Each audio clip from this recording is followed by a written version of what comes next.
This film is purely fictional. Please do not imitate it. Your like and subscribe are the motivation for me to update. Chapter 1. The most beautiful woman is getting married. Su Pingting sat in front of a huge dressing mirror in a bright red wedding dress, allowing her maid Liyun to comb her hair and insert hairpins. Today is the day when she married into the fourth prince's mansion and became the fourth prince's consort. She looked at the stunning face in the mirror, feeling dazed. Before yesterday, she was still the ugly Lu Wuyan, who was despised by everyone. But today she has become the most beautiful woman in the world. Su Pingting, her mother, with a bright red flower on her head, was dressing her up while pretending to wipe her tears. Pingting, you grew up under my watch. Although you are not my biological daughter, I treat you better than my biological daughter. I really can't bear to part with you. Su Pingting was sold to her by her heartless father when she was young. She cultivated her step by step to become the most beautiful woman in the world. Now she is getting married. To be honest, she is really reluctant to part with you. Su Pingting sneered. Mom, you can't bear to part with the silver. The silver that the fourth prince gave you this time is enough for your retirement and funeral. What else are you dissatisfied with? Mom laughed dryly a few times and said nothing more. She stood by her side and served her carefully, fearing that she would be unhappy again. Pingting is now the fourth princess of the royal palace. She dare not provoke her. Besides, the fact that Yawalo has a princess of the current dynasty is a good story passed down by word of mouth in the streets. Not to mention the marriage gift given by the prince. Her business will definitely be prosperous in the future, and her house will be full of guests. All this is thanks to Su Pingting. Without her, where would all this money and popularity come from? It is worth it for her to serve her. The fourth prince sent people to urge several times. The bridal sedan has already stopped at the door of Iwa Tower, waiting for the bride to get on. Su Pingting wore a golden hairpin and phoenix ring on her head, and a row of smart tassels on her forehead. Her face was more beautiful than usual, and she looked even more beautiful in a bright red dress. Liyun gently covered her head with a red veil and slowly helped her up. As soon as the leader called out in the building, music started playing outside, and the lively joy resounded throughout Chang'an Street. Today, Lu Wuyan will marry the noble man she admired most in her previous life as Su Pingting, and become his most beautiful princess. In her previous life, she suffered a lot and ended up with a bad ending. In this life, she must seize the opportunity to turn things around. She wants to get his love, and she wants to push those who have hurt her into hell with her own hands. In her previous life, she worked diligently to be a good person all her life. No matter what happened, she would swallow her anger. No matter how others hurt her, she would be tolerant. What did she get in return? Her mother taught her to be kind to others and to be tolerant of others. But her tolerance did not bring other sincerity and kindness to her. She silently warned herself that she must not repeat the same mistakes in this life. She could not be Lu Wuyan again. She had to be Su Pingting. Su Pingting sat on the bed in the new room of the palace, looking around through the gap in the veil. The new room was luxurious and magnificent, with jade and pearl curtains everywhere, and antiques and furnishings were all rare treasures. Thinking about her past in the palace, it was a world of difference compared to now. When she was Lu Wuyan, she suffered all kinds of torture from the people in the four palaces, just because she had a burned scar on her face. Everyone called her ugly. Those people either beat her or scolded her. At first, she served the prince's concubine Feng. Feng disliked her ugly appearance and made things difficult for her and ridiculed her everywhere. Even the maids and servants in Feng's room bullied her. Especially Feng's personal maid Sheer was the most vicious. She stabbed her with a needle when she was on night watch, and hit her with a duster when she was cleaning, leaving her with bruises all over her body. Even when her mother died, Feng did not allow her to go home to visit, and finally her mother died with hatred, and she cried for 3 days and 3 nights. Later, she finally escaped from Feng's clutches, and was forced to help in the kitchen. However, she was made to feel bad by those nosy cooks. They didn't even let her live in the house, and forced her to sleep on a wooden board in the kitchen. Even the monthly salary from above had to be deducted by those old women before it could reach her. When it reached her, there was only a little left. Lu Wuyan had never had a good day in this world. The past events were vivid in her mind. Su Pingting clenched her fists in her wedding dress, and looked at the vicious women around her, who came to congratulate her with hatred. Feng, Seer, and all those who bullied Lu Wuyan. Su Pingting wanted to get all the debts back. She would pay back the pain they inflicted on Lu Wuyan double. In her darkest days, He was the only one who brought her a ray of light. That day, he stood in the pavilion by the lake with his hands behind his back reading a book. Lu Wuyan went to bring him tea, but accidentally spilled the tea on the poetry collection in his hand. And even his hand seemed to be burned. She quickly knelt down and kowtowed to him, crying and begging him to forgive her, begging him not to beat her. But he gently helped her up and gave her a lake-colored handkerchief to wipe the tears on her face. She never dared to look at him. She was humble and ugly, but he was supreme and noble. He smiled and walked away from her. From then on, she lived with this handkerchief in her hand. As long as she could see his tall and elegant figure from afar in the palace, she would be satisfied. But unexpectedly, God played tricks on her. She slipped and fell into the lake, and was reborn as Su Pingting, marrying him in a grand manner. This may be the only compensation God gave her. At midnight, the guests had dispersed, and he sat beside her in a wedding dress with a golden crown on his head. She bowed her head and nodded, not daring to look at him. He slowly lifted her veil with a wedding stick, and the red candlelight reflected her gorgeous face, which looked even more noble with pearls and jadeite around her, and there was a charming cinnabar between her eyebrows. Li Yunjin smiled at her gently, saying, "Pingting, you are so beautiful." She raised her eyes to look at him. This was the first time she had seen his face so closely, such a handsome and upright curve, and his affectionate eyes seemed to be surrounded by a crystal-clear lake. She called him slowly, "Prince?" He smiled, held her hand, and said with the same gentle face, "Pingting, you called me wrong. You should call me Yunjin, or husband." She lowered her head shyly, mustered up her courage, and her voice was still a little trembling. She called him softly, "Yunjin." He immediately held her in his arms. From then on, the fourth prince's mansion had a beautiful princess, who was favored every night, Su Pingting. Chapter 2: The Guilt of the Night Pearl. The next morning, Prince Jin went to the palace to pay his respects to the emperor and the empress dowager. Su Pingting got up early to put on her makeup. A few days had passed, and it was time for her to meet those old friends from her previous life. Those old accounts, and it was time to settle them. Lu Yun picked a purple dress for her, with white tassels hanging at the bottom of the dress, which looked very good on her. She had a spiral bun, and a few flat gold hairpins were inserted in her hair, and a strand of hair was left on each ear, and her graceful neck was exposed, making her look even more charming. She had just finished her makeup, and was about to change her clothes when she heard the maid come to report, "Madame Feng is here to greet the princess." Before she had time to find that woman, she came to the door herself. Su Pingting smiled slightly, sat in front of the dressing mirror, and slowly played with a golden hairpin, and said, "Please come in, Madame Feng." After a while, the maid led Feng Li in, and Sierra followed behind her, holding a box in her hand, probably a wedding gift for Su Pingting.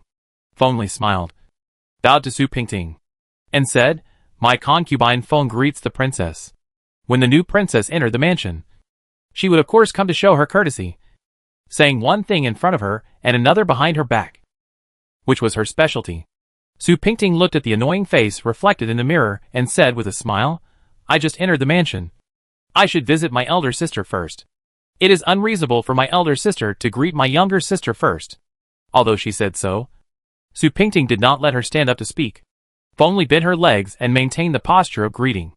Without the permission of the princess, she could not stand up. She knew that the new princess was trying to intimidate her. Although she was angry in her heart, she still had a smiling face. "The princess is the prince's wife, and I am his concubine. How can a wife pay respects to a concubine? Princess, you are embarrassing me." Su Pingting put down her hairpin and turned around, looking at the woman who was groveling in front of her. She sneered and said perfunctorily, "Sister, please stand up quickly. How can I bear this?" Feng Li stood up and looked at Su Pingting. She was shocked. "I have heard that the princess just married is the most beautiful woman in the world. I didn't expect her to be so stunning. Even a woman like me feels moved when she sees her. Besides, the prince doesn't look like a common person. I'm afraid she will be difficult to deal with in the future. Lu Yun, please take a seat." As soon as Feng Li sat down, she signaled Sierra to present the gift. Sierra walked forward and presented the gift to Su Pingting. "Princess, this is the wedding gift I personally selected for you. It is just a small token of my respect. Please accept it." Su Pingting looked at Sierra with disgust.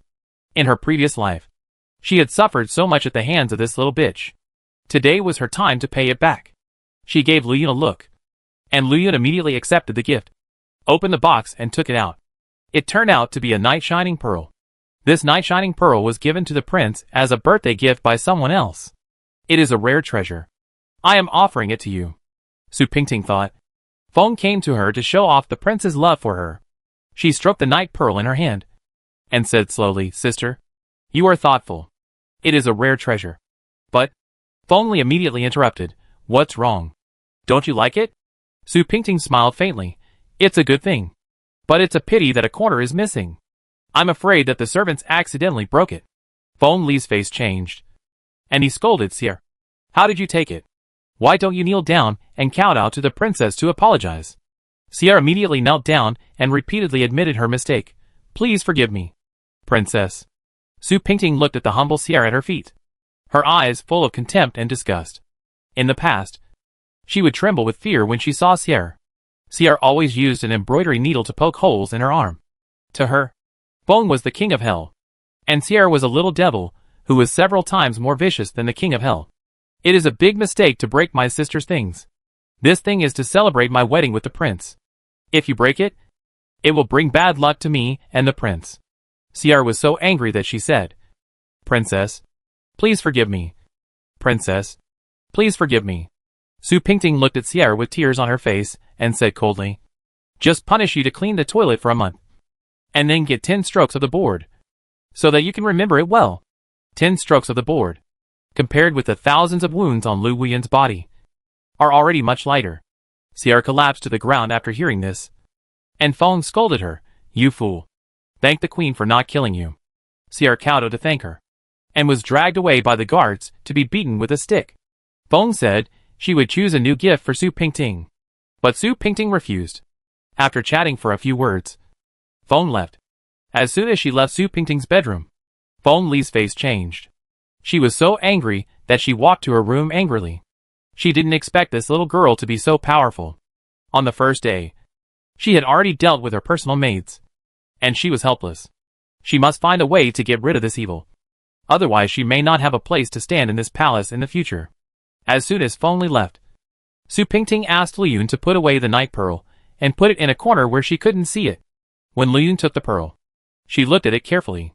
There was no defect on the pearl. She immediately understood that this was a little trick of the princess. It seemed that the princess didn't like Feng and her maid. From now on, she had to pay attention to these two people. These two people were not good people, so as to prevent her master from being plotted against. Later, the wives and concubines of each room came to pay their respects one after another. Su Pingting had to receive these people all morning. When it was almost noon, Seer took the stick and limped back to her room, crying and wiping her tears to see Feng. When Feng saw her like this, she was furious. She threw the teacup in her hand on the table and said, "Why are you crying? I'm upset to begin with. Don't come here to make me sad." Seer didn't dare to say a word when she heard this, and stood aside silently. This Su Pingting is not a simple person. She has seen everything from brothels and brothels. If I can't bring her down, I will be the one who gets beaten in the future. She can beat you with a stick just by giving her a night pearl. This person is really scheming, Seer said tremblingly, but the prince dotes on her so much, it may not be easy to bring her down. Nonsense! Feng slammed the table, and Seer trembled with fear. If it's a simple matter, would I need to worry about it? I said something wrong. I said something wrong. Find a few people to keep an eye on her. I don't believe that we can't find any faults in her. Even if we can't find any, we can understand her usual habits, which will be convenient for us to do something.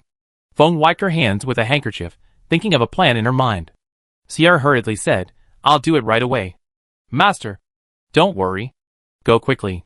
Feng stood up angrily, and went to the inner bedroom to take a nap. At noon, the king of Jin returned to the mansion. The new princess had to meet the wives and concubines of all parties formally. So the king of Jin held a banquet, and the family sat together for lunch. Su Pingting and Feng Li sat next to the prince, and the other two ladies sat together with the Prince Yuanyi. Yuanyi was the child of Madame Wei. Don't be fooled by the fact that everyone seems to be in love and harmony on the surface. But they are secretly scheming and hard to guard against. Feng Li pretended to pick up some food for Su Pingting, and said with a smile, "I don't know if the princess is used to the food in the mansion.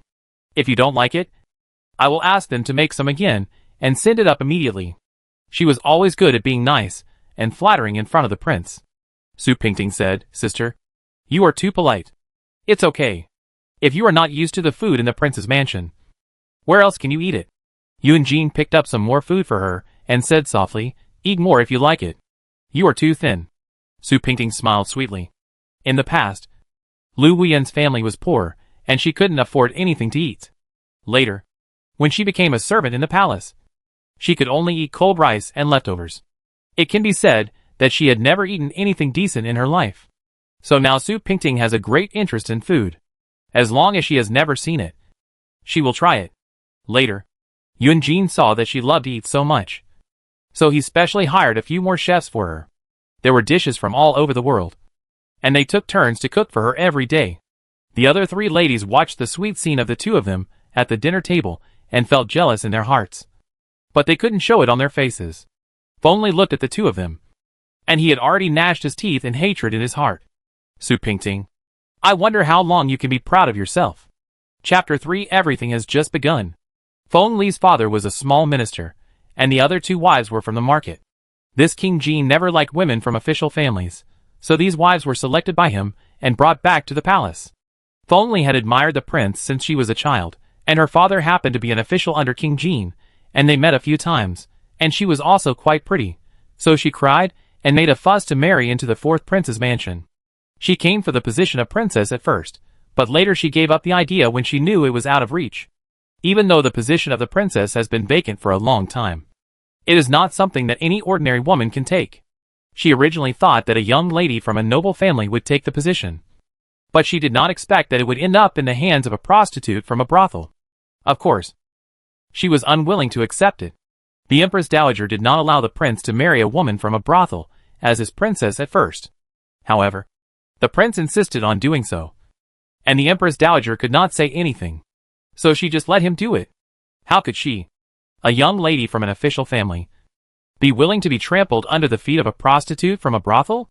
These days, she has been thinking about how to deal with Su Pingting day and night, hoping to get rid of this thorn in her side as soon as possible. Since Su Pingting entered the mansion, she has been favored by the emperor every day, and many people are secretly jealous. She also knows that this will only make people jealous, especially the vicious woman Feng. It is better to win over the other two ladies to deal with her first, and then punish the other evil people in the mansion. With her as an example, others will not dare to provoke her easily. In addition, the other two ladies have long been resentful of Feng, so now is the best time. It happened that the prince gave her 2 strings of crystal beads that day, so why not give them to the two of them? One of these two ladies was surnamed Li, and the other surnamed Wei. Mrs. Li entered the mansion first, and was the oldest. Her full name was Li Xiangruan. She used to be a geisha who played the zither. It was said that the prince saw her at a family dinner of a certain master and brought her to the mansion the next day. Mrs. Wei's full name was Wei Ju. She was a girl from an ordinary family. Once, the prince went up the mountain to hunt and lost his way. He walked for half a day in the mountain before he found a family. Mrs. Wei was of course the daughter of this family. The prince was wearing ordinary clothes that day, and because of walking on the mountain road, his clothes were torn by branches, and he looked quite miserable and embarrassed. But Madame Wei still took good care of him, and healed his wounds with herbs. Later, when the prince returned to the palace, he asked someone to carry a sedan chair to pick her up, and married her as his wife in a grand ceremony. In addition, she gave her father 100 acres of good land, so that he would no longer have to live in hunger from now on. The prince regarded her as the one he loved most besides Su Pingting, and even the prince's only bloodline was from her. Madame Li was a straightforward and fair person, but she lost favor for many years because of Feng's instigation. Madame Wei is gentle, a rare role model for a wife, and the prince loves her very much. Su Pingting asked Li Yun to invite Madame Wei and Madame Li to the Qi Feng pavilion in the garden to enjoy the flowers. She prepared cakes, water and wine and waited in the garden early. After a while, the two ladies came together. Su Pingting stood up and greeted them. "How are you, princess?" Su Pingting smiled and said, "How are you, sisters? Please sit down. Sisters, I haven't seen you for a long time. How are you, sisters?" Madame Wei smiled and replied, "Everything is fine." Madame Li also nodded. "I just got 2 strings of crystal beads, and I was just thinking of giving them to my 2 sisters." Su Pingting asked Lu Yun to take out the beads and put them in front of the two of them. Madame Li laughed. Sister, you are too polite. How can we afford such precious toys? Su Pingting pushed the beads a little closer to the two of them, given to the sisters. It is theirs. If the sisters can't afford it, who else can afford it? Then she asked Lu Yun to bring out a set of top-quality 4 treasures of the study. This is for Yuan Yi. Please accept it. Sister Wei. Madame Wei smiled, since it is given by the princess. Of course I have to accept it. Seeing this, Madame Li also politely accepted the beads. Madame Wei accepted it. If she didn't accept it, wouldn't it be clear that she was against the princess? The three of them drank tea for a while. And Su Pingting said again, Pingting is new here, and I don't know much about the affairs in the palace. I will definitely ask you two sisters for advice in the future. Please don't hesitate to teach me. The two ladies looked at each other, and they already understood half of it in their hearts. They have been in this palace for so many years, and if they can't read this little bit, they really lived in vain. The new princess wants to win them over and isolate Madame Feng. The two of them thought in their hearts that the new princess is still in great favor, and Feng is insidious and domineering. They often give them a look. It is better to be with the princess and get rid of Feng, who is a big trouble in their hearts. Madame Wei then put on the beads Su Pingting had given her, and after looking at them for a while, she praised them, saying, The things the princess gave me are truly precious. I like them very much. Madame Li followed her example and put on the beads, nodding and praising them. After Su Pingting heard this, she understood everything. The three of them drank a glass of bamboo green wine together, admired the flowers again, and then left. Su Pingting walked back to her own Yaoyun residence, and as soon as she entered the door, she saw Yun Jin sitting in the study in the side hall, reading a book. She hurriedly walked over and said with a smile, Why did you come so early today? Have you finished the affairs of the court? He put down the book and looked up at her, saying, The emperor is not feeling well today, so I left early, fearing to disturb his rest. Su Pingting brought him a cup of tea, and as soon as she put it next to him, he put his arm around her waist. She blushed and whispered, You are so naughty again, making people laugh at you. Seeing this, Lu Yun and the others gradually withdrew and closed the door. Su Pingting thought to herself, These servants really know how to read the master's eyes. Yun Jin leaned his head gently in her arms, seemingly very tired. I don't care about that. I'm tired. I want to rest in your arms. Isn't that okay? He acted like a child in her arms. Su Pingting straightened his messed hair and said distressfully, No matter how busy the court is, you should take a break. You run to the palace all day long. How can you not be tired? Yun Jin smiled in her arms. I don't know when he closed his eyes.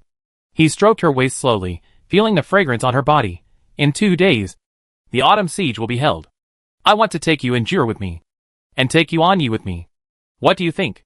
But it's not good to take me and Sister Wei. It's better to take Sister Feng and Sister Li with you. Yun Jin raised his head from her arms and looked at her with a smile. How can my princess be so virtuous and not jealous at all? She even wants to take others with her. Chiuwei and the others go there every year, and they don't care about this time. It is because they go there every year. This year, because of me, they can't go. Won't I be a sinner for all eternity? Do you want me to be a jealous woman in the hearts of all the sisters? How can I be the princess of Jin in the future? Su Pingting pretended to be angry, turned her head away and ignored him. He also turned his head away to see her angry look, and laughed. You are really a ghost. You have only been in the mansion for a few days, and you already know the principles of dealing with the world. I was worried that you would be wrong because you are not familiar with the world. It seems that I worry too much. He pinched her face and said, Take them, if you don't take them. If they get angry and show their displeasure to my princess, I will be distressed. Really? When have I ever lied to you? Okay. Yun Jin stood up, took her hand and said, Come on. I'll take you to a place. He pulled her out. Where are we going? She asked him puzzledly. You'll know when we get there. The two walked through the 2 corridors of the palace and headed for the rockery behind. It turned out that Yun Jin had built a new attic before the princess entered the palace, which was specially used for viewing the scenery. The attic was built very high, and you could see the whole view of the palace. Su Pingting often said that the palace was very big, and you couldn't see it all. If you walked, your legs would be sore. Yun Jin suddenly thought of this attic when he was in the court today, so he hurried back to take her to play. The two walked to the pavilion. And the servant opened the heavy iron lock and pushed open the heavy wooden door. This pavilion has 3 floors. Yunjin named it the Forget Sorrow Pavilion, which means that you can forget all your worries by sitting in this pavilion. He took her hand and went up to the top floor with her. The two leaned on the railing and looked out. The scenery of the palace was in full view, with pavilions and towers scattered in an orderly manner. And the mountains, rivers, flowers and birds were particularly interesting. There was also an old man's chair in the attic, and some seasonal fruits and vegetables were placed next to it. Su Pingting lay on the chair and rocked back and forth, feeling very comfortable. How did you come up with the idea of building such an attic? It's very interesting and unique. She was very curious about this attic when she was still Lu Wuyan. Unfortunately, this attic was never open to the public. Only he could enter and exit. He only occasionally brought Madame Wei into play. Other ladies never had this opportunity. Su Pingting didn't understand why he loved Madame Wei so much.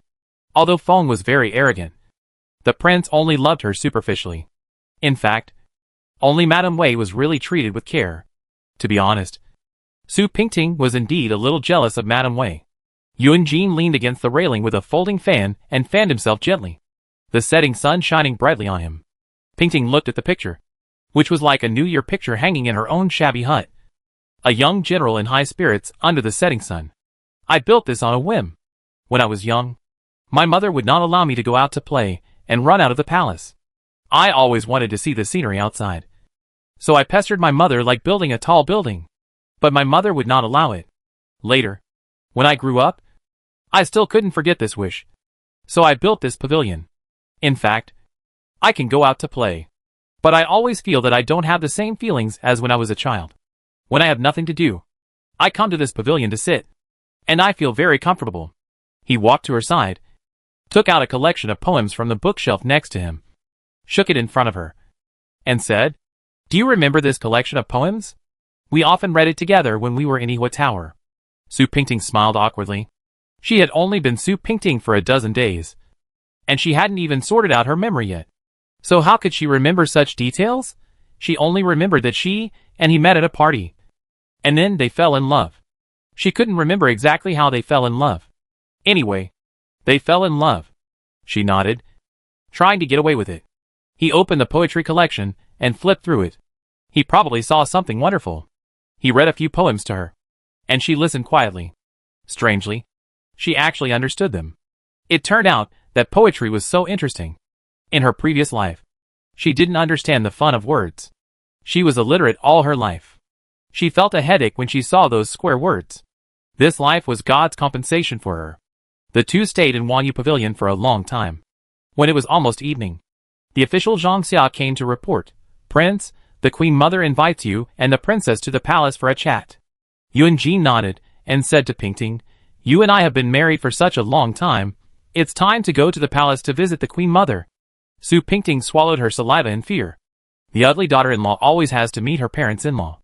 Although this is not her biological mother-in-law, she is still the Queen Mother. She followed Yunjin and rushed to the palace nervously. Chapter 4. Sealing the Heart. The Empress Dowager Duanda is the Emperor's grandmother. In terms of seniority, the current Emperor has to call Yunjin his uncle. When Yunjin's father passed away, most of the old ministers in the court were willing to support the eldest prince Yunhe as the Emperor, but the late Emperor's will was to make the third prince Yunhe the Emperor. Yunjin and Yunhe were good friends. Yunjin had no intention of becoming the Emperor, but Yunhe was his most beloved brother, so he joined forces with Yunhe to suppress the eldest prince's wings, and personally supported Yunhe to ascend the throne. Unexpectedly, Yunhe died of a sudden illness 5 years after ascending the throne, and the young Prince Yuche had to succeed him. The Emperor is 15 years old this year. Yunjin's mother, Concubine Jang and Empress Dowager Duanda, were like sisters in the harem. After Concubine Jang passed away, Empress Dowager Duanda often summoned Yunjin to the palace to give lectures. In addition, Empress Dowager Duanda lost her beloved son, so she transferred this affection to Yunjin, loved Yunjin very much, and Yunjin also respected her very much. The two of them took a sedan chair to the palace. The sedan chair was not very spacious, so they sat shoulder to shoulder. Pingting was a little restrained, and she intentionally kept a little distance from Yunjin. Yunjin felt funny. They were already married. Why was she still so shy? Most girls are a little shy. The princess looks very beautiful today. Don't be nervous when you meet the Empress Dowager. She is very kind and modest. Don't be afraid. Yunjin saw Su Pingting's thoughts at a glance, and held her hand to comfort her. Pingting smiled dryly. How could she not be afraid? Thinking about how she had been a commoner in her previous life, and suddenly became a princess, and now she had to meet the Queen Mother. It was simply forcing her to do something. Besides, she was not familiar with the messy etiquette in the palace. If she made a mistake, she would be laughed at. The palace was not like the prince's mansion. In the prince's mansion, she was the most important person except Yunjin. There were many rules and many tricks in the palace. If she made a mistake, the consequences could be serious or minor. Soon, the two came to the Queen Mother's bedroom. The Queen Mother was sitting under the window drinking tea. Your son pays respects to the Grand Empress Dowager. The two knelt down and kowtowed. The Queen Mother hurriedly asked them to stand up, and asked the maids to move two embroidered cushions to the side of them, and then sat down on the spot. The Queen Mother looked at Su Pingting. Pingting lowered her head slightly, and sat there respectfully and dignifiedly. I heard that Jeaner married the most beautiful woman in the world as his princess, and she really lived up to her reputation. She is really a peerless beauty.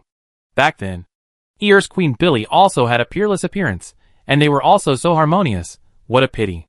The old Queen Mother looked at Yunjin and his wife in harmony, and couldn't help but think of her own flesh and blood.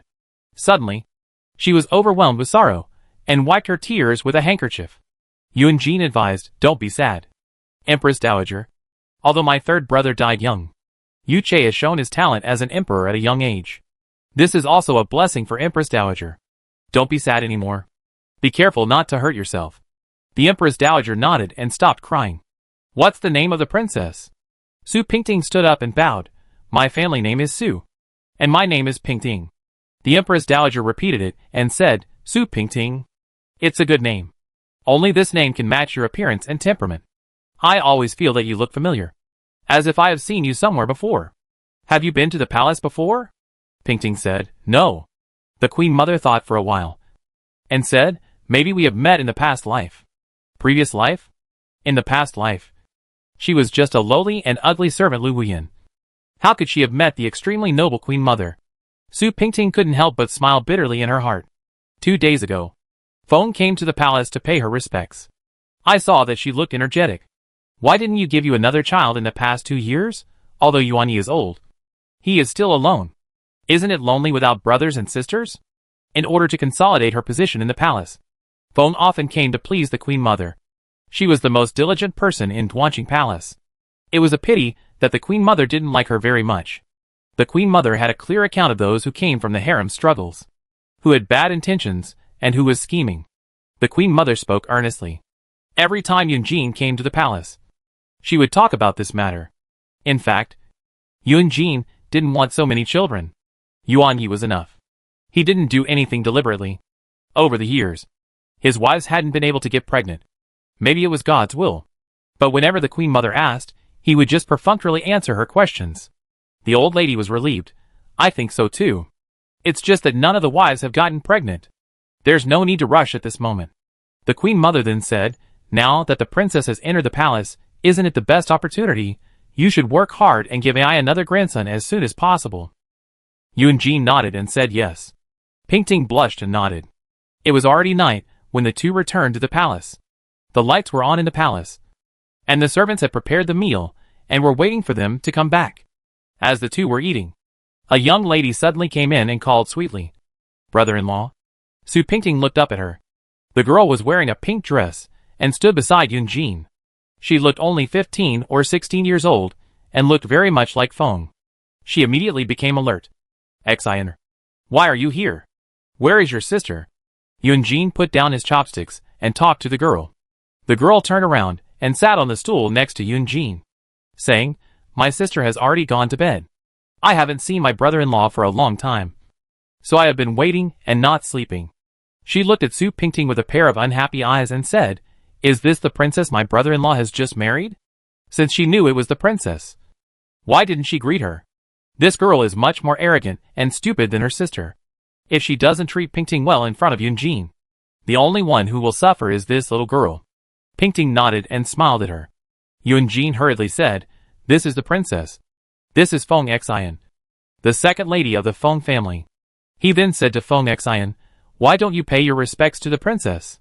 Feng Xian pouted, perfunctorily paid her respects to Su Pingting, and then went to pester Yunjin again. Yunjin impatiently perfunctorily answered him. She seemed to be unable to read his expression and clung to him. After all, she was just a child, and her mood was written on her face. Fengshe was desperate, and even said her own sister here. Su Pingting picked up a glass of wine and drank it leisurely. Yunjin looked at her worriedly and said, "Why are you drinking? Are you unhappy about something?" Feng Xian said, "Brother-in-law, why don't you go to my sister's place tonight? I haven't played chess with brother-in-law for a long time. Let's have a good discussion tonight." Su Pingting sat aside silently and waited to see how Yunjin would react.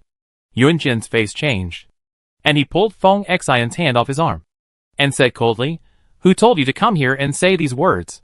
Feng Xian obviously saw the change in Yunjin's face and was a little scared. She stammered, "It's me. I want to say it myself." Yunjin stood up with a whoosh, and his face became even darker. "I am dealing with government affairs in the study today. I am afraid I don't have time to accompany your sister and you. Tell your sister to rest at ease, and don't bother thinking about anything else." He looked at her pale face and said slowly, "Feng Xian, you are not young anymore. It's time to be betrothed to someone. If your father can't find a suitable husband for you, go back and tell him that I have a lot of young talents here. I think it's time for you to go home and prepare for your marriage." Yunjin left with a wave of his sleeves. Feng Xian was stunned on the spot, and she started to cry. She looked at Su Pingting, who was calm and composed, with an angry face, thinking that she was the one who did something behind her. This was really unfair to Su Pingting. This time, it was her sister who jumped into the trap herself and violated the taboo of the prince. This could not be blamed on Su Pingting. The little girl ran away with tears in her eyes, and Su Pingting also stood up slowly and happily returned to her own Miuyunju. Who is she? A piece of shit from a brothel. And the prince actually doted on this bitch so much. Fengli was so angry that he threw the teacup at his hand, and the teacup broke on the ground with a harsh sound. Feng Xian wiped her tears and stood beside her sister. Feeling aggrieved, "Sister, the prince said he would find me a family. What should I do?" "Sister? I don't want to get married." Fengli frowned and said slowly, "Don't worry about this matter. As long as you don't want to. The prince will not force you to drink water. The prince must have been angry because of that little bitch Su Pingting. The prince liked you the most in the past. How could he suddenly get angry with you?" She took her sister's hand and comforted her. "Okay. Don't cry. Go to bed quickly. The autumn festival will be in a few days, and sister will take you to play." Feng Xian nodded and agreed, and turned to her room to rest. Fengli looked at the broken teacup, and a plan came to her mind. Chapter 5, Meeting Yunlu for the first time in the hunting ground. On the day of the autumn hunting ground, there were many carriages and horses parked in front of the palace. The big one was in the lead, the prince and the princess were riding together, and the three small ones behind were prepared by the ladies. Su Pingting packed up early, waiting for Yunjin to come and pick her up. "I heard from the servants that Yunjin was talking to the emperor in the study, and would come later." Here, the two sisters Fengli were dressing up carefully. Fengli picked a shoe brocade dress for her sister, and secretly made up her mind to outdo Su Pingting. She asked her sister to come over, just to make the prince turn his attention away from Su Pingting and transfer his heart to her sister. Since she couldn't compete with Su Pingting, she let her sister compete, and it wouldn't be a bad idea for the two of them to share the same husband. Her sister was also a smart person. How could she not understand her sister's meaning? In addition, the prince was romantic and suave, and she had already been attracted to him. With her sister's tacit consent, she became even more unscrupulous. Just as the two were about to leave, the official Zhang Xia came in to pay his respects. Fengli was puzzled. At this time, why did he come here instead of serving the prince? "Madam, the prince asked me to tell you that it is not advisable to bring too many relatives to the autumn gathering this year. The second young lady is now grown up. It is not good for women from other families to attend royal events. They are also afraid that others will gossip and harm the palace. Besides, if all the ladies went to the autumn gathering, the palace would have no one to take care of them. So the prince asked me to tell you that you don't have to go to the autumn gathering this year. You should stay at home to take care of the palace and accompany the second young lady for a few more days." "What?" Feng Li's hands grasped the corner of the table, and his knuckles turned a frightening white. Zhang Xia saw Feng's livid face and hurriedly left in fear. I have delivered my message. I will leave. Feng sat down on the chair dejectedly, unable to believe this fact. How could the prince not take her to Chiuwei? After so many years of favor, how could the prince suddenly ignore her? Seeing her sister like this, Feng Xian did not dare to say anything, but just stood quietly aside. How could this happen? Feng Li's voice almost had a hint of tears, and she sat there muttering to herself. Madam, Sierra walked up and said, it must be that bitch who instigated the prince not to take you and the second lady with him. Feng's eyes instantly ignited with anger, and she began to tremble with anger. Bitch. I must make her die a miserable death. Yunjin sat in the sedan chair with his eyes closed, and Su Pingting sat beside him, thinking. She heard from the maid that Feng was left in the mansion by the prince, and she was a little confused as to why the prince was suddenly so cold to Feng, and took several ladies with him, but not her. Could it be because of what Feng Xian said that night? I think Feng must be gritting her teeth in anger in the palace, and maybe she even blames me for it. Su Pingting smiled. Even if she blames me for it, it doesn't matter. There is no big deal between the two of them. Pingting, what are you thinking about? The prince opened his eyes at some point, and was staring at Su Pingting, who was lost in thought. Oh, nothing. I was just wondering why the prince didn't take Sister Feng and the second young lady with him. Didn't you promise me that all the sisters would go together?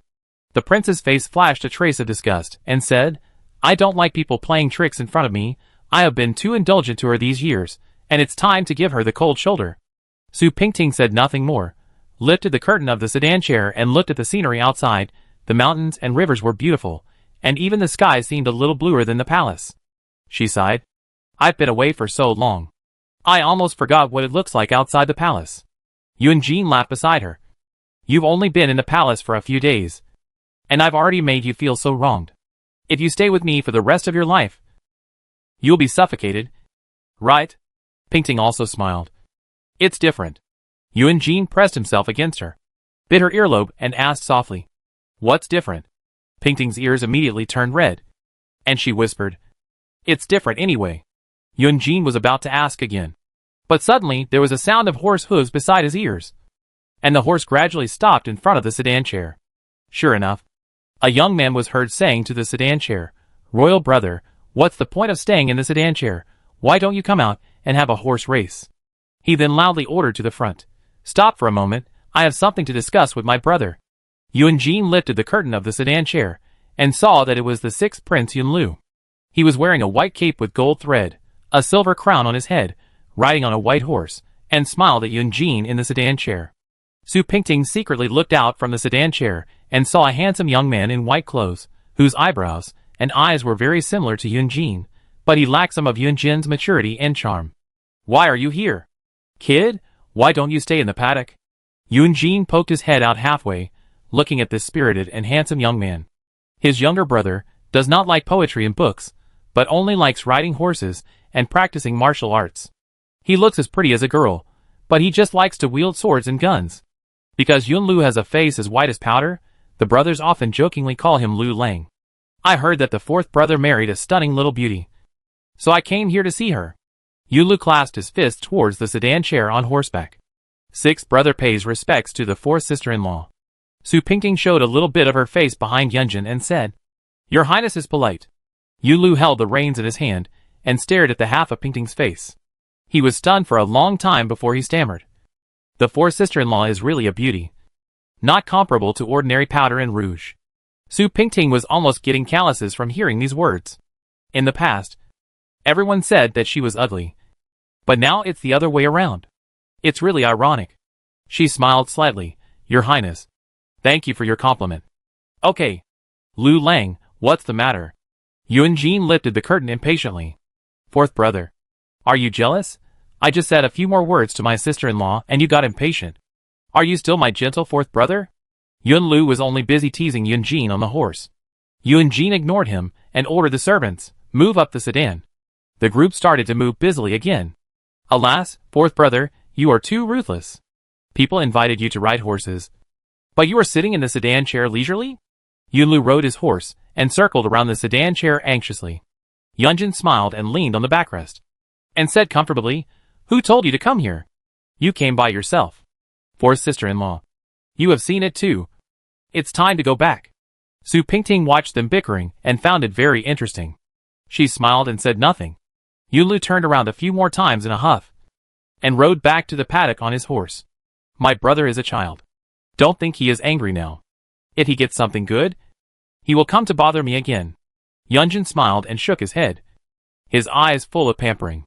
Sixth prince is about 20 years old this year. Right? Su Pingting asked. 21. He has only married a concubine, and has not married a princess yet. Look at you. The older one is bad, and teaches the younger one bad things. Su Pingting said with a smile. This is really unfair. He doesn't want to marry a princess. What can I do? Besides, I'm married to you now, so he should learn from me. Yunjin smiled and hugged Pingting tightly in his arms and pinched her face. He always likes to pinch her face recently, soft and smooth, which makes people feel excited. Su Pingting smiled and pushed him aside, not allowing him to mess around, and lifted the curtains to enjoy the scenery outside. Entering the enclosure, I saw a group of Jinui standing in front of the camp to guard, and military flags swaying in the wind. There were many white tents in the camp, showing the majesty of the royal family everywhere. Prince Jean took Pingting out of the sedan chair first, and the two ladies behind him also got out of the sedan chair one after another, and a group of maids surrounded them and entered the tent. It was autumn, and there were clusters of golden fallen leaves in the suburbs, and the sight was full of golden color. The tent was fully stocked with all kinds of utensils and wine, just like the palace.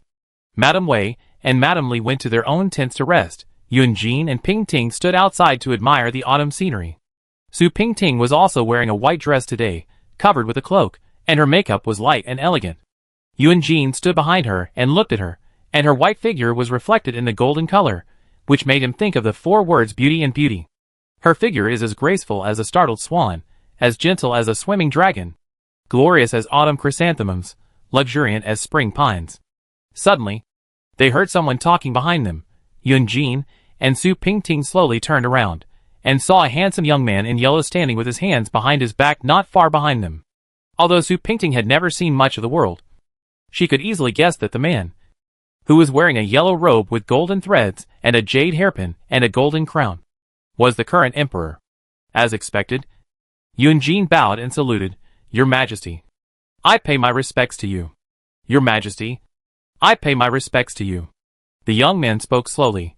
Your Majesty, uncle and aunt, there is no need to be polite. I heard that your uncle has a beautiful woman, and now I see that your aunt is indeed stunningly beautiful. It is your uncle who is so lucky. Your Majesty, your uncle has not come to the palace these days. Yu Che has been overwhelmed by handling government affairs. Yu Che is still young and cannot do without your uncle. Yunjin smiled and said, Your Majesty, you are young and promising. Your humble servant is just trying to do his best. No matter how diligent the emperor is, he should also take care of rest. You should have a good time in this autumn gathering to relax. Yes, uncle. Yu Che smiled slightly, and there was still childishness on his face. Oh, emperor, 4th brother, you are all here. Yunlu came over from a distance. Yunjin smiled and said to Yu Che, Your 6th uncle is here. Yunlu saluted the emperor, and Yu Che also greeted Yunlu. The 4 of them stood in the autumn breeze and talked. 4th brother only brought 4th sister-in-law out. Aren't you afraid that the other ladies will be jealous? Yunlu teased his brother. Yunjin twisted his ear and asked, your 4th brother, have brought 3 wives with me. What about you? You still have only 1 wife. I want to ask you when you will marry a princess. Do you want the emperor to pick a good one from the noble families and give it to you? Yu Che chimed in. 4th uncle is right. Prime Minister Su Qinyu has a beautiful daughter who is still waiting to be married. Why don't I give her to you as a princess? Yunlu held his mouth and said, You 2 uncle and nephew. You will team up to bully me. He rubbed his ears, looking at Su Pingting who was standing a little further away, squinting his eyes and smiling. I don't know if there are any sisters in the 4 sister-in-law's family who are not married yet. If I want to marry, I have to marry a woman as beautiful as the 4 sister-in-law as a princess. Su Pingting pretended to be regretful and said, I don't have any sisters in my family. I'm afraid that the 6th brother will be disappointed. Yunlu spread his hands with a bitter face. Then I'm afraid I will be a bachelor for the rest of my life. Yunjin knocked his head hard. Don't talk nonsense here. Go teach Yuan Yi to ride a horse and practice horseback archery. Chapter 6. The Storm in the Paddock. Yunjin took Yuan Yi and Yun Lu to the forest with the emperor to hunt, and led a group of people to go hunting. Only a few concubines from the harem and the wives of the princes were left in the camp, resting in the tents, and the surroundings were heavily guarded. Madame Li brought some preserved fruits from the mansion to share with the two of them. Madame Li was like a dead tree in spring these 2 days, and her face, which had been frozen for years, was now full of spring breeze. Recently, the prince often came to her room, and she knew in her heart that this was the result of Su Pingting's pillow talk. "Princess, try this sweet-scented osmanthus cake. It was made by me." Su Pingting took a bite, and it was indeed very sweet. She praised sister. "You have great skills. This cake is very delicious." When she was a maid, she often heard that the cakes in Madame Li's house were the most delicious. Unfortunately, she had never tasted them. This time, she finally got what she wanted. "If you like it, eat more. I have a lot. I will send it to you when we return to the palace." Madame Li smiled so hard that her eyes became slits. It seems that the saying that people are in high spirits when they are happy is true. By the way, I heard from the maids that the prince did not let Madame Feng come today. What's going on? We are all here. Why didn't he bring her? Madame Wei said lightly while peeling a walnut. Why else? She is so arrogant. It must be that the prince can't stand her and keeps her in the mansion.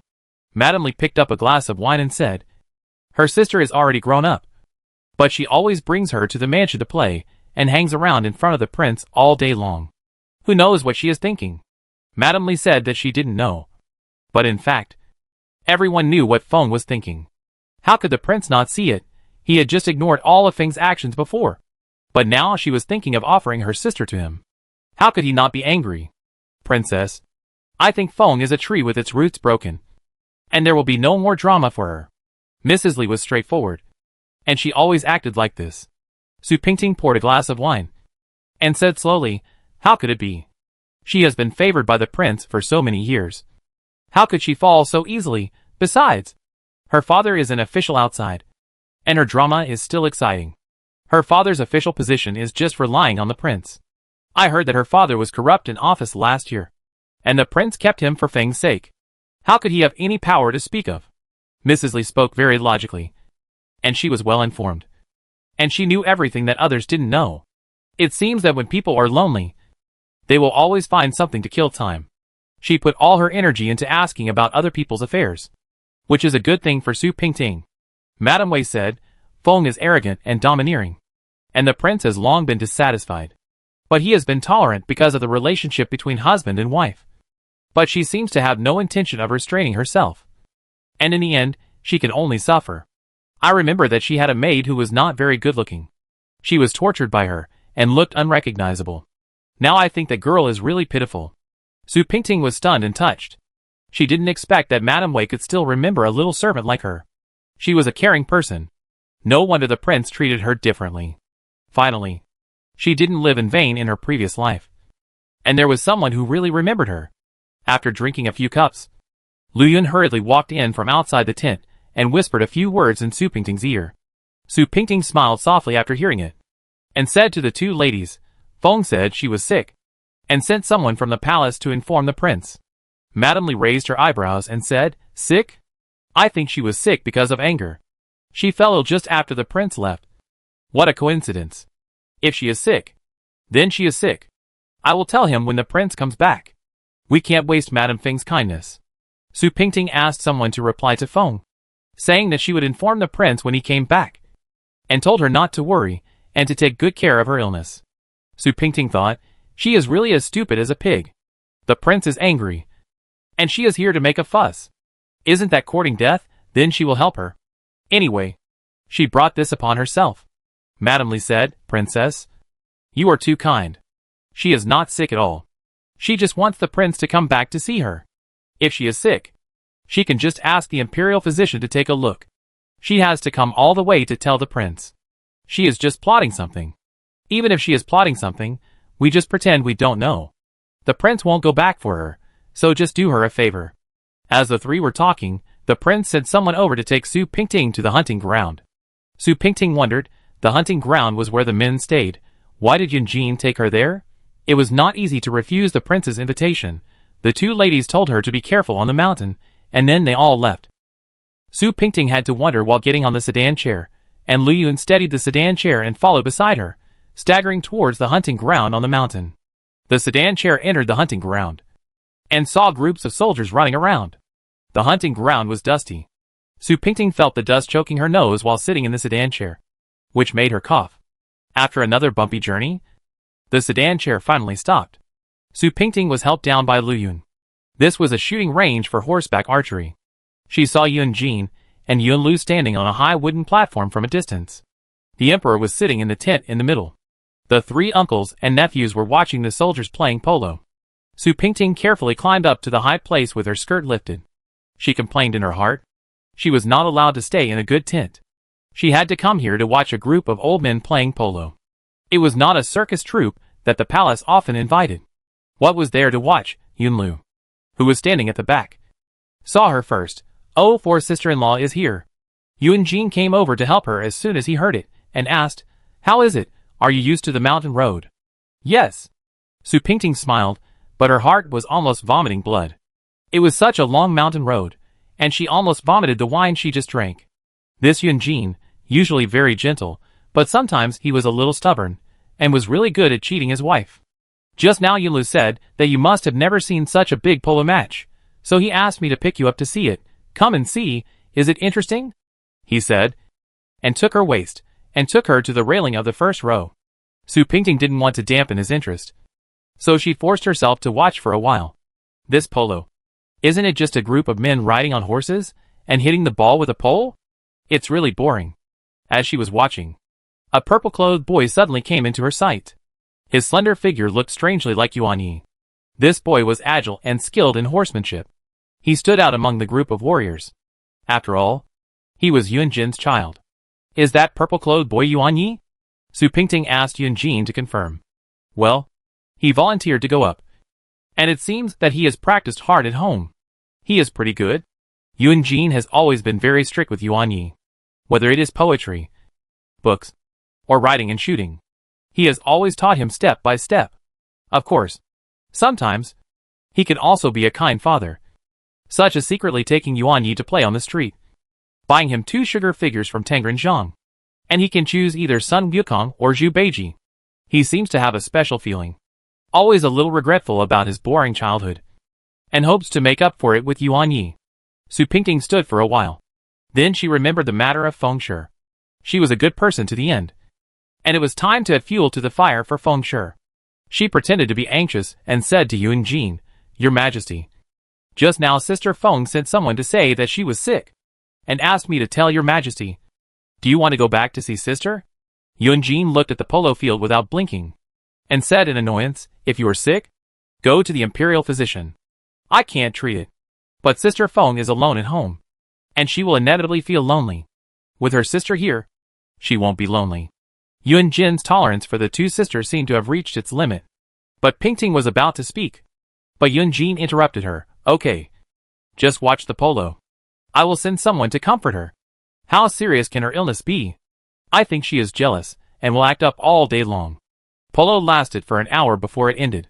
Su Pingting's feet were almost numb from standing. She was eager for it to end soon. "How about sending someone to take you back? It's cold here in the middle of the night, and it's not as well equipped as in the camp." Yun Jin helped her down the platform, and asked her opinion. Su Pingting shook her head like a rattle. She almost broke her bones when she came here, and she was going back again after not staying for long. "Please spare her. I'm fine here. You don't have to worry." She smiled like a flower, so that he could understand her determination to stay here. Yun Lu smiled slyly behind them. "I think it's the 4th sister-in-law who is scared of the mountain road, so she would rather stay here and blow the cold wind. 4th brother, please don't force her. Okay?" Yunjin looked at Pingting in confusion. "Is that so?" Pingting smiled awkwardly and rubbed her shoulders. Yunjin immediately understood and did not persuade her to go back. Chapter 7 Jade-Faced General. Yun Jin saw that Su Pingting was only wearing a cloak, so he took off his gray mouse cloak and covered her with it. Su Pingting asked hurriedly, "Aren't you cold? Take it back quickly. It's no joke if you get cold." "I'm a man. I practice martial arts every year. How could I get cold? You're a little girl. Please put on your clothes, and be careful not to catch a cold." He tightened her clothes for her. Yunlu was watching the two of them being so affectionate, and it almost made his tea sour. He said impatiently, "Oh, fourth brother and fourth sister-in-law. You guys are done. You're bullying me for not bringing my wife up the mountain. Right, sister-in-law? If you don't want to wear it, put it on for me, I'm still cold." Yunjin said, "Why are you cold? You have such a thick skin, you're resistant to cold. If you are really cold, just rub against the fire, and you will be warm immediately." Su Pingting laughed out loud. Her eyes curved with laughter. She didn't expect that the usually serious Yunjin could tell such jokes. Yunlu was so angry that his eyes widened, and he played with the fire. "I heard that the fourth sister-in-law came from the people. There must be more interesting things in the people than in the palace. Right?" Yunlu opened his innocent big eyes, as if he was full of curiosity about everything in the people. Su Pingting laughed dryly, and thought for a while, well, the people naturally have their own advantages. The people work from sunrise to sunset, and rest from sunset to sunrise. But? Before she finished her words, Yunlu had interrupted her. "How interesting it is. We always have food and clothes provided for us in the palace. How boring. How can we be as free and easy as ordinary people? If I were to choose, I would choose to be an ordinary person." Su Pingting smiled and shook her head. These royal children, how could they know the suffering of the people? The rich have wine and meat, and there are frozen corpses on the road. There was a severe drought that year, and the family was so poor that they could not eat, because they were afraid that the whole family would starve to death. So Daddy sold her to the palace as a servant. Many people in the village were forced to sell their children in exchange for some silver to barely make ends meet. How could these noble princes and nobles understand the pain of separation from their loved ones? How could they be free and unrestrained, after a day of bumpy ride? Pingting fell asleep as soon as she touched the pillow in the tent, breathing lightly beside Yunjin. Yunjin propped up his head, looking at her sideways, felt that she was cute and pitiful. Afraid that she would get cold, he took his cloak and covered her with the quilt. On the second morning, Yunjin got up early and went to the hunting ground, leaving Pingting alone in the tent to rest. Who knew that a little prince from outside the Great Wall had entered the capital at this time and followed the emperor to the hunting ground? Yunlu and his wife had already gone to accompany the emperor, so Yunjin had to send someone to wake up Pingting, and hurriedly went there first. Pingting hurriedly washed and dressed up and came over. She saw a row of people sitting next to the emperor. On the left, a man in red clothes and a beard sat, presumably the little prince. The young prince raised a glass of wine and said to Yuche, "I have heard that the Central Plains is full of talented people, both in civil and military affairs. Today, I brought a horse from the western regions, but it is stubborn and no one can tame it.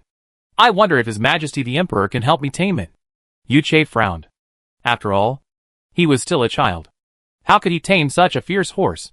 If he said he couldn't, wouldn't it be a loss of the dignity of the Celestial Empire? Just when he was in a dilemma, Yunlu suddenly stood up and said, "Your Majesty is so noble and majestic. How can he personally train horses? There are so many talents in the Central Plains. Why bother His Majesty?" Yunlu bowed to Yuche and said, "Your Majesty, I am willing to give it a try." The young king of the western regions looked down on Yunlu, a baby, and showed a look of contempt in his eyes. "Yunlu's riding and archery skills are first-rate, and there will be no problem in taming this horse." The emperor nodded. "Then I'll have to trouble you, uncle." Yunlu took off his snow-white cloak and climbed on the horse. The horse whistled to the sky, and its body kept shaking, trying to throw the person on its back off. Yunlu was not an ordinary person, and he immediately rushed out with the whip. The young man in white drove the red horse on the open space of the hunting ground, crossing one obstacle after another, and the corners of his clothes fluttered as the horse galloped, which was really a beautiful picture. I didn't expect this Lu Lang to be so manly. Pingting looked at this passionate scene and was stunned. I didn't expect Lu Di to be so good at martial arts. She sighed beside Yunjin. Otherwise, how did he get the name of Jade-Faced General? Yunjin praised his brother proudly. Pingting laughed at the side. I don't know who insulted his brother last night. After a while, Yunlu had come back on the horse. He was riding on the horse, showing a proud smile of a young man. He turned over and dismounted and entered the tent. He said to the Western King, whose face was livid, "I am sorry to show my ugliness. Uncle, you have worked hard. Please sit down and have a drink and rest." Yuche showed a smile that he could not hide. His uncle had finally earned him enough face. Yunlu lifted his clothes and sat down, with an expression that it was effortless. The Western king was very upset. He was not as arrogant as before. He sat there and drank his wine silently. Although it was the autumn hunting season, Yuche still summoned dancers and singers from the palace to the hunting ground. Soon, the tent was filled with erotic music. Chapter 8. I heard that the sixth prince is unlucky in marriage. Not long after the song and dance, the Western prince stood up again. When he stood up, nothing good happened. Su Pingting felt a headache when she saw him, not to mention Yuche. The little prince saw that the sixth prince was heroic and valiant, which was really admirable. The little prince has a daughter who is not married yet, and hopes to marry the sixth prince. This will also be conducive to the friendship between the two countries. I wonder what your majesty thinks. Yunlu was the first to stand up and object. The Western prince is kind to Yunlu, but Yunlu is still young, and does not want to marry a princess now. It is better for the Western prince to choose another son-in-law. The Celestial Empire has countless talents, and Yunlu is really unworthy of it. He did not want to marry a woman from the frontier as a princess. It was agreed to marry a beautiful woman like the fourth sister-in-law. Who cares about his daughter? This Western king actually turned the tables on him. Yunjin couldn't speak at this time. What if this Western king set his eyes on him again? Wouldn't that be asking for trouble? So he buried his head in his food and didn't say anything. Su Pingting saw his thoughts and laughed at the side. I don't know what bad luck Yunlu had in this life to have a brother like Yunjin. He really doesn't know how to be a brother. He doesn't know how to lend a hand at the critical moment. The Western king blew his beard and glared, saying, I wonder if the sixth prince despises us because we are a small country outside the Great Wall, and looks down on my daughter? No. No. No, I don't mean that at all. Yunlu hurriedly waved his hands to deny in fact. That's what he meant. Your Majesty, I have come all the way to the Central Plains just to make peace between the two countries. Is this the sincerity of your celestial empire? Yuche sat on the chair awkwardly, not knowing what to do. He advised, the Western king does not need to be angry. My sixth uncle definitely does not have this intention. Besides, Yuche looked at Yunjin for help. Yunjin saw that he could not escape, and Pingting also pushed him from the side. He had to stand up and said, Your Majesty, since the Western king is so kind, why not grant us a marriage? Yunlu's eyes almost popped out when he heard the word granted marriage. He did not expect that this gentle and elegant fourth brother would hurt him so much. But Yunjin smiled, turned to the West King and said, But the West King doesn't know. If the princess marries here, I'm afraid she won't be the principal wife. The West King had just felt a little relieved. But after hearing what Yunjin said, his eyes widened again. What does he mean? Can't my daughter become a princess but a concubine? Yunlu and Pingting also looked at Yunjin in confusion, not knowing what he was up to. You don't know? King Shi. When my sixth brother was young, a hermit in the palace told him that he was born to be unlucky in marriage. If he married a princess in the future, one of them would die. And if he married two, both would die. That's why my father didn't arrange a marriage for him when he was alive. Otherwise, my sixth brother wouldn't have been unmarried at this age. He couldn't bear to harm other people's girls in vain. Yunlu had covered his mouth and couldn't help laughing. Although his brother looked serious at ordinary times, he was very good at making up lies. Yunjin continued, If the king of the West insists on marrying his daughter to me, my sixth brother will definitely treat her well. As for the princess, it's better not to be her. Otherwise, she can be a concubine. If the princess and my sixth brother are truly in love, they won't care about these titles. Right? The king of the West was a little hesitant after hearing this. How could his precious daughter be a concubine to someone else? If she became a princess, he was afraid that the words of the expert would come true. If he said he didn't want to marry her, he would lose face. He was in a dilemma and didn't know what to do. Yunjin said again, I heard that the princely Chengqian has not married a princess yet. I think the princess and the prince are a perfect match. Why not marry the prince as a princess? What do you think? King Shi?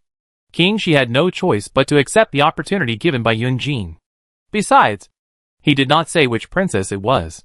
He could just let the minister's daughter marry her and deal with the matter. King Shi stood up and bowed, saying, Your Highness, the fourth prince is right. Yuche nodded immediately and said, Okay. I will issue an imperial decree to grant the marriage. Please rest assured. King Shi. After the banquet, Yunlu held Yunjin and thanked him profusely. Yunjin only asked him for a few jars of good wine. This autumn hunting ended early because of King Shi's visit. Chapter 9 Feng Li's Illness. The Western King did not gain any advantage this time, and he lost a princess, so he was not in a good mood.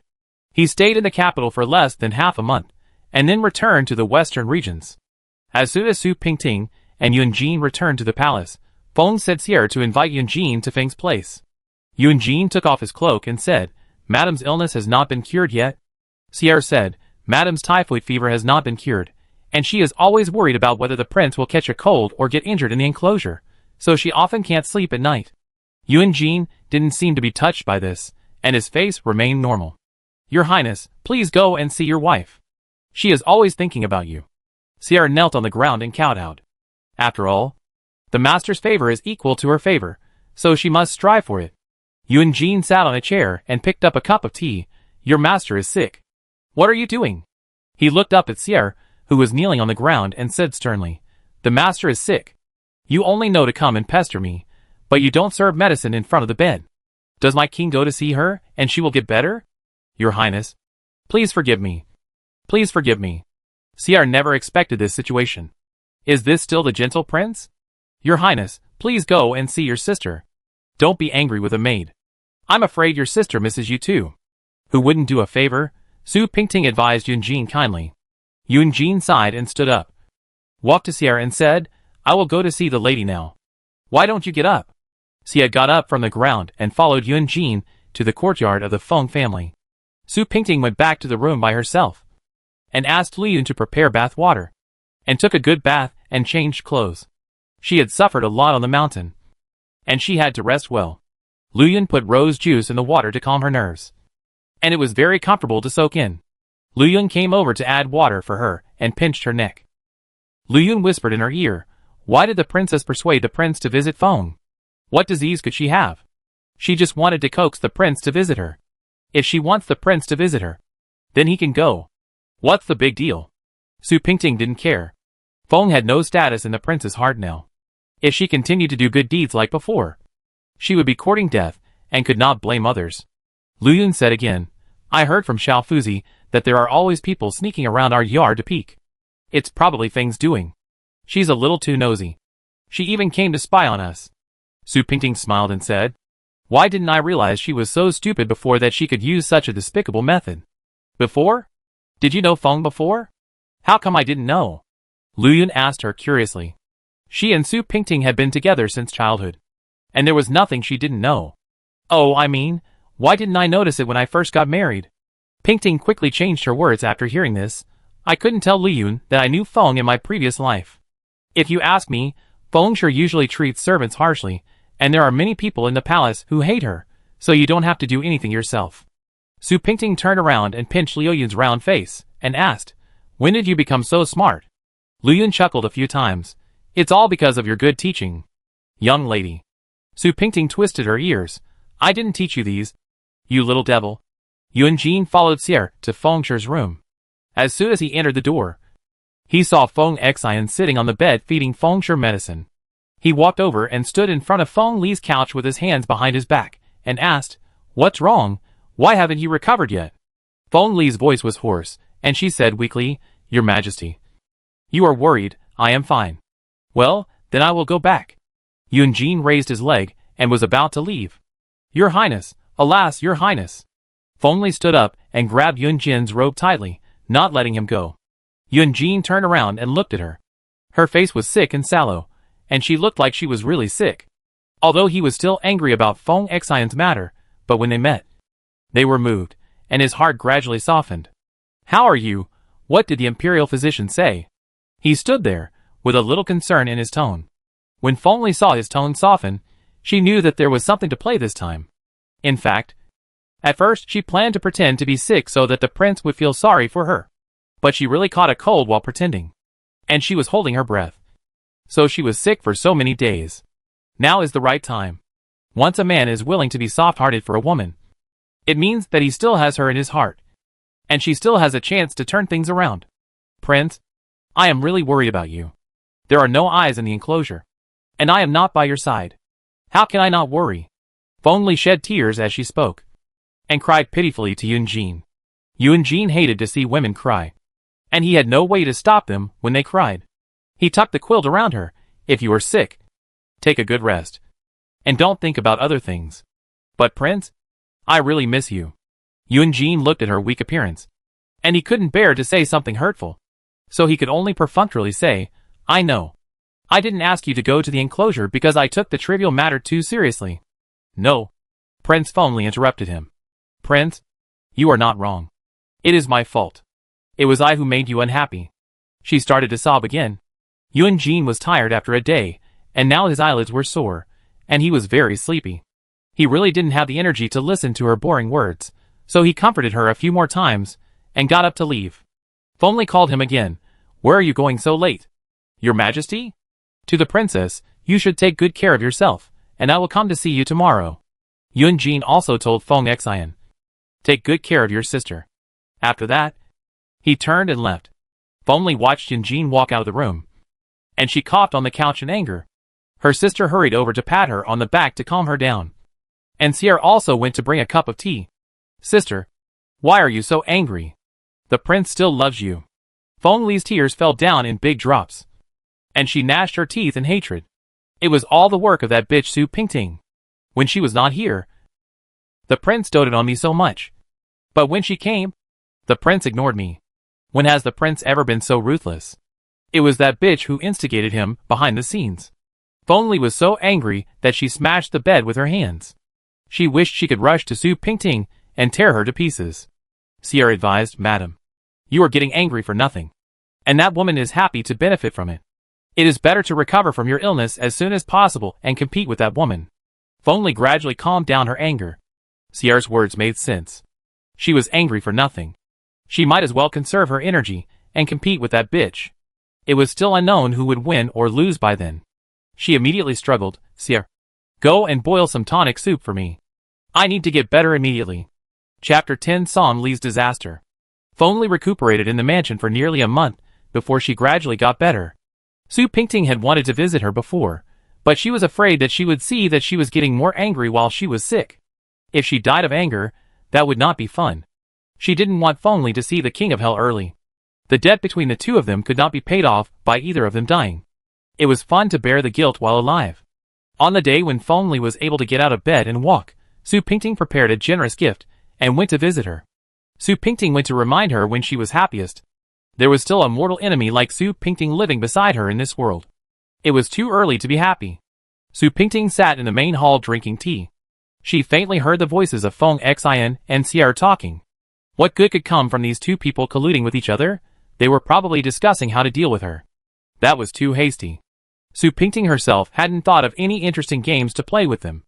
After a while, Fengli was supported by Feng Xian and walked out. She looked much better. She had just recovered from a serious illness and was much thinner. Fengli was about to kneel down to greet Su Pingting. Su Pingting quickly put down the tea in her hand and went to help her. If she was tired from bowing, Su Pingting would be blamed for nothing. Sister, please stop being polite. I just recovered from my illness. How can I bow? Su Pingting helped her sit down and smiled at her. Fengli also smiled. She was unwilling to admit defeat in front of Su Pingting. If you think I am not living well, I must show you whether I am living well or not. Princess, you are too polite. You even came to see me in person. I should go and pay my respects to you. Su Pingting motioned Liyun to bring the gift up. This is a tonic that I picked for you. This Chan by Mountain Ginseng is the best ginseng. It is the best to replenish your body after illness. Please take it. Feng sure didn't bother to be polite with her. She asked Sierra to take it immediately. Su Pingting said again, when you have nothing to do, you can walk around in the garden more often. Sister Wei and Sister Li also miss you very much. Fengli knew that the three of them were in collusion. How could he want to see them loving each other while he was unhappy? She smiled and said, what the princess said is true. When I am completely well, I will go and get together with my sisters. Feng Xian stood impatiently on the side, rolling her eyes at Su Pingting. Her sister could pretend to be friendly, but she couldn't. She just hated Su Pingting, in her heart and on her face, and she didn't know how to hide it at all. This time when she came to visit Fengli, Su Pingting brought her two sisters a good news. I'm afraid you don't know about this great news. There was a rumor in the palace in the past 2 days that the emperor didn't have enough people to serve him, and the empress dowager wanted to pick some good people from our palaces and send them to the palace. The prince came back from the palace 2 days ago, and told me that he had handed over Sister Xioner's flower album. In half a month, Sister Xioner might be carried to the palace in a sedan chair. Feng Xian was about to hand her sister a cup of tea, but she froze on the spot when she heard this, and the cup in her hand almost fell to the ground. A strange look flashed across Feng Li's face, but she immediately covered it up calmly. Su Pingting looked at Feng Xian with interest and continued. With our prince backing Xioner, are you afraid that there will be no concubine position for Sister Xioner after she enters the palace? Sister, I don't want to enter the palace. I don't want to enter the palace. Go and talk to my brother-in-law. I don't want to enter any palace. Feng Xian immediately twisted her body and acted coquettishly in front of Feng Li, not caring that Su Pingting was still sitting there. Her sister winked at her, but she just kept making a fuss as if she didn't see it. With her childish mind, she probably wouldn't survive this year's Lantern Festival even if she entered the palace. Su Pingting mentioned this to Yunjin because she saw this in her. The harem full of tigers and wolves is a good place for this little girl to gain experience. If she didn't live up to her expectations and offended someone in the palace, it wouldn't be Su Pingting's fault, it was all her own fate. If she really became a queen, then Su Pingting would accept it. Feng Li couldn't get her sister to stop her, and after scolding her with a stern face, Feng Xian stood aside obediently. Princess, Xioner is still young, and entering the palace. I'm afraid it's not appropriate yet. Feng Li certainly didn't want Feng Xian to leave her side. First, her sister was someone she had loved since she was a child. And second, she still had that fantasy, wanting the prince to accept her own sister. Su Pingting was now playing a trick to separate her sister from herself, and she was of course unwilling to do so. Su Pingting took out another gift. A purple jade pendant.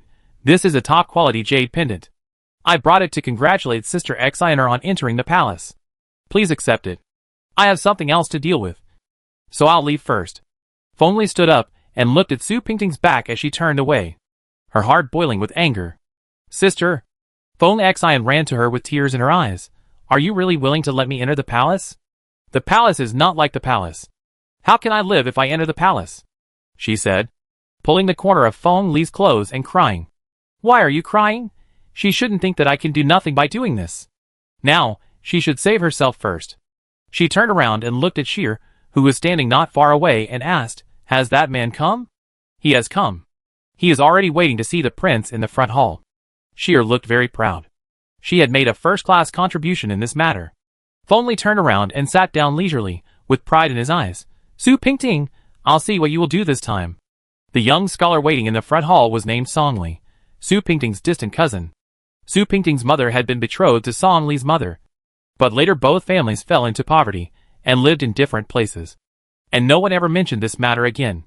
Feng Li said people to inquire about Song Li's whereabouts for a long time before finding out that he was now selling calligraphy and paintings in the capital for a living. His parents had long passed away, and he was left alone in the capital without any support. She had secretly bribed Song Li, telling him to come to the palace to ask for his wife. The fourth prince was a well-known good man, and would not make things difficult for him. And if he could really take Su Pingting away, Feng Li would reward him with another 500 taels of silver. Feng Li wanted to use Song Li to remove Su Pingting, the thorn in his side, and save himself some effort. Besides, they had been unmarried since childhood, and they had not broken off the engagement. The prince had taken someone else's love, and for the sake of his reputation, the prince had to reluctantly give up. Feng Li had already sent people to spread some rumors in the capital, saying that the prince took advantage of his wealth and power to seize someone else's wife and make her his princess.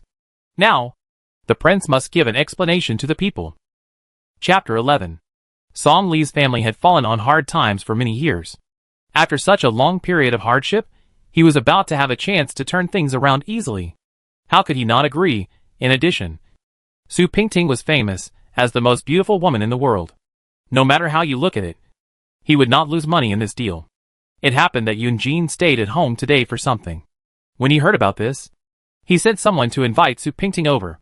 He went to the front hall to see the man who claimed to be Su Pingting's cousin. Yunjin entered the front hall and saw Song Li sitting there awkwardly in an old gray robe. The robe was obviously worn for many years.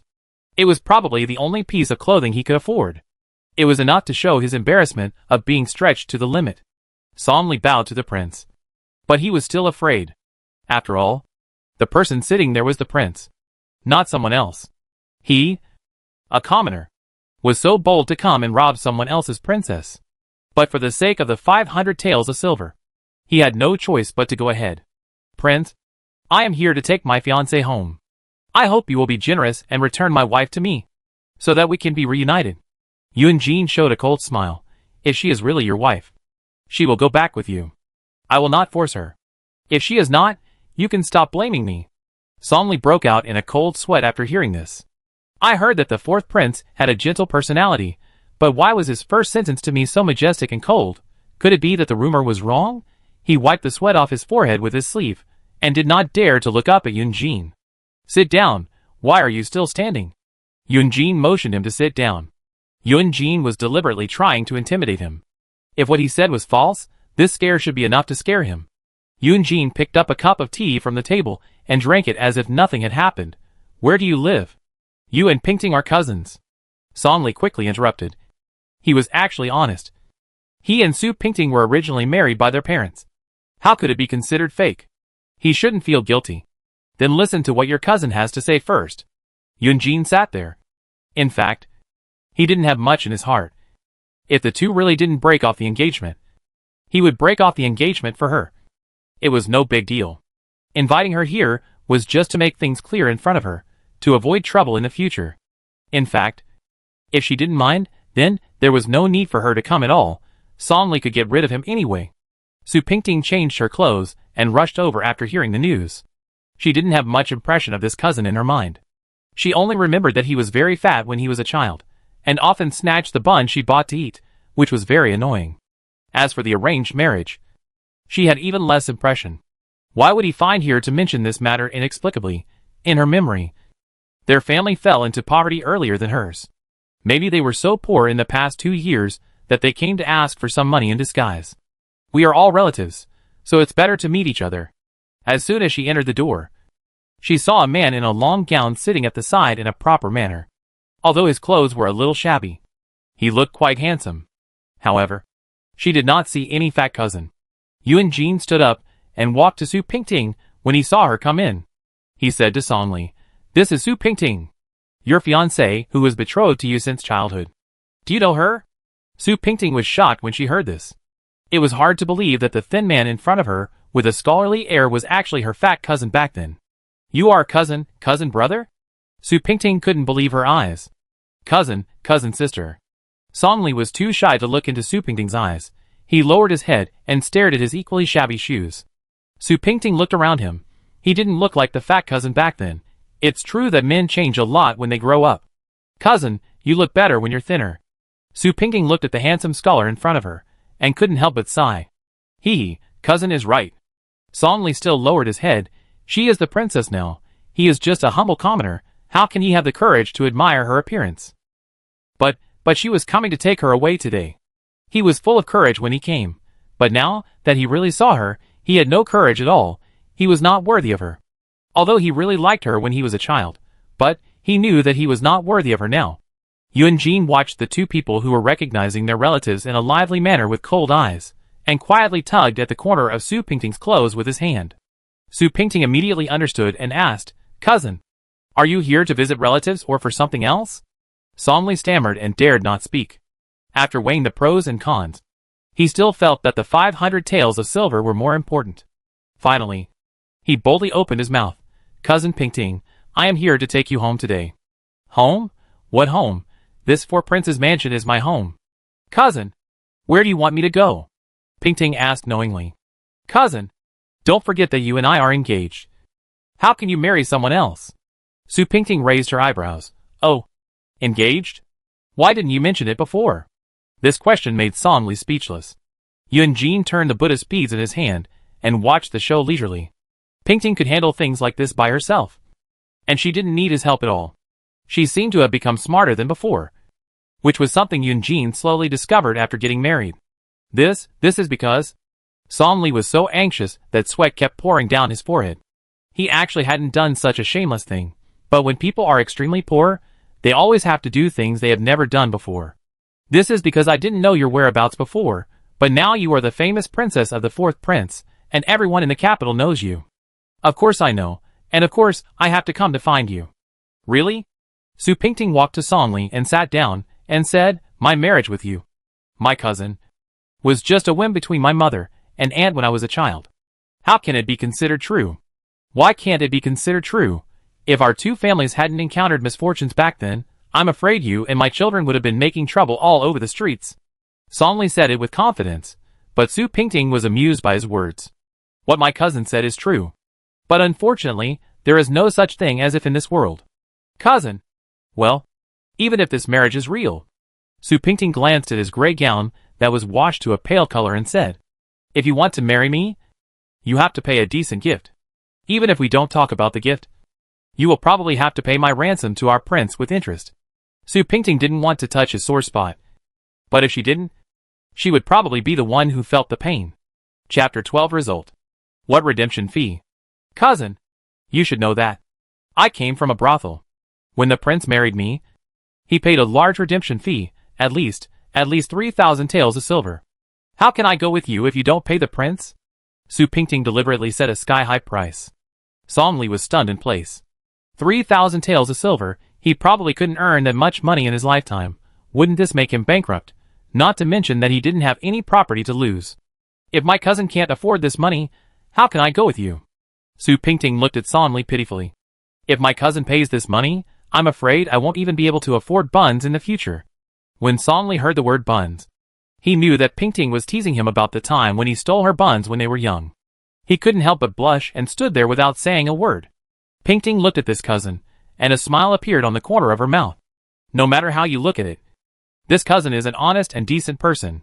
Why would he rashly run to the palace to ask for someone? Although he likes her a little, he wouldn't run to the palace and act wild without caring about his own life. There must be other inside stories behind this. Let's put it this way.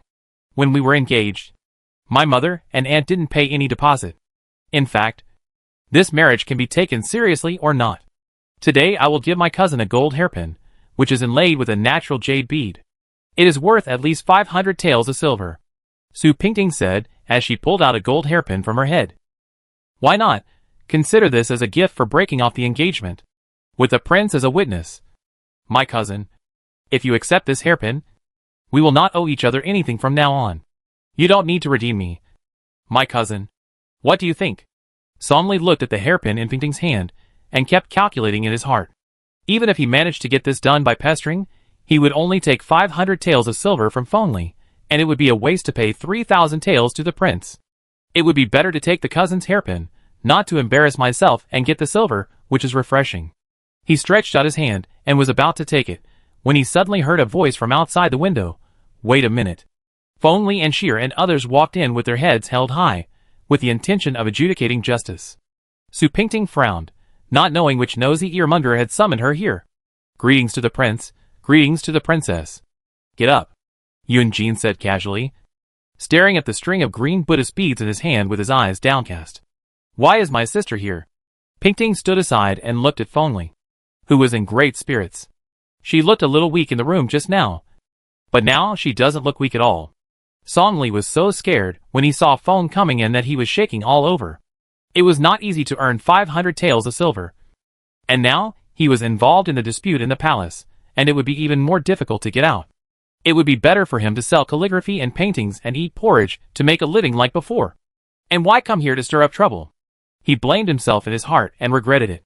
I heard someone was trying to destroy the princess's reputation, so I came to see her. Feng turned to Songli and said, Are you the one who came to ask our princess for a marriage? Yes. You are so bold that you dare to covet even a princess. What crime should you be punished for? Feng's face turned pale with anger, as if Songli was attracted to her instead of Su Pingting. Su Pingting was wondering, why was she so righteous? Songli had already kneeled down when he heard this, and he kowtowed repeatedly on the ground in fear, and he didn't know what to do. Feng said to the prince, Prince, such a scoundrel dared to frame the princess for a few silver coins. If he is not severely punished, I am afraid that such a trend will prevail, and it will be even more difficult to suppress in the future. Yunjin said, What do you think? Feng said coldly, Throw him into the death row and behead him immediately. Songli finally understood that Feng was going to kill him after he had done his work. As expected, women are like snakes and scorpions, And a beautiful woman like her is even more vicious. Prince, please forgive me. I was also confused for a moment. Solemnly kowtowed to Yunjin, just hoping to save his life. He should have known that a vicious woman like Feng would not treat a commoner like him kindly. He was just a chess piece of hers, and would eventually become a useless chess piece regardless of success or failure. Su Pingting saw Sonli begging for mercy humbly on the ground, and she could not help but think of the miserable days she had lived in the hands of Feng. She begged for mercy on the ground, but Feng looked up at her with a mean face, and refused to show any mercy. No matter how she begged for mercy, it was useless. This is the sadness of a small person, whose fate is controlled by others, and who is always a pitiful creature. Feng's deliberate attempt to execute my cousin is even more revealing. Sister, my cousin only came to see me in the palace because of our childhood friendship. He is not worthy of such a serious crime as coveting the princess. Su Pingting squatted down and helped up Sonli, whose legs were weak. Cousin, you don't have to feel guilty. What happened between you and me is fate. You don't have to think about the marriage in the past because you are in a difficult situation. Take this hairpin. Our engagement is no longer counted from now on. Su Pingting put the gold hairpin into Song Li's hand and gently patted the back of his hand to reassure him. Feng Li said, but now there are rumors in the market that our prince has taken someone's love. If we don't deal with this lowly person, how can we convince the public? So you mean that I have robbed someone's wife and room and have done many evil things? Yunjin raised his face slightly and stared at Feng coldly. No, that's not what I mean. Feng Li was frightened and quickly denied it. She knew the prince's character very well, and knew very well how much anger was hidden in his calm tone. Song Li said, I am willing to clarify my relationship with the princess to the world to prove the prince's innocence.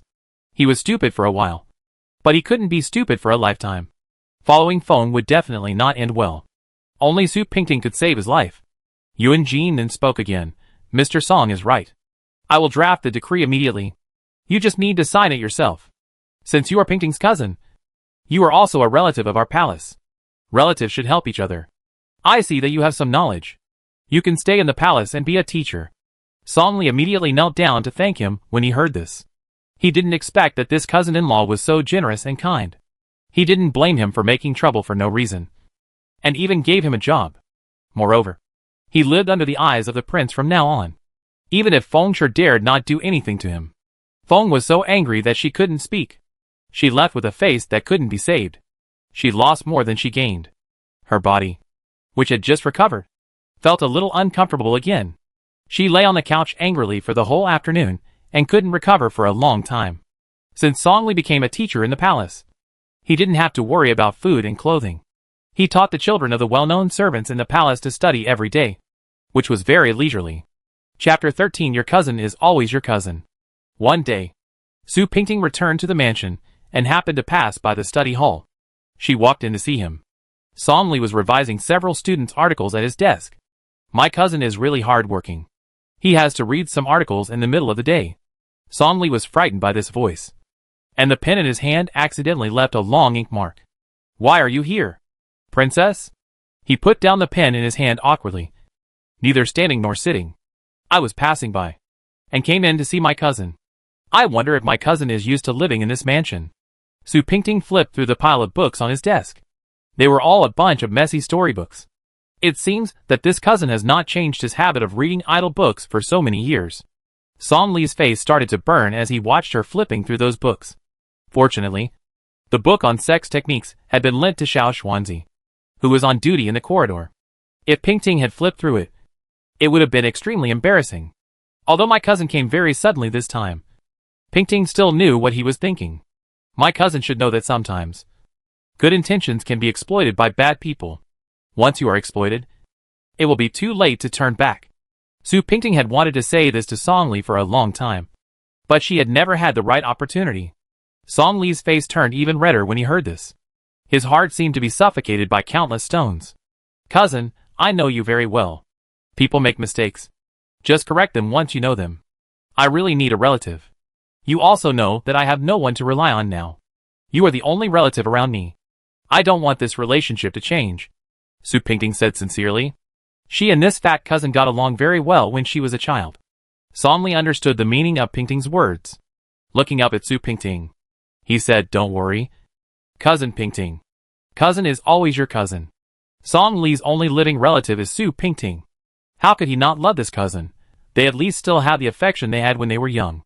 In fact, when he was lying on the bed at night with nothing to do, he often thought in his heart that if it was successful that day, even if he really needed 3,000 taels of silver to take Su Pingting away, he would be willing to do it with all his heart. It's a pity that there is no possibility of if in this world. Su Pingting had just returned to her room when the servant handed her a golden book. It turned out that the Book of Feng Xian had been handed back from the palace. The emperor had granted her permission to serve in the palace, and first conferred her the title of beauty. After all, Feng Xian's father's official position was not high, and she could not hold any noble position. The title of beauty was probably given for Yun Jin's sake. Su Pingting had the golden book delivered to Feng's place, and she began to eat lunch in peace. Lu Yun served the dishes to Su Pingting, and said, "Why did the princess let Miss Xian enter the palace to serve the emperor? If she could please the emperor, wouldn't we have shot ourselves in the foot? Do you think it's that easy to please the emperor? Besides, surviving in the harem is not just about pleasing the emperor. With that little girl's personality, what do you think she can do? It's good enough for her to protect herself. Don't let the whole family be implicated." Su Pingting picked the dishes on the table, and saw a bowl of 8 treasure duck nearby. She had just mentioned to Yun Jin that she wanted to eat it last time, and the kitchen made it today. Lu Yun finally understood what her master meant. She secretly admired Su Pingting's clever plan. But then she thought it was inappropriate. But if Miss Xian did something to upset the emperor, would it implicate our prince? Su Pingting smiled, looked at Lu Yun and said, "The emperor is still young and still relies on our prince for everything. This is one thing.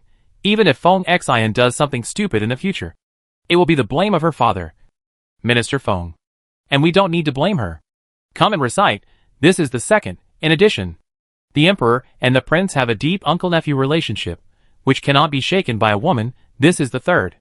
The princess is really smart, not comparable to us stupid girls." Su Pingting twisted her small face. "Okay, our Lu Yun is smart and well-behaved enough. This princess is very satisfied. You haven't eaten yet. Come, sit down and eat together."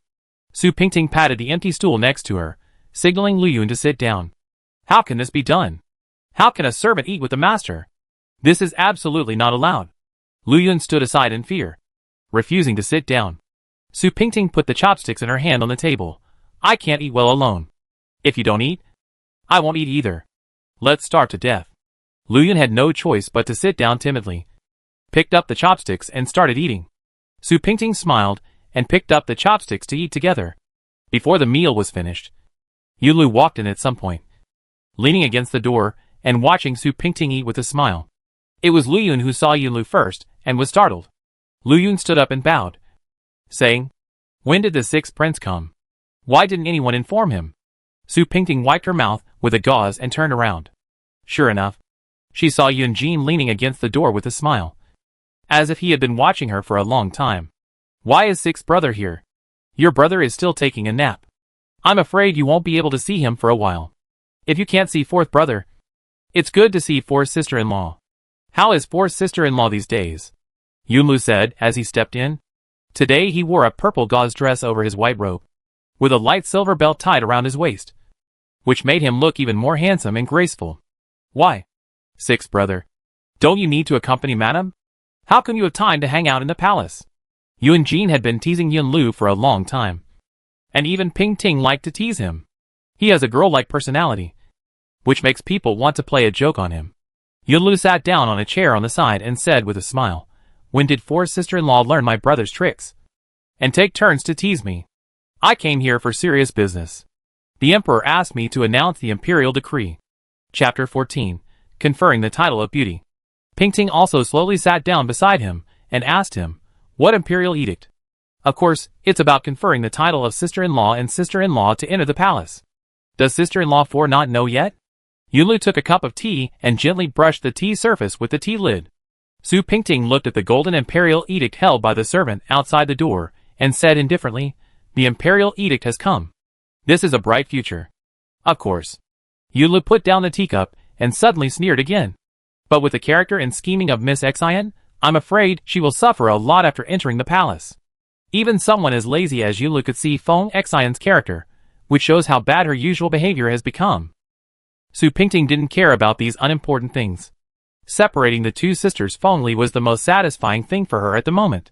As soon as Feng received the golden book, her tears began to flow. She had begged for grace countless times in front of the prince, saying that Feng Xian didn't want to enter the palace, and asked the prince to take back Feng Xian's flower book, but the prince insisted on his own way and didn't take it seriously at all. Now the matter is done, and nothing can be reversed. Feng supported her heavy head, feeling extremely tired, and the gilded ring on her hand coldly touched her cheek. Originally, he was counting on Song Li's move to defeat Su Pingting, but he didn't expect that it would give her a helper instead. His sister was summoned to the palace, which made him feel like his left and right arms were cut off. Which made matters worse. The servants gradually left, and Feng still sat there without saying a word, holding the golden book that represented infinite honor tightly in his hand. He was like a stone frozen in the snow, and people could feel the bone-chilling cold without getting close. Feng Xian stood quietly behind the screen. She had already hidden behind the screen when the servant came to deliver the book, wanting to see what was going on. She had guessed the result until she saw the two clear tear marks on her sister's face. She was destined to go to the palace. She knew in her heart that she had no good family background, and that she would only be slaughtered and swallow her anger in the palace, and would live a cowardly life like an ant from then on. When she thought of this, her tears immediately rolled down like beads from a broken string, wetting the red carpet under her feet. She still threw herself into her sister's arms and burst into tears. Feng also stroked her back with tears in her eyes and said, "It's my sister who is useless. I can't protect you in front of your brother-in-law. When you enter the palace, you must be careful in what you say and do. The honor and disgrace of the Feng family depends on you alone." Feng Xian cried even more sadly after hearing this. She had been pampered since she was a child. How could she live a life of intrigue and competition in the palace? Feng lifted Feng Xian's tearful face lying in her arms and said solemnly, "If you really have a backbone, you should make the emperor happy. What do you have to fear after receiving the emperor's favor? At that time, even your sister will be able to benefit from it. From now on, you don't have to suffer the anger of Su Pingting. That bitch. Do you understand?" Feng Xian knew that her sister wanted her to do well. It was useless to cry now. Maybe it would make her annoyed. She had to stop crying gradually and follow her sister's wishes. Chapter 15. Pregnant Woman. Yulu came to announce the imperial edict in the afternoon. After receiving the imperial edict, Feng prepared to send her sister back to the Feng mansion, waiting for the good day to enter the palace. Feng still looked unhappy when she left, standing beside her sister with a cold face. Su Pingting, as the hostess of the palace, also came out to see her off. The other two ladies also came out to see Feng Xian off for the sake of face. Both of them prepared a gift. A group of people stood in front of the palace door, seeing off the girl who was about to become a concubine. This is a great happy event. But everyone knows that this happy event may turn into a tragedy in the near future. Before Feng Xian got on the sedan chair, she seemed to suddenly remember something, turned around and walked to Su Pingting's side, showing a smile. That smile was not a smile, but like a sharp knife, deeply cutting Su Pingting's body. Su Pingting was not hurt, still maintaining her noble status, with a pair of eyes that seemed to be smiling. Feng Xian took another step closer to Su Pingting, whispering in her ear, "Don't think you are proud today. Today you made my sister and I unhappy. Tomorrow I will make you unhappy. Let's wait and see." Although Feng Xian's voice was childish, there was a lot of hatred mixed in her words. After all, she was still young. When she said the last sentence, her voice trembled slightly. Her eyes were also stained with a faint red because of anger. She glared at Su Pingting fiercely before turning around and getting on the sedan chair and leaving. Feng Xian entered the palace on the first day of snowfall in Chang'an. She wore a luxurious water-red robe and sat in the sedan chair. Beside her sat her personal maid Ener. There were no more tears in her eyes. These tears had been shed drop by drop in the days before entering the palace. Soon after turning into the palace road, the car merged into the traffic of other concubines entering the palace. The whole caravan slowly crawled into the royal courtyard of the magnificent palace, like a centipede with many legs. The favors of these dozens of concubines were like the sudden winter snow. Whether it was prosperous or declining, whether it was thin or thick, was all determined by heaven. Su Pingting also prepared a generous gift for her in the mansion. It would be unreasonable for the mansion to not express some appreciation for the relatives of the prince's mansion entering the palace. She personally watched the servants count the gifts, and then she felt relieved to send them to the palace. To be honest, she has never been able to forget the look in Feng Xian's eyes that day. That kind of hatred was freshly exposed to the sun, without any effort to cover it up. Sometimes Su Pingting would wonder if Feng Xian hated her as much as she hated Feng Li.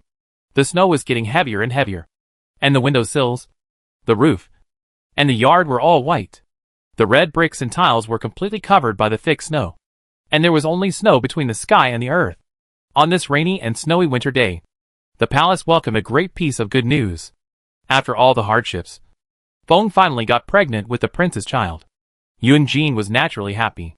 With thousands of rewards, Feng Li's room was almost full of the rare treasures sent by the prince. Ever since she fell out of favor because of her sister, she had never been accepted by the prince. This sudden pregnancy regained all the favors. Feng Li was naturally proud. She walked around the palace with a slightly bulging belly all day, as if she was afraid that others would not know that she was pregnant. "Madam, it's time to drink the medicine for pregnancy." Sheer came up with a bowl of black bitter medicine soup. This was the medicine for pregnancy specially given by the prince. Feng Li was told to drink it every day. "Alas, it's really uncomfortable to drink this bitter juice every day. Can't you change the taste?" Feng Li took the medicine bowl reluctantly, wrung his brows, and raised his neck to drink it, and then quickly rinsed his mouth with warm water. Although the medicine is bitter, it is the prince's intention. Others want to ask for it but can't. Madam's pregnancy is particularly precious. If you give birth to a prince, Madam will have nothing to worry about in the future. Sierra took the empty medicine bowl and handed over the handkerchief. Feng Li proudly held her belly and said, "That's right. If I give birth to a prince in the future, what will Su Pingting, that bitch, do with me? She is still a few years younger, and she can't even have a child. How many years can the prince still spoil her? Feng's pregnancy is a joy for one family and a sorrow for the other. Madame Wei is better off. But Madame Li has no children. Now, her situation is even more embarrassing. Princess, now Feng is suddenly pregnant. Aren't you anxious?" Madame Li sat in Su Pingting's room with a worried look on her face and had no intention of drinking tea. Su Pingting was playing with nail polish as if nothing had happened. "Why are you in a hurry? She's pregnant, and we live our lives. But, if she gives birth to a prince, we may have no place to stand. Right? Let her give birth to the child safely first." Su Pingting raised her hand to the warm winter sun and admired her red and crystal nails. Feeling very satisfied, Mrs. Li saw that her words were full of hidden meanings. So she kept silent, smiled slightly, and calmly drank the tea in front of her. The first time Feng had a fright was when she was 4 months pregnant. She was walking on the path behind the porch after returning from her parents' home. A vicious dog jumped out from nowhere and bit and pounced on her. Because she was protected by servants, she was not hurt at all. However, she was frightened and her fetus became unstable immediately. On the same day, she invited the imperial physician to come and take care of the fetus. From then on, she did not dare to get out of bed. After the prince knew about it, he ordered people to take good care of her, fearing that something would go wrong with her pregnancy. "Pingting, what do you think Lear's baby is? A boy or a girl?" The two of them had nothing to do, so they played chess in the room for fun. Su Pingting turned the white jade bracelet on her hand and said with a smile, "Does the prince want a boy or a girl? It's fine. I think the prince is clearly hoping for a prince, but he's trying to trick me." Su Pingting used a handkerchief to wipe away the faint dust on the chessboard. Over the years, the prince has been gentle to his servants, and these people have gradually become fearless, and they don't even bother to wipe the chessboard that the prince often uses for fun. Of course the prince is good, but girls are more obedient and clever. Yunjin put his heart on the chessboard, hoping to defeat Su Pingting without leaving a single piece of armor. He didn't know what was going on, but Su Pingting's chess skills had improved a lot. Sometimes he couldn't even beat her, which was really insulting to a man's dignity. The two were playing chess fiercely, when Sheer suddenly ran in and knelt down beside Yunjin. Sheer said in tears, "My lord, something bad has happened. Madam accidentally tripped in the garden, and I'm afraid the child can't be saved." Chapter 16. Do you really believe me? Madam, please hold on a little longer, and it will pass. Experienced mothers took good care of Feng in her room, but it was a pity that Feng had been suffering from constant abdominal pain, and it seemed difficult to save the child. The cry was very shrill, and it was especially frightening to hear on such a windy night. Pingting stood aside, watching the hustle and bustle in the room with a cold eye, and felt infinitely comfortable in her heart. Prince, you don't have to worry, my sister is blessed, and nothing will happen to her. On the surface, words of comfort still had to be said, not to mention that Feng and the child were in an uncertain situation. Your Highness, you don't have to worry too much. Dr. Wang is a skilled doctor. My sister and the baby in her belly will be fine. Mrs. Li came over at some point, holding a cup of tea in her hand, and stood respectfully beside Yunjin. Yunjin said, "Yes." But he didn't take the tea from Mrs. Li. There was no emotion on his face, which was a sign of the turbulent tide in his heart. The doctor worked for half the night, but in the end, he still couldn't save the child. Yunjin glanced at the dead fetus in the doctor's arms. His brows knitted together. He pursed his lips and said after a long time, "Bury it. No need to bring it to Madame." Feng Li lay exhausted on the bed. The broken hair on his forehead was wet with sweat and stuck tightly to his skin. She barely opened her eyes and looked around anxiously, as if she was looking for something. Yunjin sat by the bed, holding her equally wet palm, and soothing her softly. "You have to take good care of the child. You will have another child eventually." Feng Li's mouth twitched slightly, and she looked at the man in front of her in disbelief. Did she spend all her efforts just for nothing? She had been carrying the child for so long. How could it just be lost like this? She used all her strength to open her mouth. No. No. No. Her tears flowed out with these words. Yunjin added, "God is not on your side, don't be too sad." Feng Li cried in pain, tears mixed with sweat stuck to her face. The maid came up to wipe her tears. "Sister, don't cry and hurt yourself." Su Pingting stood beside Yunjin, looking at this overly weak, pale woman expressionlessly. Feng Li's face changed, and he raised his green onion-like fingers tremblingly, pointed at Su Pingting and gritted his teeth and said, "It was you, the vicious woman, who killed my child. You, the vicious woman." Su Pingting moved her eyes slightly, and then calmed down. "Sister, you are confused. How could I have killed your child?" Yunjin let go of the hand holding Feng Li and said, "What nonsense are you talking about? Pingting has been with me all the time. How could she have the time to harm your child, considering that she had just lost her beloved son?" Yunjin said again, "You should have a good rest. You won't have to worry about not having children in the future." Feng Li used a pair of tears-red eyes too. She looked at Yunjin with pleading eyes. "Prince, why don't you believe it? It was this woman who killed your child with me. Why don't you believe it?" Yunjin stared at her for a long time, then looked at Su Pingting, who was not moved at all, and then told the imperial physician, "Give Madam a few doses of tranquilizing medicine. If anything happens again, I will only ask you. Prince, let me see the child. Let me see the child." Feng struggled to sit up, grabbing the corner of Yunjin's clothes. She was just a mother at the moment, and she just wanted to see the mother of her child with her own eyes. Yunjin leaned sideways and said like a still pool of autumn water, "The child is gone. Don't be reluctant to let go. It will only add sadness to the living. You should take good care of your body, and don't worry about other things." After Yunjin finished speaking, he took Su Pingting and others out of the delivery room full of fishy smell. The room that was originally crowded with people suddenly became deserted, and only a few mothers, who were taking care of the child, were left in the room. "Madam, you have to rest in bed, and don't get too angry." Sierra squatted beside the bed, and served her wholeheartedly. Feng Li opened his eyes, staring at the crimson bed curtains above his head. "Madam, you must not be too sad. Madam, please say something." Sierra shook Feng Li's arm, almost crying out of fear. After a long time, another tear fell from the corner of Feng Li's eyes. She said word by word, "My child can't die in vain." Yunjin and Pingting walked side by side to the imperial garden. Pingting suddenly stopped and asked, "Prince, don't you suspect that Sister Feng's loss of her son has something to do with me?" "Why do you say that? Everyone in the mansion knows that she and I have always been at odds." Yunjin interrupted, "So what? I believe you." He gently took her hand and placed it in his palm, smiling at her in the bright moonlight. Su Pingting suddenly felt a stir in her heart. This feeling was so familiar and so long-lasting, just like the solidity and reliability of lying on her mother's back in her childhood. She had long since stopped believing in emotions, but this smile gave a glimmer of life to the dead part of her emotions. "Does the prince trust me so much?" she asked again. He stroked her face and said softly, "From the beginning, I believed everything. Just at the beginning of spring, A child had already been lost in the palace. And everyone in the palace said it was caused by evil spirits. Originally, I thought that this evil spirit was referring to someone else. It was not until more and more curious people gathered in front of the gate of Neo-Yunju to look around that Su Pingting realized who this evil spirit was referring to. What are you looking at? Come in and see. What's the point of sneaking around the door? Lu Yun stood on the threshold with his hands on his waist, scolding the small group of people gathered at the door.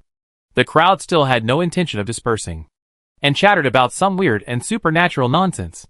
Do you think this princess is a monster? Of course she is not. She is so beautiful. And she killed a prince as soon as she came. She is a monster to anyone. These words were heard intermittently in the house. Su Pingting held a chess book and pretended not to hear them. Princess, aren't you angry? Lu Yun ran back angrily, standing aside and wiping the sweat off his face. What's there to be angry about? We have a clear conscience. Su Pingting was flipping through the chess manual, indifferent to what was happening outside the door. Lu Yun worriedly said, but if the rumor spreads for a long time, I'm afraid the prince will take it seriously. If the prince took it seriously, he wouldn't stay here every day. Lu Yun thought this made sense, so he quietly stepped aside to make tea. Before a cup of tea was finished, Xiao Xuanzi from the corridor suddenly ran in without a reason, scaring the master and servant. Princess, it's bad. Madame Feng has punished Madame Li, and she is kneeling in the yard. Xiao Xuanzi was sweating all over and couldn't breathe. It must be an emergency, so he had to report it. Why? It is said that Madame Li murdered the prince, which is an unforgivable crime. This is strange. Both Feng and Li are concubines. How could Feng punish Madame Li so easily? She must have had Madame Li tied up and not allowed others to enter. These servants were afraid of her, so no one dared to stop her. When Su Pingting arrived at Feng's place, Madame Li had been kneeling in the yard for an hour. Two servants were standing beside her, holding her shoulders tightly, so she couldn't move at all.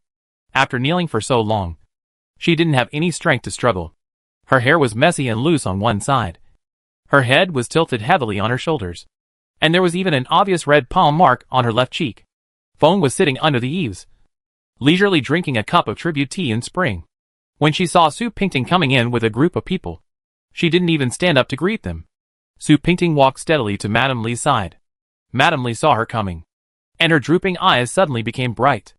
There were two slap sounds, and two slaps fell hard and fast on the faces of the two servants. Su Pingting pointed at their noses and scolded, "Who are you? Who is Madame Li? And how dare you be so presumptuous here?" The two servants were suddenly slapped twice on the face, and their faces were burning with pain. They knelt down in fear. Everyone knew that the fourth princess usually treated her servants well. Today, she was really angry. "Princess, please forgive me. Please forgive me." "Yes, yes." Madame Feng, one of them hesitated to speak, and his eyes were fixed on Feng Li's seat. Before he could finish the rest of the sentence, the man under the eaves had already said, "I asked him to hit me." Chapter 17. Who killed her child? The servants are ignorant. How could sister be so confused? Su Pingting asked Lu Yun to help Li Xiangruan, whose knees were swollen, and she slowly climbed up the steps under the eaves, pressing step by step. "Sister and Sister Li are both concubines. How can you humiliate them like this? If the servants beat the master, how will Sister Li feel? I am afraid that even Sister Feng will have the bad reputation of a fierce woman." Feng Li sat there fiddling with a shaky golden hairpin on her temples, and said disdainfully, "Princess, there is nothing wrong with me beating this bitch. She killed the prince's offspring, which is a crime that should not be punished. Sister Feng, do you have any evidence?" Feng Li sneered. She personally led people to find countless little figures pierced with silver needles in her room, with my birth date written on them. What else can she deny? Using such filthy evil spirits in the mansion is a capital crime. Madame Li shook her head painfully. "No, Princess, I didn't." "That's right. Sister Li has always been respectful, and she doesn't seem like someone who would do such a thing. I think someone is instigating her from behind." Feng Li looked straight at Su Pingting with an aggressive smile on his lips. The implication is that Su Pingting instigated Madame Li to do it. What a joke. If Su Pingting were to do it, she would only be more cruel and vicious. Who would be stupid enough to use such an unreliable and dirty trick? That's it. Sister shouldn't abuse private punishment. Everything in the palace is decided by the prince. If things don't work out, there is still the princess. Su Pingting almost said to her face, It's really not your turn to intervene. Feng Li's face suddenly turned ashen. This was clearly a mockery of her position as a concubine. Without waiting for Feng Li to retort, Su Pingting immediately told everyone, "Today's matter. You servants are all at fault. The master is angry and confused.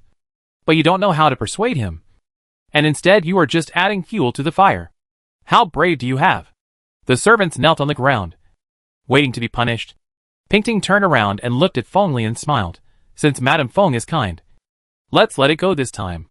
If it happens again, you will have to spend the rest of your life in the torture chamber." After that, Su Pingting ordered people to carry Madame Li away.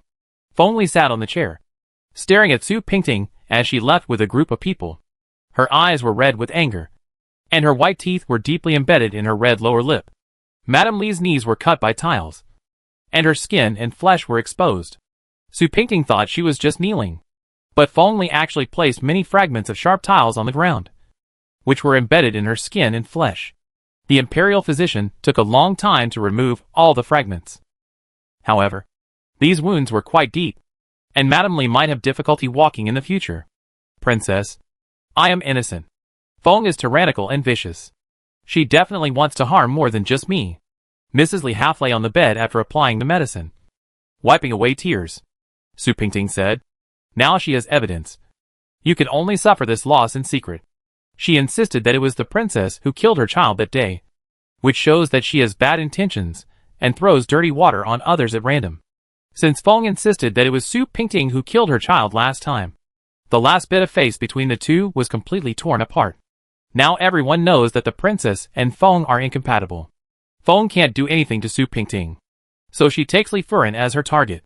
"Did you curse Feng?" "I really don't know." Li Furen immediately shed 2 lines of hot tears, choking and unable to speak. It was indeed she who asked someone to sprinkle the butter on the cobblestone path in the garden. But she had never done this evil trick. "Princess, you have to save me. If Feng whispers to the prince, I will be finished. Princess, you must save me." Li Xiangruan had long lost favor with the prince. If the prince believed what Feng said, she would never be able to rise again. Su Pingting said, "Rest assured. And don't take responsibility for something you didn't do." She stroked the back of Li's hand and patted it twice. "I'll take care of everything." Who knew that the palace had just been quiet for less than 2 hours when an uninvited guest came to visit. Feng Xian sat in the Ilyuan sedan chair, accompanied by countless palace servants, and entered the gate of the 4th prince's palace in a dignified manner. She came unexpectedly, and with a fierce momentum. It is said that the palace gate is as deep as the sea. After entering the palace, Feng Xian was indeed different from before. She was wrapped in a piece of expensive silk worth several gold coins, and her makeup was more intense than before. Her eyebrows and eyes also showed the charm of a young woman. She was no longer the simple girl who climbed flowers and plucked branches, but completely transformed into a young concubine who had just been favored by the emperor. Su Pingting thought that her temperament would be restrained after entering the palace, but she didn't expect that she was still as unbridled and frivolous as before. If her father had not made another contribution in the previous dynasty, she would not have been so favored. "Sister-in-law, I am here to ask you for your crime." Feng Xian smiled contemptuously, not taking Su Pingting seriously at all. Su Pingting brushed her sleeves and turned to sit down, smiling. "I didn't expect that Lady Feng would be so eager to ask me for my crime as soon as she arrived at the 4 princes' mansion. Is she too impatient? I don't know what crime I have committed, that you need to rush from the palace to punish me?" Feng Xian's phoenix eyes condensed, and said loudly, "Of course. It is the crime of not managing the family properly, and shielding the culprit." Chapter 18: A dog meddling in other people's business. Su Pingting glanced at Feng Li beside her, and said without flinching, "I didn't know I had committed such a crime." Of course the princess didn't know, because the princess always cares about the deep sisterly love. Feng Li was fanning the flames, and now that her sister was favored by the emperor, she also became arrogant. "Come here, bring Li to me. I want to interrogate her in person. I must find out whether she cursed my sister or not." She was talking to the servants, but Feng Xian's eyes were circling around Su Pingting. Feng Li was even more complacent. She didn't care that she was a woman who had just come out of confinement. She sat in the hall wrapped in fox fur and watched her sister vent her anger. Although it was early spring, she was weak because of her confinement, so she kept warm every day. Feng Xian waved her hand, and several eunuchs filed out and walked towards Su Pingting's yard. Soon, Li, whose legs could not move, was carried over by many people. The wound on her knee that had just been bandaged was broken again because of the eunuchs pushing and shoving, and a large amount of blood oozed out of the bandage. Li, you still don't kneel down when you see me. Feng Xian saw that she had a wound on her knee, but she still insisted on kneeling down. My queen, I have a wound on my knee. I'm afraid I can't. I told you to kneel down. So kneel down. Who told you to talk too much? Feng Xian gave a look to the eunuch beside her, and the eunuch immediately understood and pressed Li down to the ground. Li screamed in pain, and the sound pierced Su Pingting's eardrums. Just think about it, and you will know how painful it was for her. Su Pingting said, My queen, why do you have to force it? You know that Madame Li has a wound on her knee. Feng Xian disagreed. A lowly maid. Why should I pity her? What's more, she was just a lowly maid playing the pipa in a brothel. Lowly maid? Pity? Su Pingting suddenly felt a tearing pain in her heart, as if a wound that had just healed was rudely torn open again. She clenched a fist in her sleeve and calmly watched the good show led by the two sisters of the Feng family. Lowly, I ask you, who instructed you to do these vicious things? Feng Xian lifted Li's chin with her hand, and her pointed thumb nail poked hard on her chin, leaving a deep crescent-shaped red mark. Li's eyes were filled with tears. It was unclear whether she was in pain or in grievance. She cried to Feng Xian, Your Majesty, I really did not curse Sister Feng's child. I really did not. I definitely did not stab the baby. Please understand. Your Majesty. Li used to be so proud and never did anything that would embarrass her in front of others. Today, she was humiliated to the point where she could not be humiliated any more by these two sisters. And in front of these servants, her heart was like a pile of dead ashes, and no waves could be stirred. I just thought it would be better to hit my head and die, and put an end to it.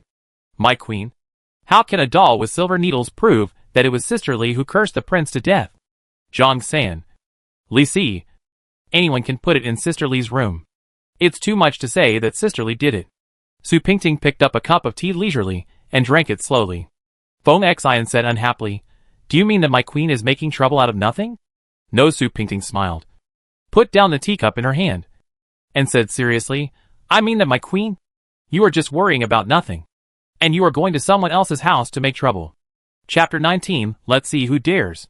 Feng Xian was so angry when she heard this that her eyebrows were raised. She slammed the table and cursed, You are so bold. I am the dignified queen. You dare to contradict me. You are the dignified queen. I am the dignified princess of the palace. The prince is the uncle of the current emperor. Even the queen has to call me the emperor's sister-in-law affectionately when she sees me, let alone you, Beauty Feng. Su Pingting said the last three words very frivolously, specially emphasized her status as a concubine. Feng Xian can deal with Li Xiangyuan today, and she can deal with her tomorrow, if she doesn't suppress her arrogance at this time. She may never be able to suppress it in the future. You are so insolent. I am the imperial concubine. You are just a princess. What qualifications do you have to criticize me? Since entering the palace, Feng Xian has never suffered such grievances. Everyone has been respectful to her since she was favored. Even the queen had to give her 3 points. How could she bear Su Pingting's sarcasm? She was speechless because of Su Pingting. She was embarrassed and angry and said, How dare you talk back to me like this? Someone slap her hard on the face. That's what she said, but none of the servants on the ground dared to do anything. They all lowered their heads and dared not move. How could Su Pingting be easily touched? Not to mention that she was a proper princess, just based on the prince's favor for her, who would dare to touch her without a care in the world. Even Feng Li was shocked. Her sister was so angry that she was about to hit Su Pingting, although she felt it was inappropriate. She really wanted to see Su Pingting's embarrassed look after being slapped in the face. Just thinking about it made her feel happy. You are all dead. Didn't you hear me telling you to do it? Seeing that no one dared to do it, Feng Xian became even more angry. She walked to the servants with their hands hanging down and scolded them one by one. Go! Did you hear me telling you to go? The servants lowered their heads even lower, and simply knelt on the ground and kowtowed continuously. They dared not offend any of the two masters. Only this head could be controlled by them. Su Pingting sat aside, still fiddling with the kingfisher earrings on her ears, smiling, watching Feng Xian getting angry with interest. Okay. Since you all don't dare, I'll do it myself, Feng Xian said, and then strode toward Su Pingting. Feng Xian raised his palm high, and it was about to fall on the left side of Su Pingting's face. Su Pingting was about to block it. But suddenly a heavy scolding came from outside the door. "Let's see who dares." Everyone looked towards the voice. And the fourth prince Yunjin stood in front of the door without knowing when. Watching this farce expressionlessly. His face was not looking good, or even very ugly. When Feng Xian saw him, her heart began to beat fast, and her raised hand suddenly stopped in midair. "I occasionally go out for a few days. Does the owner of the house change?" Yunjin walked unsteadily, wearing a cloak with oleander embroidered on a white background. His words were obviously directed at Feng Xian. Feng Li was a little scared, and hurriedly smiled and said, "No. No, my sister is just here to help me with the housework, your highness. Please don't worry. Take care of the housework." Yunjin smiled coldly, and said to Feng Li, "Do you think the princess is dead, or that the prince is dead?" Feng Li's face immediately flushed with a burning red. Yunjin made her lose face like this, and in front of so many servants. "Brother-in-law, I am here to do justice. This Li used the art of witchcraft to murder your and your sister's child. What's wrong with me punishing her on behalf of the princess?" Although Feng Xian admired Yunjin, she was not his woman after all, so there was no need to be as afraid of her as her sister. Chapter 26 Princess Bai. When Yunjin heard this, he turned his gaze to Su Pingting, who was sitting beside him. She was sitting there, playing with the handkerchief in her hand. Mrs. Li was slumped beside him, her head almost bowed to the dust. After all, she was a woman who had enjoyed his love, and she really didn't want him to see her in such a miserable state. Yunjin walked over and stretched out his hand to her. "Get up." These two words seemed like a stove in the ice and snow, and instantly brought countless warmth to this extremely cold-hearted woman. Madame Li was taken away, and Yunjin ordered people to take good care of her. Unexpectedly, Feng was slapped hard by Yunjin. Even Su Pingting was startled. The crisp sound of flesh touching flesh shocked everyone on the spot, and the whole room was silent. Feng Li covered her right face, and the corner of her mouth twitched slightly. This happened too suddenly, and even the pain came slowly. Prince, she looked at Yunjin blankly with a pair of misty eyes. "This slap is for your tyranny and viciousness." Feng Xian immediately protected her sister and said angrily, "Brother-in-law, after all, my sister just gave birth to a prince for you. How could you treat her like this? It's not just my sister's child who died. It's also your child. The murderer is right in front of you. What's wrong with my sister punishing her? Just because of that woman?" That woman, of course, refers to Su Pingting. Su Pingting raised her head, her eyes staring straight into Feng Xian's eyes. Yunjin said to Feng Li, "I am also infinitely sad about the loss of my son. But this is definitely not an excuse for you to abuse private punishment and make random accusations. I am not unaware of your past, but I just don't want to argue with you. You hold so many lives in your hands. Think about it carefully." Feng was speechless after hearing these words. She had never seen Yunjin so cold and ruthless. No matter how angry he was in the past, he would never hurt her. Today, he actually hit her. She was angry and annoyed. She was stunned in Feng Xian's arms, not knowing what to do. "I promised you that I would give you an explanation for the loss of your son. Don't make trouble here." Yunjin looked at Feng Xian and said, "Since you have married into the palace, you should abide by the palace rules, and should not leave the palace for no reason. I will send someone to send you back to the palace immediately." This farce ended hastily. No one benefited, but 3 parties were harmed. The prince seemed reluctant to mention the death of the prince. Even Feng Li was disliked.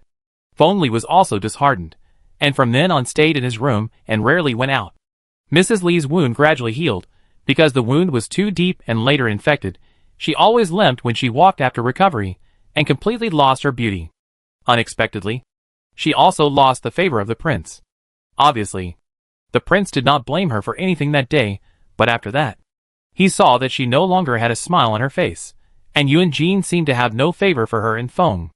In this way, the beneficiaries of this matter are Madame Wei, who has stayed out of the matter, and the princess, who has always been protected by the prince. The matter can be settled, but the rumors never stop. The 2 sisters of the Feng family made people more curious, and they speculated who killed the prince. Of course, the most likely person would not be Madame Li, who had conclusive evidence, but the 4th princess Su Pingting, who was in the limelight. Everyone said that the prince had changed, becoming ruthless and indifferent, and was confused by the favored concubine, just like dodgy bewitched King Zhou. King Zhou was incompetent, and Daji was all-powerful. Indeed, such a pattern was formed in the four princes' palaces. Yunjin no longer asked about anything in the palace. All affairs were handed over to Su Pingting to handle, and he was a leisurely person. Not long after, the emperor went on a tour to Jiangnan, accompanied by the emperor's uncle. The group went south in a lively manner. Everywhere they passed was luxurious and prosperous, and there were scenes of prosperity and brightness everywhere. Yunjin made an exception this time, and took the princess and 3 wives to Jiangnan. People couldn't understand it again. It was obvious that Feng and Li had been out of favor for a long time. But he unexpectedly took them all with him. In Su Pingting's eyes, Yunjin had indeed changed. He frowned more and more often, and the sadness on his face became difficult to dissipate. He even often woke up in the middle of the night. Sometimes he would blame the servants for a cup of tea that was not brewed well. Su Pingting once couldn't help asking him, "What's wrong with you? Are you worried about something?" He closed his eyes and said only one sentence, "Go to sleep." In fact, Su Pingting knew in her heart that he would not care about the pain of losing his son. That day she got up in the middle of the night to drink water, and when she went back to sleep beside him, she saw a tear mark on his face. He even put the jade pendant he had chosen for the child in his purse and carried it with him. And next to it was a yellow talisman with the words "Early Ascension to Paradise." He did not allow others to mention it, but he was immersed in the pain of losing his son every day. This situation continued until the end of the journey to the south, when it changed slightly. At this time, another strange story happened in the royal family. The 6th Prince Yunlu, who had not been married for a long time, fell in love with a Jiangnan woman who was washing clothes by the river. Her appearance and character were unparalleled in the world, and he asked the emperor to insist on making the woman the 6th prince's consort. When the imperial boat passed by, Yunlu was standing by the boat admiring the scenery on both sides of the river. Bai was washing her gauze dress in the shade of the willow bank and flowers, revealing a piece of her white arms. The woman beside the wine shop was like the moon, and her white wrists were covered with frost and snow. Sometimes, just one glance would make your heart beat, and you would be sure. When Yunlu brought Yi to his 4th brother Yunjin to pay his respects, everyone was shocked. Su Pingting stood aside and carefully looked at this gentle woman without saying a word. "This 6th princess looks a bit like our 4th princess," Madame Wei blurted out beside Yunjin. Chapter 21 Concubine Jang. This sentence attracted the attention of the masters and servants around, looking up and down at the 2 beauties with very similar eyebrows and eyes. Yunjin glanced at his brother vaguely, and said lightly, "People are similar, and everything in the world is similar. There is nothing to be surprised about." Su Pingting smiled but said nothing. Yunlu waved a fan and said nothing, and his eyes were fixed on the interlaced pavilions and towers in the distance, as if avoiding something. Bai lowered her eyes and said shyly, "It is my blessing to look like the 4th princess. How dare I offend the 4th princess's beautiful face?" Su Pingting wore a rouge-colored long gown today, covered with a moon-shadow veil like smoke and mist, and a jade hairpin named Beauty's Tears was slanted on her head. She stood among a group of women, like a fairy descending to the earth, and was dazzling like a crane standing out among chickens. Bai was only wearing a simple white dress, with her hair tied up in a loose bun, and a light trace of makeup on her face, which was just the right contrast with Su Pingting, like a lily blooming leisurely among the colorful flowers. The 2 of them. One is dazzling, the other is leisurely. The 2 are one strong and the other light, each beautiful, and do not infringe on each other. When the emperor came to Jiangnan, many officials rushed to flatter him. Jiangnan is the most beautiful place, so every day there are beautiful women lingering on the imperial boat, singing and dancing every day. One day, the emperor held a banquet on the imperial boat and invited Jiang Yuyan, the most famous singer in Jiangnan, to come and entertain him. Yunjin brought Pingting and Madame Wei to sit at the table together, enjoying the tenderness of Jiangnan side by side. Jiang Yuyan brought a zither and sat between 2 rows of seats. These bureaucrats and princes, who had not seen women from outside the capital for many years, stared at her. She had a pair of lively eyes like water, a pair of lips that were as shiny as cherries, and she was even more charming when she played the zither. When her lips opened slightly, the singing voice floated out. The singing was like honey, sticking to people's hearts like having hands, gently scratching. It made people's hearts flutter.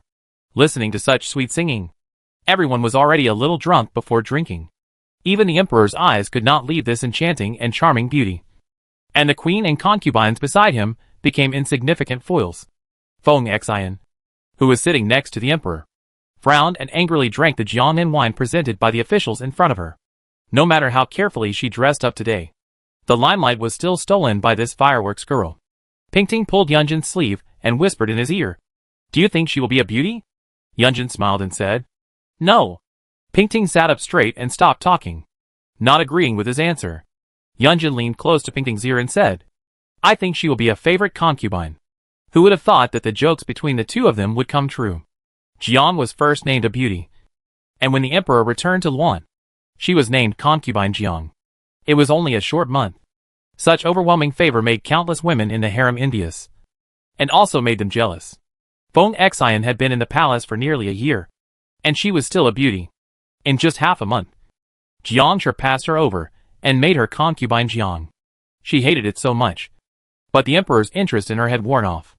It was beyond her ability to compete with Jiang Yuyan for favor. This uncle and nephew, an emperor and a king, both got beauties, which became a good story among the people of Jiangyan. However, this good story was not so pleasant to hear when it reached the ears of the Empress Dowager of Duanqing Palace. "Emperor, I heard that you actually took a prostitute as your concubine. Is this true?" The Empress Dowager had actually heard about this from other concubines a long time ago. The royal family was noble, so how could a prostitute pollute the royal bloodline? Although the emperor knew that marrying a brothel girl was a loss of face, he would not let go of Jiang Yuyan because she was so gentle and affectionate. Grand Empress Dowager. Although concubine Jiang came from a brothel, she was gentle and affectionate, and she was not the kind of seductive woman who could confuse the emperor's heart. In fact, the fourth sister-in-law also came from a brothel, and the emperor's uncle and her were very affectionate. Didn't the Grand Empress Dowager like the fourth sister-in-law very much? The Queen Mother said unhappily, "How can they be the same? Pingting is well-educated and well-mannered. Yuyan is also well-read." Grandma, seeing that the Grand Empress Dowager was somewhat relieved, Yu Che ran to her side and said coquettishly, "Grandma, we have a deep friendship since we were young. Please don't make things difficult for her. Okay?" The Grand Empress Dowager's anger disappeared halfway when she thought of Su Pingting. From then on, she no longer had any hostility towards Jiang, and just treated her as a transparent person, neither being intimate nor cold. Jiang Yuyan also gained a firm foothold in the harem, and from then on she was always favored by the emperor, and received endless blessings. Chapter 22 Murubai. Feng Xian was neglected, and her life in the palace became increasingly difficult, and her sister's life in the palace became even more difficult. Yuan Jin had always been disgusted with her after the farce, and her face was damaged after giving birth, and she was usually mean, and the people in the palace were the most powerful, so life became even more difficult. At first, there were still some fresh meals to eat, but later, the food sent from the kitchen gradually became unbearable, and even smelly and moldy meals were brought to Feng. Xiar couldn't stand it, and went to argue with the old maids in the kitchen. Unexpectedly, she was scolded by them instead, which was a waste of time. Su Pingting knew all these things, and she felt happy. These were all retributions for Feng. If she hadn't been so mean to others, who would have added insult to injury? All evil consequences have sins, and no one could help her. Moreover, they were sworn enemies. Princess, Feng is so pitiful now, and the prince doesn't seem to want to see her again. Lu Yun was ironing a gorgeous robe for Su Pingting. There would be a family banquet in the palace in 2 days, and the prince and princess would have to attend. Su Pingting teased the oriole in the cage, and said casually, "Whether he is willing to see her is up to the prince, and it is not something we can guess. The prince is devoted to you. How can he care about her?" Liu Yun's face was full of pride. The master was favored, and the maid's face was of course good. "Did the prince go to Madame Wei today?" Su Pingting asked. Lu Yun said, "The prince only goes to Madame Wei once or twice a month." "Why is the princess worried about this?" Su Pingting turned her head and looked at the bright moon outside the small window. In the blink of an eye, it was already summer. The night sky was dotted with shining stars, surrounding the silver-white crescent moon. A long time ago, that man once said to her under this starry sky, "Wu Yin, I can't give you anything. Only this starry sky." His tender eyes sometimes appear in Pingting's mind inadvertently, and they are lingering. If she had not died suddenly in her previous life, and had not been a servant in the palace, maybe they would live the life of ordinary people. men farming and women weaving, and live a peaceful life. It's a pity that fate plays tricks on people. And now they are separated by yin and yang. That day, Su Pingting saw Brother Ruofling again in front of the stone lions of the palace. It felt like a lifetime ago. Pain, sweetness, saltiness, and sourness all came to her mind at once. He was still a poor scholar, making a living by selling calligraphy and painting, when he saw Su Pingting, dressed in gorgeous clothes and reborn, walking in front of him. He only smiled faintly. The previous life was just like a gust of wind blowing by. Maybe he had married a suitable wife, like her, and lived the life they had imagined together. This life is nothing special. Wei sat in front of the mirror combing her black hair. Yunjin stood quietly behind her, staring at the two people in the mirror. What are you looking at? He walked to her side, picked out a strand of silver hair from her black hair, and said indifferently, Look, you already have white hair. Even Yuan Yi is older. Are we old? Wei said, How could it be? The prince is still young. Yunjin put a hand on her shoulder, took a long breath, and there were countless apologies in his eyes. Jur, I'm sorry for you. Wei smiled, touched the hand that Yunjin had placed on her shoulder, and said gently, Prince, you are too kind. Since Pingting came into the mansion, I rarely touched you, and Lear and the others. Am I too heartless? Yunjin's words were particularly emotional, and tears welled up in Wei's eyes. She blamed him for abandoning the old and welcoming the new, and being heartless in a blink of an eye. But even so, she couldn't really blame him. How can you be heartless? You just gave all your feelings to her alone. Yunjin looked at Wei Ju in confusion, and asked, Ju, seriously, what is love? I used to think that everything I gave you was love, but now I don't think so. Did I do everything wrong? When Wei heard this, she panicked. She held Yunjin's hand tightly and begged, Prince, I don't ask you to give me any love. I just ask you not to leave me. I don't ask for anything. I just ask you to stay with me and Yuan Yi. No matter how much you love her, I won't care. Yunjin and Wei were the most affectionate couples. They raised their child together and watched him grow up together.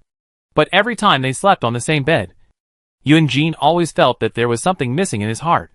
This corner was filled up after meeting Su Pingting. At noon that day, Lu Yun quietly slipped out of the corner gate of the palace and headed straight for a drugstore in the west of the city.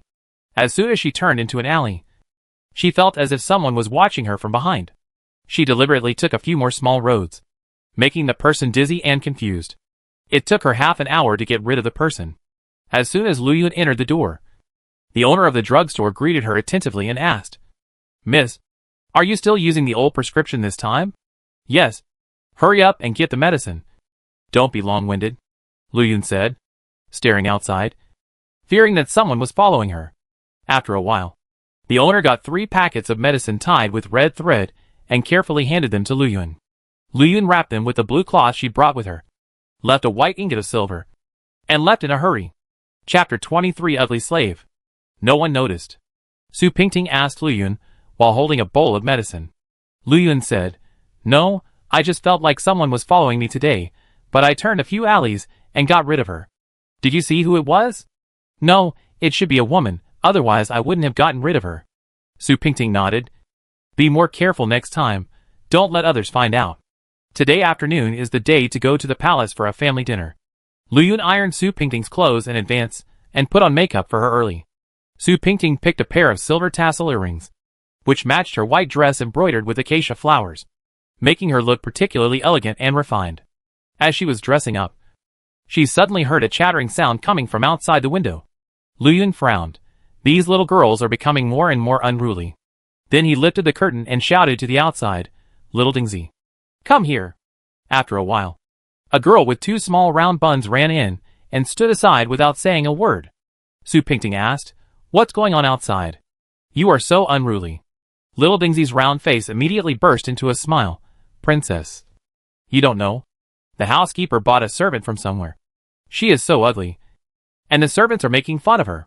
Su Pingting's heart skipped a beat, and she stared at the mirror for a long time.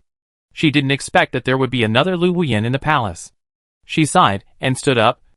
Lu Yun, let's go and take a look. As soon as Su Pingting approached the crowd, the maids and servants who were surrounding her knelt down to pay their respects, and she could see clearly the ugly monster the maids were talking about. She was locked in a cage, her clothes were tattered, her hair was dirty and messy, and draped over her face, and it was really scary to look at her in the slightly dark night. Just as Su Pingting was about to take another step closer, the housekeeper Zhang Xia stopped her and said, "Princess, be careful, this child is used to being wild, and has no rules." Su Pingting waved her hand, signaling the housekeeper to leave. She approached the cage and squatted down. This child may have suffered at the hands of some evil person. When she saw people, she instinctively hid, huddled in a corner, and only looked at Su Pingting with a pair of dark eyes. Su Pingting then saw clearly that there was a long scar on her face, which extended from the side of her eye socket to the wing of her nose, which was very shocking. "What's your name?" She didn't speak, but just stared at Su Pingting. "Princess, she can't speak. The man who sold her to me before called her an ugly slave. I just bought her back to do some rough work." Zhang Xia took over from the side. Su Pingting looked at the child who looked neither human nor ghost, and felt a trace of pity. In the past, she was looked at and played with by these people like a monster. Looking at her, it was as if she saw herself in the past. "Are you willing to come with me?" Su Pingting said softly. A spark flashed in the eyes of the ugly slave, and it quickly went out. She had been treated kindly by others before, but in the end, those people's true nature was exposed, and they beat her up and abused her cruelly. Su Pingting put one hand into the cage and said again, "Are you willing to be my servant?" "Princess, isn't this inappropriate?" Zhang Xia stood aside with some embarrassment. If the prince knew that he had given an ugly slave to the princess as a servant, he would be in trouble. Su Pingting glanced at him, and Zhang Xia dared not say anything. The ugly slave slowly stretched out a black hand, and hesitantly put it into Su Pingting's palm. At the family banquet, Concubine Jang sat beside the emperor with a smug look on her face. And even the queen was left out. Feng Xian just sat in an inconspicuous corner, and had no access to the emperor's favor. Su Pingting smiled at Feng Xian, and her eyes were full of mockery. Feng Xian was in a miserable situation, and could no longer be arrogant. So she just turned her face away to avoid Su Pingting's gaze. Bai and Yunlu are very affectionate, and they are very eye-catching among the princes and royal relatives. Yunlu picked up a crystal ball and fed it to Bai. Bai ate it shyly, and the ladies around her all cast envious eyes on her. Of course, this also includes Su Pingting. Ask the women in the world, who doesn't want to follow the husband, even if they are high and mighty, they still hope that the person beside them can be warm and lovely. When she was still ugly, she had a beautiful dream of eating with her husband. Su Pingting was looking at the sweet couple with envy, when a huge duck head suddenly caught her eye, and she was startled. She looked at the handsome man with a dark face, and asked, "Prince, what are you doing?" Yunjin said, "Feeding you." "Come, open your mouth." Su Pingting pulled the corner of her mouth, looked at the duck head that was unwilling to close its eyes, and gritted her teeth and said, "Prince, eat it yourself. I'm not hungry. Don't you love duck heads the most? Be good. Open your mouth." Yunjin unknowingly pushed the duck head closer to Pingting's lips. Su Pingting stiffly hid her head back for a while, and was unable to bite it. This loving couple in a strange posture also attracted the attention of the people around them. But they were not there to envy her, but to watch the fun. Su Pingting decided that it was better to suffer a short pain than a long one. She gritted her teeth and stomped her feet, and bit the huge duck head into her mouth. She didn't know what her expression was at the moment, but she knew it must be very ugly. Yunjin watched Su Pingting bite the duck head, smiled contentedly, and took the wine glass to socialize with the royal relatives. As soon as he left, Pingting put the duck head directly on the plate. Now, all the royal relatives and dignitaries witnessed the indecent and bizarre scene of the fourth prince's wife eating duck heads. Her face today was completely lost, leaving no room for remorse. This Yunjin sometimes always does things that are inappropriate for the occasion. But what makes her happy is that he even noticed that she likes to eat duck heads. Pingting still feels very happy. Jiang Yuyan sat beside the emperor and smiled, not caring about the concubine staring at her. "Your Majesty, I heard that Concubine Jang is pregnant. I don't know if it's true or not." Ener poured tea and water for Feng Xian on the side. She also heard this news from Concubine Jang's little maids. Chapter 20 For the Night of Restoration of Favor. Feng Xian sneered with a droopy face. Now, all she had been waiting for was bad news. Her sister's child was gone, her favor was gone, and even her own favor was gone. In this palace full of new people and beauties, it would be difficult for her to turn things around. Forget it, forget it. Feng Xian held a glass of green plum wine and drank it with a sigh. Unfortunately, no matter how warm the wine was, it couldn't warm her cold heart. No matter how joyful the music in the palace was. It had nothing to do with her. It was late at night when they returned to the palace after the palace banquet. Lanterns were lit everywhere in the palace. Yunjin accompanied her to the front of the hall, holding her hand and whispering in her ear, "I wonder if the princess is interested in having fun with me tonight. People say that men are still children no matter how old they are. Yunjin is becoming more and more like a child." Some of the words he said were less and less like what a prince should say. If others heard it, he would probably be laughed at. Pingting knocked off one of his hands. "Forget it. I don't have the blessing to keep the prince every night." Yunjin moved closer to Pingting and said, "I always think that we can have our own children." Su Pingting nodded, but couldn't meet Yunjin's affectionate eyes. She had nothing to let him down, and she was only full of guilt for this matter. Zhang Xia has always been the most discerning person, and has been with the fourth prince for so long. And she does things that please the prince the most. Then the prince will stay in the princess' room tonight, and I will give the order now. Zhang Xia turned around and almost bumped into Sierre, who had just arrived behind her. "Why are you here so late instead of serving the madam?" Yunjin hadn't seen Feng for a long time, and felt a little strange when he first saw Sierre. Sierre stood there honestly, and replied respectfully, "The princess said that today is her birthday, and asked the prince to come over to have a chat." Su Pingting stood there, looking at Sierre, who was dressed in plain clothes, and at the expression on Yunjin's face. It seems that the master and servant of Feng have not had a good time recently.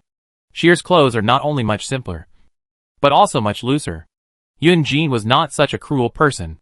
After all, Feng had given birth to his child. No matter how much he hated her past evil deeds, he still had some affection for her. Yunjin looked at Su Pingting in embarrassment. Pingting did not look unhappy. Yunjin had stayed in her room for the past 2 days. There had been rumors in the palace. If she continued like this, she would really become a vixen. It would be better to do Feng a favor. There would be less gossip in the palace. "Your Highness, go ahead. It's my sister's birthday. How can you not go?" Su Pingting told Liyun. "Send some of the lotus cakes that the emperor gave to my sister today. It's my sister's birthday. I neglected it. The princess is always so virtuous." Yunjin squeezed her hand again, and reluctantly went to Feng's courtyard. The servants behind him followed him for most of the way. Liyun walked forward, secretly looked at Su Pingting's face, and asked carefully, "Princess, are you still taking our medicine?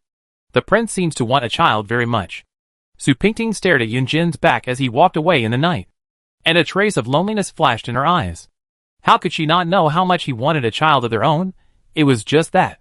She was too scared. After the twists and turns of the last life, she had seen the warmth and coldness of human feelings in the world. Sometimes, she did not even believe in the word love, so how could she easily give it to an innocent child? Heat. A gust of night wind blew. Su Pingting tightened her cloak. Maybe because of the wine, she could not resist the slight chill on her body. She stood under the gardenia for a while, and then went back. Since Feng lost favor, she has been thinking about how to regain favor. Thinking about it carefully. She is 24 or 25 this year, which is not young.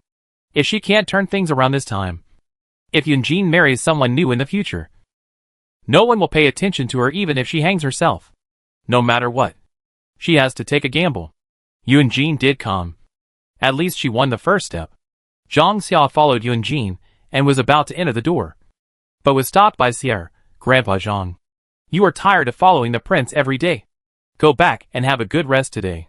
She stuffed a bag of silver into Zhang Xia's hand. Zhang Xia has been with the prince for so many years, and knows everything. He lives like a crystal glass man. Zhang Xia stole a glance at the silhouettes of the prince and Feng in the room, and thought that the prince would not rest anywhere else tonight. He weighed the heavy silver in his hand and said with a smile, "I am really tired. But the prince just drank in the palace, and I am afraid it is not appropriate for him to work too hard." "Don't worry, Grandpa Zhang. We will serve you well." Sierra smiled and personally escorted Zhang Xia out of the courtyard. Here, Feng was diligently serving dishes to Yunjin. All the dishes on this table were carefully prepared by the chef she had found from Zhuixiang Lu. Yunjin had no interest in these. He had just returned from the palace after a good meal and wine. How could he have an appetite for anything?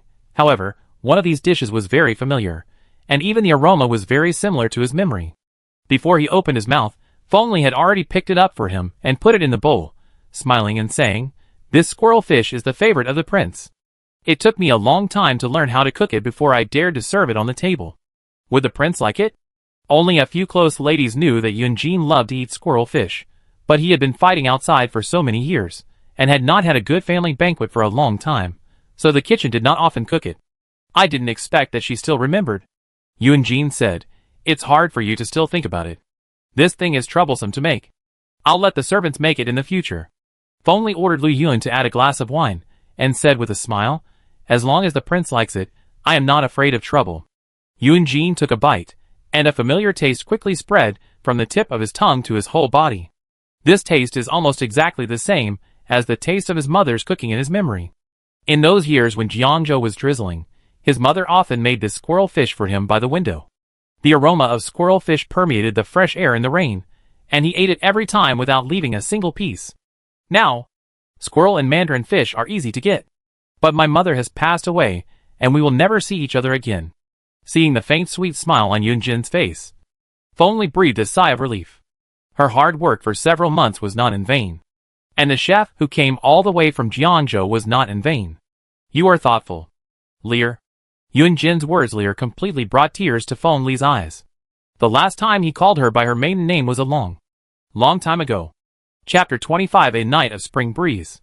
Maybe because he drank too much, Yunjin always felt that the room was very hot. He took off his cloak first, and then even his outer clothes, and sat at the table in a light yellow inner garment. Even so, beads of sweat kept coming out of his neck. Today, Feng Li's incense seemed to have changed to a different style, not quite like the ambergris commonly used in the mansion. "You seem to be different from before. I remember you didn't like to wear such plain clothes."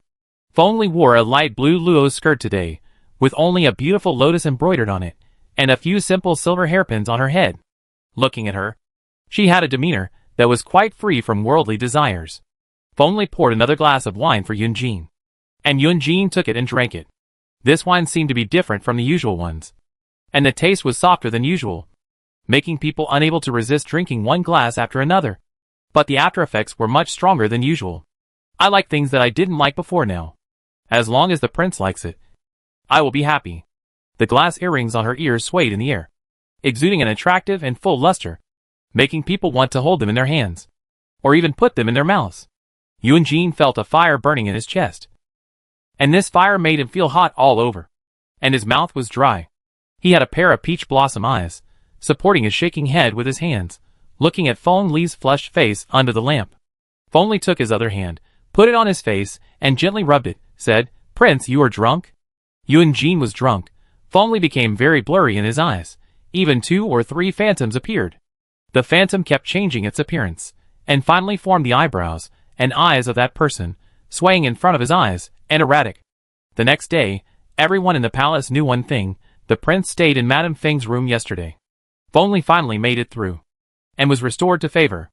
Yunjin hurriedly dressed, and left early in the morning. And Feng Li stayed alone in bed, until it was completely light outside. Sierra came in carefully with a wash basin. Having been a personal maid for so many years, she guessed that the mistress would be very tired today, and might not have woken up at this time. As a result, as soon as she entered the inner room, she saw Feng Li sitting up on the bed, with her hair fluffy, and her eyes staring blankly at the oriole jumping and chirping on the branches outside the window. Judging from her appearance, it seems that she has been sitting on the bed for a long time. "Madam, is it these orioles that disturb your rest? Tomorrow I will ask Xiao Winzi to bring a few people to drive these birds away." Sierra put the wash basin away, and walked over to help Feng Li wash. "Sierra, what do you think the prince treats me like?" This question stumped Sierra. How could a maid like her speculate about such things? Madam was a little strange today. She should be happy that the prince was favored again today, but why was she frowning instead? She looked even more depressed than when she was neglected before. "The prince treats his wife like a couple. Otherwise, he wouldn't have stayed with us last night." "Couple?" Feng Li kept repeating these 2 words in a self-deprecating manner, pulling her hair like crazy. "I married into this palace when I was young, and now even my hair has grown white. My best years have been wasted here. What did I want?" Sierra hurriedly held her hand to stop her from tearing her hair, and hugged Feng Li tightly for fear that she would do something out of line again, What are you doing? Princess? Your favor has been returned now. What else are you unhappy about? Favor? When Feng Li thought of what happened last night, she felt as painful as if thousands of arrows pierced her heart. Before, she at least felt that the prince still had a friendship with her from their youth. But after last night, this friendship died inch by inch, like those worn-out and gorgeous robes. The ugly slave had completely changed on the first day she served Su Pingting. Lu Yun changed her into a clean servant-style dress, and simply combed her hair behind her head, and tied it tightly with a red knot. She had a long fringe on her forehead, covering the long scar on her left cheek. She held the copper basin, lowered her head, and waited for Pingting to finish washing. Lu Yun tested the water temperature and felt that it was cold. She ordered Chon Nu, "Pour out this water, and replace it with new water. Don't let it get cold." Chon Nu obediently took the basin of cold water and left. "What did you call her?" Lu Yun was puzzled. Chon Nu Pingting held a honey flower crystal hairpin in her hand. There were many precious crystals inlaid on the hairpin, which felt a little rough to the touch. "I don't like her name." Lu Yun guessed what the princess meant, and said with a smile, "Then please give her a new name, which will also be her blessing." As she was talking, Chon Nu had already brought in a basin of hot water, and stood aside silently. Pingting looked at her, with a hunched back, and her head seemed to never be able to lift up. It is best for a person to have no desires in this life, and have fewer troubles. She can't speak, and doesn't understand the ways of the world, which is also a kind of luck. She raised the hairpin in her hand and looked at it, and then handed it to the ugly slave. "From now on, you will be called Wuxin." Wuxin stared blankly at the swaying beads on the hairpin, not understanding what the new owner meant. But this hairpin is really gorgeous, shining with colorful brilliance in the sun. Since she was born, she had never seen such a beautiful and dazzling hairpin. Lu Yun touched her with his elbow and whispered, "Why are you still standing there?" The princess gave her a name. "And this hairpin is also a reward for you." The ugly slave was stunned for a moment.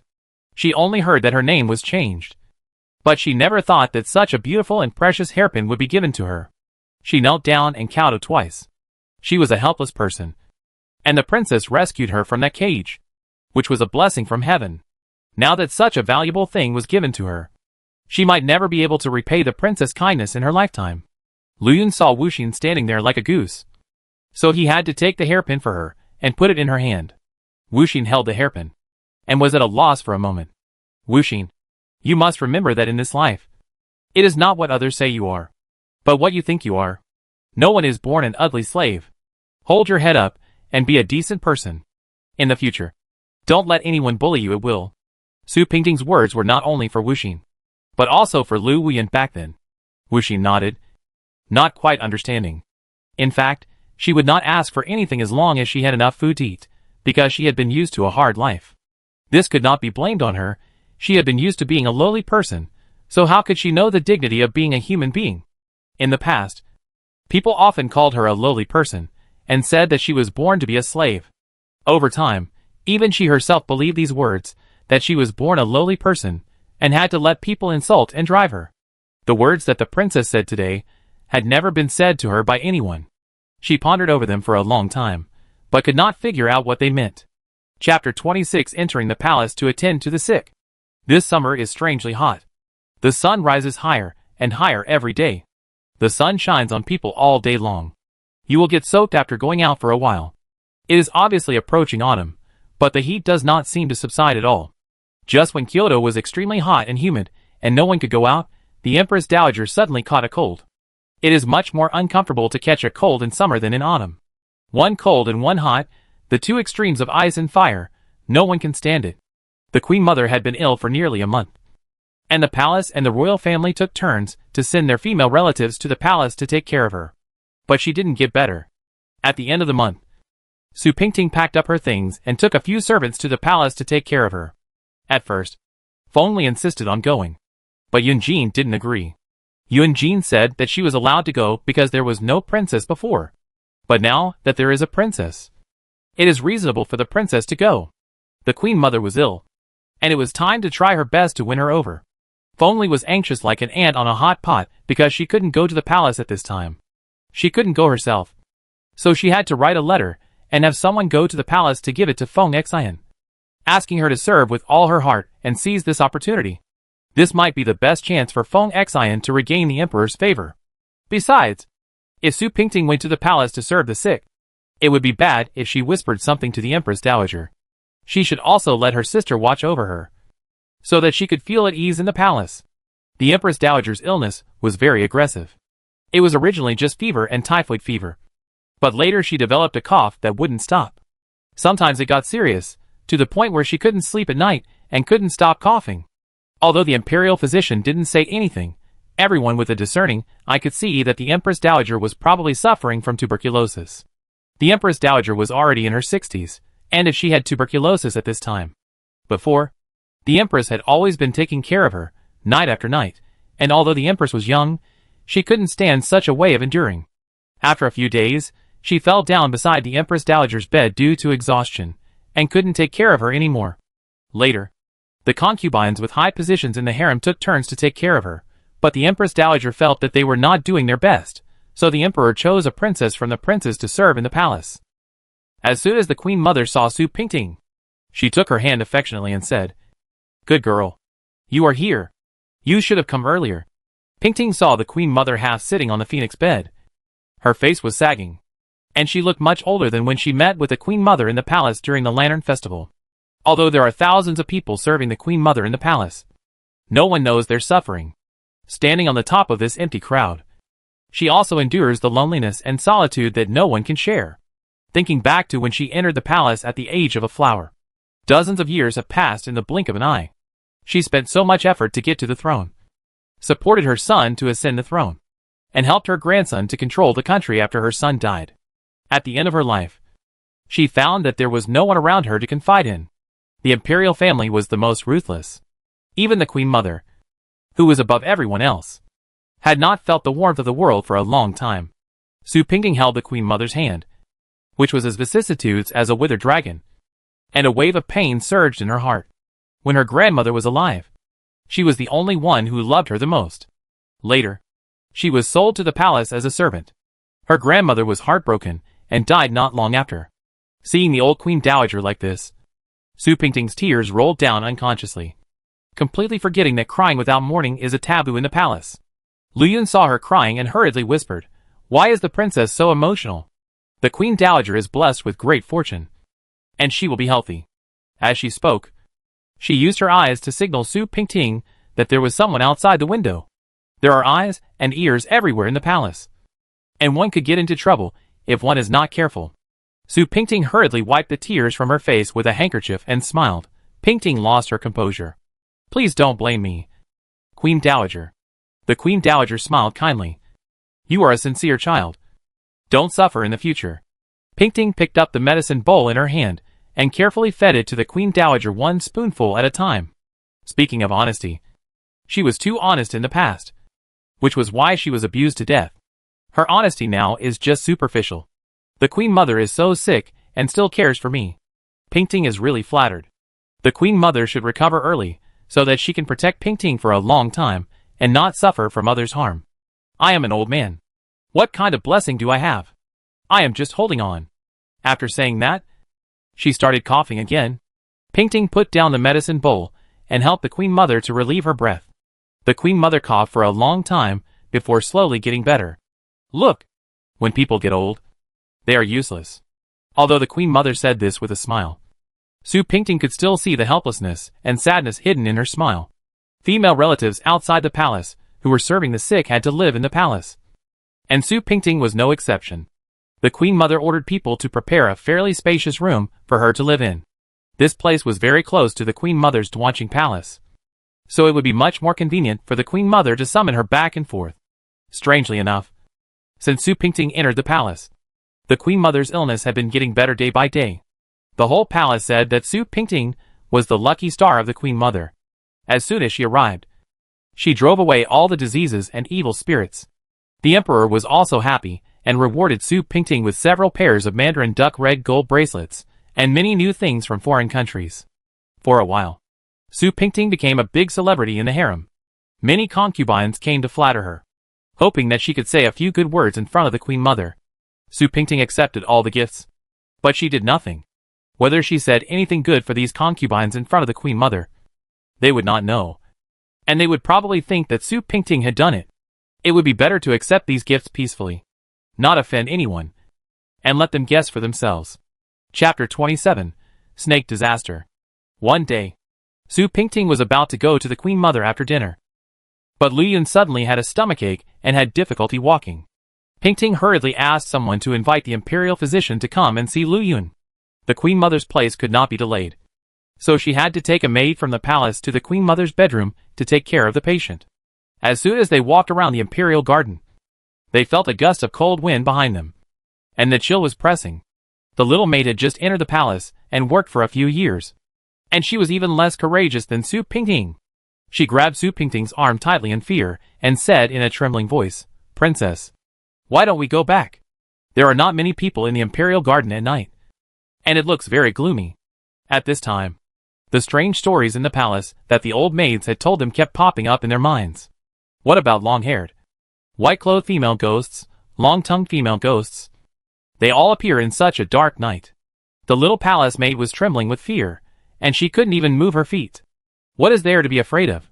Will it delay the Queen Mother's care? Don't be afraid, there are no ghosts in the world, they are just made up to scare people.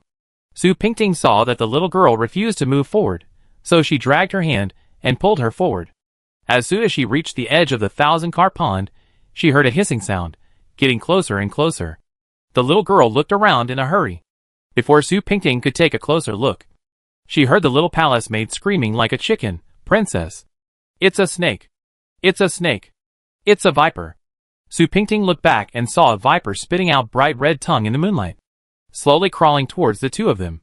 The little girl was so scared that she collapsed to the ground and couldn't speak clearly. Su Pingting pretended to be calm. "Why are you panicking?" She found a broken tree stick nearby. Although it didn't have much effect, it was the only thing she could use to defend herself. What made her even more desperate was that there was not only one viper in the garden. As if they had smelled their prey, they came out from the darkness one by one. When the little palace maid saw so many vipers, she fainted immediately. Su Pingting stood there, not daring to move. The sweat on her back had soaked her middle clothes. Was it really that God wanted to take back her extra life? Every time these snakes approached her, her courage was worn away. It was really ridiculous to think about it.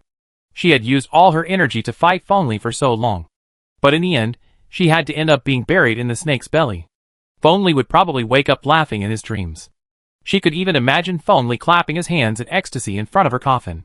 The snake was getting closer and closer to her. Su Pingting held her breath, and her calves were shaking a little. Forget it, she couldn't escape this disaster anyway. Su Pingting closed her eyes, and stood there heroically, waiting to be bitten to pieces by these vipers. Alas, she didn't expect that she, as a princess, would end up like this. Death was just an ordinary thing for her. However, she closed her eyes for so long, and did not feel the expected pain of being bitten by a poisonous snake. Moreover, the horrible hissing sounds were no longer ringing in her ears. Instead, she heard a man's heavy breathing, and the swishing sound of a sharp sword slashing something. A strong smell of blood kept pouring into her nose. She opened her eyes, and saw a white figure moving freely in the night. There were already some dead bodies of vipers scattered on the ground. She only heard the man panting slightly and said, "Don't be afraid." Chapter 28. Of course, I can't bear to leave you. How could she not be afraid? Watching the blood and flesh of those snakes flying under Yunlu's sword, Su Pingting's throat kept gushing out acid. She felt sick, very sick. Yunlu held her tightly behind him, his sword in his hand chopped at those aggressive vipers without stopping for a moment. The little palace maid who fainted on the ground had already been bitten by those beasts. Black blood flowed from the corners of her mouth. She opened a pair of terrified eyes in the cold moonlight. Presumably a wisp of her soul had already crossed the Naiha bridge. Fortunately, the palace guards heard Yunlu's cry and arrived in time. It took a long time to kill all the vipers. Pingting fell limp in Yunlu's arms, as if all her strength had been used up, and she could no longer stand up straight. Yunlu saw that she looked like she had lost her soul, and was very worried. For sister-in-law, "Are you okay? Are you scared?" Pingting couldn't speak. She was covered in cold sweat, and was still in shock. If Yunlu had come later, she would have died here. Yunlu didn't care about anything. He picked up Su Pingting and ran to the Imperial Medical Clinic. Su Pingting closed her eyes tiredly in Yunlu's arms. As soon as she closed her eyes, she fainted. When Yunjin rushed to the palace, Su Pingting was still unconscious. She lay pale on the wooden bed in the side hall of the Imperial Medical Clinic. Yunlu was guarding her. She was like a frightened child, lying there alone and helpless. Yunjin looked at her torn clothes and the scratched wounds on her face. His heart felt as painful as if it was cut by countless sharp knives. How is she? Yunlu stood aside with his hands behind his back, and there were still traces of blood on his white robe.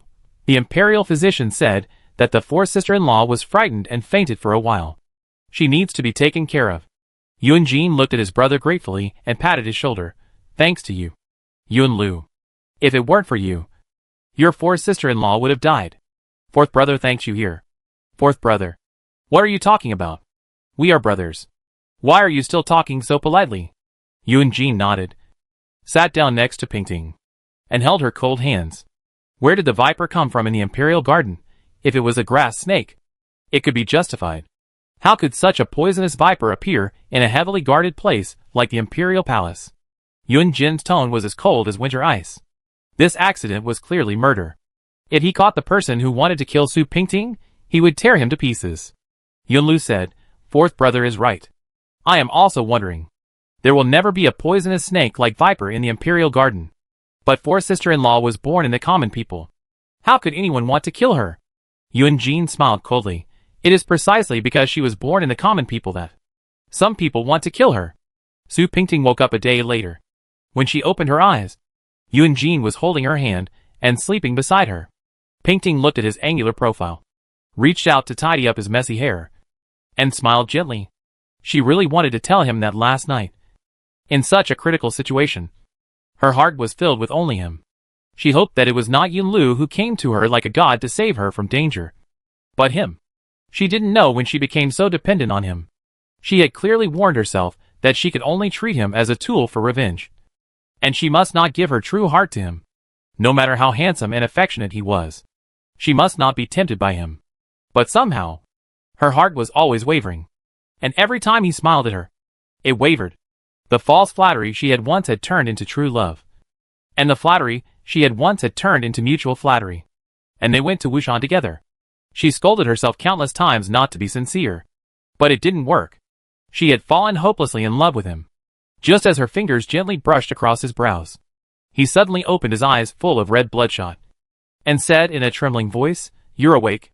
Those sleepy eyes were filled not only with red bloodshot, but also with uncontrollable joy. Su Pingting squinted her eyes slightly, looking at the affectionate man in front of her, feeling warm in her heart. She whispered, I woke up. I almost thought I would never wake up, and never see our handsome prince again. Don't talk nonsense, he said sternly. Don't say such nonsense. You are the noble fourth princess. Every move is blessed by the gods and Buddhas. Who dares to hurt you? There was no doubt in his words.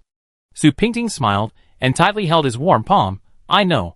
Unexpectedly, as soon as she said this, 2 lines of tears fell from the corners of her eyes, but her face was still smiling. After a while, she remembered that it was Yunlu who saved her from the snake pile. She asked hurriedly, Is sixth brother okay? Didn't he get bit by those vipers? Yunjin's eyes flashed with a cold look, and then he covered it up calmly. No. He just got a little skin injury. Nothing serious. Su Pingting nodded in relief. Yunjin carefully pulled Pingting into his arms, and nestled his head in her neck, hoping that this moment would last forever, and that they would never be separated. Chapter 29. Li is pregnant. The story of the fourth princess encountering a snake in the imperial garden spread like wildfire in the palace, and people were in a panic for a while. Some eunuchs, who usually kept grass snakes for fun, hurriedly sent their precious snakes out of the palace, trying their best to distance themselves from this matter. Those who did not keep snakes were also worried that there were still vipers in the palace that had not been caught, and the masters and servants did not dare to pass by the imperial garden again. The queen mother was also furious when she learned about this, and ordered the emperor to investigate it carefully. Su Pingting was unable to stay in the palace to serve the sick because of her illness. Fortunately, the queen mother was already well, so she asked for permission to move back to the palace. Everyone in the palace was in danger, but there was only one person who was very relaxed. In the months since Su Pingting entered the palace to serve the sick, she had hardly left the palace except for paying respects to the queen mother. It seemed that Su Pingting's encounter with a snake in the imperial garden could not be blamed on her. My queen, the things have been cleaned up, and no one will find out. Ener came back from somewhere stealthily, As soon as she came back, she went straight to Feng Xian's bedroom, sent away the other palace maids, and whispered in Feng Xian's ear. Feng Xian gradually smiled. Very good. Remember, no word can get out. Otherwise, we will all die. Don't worry, madam. I will do it perfectly. Su Pingting has been resting in bed since she returned to the palace. Madame Wei and Madame Li have come to see her one after another. But Feng Li has not shown up yet. She is not looking forward to Feng Li coming to see her. She just wants to confirm whether the incident in the Imperial Garden is related to the two sisters of the Feng family. Speaking of enemies, Feng Li and her can be regarded as irreconcilable hatred. Others may not be willing to take such a risk to harm a princess, unless they can gain a lot of benefits from it. Then, from the palace to the palace, the sisters Feng Li and Feng Xian are at the top of Su Pingting's enemies list. It's hard not to suspect them. Maybe to avoid suspicion, maybe she just didn't want to come. Feng Li never came to greet Su Pingting when she was sick, but just sent some tonic gifts. To outsiders, this is not strange at all. The two have never been in harmony, and it's normal for Madame Feng not to visit the princess. Why haven't you seen Wuxing these days? Su Pingting has almost recovered, and now she just takes some tonic soup every day. But she had been back home for so long, and she rarely saw Wuxing serving her. Lu Yun smiled, revealing a very envious look. Princess, you don't know? A few days ago, the prince met Wuxing outside, and said that she was honest and decent, and very pitiful. So he let her study with Mr. Songli in the study. Therefore, she rarely served in front of the princess. Oh, she is lucky. Su Pingting felt relieved that Yun Jin could pity this child. And this was something she had a spiritual connection with. Lu Yun was silent for a while, and then said, Princess, I have something to say to you after holding it in for a long time. It is really strange that the princess encountered a snake. Someone must have deliberately wanted to harm you. Think about it. Why did I suddenly have a stomachache that night? There must be something wrong with the dinner sent by the imperial kitchen. That person knew that I could control snakes, so he didn't want me to go with you. Then, the murderer must be someone who knows the affairs of our mansion, or even knows the princess. Then, Lu Yun stopped talking again, and glanced at Feng Li's residence. How could Su Pingting not have thought of these? But no one can speculate without evidence. After all, she is the prince's woman. Yun Jin said nothing on the surface, but he still loves her in his heart. Yun Jin sent people to investigate in the palace, but he still found nothing. This matter quickly disappeared from people's gossip after dinner. Just like Feng Li's death, and finally nothing came of it. The Queen Mother's illness had improved a lot before the day of the petition, but she still coughed once or twice occasionally. Elderly people with tuberculosis can only cherish their days when they are in good condition, bear with it when they are in bad condition, and live one day at a time. After the Empress Dowager recovered from her illness, Pingting rarely went to the palace. Little did she know that Feng Xian had long been restored to favor, and even made a concubine. Su Pingting sent people to the palace to inquire, and the stories she sent back were nothing more than how Feng Xian learned new songs and dances from outside the palace and practiced hard every day. How she kept the emperor for nights of revelry. How she tenderly served the emperor. How she shared the beauty of the emperor with Concubine Jang, and even jumped up and climbed in front of Concubine Jang. She was able to climb up thanks to Concubine Jang's pregnancy. Concubine Jang was pregnant, and was not suitable for sleeping with the emperor. This made room for Feng Xian on the dragon bed. How could Feng Xian miss this opportunity? She used all her tricks in front of the emperor every day. She accepted all kinds of people from the common people and the imperial court. She made the emperor linger on her bed, and couldn't help herself. Feng Xian was in high spirits again in the palace, but her sister Feng Li was in trouble again. Just like an old tree that had been withered for many years sprouting again, Madame Li was suddenly told by the imperial physician that she had been pregnant for more than 2 months when she was discouraged. She was surprised and happy. For others, especially Feng Li, the only thing left was surprise. Chapter 30. This princess is here to teach you how to be a man. Madame Li's pregnancy came so suddenly that even Yun Jin couldn't believe it for a while. In the past, a royal doctor said that Madame Li had been suffering from intrauterine cold syndrome, and her chance of getting pregnant with a prince was slim. This year, her legs were tortured by Madame Feng, and half of them were broken. Getting pregnant suddenly was really unexpected. Yun Jin, of course, treated all pregnant ladies like he treated all other pregnant ladies, giving them all the rewards he could, and inviting a royal doctor to take good care of them. just waiting for the day when the baby boy would be born after 10 months of pregnancy. He could no longer bear any more blows. The last time Feng Li's child was not saved.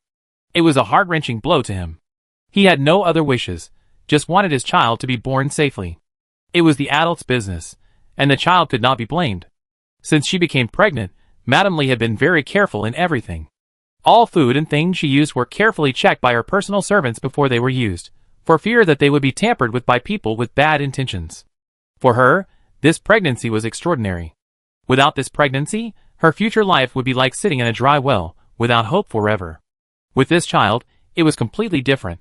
Pingting knew that Madame Li had nothing to lose at the moment. And there was nothing good to give her in the way of gold, silver, or jewelry.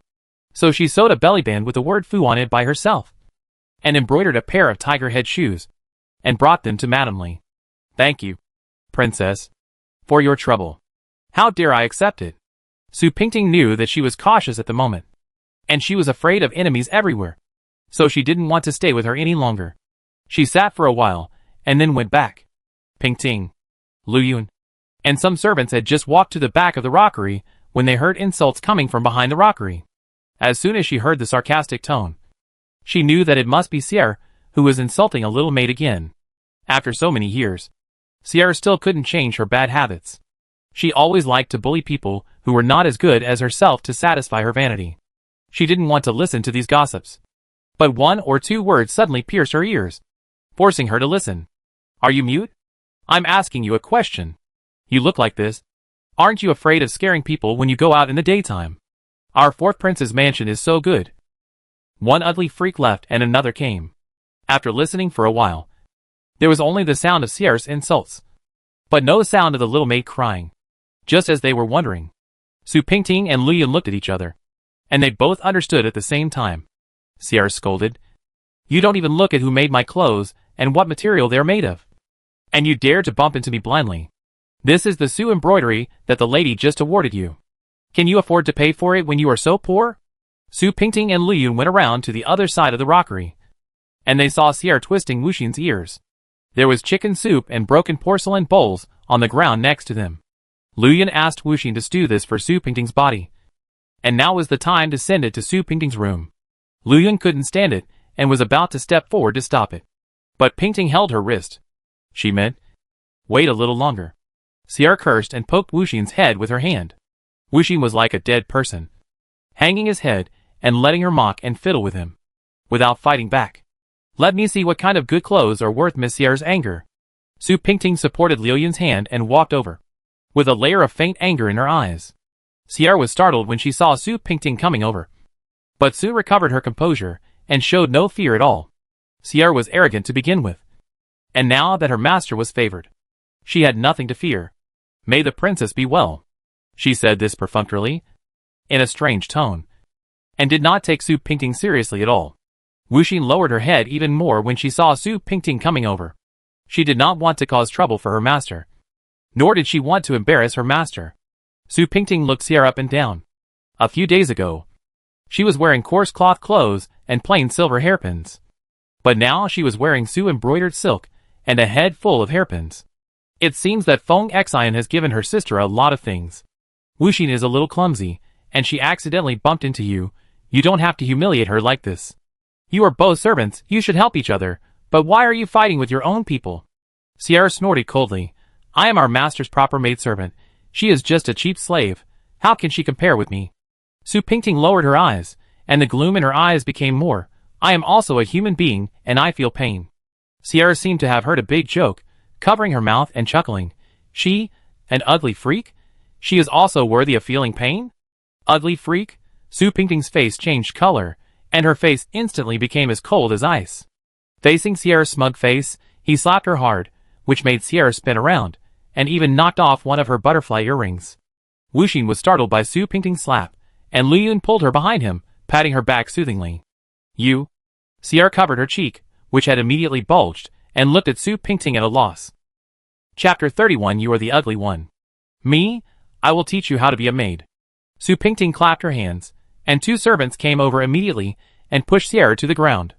Su Pingting was about to raise her hand to slap her again, but Lu Yun quickly stopped her and said, "Princess, Be careful of your hands. Lu Yun, bring the board over and slap her mouth hard. Lu Yun answered yes, and then he took a 2-inch long thick wooden board and hit Sierra's mouth. Although Lu Yun and Sierra had no major grudges, but seeing her bullying Wuxin like this, Lu Yun was furious and did not show any mercy. Sierra wanted to scream in pain. But before she could make a sound, the stick fell on her mouth again. So she couldn't scream no matter how painful it was. Lu Yun was beating her. And Su Pingting scolded her. Since you said that the servant didn't feel pain, then I will help you know it. You always take advantage of your status as a maid to flatter others. And you don't even take the other two ladies seriously. If I don't teach you, you will probably think of yourself as the master. How much strength can a girl like Lu Yun have in her hands? There was no sound of flesh when she hit Sierra's mouth. Pingting saw that Liu Yun's strength was getting weaker and weaker. And she became even more furious. She suddenly turned around and looked at Xiaoxuanzi standing beside her. Xiaoxuanzi, you come and beat her. Xiaoxuanzi immediately came over and took the board from Liu Yun's hand. And beat her hard. Men are naturally much stronger than women. After a few hits, 2 bright red bloodstains flowed from the corners of Sierra's mouth. And even blood oozed from her gums. This bright red color further stimulated Su Pingting's nerves. She clenched her teeth tightly, and had no intention of asking Xiaoxuanzi to stop. After being beaten with a board for about 100 times, Sierra's mouth was bloody and fleshy. Tears were smeared on her face, and her makeup had almost all fallen off. Her face was blue, purple and red, and she looked as scary as a ghost. Stop it. Lu Yun. Go get a mirror. Su Pingting looked down at Sierra lying on the ground, examining the scars on her face, as if she was appreciating a piece of her own work. What other tricks do you have? What other tricks do you have for those who are not as good as you? Who are afraid of you? And who you look down on? Beating? Scalding? Or acupuncture? All the vicious punishments listed by Su Pingting. She had experienced them one by one on Lu Yun. That feeling, even if it was reincarnation, I could still remember it clearly. Sierra trembled all over. Not because of the pain, but because of Su Pingting's eyes. Her eyes. It was as if she wanted to eat her. She also wondered, how could Su Pingting know these things?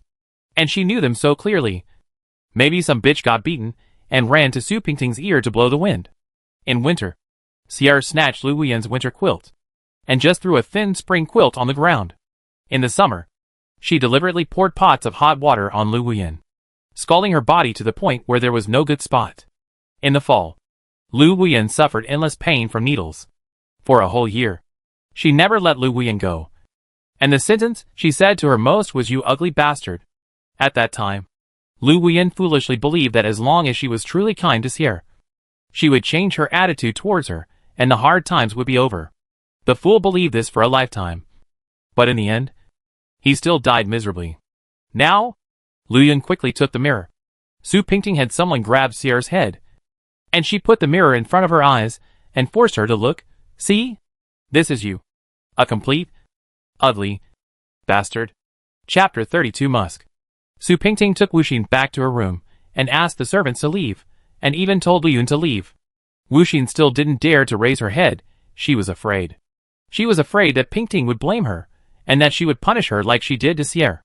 She had never seen the princess be so cruel. Raise your head. Su Pingting looked at the trembling Wuxin with an imperative tone. Wuxin trembled and raised his head slightly. Raise it higher. Wuxin raised it a little higher.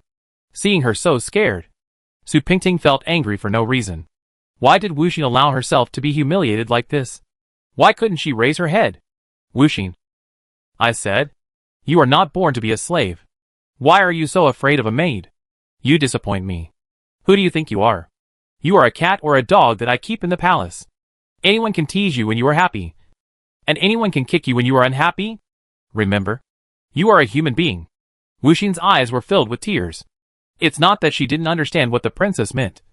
She just didn't dare. She was used to being bullied by too many people in the past. She was a slave to whoever she was sold to. How could she have any dignity? Submission and obedience are the first rules of being a slave. She would not be able to change if she was suddenly asked to do so. Seeing her stupid look, Su Pingting was at a loss for a moment. It was originally because Su Pingting was too impatient.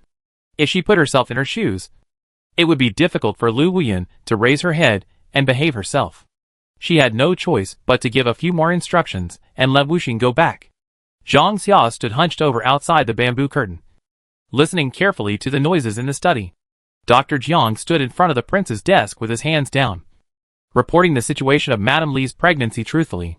Madame's pregnancy is stable this time. As long as you take good care of it, there won't be any major problems. I have made a list of things that are not suitable for pregnancy. Your Highness just needs to let Madame follow it. Dr. Jiang is an old man who is used to being in the palace. His words still carry a lot of weight with the prince. Dr. Jiang has always felt guilty for not being able to save Madame Feng's pregnancy. Although fortune and disaster are determined by heaven, in this palace, there have always been more man-made disasters than natural disasters. Yunjin sat on the red sandalwood throne and sighed deeply. Dr. Jiang, I already have few children. One died a few days ago. I must not lose this one. I'm counting on you. Dr. Jiang bowed and said, Your Majesty, your words are too serious. I will do my best to preserve your bloodline. Your Majesty, don't worry. It's just... Jiang Cheng hesitated to speak, looking at Yunjin's expression, contemplating whether to speak out. Dr. Jiang, you can speak directly if you want to, it's okay with me. Jiang Cheng then slowly said, Last time, Madame Feng's pregnancy was strange. In fact, Madame Feng is in good health, and I have been taking good care of her, and the child is already 3 months old. How could she bleed profusely after falling, and almost kill both mother and child? Didn't the prince have any doubts? Yunjin turned the white jade Buddhist beads in his hand, with a fierce look in his eyes. Are you saying that someone is trying to murder the prince's heir? Dr. Jiang was silent, which means he admitted it. Jiang Cheng was originally reluctant to talk about such family affairs, but the matter of Wang Xiji was of great importance. And he was an old man who had followed the prince for many years. So how could he not tell the prince? Moreover, when I came to treat Madame that day, I faintly smelled a scent of musk in Madame's room. Jiang Cheng looked at Yunjin's face, which was getting darker and darker, and he didn't dare to say anything more. Musk? Yunjin showed a strange smile. Is this good thing in my fourth prince's mansion again? Jiang Cheng didn't dare to speak anymore, and just stood aside with his hands down. Yunjin picked up a cup of tea and was about to put it into his mouth, when the anger that he had tried so hard to suppress suddenly burned from his chest, and the cup smashed to pieces on the ground the next moment. Zhang Xia was startled by the sharp sound outside, and he heard Yunjin calling him, Zhang Xia. He hurriedly ran to Yunjin to listen to his instructions. Yunjin pointed at him and said, Go and check. Who dared to use musk privately in this mansion? Who dared to murder Wang Xi? Go! Zhang Xia agreed repeatedly, ran out like the wind, and ordered his subordinates to secretly investigate. Chapter 33, Changes. Since Sierra was beaten, she rarely appeared in public. After all, the place where she was beaten was not glorious, and the wound was horrible. Every time she looked in the mirror, she would be disgusted with her face, let alone others. When she saw her face, her hatred for Su Pingting deepened. This woman, looking stunningly beautiful, actually acted so viciously, and that ugly slave, with a mean look on his face. Why would the princess favor her like this? It's really a ghost. What made Sierra even sadder was that the madam had no pity for her at all, and even thought that she was embarrassing herself. She felt upset when she saw the wound on her face. Recently, she did not dare to approach the madam, and only let the maid serve the madam. Sierra knew that although the madam hated Su Pingting, she was still a little afraid of this woman. Since Su Pingting entered the palace, Feng Li's favor was not as good as before, which was a fact known to everyone. Since she and the madam had planned to let the prince stay in the madam's room last time, the madam seemed to have changed. Half of her previous utilitarianism seemed to have gone. She sat in the palace all day feeding birds, and spoke only a few words. Something unusual must have happened, which made the madam act like this. Madam. Now even Madame Li's hen that can't lay eggs is pregnant. What should we do? Sierra specially stewed a bowl of blood swallows for Feng Li to nourish her body. She had no appetite these days, and the skin on her face had shrunk a lot. Feng Li saw a white scarf covering her face, and knew that the scar on her face had not healed yet.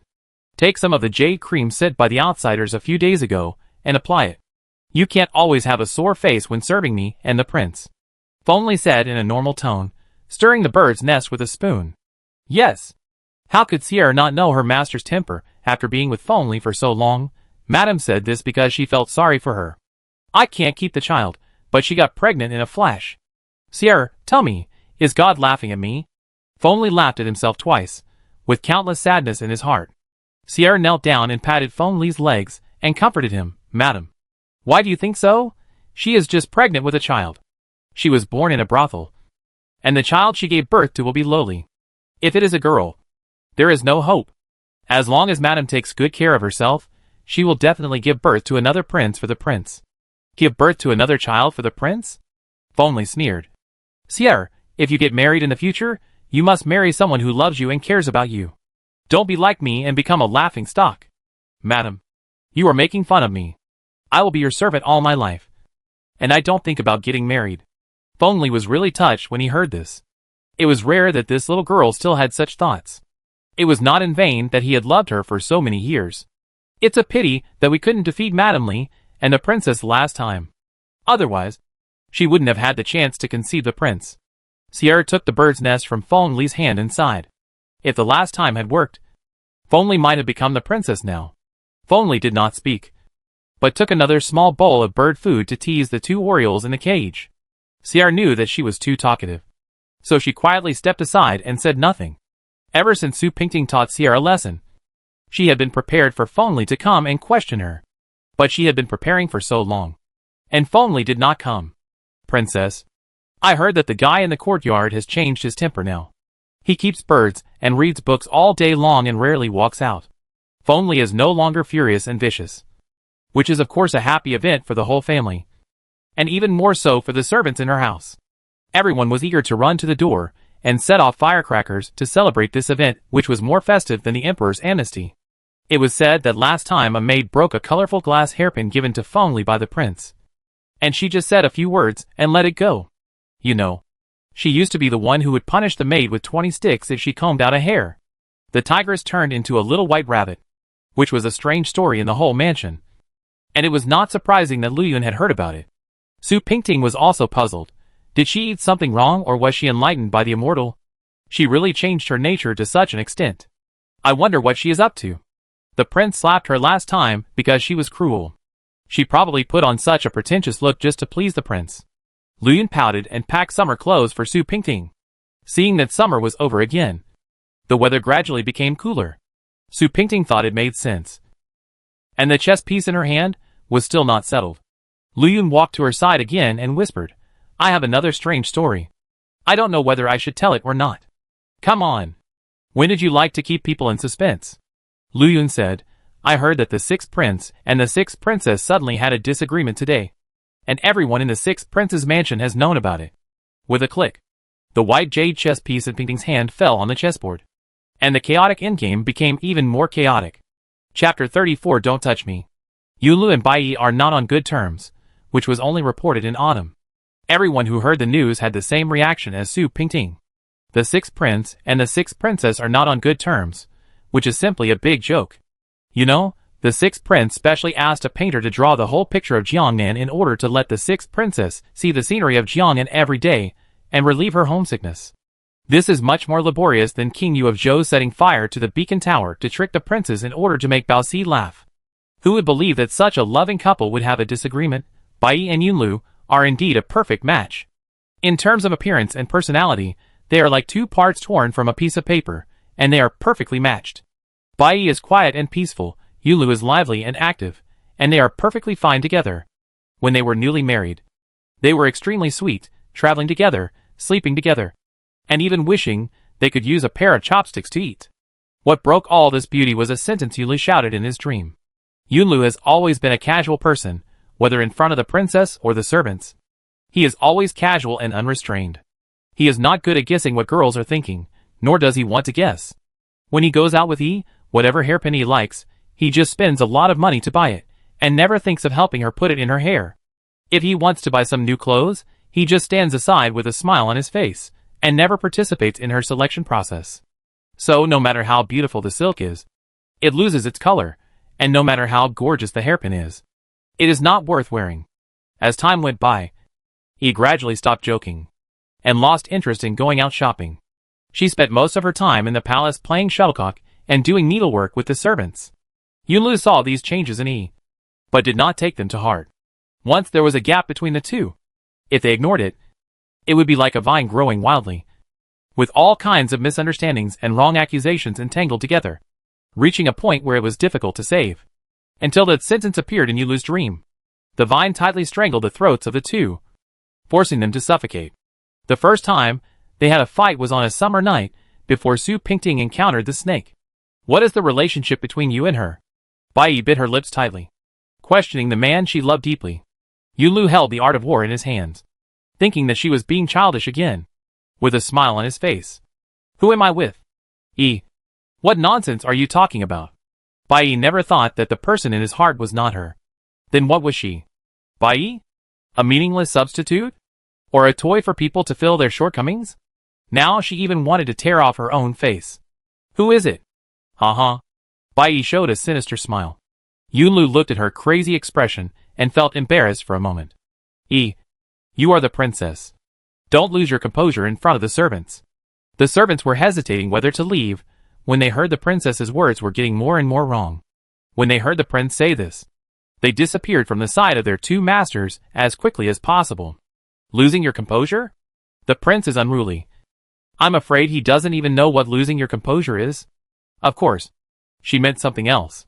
Yunlu was just a fool. He should understand something after hearing what she said.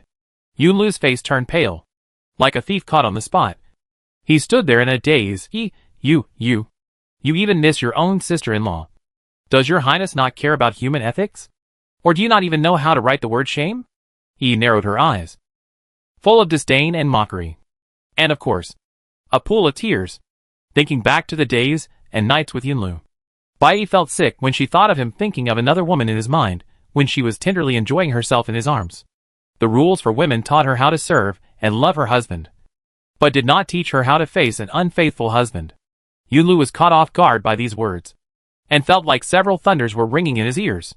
Looking at Yi's moving lips, he could only hear the word ethics, and could not hear anything else. He moved his sour throat. How do you know? Bai's face was already covered with tears. How should I know? How do I know that my husband is lying beside me thinking about another woman? It's because you were talking in your dream. Otherwise, I would be deceived by you for the rest of my life. And I foolishly thought you loved me. Yunlu hurried forward and tried to grab her hand, but he shook him off. Don't touch me. Don't touch me. It's not what you think. Listen to me. He didn't know how to deal with this out-of-control situation. And the little bit of reason he had left told him that he couldn't live without Chapter 35. Lu Lang's relationship ended. After that fierce argument, the relationship between the two quickly cooled down. Yunlu consciously took the bedding from the bedroom to the study, and made his home on the hard couch in the study. It's not that he didn't try to coax Bai, but he was like a different person, no longer as gentle as before, and always had an expressionless face towards him, and ignored his explanations. At first, he thought she was still angry, and when she calmed down, maybe she would listen to something. He didn't expect that for 2 months. Bai didn't step out of the room. When she saw him, she ignored him as if she saw air. Yulu began to panic. Could it be that she really had no feelings for him at all, and even wanted to leave him?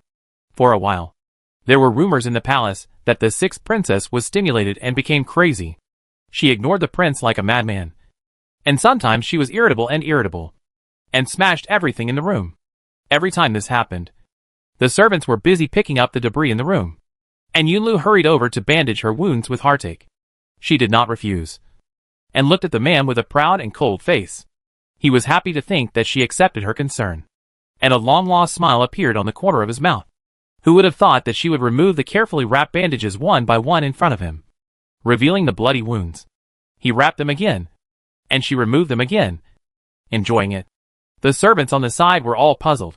What kind of stimulation did these two masters receive to do such a thing that ordinary people could not do? After doing this again and again, Yunlu finally couldn't help but hold her arm and asked her sadly, What do you want from me? He smiled, and the surface of her smile was no different from before. Still as charming as before. But the content had completely changed. Yunlu looked at her unfamiliar face. Tears suddenly fell. I really didn't let you down. I treated her. She was still smiling, without saying a word.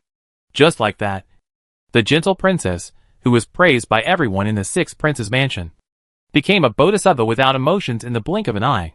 She was kind to everyone, smiled at everyone, but was numb. cold, and desperate. Even the prince seemed to have changed. He was still the elegant and unrestrained jade-faced sixth prince outside. But he became a gourd with a sawed mouth once he entered the mansion. He was a cheerful prince, who was loved by his servants before. But now he is dull and speechless, stupid and dumb. And he has no jokes to tell his servants. When it rains, he stands in the book pavilion and laughs at the rain in the yard. When it snows, he laughs at the snow in the sky. Overnight, the sixth prince's mansion became a mansion without an owner. One of the two owners is stupid, and the other is crazy. Although they live under the same roof, they seem to be as far away as heaven and earth. And no one can touch each other. Yunjin heard the rumors about his brother, and was somewhat skeptical. It was well known how much Yunlu doted on Baiyi. And Baiyi was also deeply in love with Yunlu.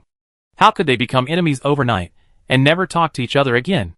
Besides, every time he saw his brother, Yunlu was still so carefree. Not like the crazy fool who wanted to die as rumored. So every time he wanted to ask him, he felt it was inappropriate. And he felt like a lunatic, hoping that the couple would have troubles. So he stopped asking. It was not until Nanili came to him with red eyes that he believed these rumors. Yunlu's mother, Concubine Jang, died early, and it was Nanili who raised him. He treated Nanili with respect like a half-mother and kept her in the palace to take care of her in her old age. Now the two masters were not in harmony, and Nanili was in charge of all matters in the palace. She watched Yunlu degenerate day by day, and his body became thinner day by day. How could she not be anxious? After thinking about it, she thought that only Yunjin could persuade Yunlu. Fourth prince, you don't know what has happened in our house. Sixth prince doesn't care about things anymore. He drinks all day long. The princess is like a clay figure, and her life is no different from. Prince, you have to persuade our sixth prince. Madame Li was very old, and she sat there crying. Yunlu was brought up by her with great difficulty. How could she watch him being exhausted by such things? Yunjin hurriedly handed a handkerchief to Madame Li, and comforted her. Madam, take care of yourself. I will definitely go and persuade him. Yunjin went to find Yunlu that day, and the two stayed in the book house for a long time. Nanili was worried, and she kept lying under the window to listen for any movement. She only heard words like cherish and surrender, and nothing else. After Yunjin left, Yunlu came out with a smile on his face, and asked the servants to serve dinner. Nanili was happy, thinking that this little ancestor had finally come to his senses. Who would have thought that Yunlu would become even more dissolute, often sleeping with prostitutes and staying out all night. He got drunk in Confronting Tower several times, and was taken advantage of by several prostitutes, and did not return home for several days. When Li Ma and a group of people rushed to Confronting Tower, he was still lying in the arms of several prostitutes in disheveled clothes, with his shirt half open, and he didn't know what the world was. When Li Ma saw him like this, she cried and scolded him, and dragged him back to the sixth prince's mansion. If the news got out that a prince visited a brothel, would the royal family still have face? If he got a disease that he shouldn't have, what would happen? If the pearl was lost among the people, it would be even more terrible. The beautiful women in the room, who were scantily clad, were all prostitutes, who had their red lips tasted by everyone. If they were really pregnant, wouldn't it be a stain on the royal bloodline? There was no guarantee that they didn't have the idea of flying up the tree and becoming a phoenix. To ensure that nothing could happen, Nanili gave each of them a bowl of safflower soup before they left. Even if they didn't want to drink it, they had to hold their mouths and pour it down their throats, so that they would stop having these inappropriate thoughts. All the erotic stories in Confronting Tower became gossips that roamed around the sixth prince's mansion, and were described more vividly by these idle old women and hard-working men. For example, how seductive the pair of proud objects on the chests of those erotic women were, what kind of erotic pictures were embroidered on their belly bands, or how powerful the prince was, that he could have sex with 3 women in one night. Of course, this rumor also reached Baiyi's ears. The servants were all speculating on what the princess's reaction would be if she knew about it, whether she would go crazy again and smash the sky and the earth. But Baiyi was still the kind of person who didn't care about worldly affairs. She had heard it, and she didn't even blink her eyebrows. Chapter 36. My cousin is getting married. As the saying goes, some families are happy while others are sad. The sixth prince's mansion was in turmoil, while the fourth prince's mansion was in high spirits. The older maids all said that Madame Li was carrying a very lucky baby this time. The baby had a pointed tip, So it must be a prince. At first, everyone just listened to these words as gossip, but later, Madame Li liked sour food more and more, and everyone began to believe them. The servants in each room began to flatter, and win over the maids and servants around Madame Li. If Madame Li really gave birth to another prince, then it would be too late to flatter her. Madame Li was even more proud. She had been bullied by the two sisters of the Feng family before, and had no chance to turn things around. Now she could finally vent her anger. But sometimes she would be afraid.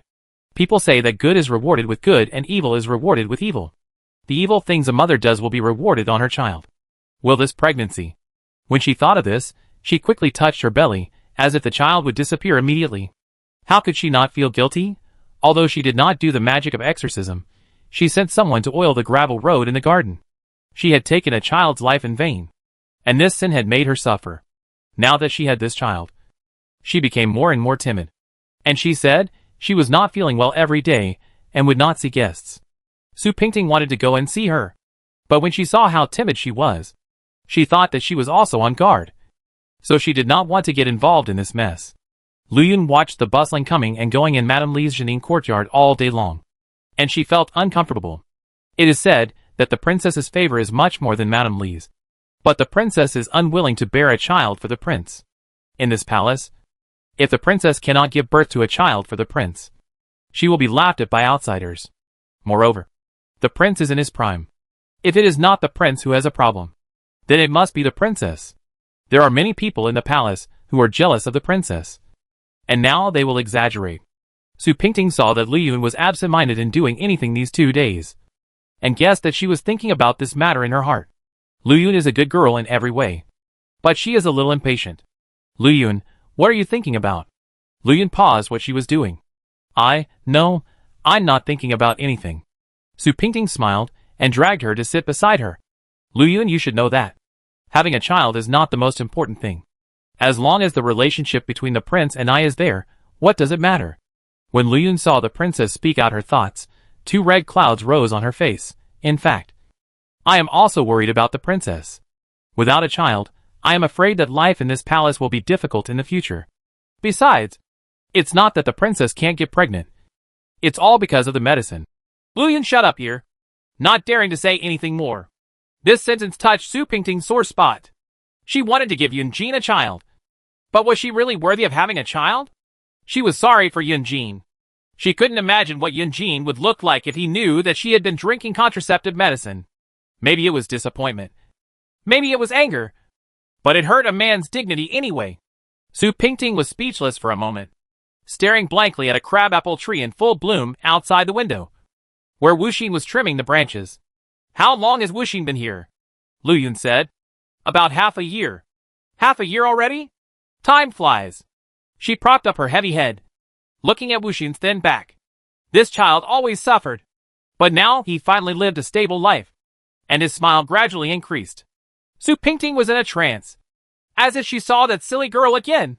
Always optimistic, always kind, always miserable. She was lost in thought. Zhao Xuanzi came in through the curtain, bending over and saying, "Princess, Mr. Song Li is outside seeking an audience." "Cousin, why is he here? Ever since the marriage proposal, he has been avoiding me to avoid suspicion. Why did he come here today? How did my cousin have time to come here? Is there something?" Pingting asked Lu Yun to bring an embroidered cushion for Song Li to sit on. Song Li sat there awkwardly, rubbing his hands unnaturally. He laughed dryly, touched the back of his head, and said with a smile, "Princess, I was embarrassed to come to you, but you are the only one who can help me. Cousin, please tell me what you want to say. There is no need to be polite with me. I don't have anything else. But I still have plenty of meat buns." This sentence made all the maids in the room laugh. Song Li was shy to begin with, and when he heard Su Pingting mention the meat buns again, he felt even more embarrassed. "Princess, please don't tease me. A meat bun? How long will the princess remember it?" "Okay, cousin, I won't laugh anymore." Su Pingting smiled with her eyes bent, and pointed at the maids, and said in a serious tone, "You are not allowed to laugh either." When she said this, everyone laughed even harder.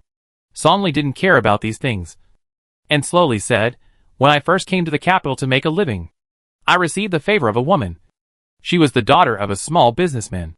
Her family was originally considered wealthy, And I, a poor scholar, didn't dare to marry her. Now she came to me crying, saying that her father's business failed, and the family was in poverty. I know what she means. So I want to ask the princess to allow me to get married. The rules in the palace are that any servant who is prominent in the palace must get the consent of the prince and the princess to get married. Someone like Sonli, who is both a prominent figure and the princess's cousin, should come and inform the princess. Although Sonli is usually quiet, he is very talkative when it comes to such a big matter related to his fate. Before Su Pingting could speak, she heard a crisp sound of crash, and a glass teacup fell to the ground and shattered. Wuxin stood stupidly behind Sonli, staring at Sonli's back with a pair of eyes. Luyun saw that Wuxin had no intention of moving, so he hurriedly went up to pull her over and said, "Wuxin is busy. Be careful not to spill the tea on Mr. Song." Wuxin came back to her senses, as if her soul had traveled in the ninth heaven before returning. He's getting married? So soon? Su Pingting was surprised to see Wuxin hanging her head with a look of disappointment. After all, she was also this age. A woman will not die for a man. You can see the signs from her eyes. Wuxin was so disappointed. She must have fallen in love with her cousin. Su Pingting shook her head and said with a smile, "If my cousin likes her, just ask to marry her. When two people are together, the most important thing is to fall in love with each other. Everything else is secondary." Although she said this to her cousin, she was actually warning Wuxin. Mutual love is perfect. One person's unrequited love is the most torturous thing. Wuxin frowned when he heard it. He turned his head away and looked into the distance. Chapter 37, I Will Serve You. Mrs. Li's belly was getting bigger day by day. Looking at her gradually bulging belly, even Su Pingting felt a little envious. She was very curious about what it felt like to be a mother. She was curious, but the responsibility of being a mother was bigger. She had to consider her children in everything she did. She didn't want to do something bad for her children. After all, retribution and reincarnation were never certain. The weather was getting colder and colder. She had a problem. The colder it was, the more sleepy she became. Even Yunjin laughed at her, saying that she would curl up and hibernate like a snake in winter. At noon that day, she, like a snake, curled up and hibernated on the re-couch in the winter-warm pavilion as usual. In order to sleep more comfortably, she took off the layers of clothes wrapped around her, and only wore a watercolor gauze dress with a pair of sleeping socks on her feet to sleep. Just halfway through her sleep, she felt that the quilt was burning hot like a stove. It was usually a bit cold when she slept. But why was it hot today? It was not until a pair of warm big hands covered her chest and fiddled with it passionately that she realized what had happened. As soon as Yunjin entered the room and saw her taking a nap on the couch again, his steps unconsciously became lighter. The lilac-colored clothes she was wearing were placed on the hanger, and the room was filled with the sweet fragrance of tribute from foreign countries. He looked at the part of Su Pingting's fragrant shoulders exposed in her aqua red shirt, and a wicked smile appeared on the corner of his mouth. Su Pingting lay on the couch like a peeled lychee, and her whole body was glowing with an alluring luster. Yunjin looked at this erotic scene with a slanted look, and couldn't help but feel amorous. He immediately got into the bed, and clung to Su Pingting like a loach, tightly holding her from behind, and a pair of restless big hands took the opportunity to keep wandering on her body. Su Pingting was so sleepy that she didn't have the energy to play with him. She said lazily, "Don't play with me. I'm really sleepy. Just lie down." Yunjin couldn't stay still after hearing this. He pulled a quilt over his head, put his hands from his chest to his lower body, and whispered in Su Pingting's ear, "Why do you need to do anything? Princess? I will serve you." Yunjin tortured Su Pingting like a hungry tiger. Su Pingting was teased by him, and had no strength to resist. She could only let him do whatever he wanted. Don't be fooled by Yunjin's decent appearance outside. Once he gets on the bed, he will reveal his ugly face. He will never stop until Su Pingting is tortured to the point where she can't say anything. Su Pingting gritted her teeth, and the words in her mouth popped out one by one, "You be gentle." The man on her body was at a critical moment, so she couldn't care about these things, and she wanted to use all her strength. Even the bed was shaking rhythmically, squeaking non-stop. The house was full of spring scenery, but outside the house, there was a strong wind. Zhang Xia squatted at the air vent of the corridor under the corridor, huddled up, obediently guarding the wind for the prince. The prince and the princess were happy in the room during the day, but he had to guard the door for the two of them in the strong wind. What was this called? Alas, my fate, this is the fate of being a servant. He rubbed the wet mud on his feet, lit a dry cigarette, and smoked it. Who knew that Wuxin was about to bring hot porridge to Su Pingting's room at this time, seeing the official Zhang Xia squatting there? She just nodded, and was about to move forward. Zhang Xia put down his pipe, and hurried forward to grab her. He didn't expect this girl to be so silly. Hey, Miss Wuxin. Where are you going? Wuxin looked at the tray in her hand, and then looked at Pingting's room, meaning to send warm porridge to the princess. Zhang Xia smiled and patted Wuxin's head. The princess is in no mood to drink porridge now. Go back. Zhang Xia pointed in the direction of the kitchen, signaling Wuxin to go back. Wuxin was confused when she saw Zhang Xia asking her to go back. The princess likes to drink a bowl of warm porridge to keep warm at noon these days. Why is she not in the mood today? Zhang Xia saw her holding the porridge and refusing to leave, and guessed that she didn't understand what it meant. Yes, this little girl is not familiar with the world, and she doesn't know the little secrets contained in the 3 words not in the mood. Zhang Xia had no choice but to push and chase Wuxin back to the kitchen. As soon as Wuxin returned to the kitchen, he gestured to tell Liyun about this matter. Liyun was watching a little girl praising bird's nest. After hearing Wuxin's words, she laughed so hard that she shook with laughter. Even the little girl beside her couldn't help but smile. When they smiled, Wu Xian didn't understand anymore. What was so funny about this? Seeing that she was still confused, Liyun whispered a few words to her ear with a smile. After listening, Wu Xian's ears turned red, and she ran away with a smile. Later, when it was time to cook warm porridge, Wu Xian remembered what Liyun said. They are stuffing little dolls. Little dolls? How to stuff little dolls? Is it really like Grandma said before, stuffing them from the soles of the feet? When she thought of this, her face turned red again, and the fan in her hand waved vigorously, and the porridge in the pot began to gurgle, faster and louder than Wu Xian's heartbeat. Chapter 38. Song Li got married. Song Li got married on an autumn afternoon. He prepared several tables of decent banquets, and invited several colleagues to have some wine and food. Everyone had a good time, and it was considered a wedding.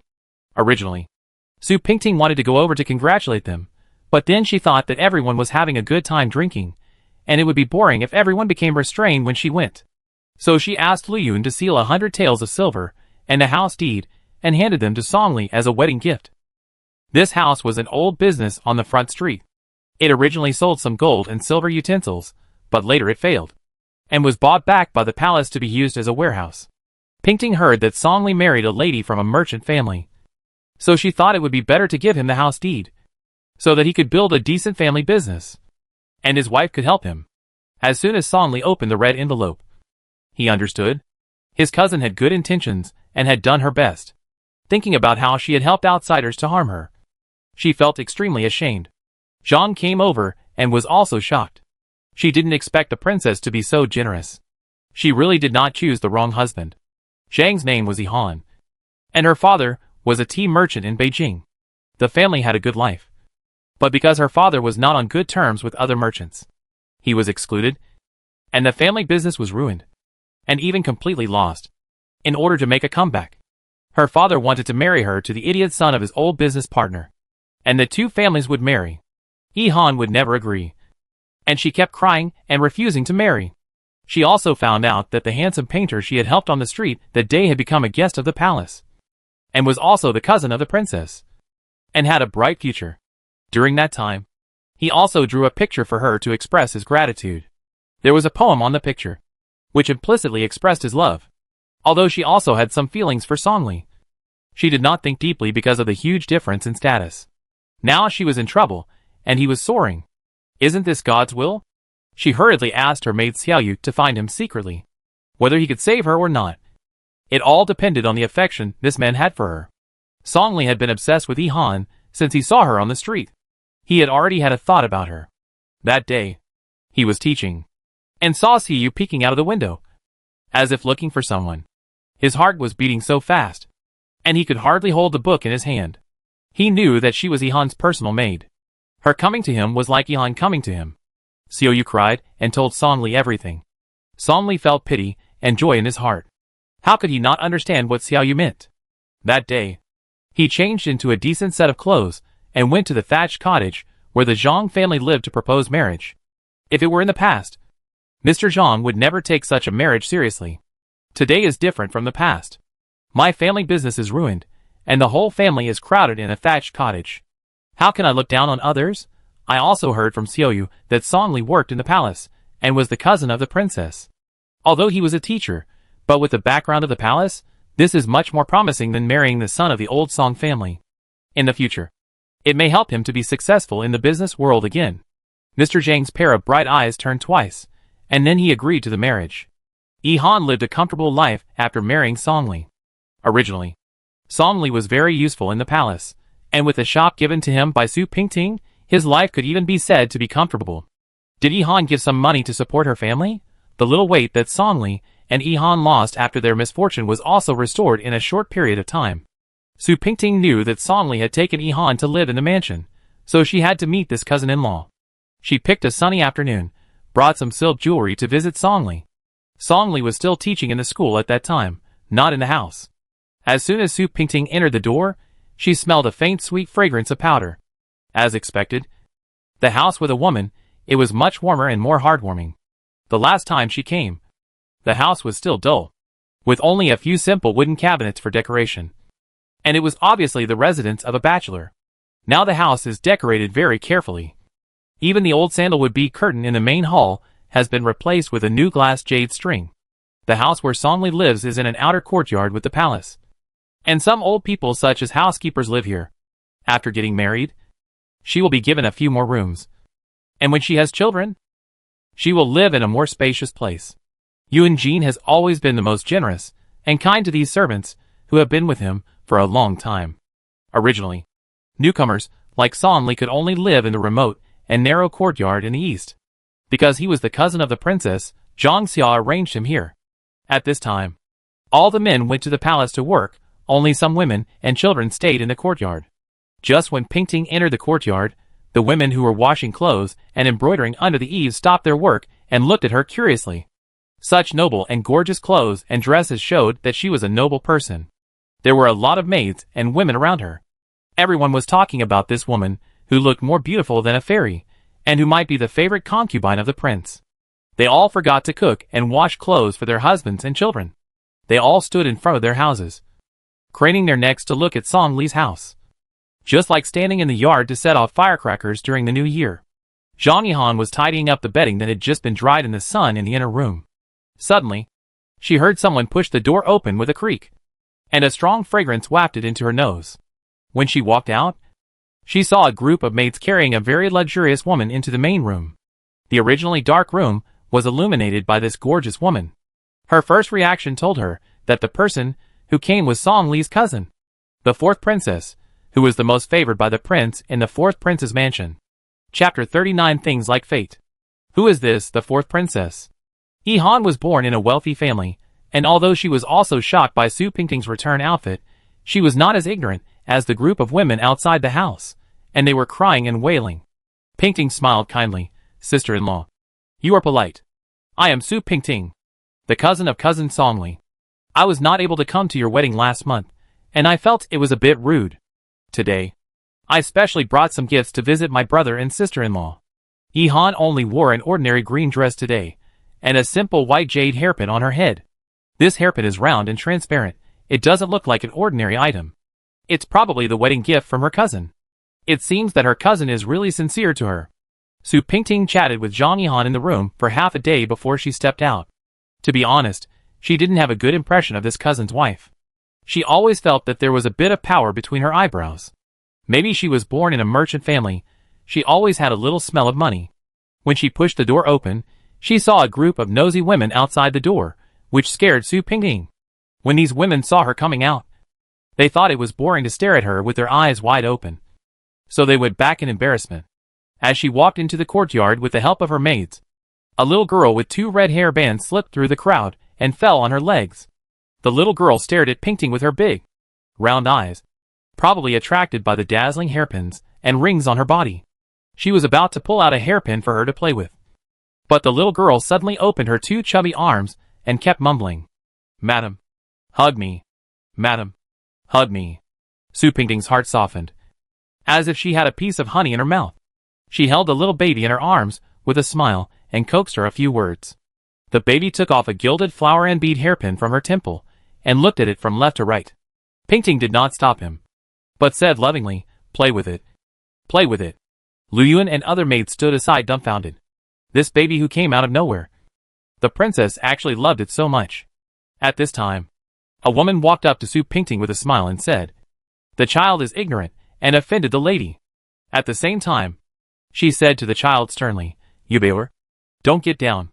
Yubeiwer stuck out her tongue and just stayed on Su Pingting and didn't get down. "What, madam? This is the fourth princess." A talkative maid suddenly said this. Su Pingting frowned and felt a little uncomfortable.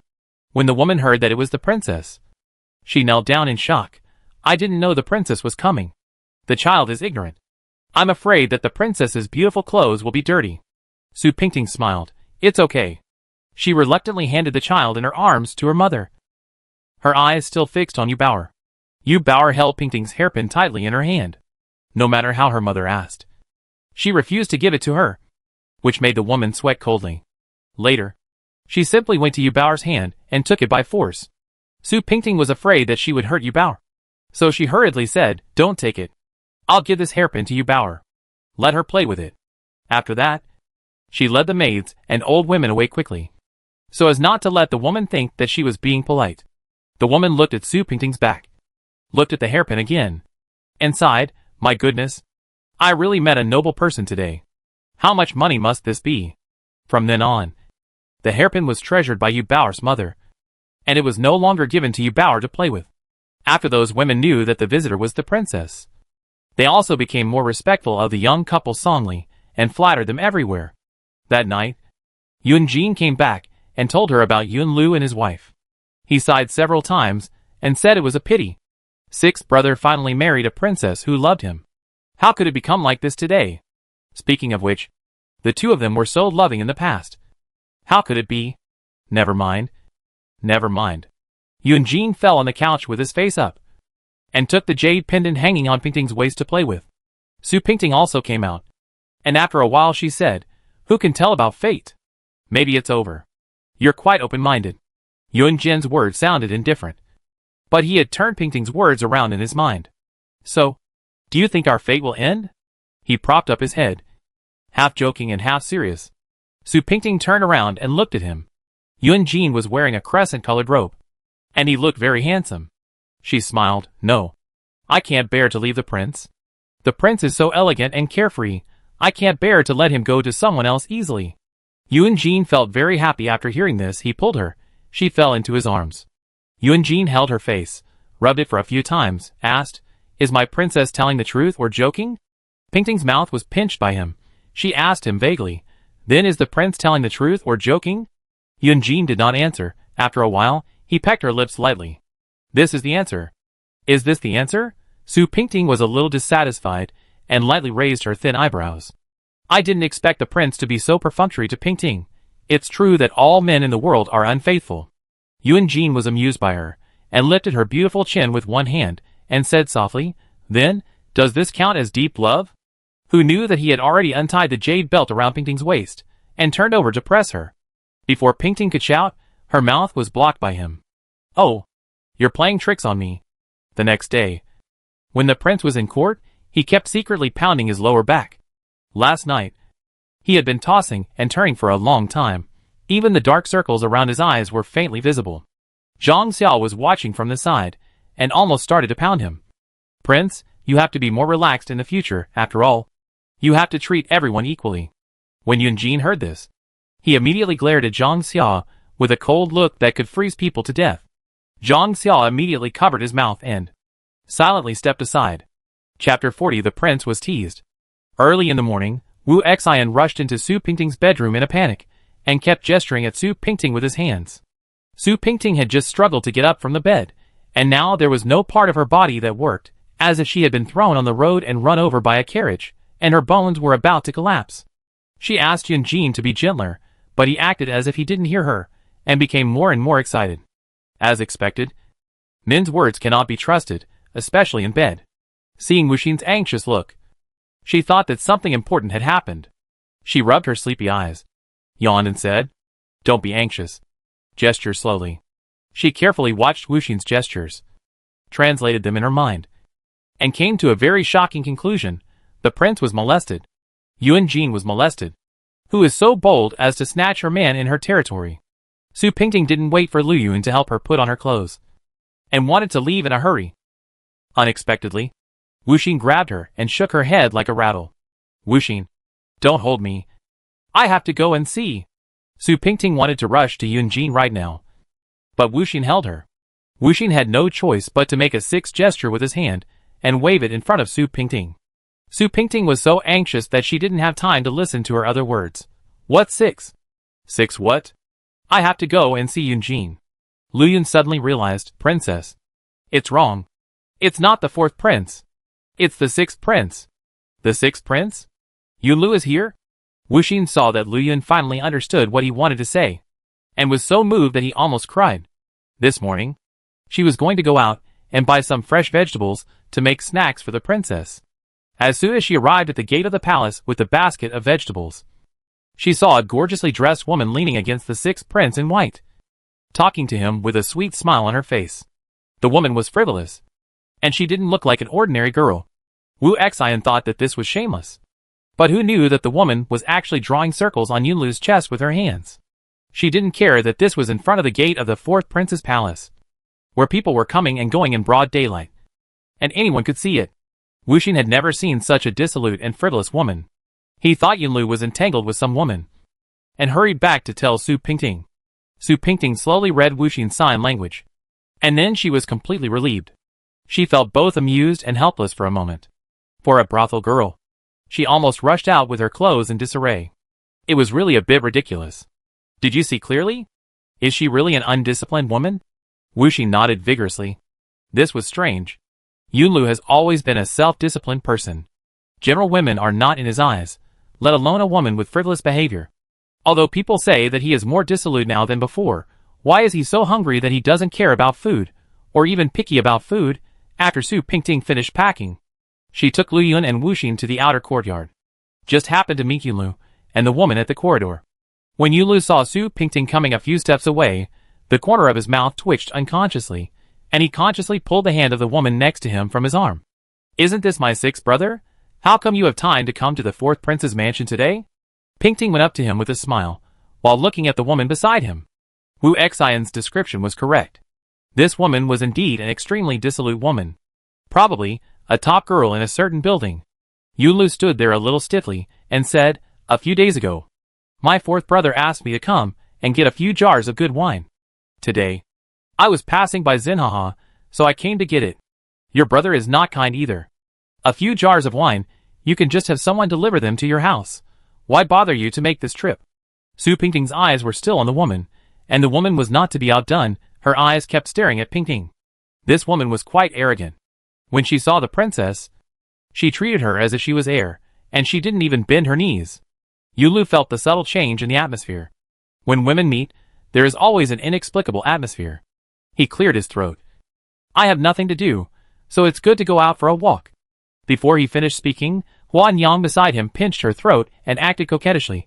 Prince, how long will we stay here? Didn't you promise to go to Baoyu Tower to pick out jewelry for me? These few words were really charming and roundabout. Everyone present had goosebumps all over their bodies. Even Su Pingting felt a little uncomfortable. She had seen all kinds of spoiled and foolish people in Iwa Tower. This girl's skills can be said to be extremely profound. Yunlu seemed not to hear it. Perhaps he was used to such sweet tones. He said to Su Pingting again, sister-in-law's illness should have been cured. Right? Pingting said, very well. You saved me last time. I haven't thanked you properly yet. She looked at Yunlu's somewhat thin face, and asked tentatively, I heard that the 6th princess was also ill a few days ago. I wonder if she is better now. Chapter 41 Fate. When Yunlu heard the word 6th princess, his already ugly complexion seemed to be covered with a layer of frost. He said lightly, it's all right. After that, he hugged the woman next to him back to his side, but there was still no happy expression on his face. Pingting smiled and said, that's good. It's all right. The two of them were silent, and even the ignorant Huan Yang closed her cherry lips. There were quite a few people standing in this small corridor, but it was surprisingly quiet at the moment. Pingting was thinking about whether to ask a few more questions, but Yunlu spoke before her, I have something else to do, so I won't talk to you anymore. After that, he took the beautiful lady to the wine shop in the palace. Why is the sixth prince like a different person? Or is it that I am dazzled? Luyuan muttered in confusion while supporting Su Pingting and walking back. Not to mention Luyuan. Even Su Pingting felt that the man in front of her just now was a stranger. Not the Yulu she was used to. Yulu used to be so high-spirited. As long as he stepped on the horse, it seemed that he exuded infinite charm, and the whole world was waiting for him to gallop and conquer. Now this Yulu is as heavy as a pool of stagnant water. The affairs of Yulu Mansion are known to everyone among the royal families in the capital. Although everyone seems to be completely unaware of it in their hearts. They are waiting to see the joke of the four royal families. Seeing that Yulu is so decadent now, I am afraid it is also related to Baiyi. Thinking back to the time when they were so loving and sweet at the family banquet, they attracted so many people's envy. Now, Yulu actually wants to bring a prostitute with him to relieve his loneliness. The rift between the two of them is probably quite big. Pingting took a few steps side, took a few more steps side again. Oh, how many times do you have to sigh? Some things will be resolved naturally when the time comes, and you don't have to worry about the sixth prince. Luyuan used a handkerchief to dust off the stone bench in the pavilion, and waited for Su Pingting to sit down. Wuxin stood aside with his hands clasped. His eyes were on a man in black shirt on a rockery in the distance. When the boat reaches the bridge, it will naturally straighten itself. Who knows if it can straighten itself? Su Pingting thought about her past experiences, and felt a little disgusted with this sentence. Fate is the most untrustworthy thing. The more you believe in it, the less it cares about you. And the more cruel it is to you. Wuxin, what are you looking at? You are so absent-minded. Luyuan narrowed his eyes slightly. His eyes and eyebrows were full of teasing. Wuxin quickly retracted his gaze, his little face flushed. Su Pingting looked in the direction she had just been looking at, and saw Songli sitting on a flat spot on the rockery reading a book. Su Pingting looked at Songli, and then at Wuxin, feeling very disappointed. Fate is something that cannot be forced. But it is not uncommon to force it. Wuxin is so infatuated that she still misses him even though Songli is already married. It's a pity that the fallen flowers are willing to follow the flowing water. But the flowing water has no intention of loving the fallen flowers. Wuxin, go to the house and get my waistcoat. It's windy. Pingting shrank her shoulders and gave Wuxin a look. Wuxin understood, and lowered her head and left the pavilion. Wuxin seems to be worried about something. Luyuan gently pinched Pingting's shoulders. She lived with Wuxin, and even stayed together when she came to the princess's place to serve them. She could see what Wuxin was worried about. How can a girl not have worries when she grows up? You should teach her well. And don't laugh at her. Luyuan saw that Wuxin had other feelings for Songli. But Songli got married before she said it. And she felt sorry for her. Thinking back, even if Songli hadn't gotten married, it would be hard for Mr. Song to accept the scar on Wuxin's face. On the night of Songli's wedding, Wuxin went back to her room very late to sleep. Although the lights in the room were off, she could still vaguely see the traces of tears on Wuxin's face, and her eyes swollen like peaches from crying. Luyuan was a little sad. It's a pity that Mr. Song got married.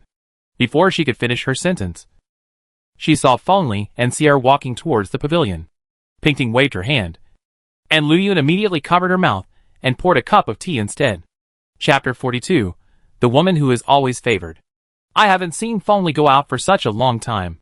When I met her by chance, I felt a little fresh as if I had met an old friend after a long time.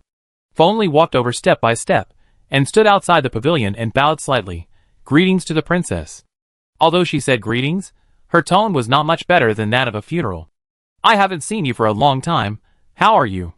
Fengli's illness had long been cured, but she was just angry, and she couldn't let it go, so she kept dragging her feet and looked pale. Pingting asked this, just to laugh at her sickness and lack of energy. Fengli showed a trace of displeasure on her face. I have recovered from my illness a long time ago. Doesn't the princess know? Oh, yes. I remember. My sister's illness has been cured a long time ago. Why do you still look pale? Pingting twisted the end of her hair around her index finger and played with it. It's my fault that I didn't take good care of my sister. I should have sent more doctors to my sister's Yuxianjuan earlier. Don't worry, princess. Now that Madame Li is pregnant, the doctors will of course be used in Zenianyuan. I am not such a tactless person. Fengli tilted her head, and was about to leave. After a few steps, she seemed to remember something, and looked at Su Pingting and asked, I heard that there is a new maid in the princess's mansion, and her name is Wuxin. Why is she not serving in front of me? Su Pingting gently tapped the stone round table with her hands, and her eyes moved around fondly. Go back to get something for me. Why? Sister, are you so concerned about my maid? What a joke. Why would I care about a servant? Fondly raised his head proudly, and after a while he said, I just heard that this girl is very ugly, and I am afraid that there will be something wrong and offend her. Then sister is really worrying too much. My girl is very good. Pingting stared at fondly with a smile. She knew that her expression must be very provocative. Finally, her eyes swept over Sierra's body again. The wound on Sierra's face had healed completely, but there was only a little scar left on her mouth. Since the last time, she had been much more respectful to Su Pingting, and was as timid as a mouse seeing a cat when seeing her. By the way, any maid in this mansion can't compare to your sister's maid in terms of eloquence and dexterity. Fondly had nothing to say, and could only add unhappily, ugly people are more likely to do bad things. The princess should know this truth. I have something to do, so I won't chat with you anymore. After saying that, she bowed perfunctorily again, and walked away with Sierra. It is said that Madame Li's pregnancy went smoothly, without any unexpected incidents. Every time the imperial physician came to Su Pingting to report her physical condition, he said that Madame Li's pregnancy was very stable, and she was just waiting for the day of delivery. After passing this test, the prince would be born safely. Despite this, Su Pingting still sent more people to Xinyan, and was more relaxed than before. Everything she ate, drank and used had to be checked 3 times, so that Madame Li could rest assured. Madame Wei had been silent recently, and she was studying quietly with Yuan Yi and Xinyan. Yuan Yi has always worked hard on his studies, and never needed Yun Jin or his mother to urge him. That day, Su Pingting quietly stepped into Xian courtyard, and saw Yuan Yi writing poems at his desk. Madame Wei was sitting beside him with a book in her hand, looking a little sleepy. Greetings to the princess. Madame Wei saw Su Pingting walking in, rubbed her sleepy eyes, and walked over to her. Sister, don't be so polite. The two walked to Yuan Yi's desk to watch him write poems. Yuan Yi works so hard, and his handwriting is neat. Your father must like it. Pingting smiled and talked to him, holding a precious brush in her left hand hidden behind her back. Yuan Yi smiled sweetly at Su Pingting, and whispered, Father likes me to work hard, so I work hard. Su Pingting touched his face, took out the brush, and said, seeing that you work so hard, your mother has nothing to give you. You can accept this. Yuan Yi glanced at the brush, and then looked at his mother. Wei smiled and said, you just accept it when your mother gives it to you, and forget about me. Yuan Yi respectfully took the brush from Pingting's hand and said, thank you, mother. The two watched Yuan Yi write for a while, and then moved to the inner room to talk. I heard that the prince seems to be investigating something recently. Zhang Xia has been looking for someone to do it secretly these past 2 days. Has the princess heard anything? Never heard anything. Mrs. Wei pursed her lips. That's strange. Now except for Mrs. Li's pregnancy, there is nothing big happening in the palace. What could the prince be so troubled to investigate? Pingting also thought secretly. There really hasn't been any big incident recently. Why would Yun Jin suddenly send someone to make such a big move in the palace? After thinking about it for a long time, she still had no clue. So she stopped thinking about it. Mrs. Wei held the celadone tea lid in her hand, and occasionally touched the rim of the teacup, which was also light green. She said woodenly, the one in the palace is very favored now, but the one in our house seems to be quiet. Everyone says that she has changed her temper. Princess, do you believe it? Su Pingting smiled faintly, and shook her head. Mrs. Wei is a smart person, and Su Pingting knows this very well. Otherwise, the prince would not love her so much. Even though Su Pingting occupies most of Yun Jin's favor, the prince always cares for Wei Ju. Therefore, even if the prince seldom came to Madame Wei's place, the servants in the mansion never dared to neglect Madame Wei, and the food and clothes were always the best. You should know that the servants in the palace are the most powerful, and the most capable of reading people's expressions. They can see clearly who the prince treats well, and who he treats badly. Madame Wei can be regarded as the most wonderful existence in the palace.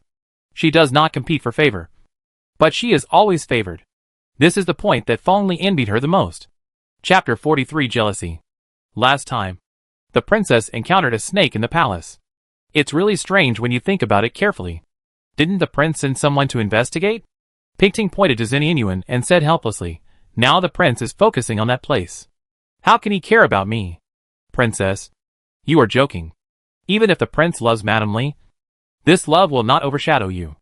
Madame Wei turned a string of white jade Buddhist beads in her hand, and her expression was very gentle. Pingting looked at the Buddhist beads and felt a little blocked in her heart. She was very familiar with this Buddhist rosary. Yunjin used to hold it in his hand almost every day. She was a little puzzled when she didn't see him wearing it for a month. It turned out that he gave it to Madame Wei. Su Pingting took a sip of tea, hiding the slight displeasure on her face. She was always jealous of Madame Wei.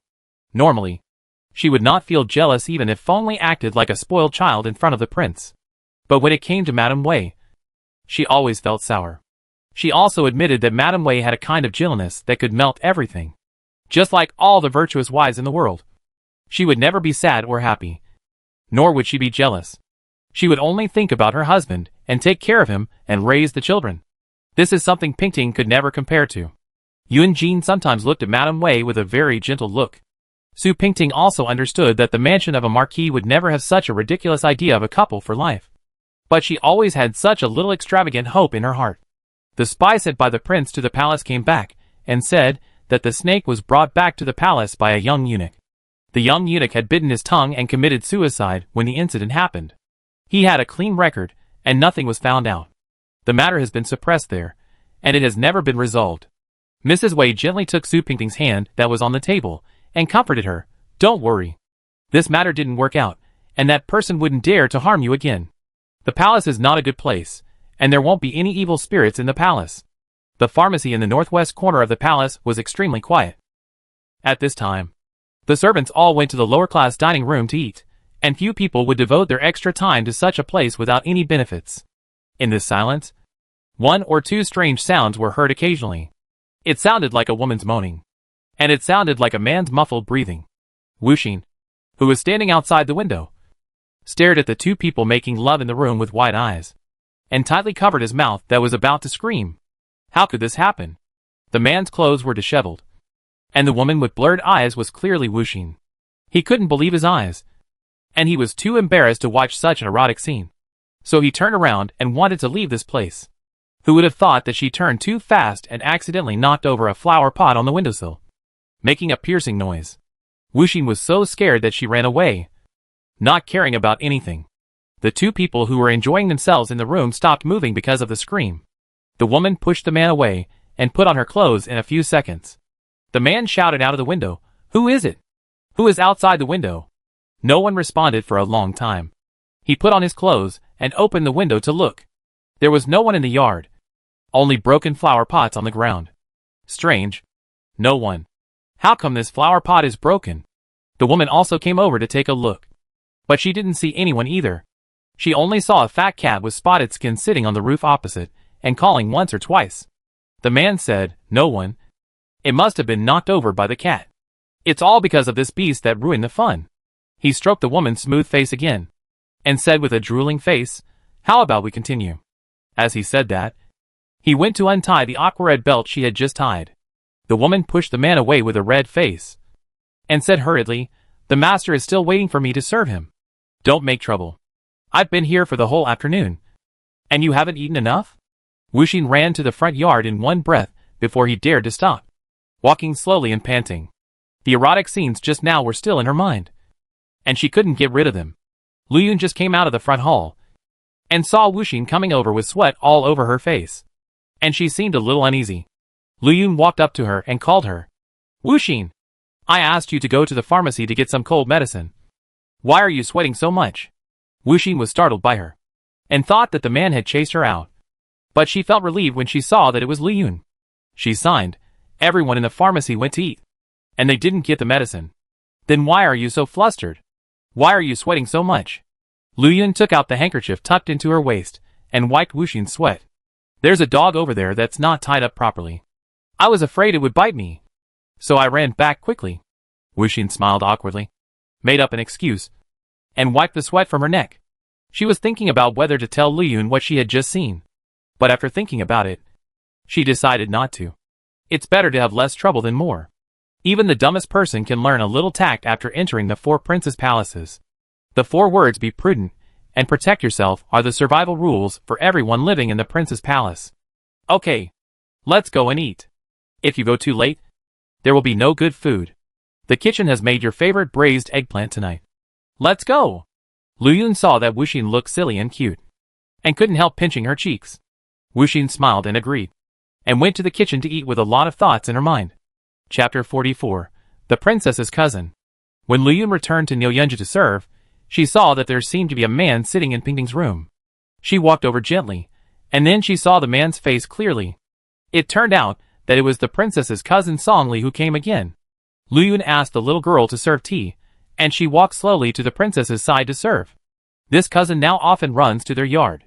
He never came here often before, but now he comes more and more often. Luyun vaguely remembered that the last time he came was to ask the princess to find a job for his wife in the palace, and the last time he came was to ask the princess to change a bigger room for them. These princesses agreed because of their relationship. This time, I don't know what favor they're asking for. Pingting said, if my cousin insists on doing this, I have nothing to say. I will give my cousin full authority to deal with the things I gave him, but my cousin should think more about it. Songli sat there awkwardly, nodding repeatedly. He really felt embarrassed, but the words had already been spoken, and it was impossible to take them back, so he didn't care about his face. Last night, Yihan pestered him for half the night, insisting that Songli hand over the shop on the front street to his father Song Qishan. Songli was a pushover, and with her acting cute and silly, there was no way he wouldn't agree. He promised his wife in bed at night, but he regretted it when he woke up in the morning. This shop was given to him by his cousin to revive the family business, and now he is giving it to his father-in-law, which is a waste of his cousin's kindness. If it gets out, people outside will talk about him, and he will become a weak man who is afraid of his wife. Yihan watched him hesitate and refused to move, and whispered in his ear, half coaxing and half forcing him, I just asked Dad to help you take care of it.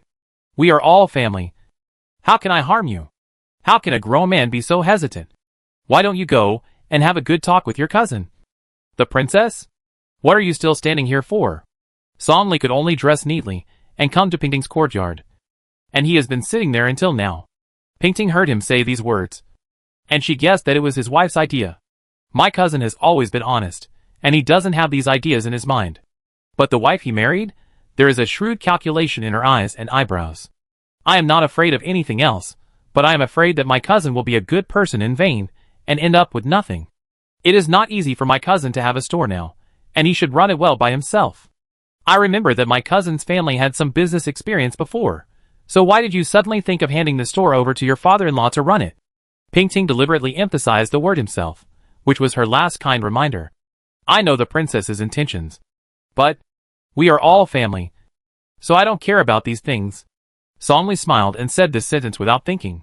In this way, Su Pingting really couldn't say anything else. If she continued, it would seem that she was deliberately trying to break up the harmonious family relationship. Songli also saw the embarrassment on Su Pingting's face, and found a reason and withdrew. Since he came to ask Su Pingting to give Yihan a job last time, Yihan was like a cat that stole the fish smell, and would climb on the stove for no reason. Songli had to go to Su Pingting for everything, which often made Songli feel uncomfortable. Later, Songli didn't dare to stay at home all the time, for fear that she would make some excessive demands again. So he had to stay in the study all day long. I heard that the lucrative job of managing rouge and powder in our palace was taken by the Song family lady. After all, the good things should be kept in the fields, and the higher-ups still love her. She is the princess's cousin, and we are ordinary people. What can we compete with her for? The two women in Song Li's yard were washing clothes together by the well, chatting about family matters. Recently, Zhang Yihan was very proud, wearing gold and silver all day long, making the women in the whole yard jealous. You dress like a master all day long, but you are still a servant. What's there to be proud of? Anli has always been outspoken and never hides anything. And John also smacked her lips and said, a servant is a servant, but he is related to the master after all, and he is different from us. Yihan just came back from work, and just as she walked to the gate of the yard, she heard two people gossiping inside. She stood outside and listened for a while, and her face changed with anger. Without waiting for the two to finish their gossip, she pushed open the two heavy wooden doors in the yard, which had a long history. The doors slammed against the wall, scaring the two people at the well. Stop talking. Stop talking. I'm coming. And John pushed Anli, And the two of them quickly stopped talking and focused on beating the clothes of the whole family. You can't eat grapes, but you say they're sour. If you have the ability, you can find a job. What's the point of just sitting in the house and talking nonsense? Han said as she walked into her room, not even looking at the two people at the well. The two did not dare to offend her and did not quarrel with her. If she said a few bad words in front of the princess, then their men might not be able to stay in this mansion. They had to hold their anger and vent all their anger on the clothes in their hands, beating the clothes with a loud thump. Chapter 45. Get out of the way. Mrs. Li is still pregnant with her baby, and Concubine Jang has already given birth to a prince in the palace. The emperor was so happy that he had a great time in the palace for 3 days and 3 nights, and there were singing, dancing and fireworks all the time. He also granted amnesty to the whole country, and named the third prince Xuanwu. The emperor only had 2 sons, and this time he had another one, and of course the emperor and the queen mother were very happy. The eldest prince was named Xuanyu, born to the queen, and the second prince was named Xuanji, born to concubine Hua. The emperor loved his youngest son, and he visited concubine Zhang's palace every day since Xuanwu was born, and he inevitably neglected the other concubines in the 6 palaces. Feng Xian had just regained the emperor's favor, and concubine Jiang had just given birth to a baby. The emperor's heart for her suddenly broke, and he rarely came to her Changchun palace. Eater took a few maids to get some silver and money, and saw Feng Xian sitting under the eaves in a depressed mood, watching 2 cats fight. What are you doing here? Madam, the autumn wind is strong, don't blow on you. Feng Xian held a jade hairpin in her hand, scratching her temples from time to time, and asked lazily, who did the emperor go to today? Eater sneered, it was concubine Zhang's. Now the third prince is the emperor's favorite, and he can't leave him for a moment. Feng Xian's face became uglier after hearing this. You are good at talking. It's just a child, what's so great about it? Eater knew that she had said something wrong, and her face turned red and white, so she had to continue. Madam, you are blessed, and you will definitely give birth to a prince for the emperor.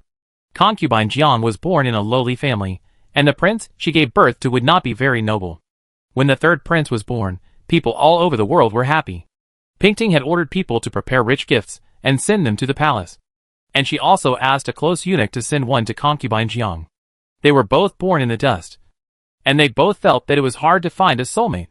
Pingting used to go to concubine Zhang's Rian palace when she entered the palace. They played the pipa together and discussed poetry, which was also very interesting. Yunjin came back from the palace and went to Su Pingting's courtyard to have dinner first, and then went to Jining courtyard to see Madame Li. Now winter is approaching, and pregnant women are afraid of the cold. So Madame Li lit a charcoal basin in the room early in the morning.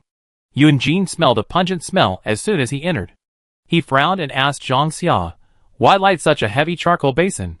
Don't the people below know how to persuade them? Madame said it was cold. Who dared not to light it? Zhang Xia persuaded her. Madame Li kept saying it was cold, and no one dared to go against her. Even Zhang Xia, who was experienced, did not dare to refute her. Prince Jin stood with his hands behind his back, not very satisfied. After sitting in the room and talking about some family matters with Madame Li, Yunjin said that he had something to do and left. Before leaving, he also reminded her not to use so many charcoal basins, and Madame Li agreed with a smile. Zhang Xia followed him, and the master and servant walked in the palace one after the other. As soon as they reached the back corridor, they saw a woman in pink walking towards them, dragging a black lacquer tray in her hand. Usually, servants and masters would step aside with their hands down when they met on the same road. But this woman didn't know how to step aside when she saw a man in extraordinary clothes coming from the opposite side. Zhang Xia's palms were sweating. The prince was in a bad mood today. If a servant didn't know the rules, he would inevitably implicate him. The chief steward, with his anger, Yunjin half squinted his eyes, watching the woman getting closer and closer to him. When the two were still one step away, the woman stopped. Zhang Xia let out a long sigh, stepped past the prince, pointed at the woman and said, "What do you mean? I don't have eyes? Didn't you see that the prince is here? Get out of here." The woman had her head slightly lowered, but when she heard that the prince was here, she immediately raised her head, revealing a pretty face. She smiled charmingly and said, "I didn't know it was the prince who came. Please forgive me, Prince." It didn't matter if she didn't raise her head, but when she raised her head, Zhang Xia couldn't help but be startled. Isn't this Song Li's family in the study? Why did she come here? She is also the princess's cousin's wife. I just scolded her a few words. She must not care. But this woman today seems to be different from usual. No matter from her clothes or her posture. It's very wrong. He doesn't know how to describe it. If we use their dirty words, it's slutty, a woman who can't stay idle between her legs. Yunjin still has a cold face, looking down at the woman opposite who is showing off all kinds of charm. If you listen carefully, you will definitely hear Yunjin snorting coldly. He knows she is seducing him. And he despises such women the most. Your Highness, this is the wife of Mr. Song, the cousin of the princess, who just came into the mansion 2 months ago. Zhang Xia mentioned it slightly from the side. And Yunjin's face showed a hint of mockery. Oh, really? Yunjin was also a person who had walked in the world of romance. And he knew the things in women's eyes best. This woman has hooks in her eyes. And she is not a quiet person. Song Li is an honest person. And I am afraid he can't subdue this woman. I have heard of the prince's reputation for a long time. But unfortunately, I have never had the chance to meet him. I didn't expect to meet him here today. Zhang Yihan's voice became softer and softer. And Zhang Xia beside him got goosebumps. He underestimated this woman. She actually had thoughts about the prince that she shouldn't have. I wonder if the princess knows her character. Yunjin kept staring at her face. And Zhang stood still. Zhang Xia was a little confused. He was not sure what the prince was thinking at the moment. Did he want to play around? Or didn't he want to play around? He didn't dare to interrupt rashly. Get out of the way. Chapter 46. This prince is very proud. Zhang was obviously stunned by Yunjin's words, and she stood there without any intention to move. Yunjin took another step closer to her, bent down, and half of his face almost touched Zhang Yihan's cheek. My bed is not easy to climb. With your beauty, it's not bad to wash my feet. When Zhang Yihan saw the prince suddenly approaching, her heart almost jumped out of her throat. Who would have thought that he would say such a thing? She opened her pale eyes and looked at this somewhat evil prince in disbelief. People outside say that this prince is the most gentle and affectionate. How come he is so harsh when it comes to me? She bit her lower lip with her pearly teeth, shamefully holding back tears. Who would have thought that Yunjin didn't mean to end it there, and said, if you are lowly, don't blame others for looking down on you. You should know how to repay kindness, and not repay kindness with enmity. After saying that, he straightened up, and walked away with Zhang Xia with a layer of ice on his face. Even the dumbest person could hear the meaning of Yunjin's words. He looked down on her, even despised her.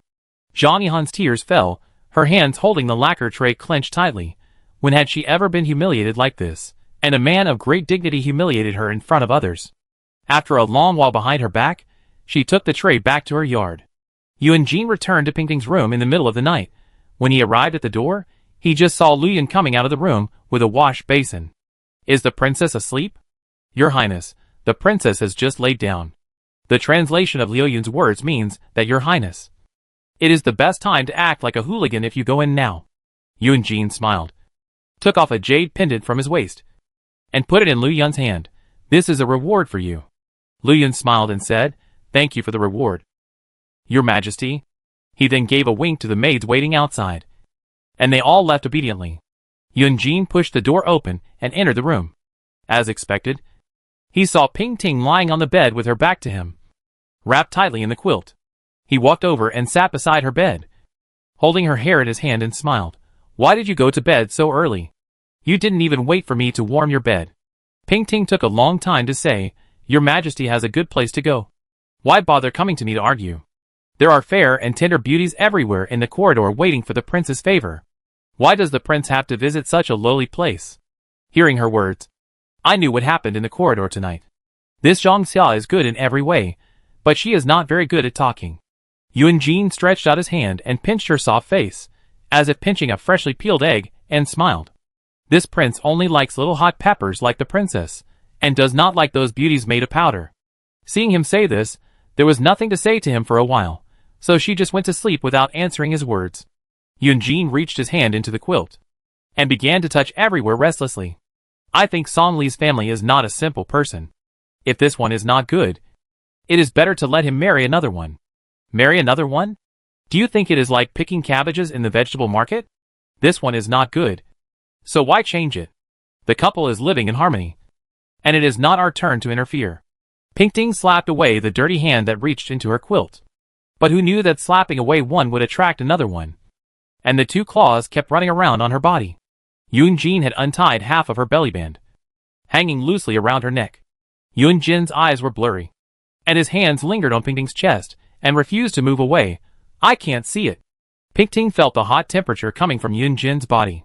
He pressed his whole body on her through the quilt, causing her ribs to hurt a little.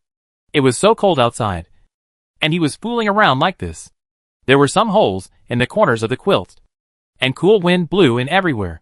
Su Pingting said impatiently, Can you come in? There was nothing wrong with this. But the meaning changed drastically as soon as it was said. Su Pingting saw a meaningful smile on Yunjin's face, and his eyes seemed to want to eat her up. She realized how much stimulation Yunjin had received from this sentence. She said hurriedly, That's not what I meant. What do you mean?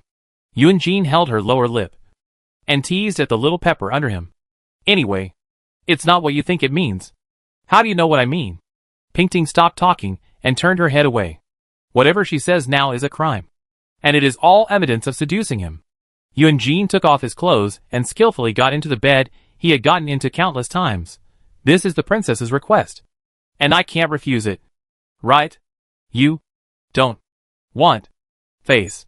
Su Pingting took a breath of cold air, and the claws had invaded her forbidden area. I have always been very proud. Chapter 47. The princess also changed her clothes. Since the beginning of winter, Pingting has always felt cold, and holding several hot water bottles in her arms is useless. Yunjin asked Jiang Chun to come and prescribe several cold-relieving medicines for Su Pingting, but they didn't work. Pingting thought it was her body's dampness and coldness, so she had to wear more clothes all day long, and wandered around the palace like a dumpling all day long. Every time Yunjin saw her, he would laugh at her, and said that if he pushed her to the ground, she might not be able to get up by herself. Su Pingting ignored him, and left angrily with Luyun and Bin Wuxin. Yihan had been getting angry with Yunjin since she got angry with him. She was usually busy in Yinji's room until the evening, and she was unwilling to cook dinner for Songli when she returned to her room. Songli didn't care about her. It was okay for 1 or 2 meals, but after a long time, Songli couldn't stand it. He had to learn by himself, and gradually learned a little bit of housework. A few times when he was cooking in the house, he was caught by Aunt Zhang, who came to borrow needles and thread. Aunt Zhang opened her eyes wide, as if she had seen a ghost. Hey, Mr. Song, you still cook for yourself? This is the job of us old ladies. Isn't Sister Song at home? Songli wiped his hands with a clean rag, went to the inner room to get needles and thread for Aunt Zhang, and smiled embarrassedly. Yihan is very busy in the Yinji room today. I have nothing to do, so who can do it?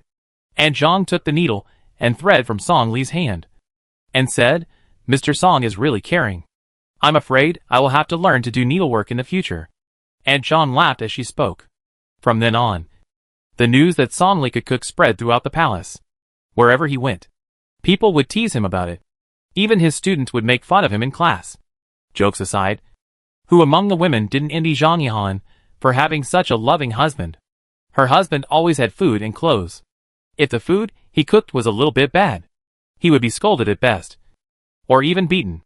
In this courtyard, couples quarreled and fought every other day. But Song Li and his wife had never had a quarrel since they moved in. Everyone said that Zhang Yihan was lucky to find such a caring husband, and he was also a relative of the princess. Others could not ask for it. The couple loved each other very much, which made others envious. Song Li just smiled and let it go after hearing these words. Love between husband and wife? These are just superficial phenomena seen by others. Family affairs are always like drinking water, and only the person knows the cold and warm. Since Yihan got married, the first 2 months were fine. The couple was harmonious and inseparable. It was not until later that Song Li realized that Yihan was no longer the Yihan he knew. She began to complain that her food and clothing were not as comfortable as they used to be at home, and she couldn't even afford a servant. She was no longer as gentle as before, and would argue with him over the smallest things. It was just because she had a low voice and was very proud. So outsiders had no way of knowing, and thought that they were a harmonious couple. Song Li had no idea that his wife had a thought in her heart that he could never have expected. Su Pingting felt bored that day, so she ran to the garden to play with cats and dogs, without Luyun or Wuxin. She got rid of the large group of servants who followed her all day, changed into ordinary maid clothes, and strolled in the garden. After many years, the feeling of wearing the clothes she was used to wearing in her previous life was very different. In the past, she had to wear them, but now she wore them for fun. In the past, the body inside was not her own, but now it was a body completely under her control. She had visited the gardens of the 4 princes' palaces when she was a servant. She was familiar with the flowers, plants, mountains and rivers as well as her own feet. So there was nothing new. After thinking about it, she still wanted to find Yunjin to see what he was doing. She walked to the door of Yunjin's Zhongshu pavilion, stretched her neck to look inside, and vaguely saw a few guests discussing politics with him in his room, talking about things that she didn't understand very well, which was very boring. Su Pingting leaned against the window and listened for a while, but still felt it was boring. It was really boring. This palace was really boring. When she was a servant, she could at least go to the street to buy some vegetables and radishes. But after becoming a princess, she couldn't do anything. It's like he doesn't have arms or legs all day long. Everything needs others to serve him. Even when he washes his feet, he needs others to help him rub them. It's very boring. Princess, what are you doing? Zhang Xia stood behind Su Pingting, looking at the princess with her, but sticking out and eavesdropping through the crack of the window in great confusion. What's so nice about what these grown men say? Pingting was startled by him, and only felt a little relieved when she turned around and saw that it was Zhang Xia. First, he is an old man, and he is cautious in doing things. Second, he has seen nothing strange. I came to see what the prince is doing. It's boring to stay in the house all day. Zhang Xia saw a maid dressed as a maid looking out the window from a distance. At first, he thought it was a little maid who admired the prince and came to see him secretly. This kind of thing happened often, and he was not surprised. Everyone knew that the 4th prince was extremely handsome. Many poor girls sold themselves to the prince's mansion to be maids in order to see the prince. It was because of this that Yunjin didn't dare to use maids to serve him when he was bathing, and only let the eunuchs massage his back and shoulders. I'm afraid someone will be tempted by her beauty, causing irreversible consequences. When these girls see Yunjin, they can't wait to throw themselves on him and roll into his arms. Good girls have become crazy. So every month Zhang Xia has to send some women from the blacklist to leave the palace, give them enough money to go home and live in their old age. This is also Yunjin's intention. Zhang Xia was really shocked when he saw Su Pingting dressed like a maid, but then he thought about it and understood. No wonder the prince has had severe backaches these 2 days. It turns out that the prince likes this kind of style. Chapter 48. The Sound of Morning. Su Pingting saw Zhang Xia's unspeakable smile, and she had guessed what he was thinking. Who made her run around in a maid's clothes and come to Yunjin's place? She couldn't blame others for misunderstanding. I don't think there's anything fun, so I'll leave first. You should go back to serve the prince. Su Pingting pretended to be relaxed and swung her arms back and forth and walked down the stairs. Zhang Xia bowed to her from behind and then lifted the curtain and went in. It was so embarrassing. Zhang Xia would definitely tell Yunjin about this when he got back. Su Pingting didn't want Yunjin to know that she came to see him, as if she couldn't leave him. This time, she was wearing a maid's clothes and lying there to spy on him. If you didn't know, you would think that the 4th prince's wife came to catch the 4th prince having an affair. Pingting was thinking about what happened just now, and walked towards her Niaoyun residence with her head down. She didn't pay attention to the front, and unexpectedly bumped into something soft, and stumbled. Before she looked up to see what she had bumped into, she heard a familiar voice beside her. You walk without paying attention. You dare to bump into Madame Feng. Which maid are you from? It was Sierra. It was really a narrow road for enemies. Wait, that soft and slightly fragrant thing she just bumped into. Could it be Feng Li's? She didn't dare to think about it anymore, and she forbade herself to imagine it anymore. She looked up and saw Feng Li's face flushed, standing there with shame and anger, and hurriedly adjusting the clothes on her chest. Pingting didn't know whether to laugh or cry. Not only was she unlucky today, but she also ran into a peach blossom. However, Feng Li's peach blossom was indeed soft and intoxicating. No wonder Yunjin could spoil her for so many years even though he didn't like her. He was really good after all. If there was no love, there would always be something else to keep Yunjin in a room. She was thinking about all sorts of things here. Sierra had already walked in front of her, staring at her fiercely and said, I'm asking you a question. Are you deaf? Su Pingting was about to open her mouth, but she heard a maid scream and cover her mouth. Si'er looked back in dissatisfaction, staring at her and saying, "What are you yelling about? Did you see a ghost?" The little girl raised her finger towards Su Pingting tremblingly, whispering, "Yes. Yes.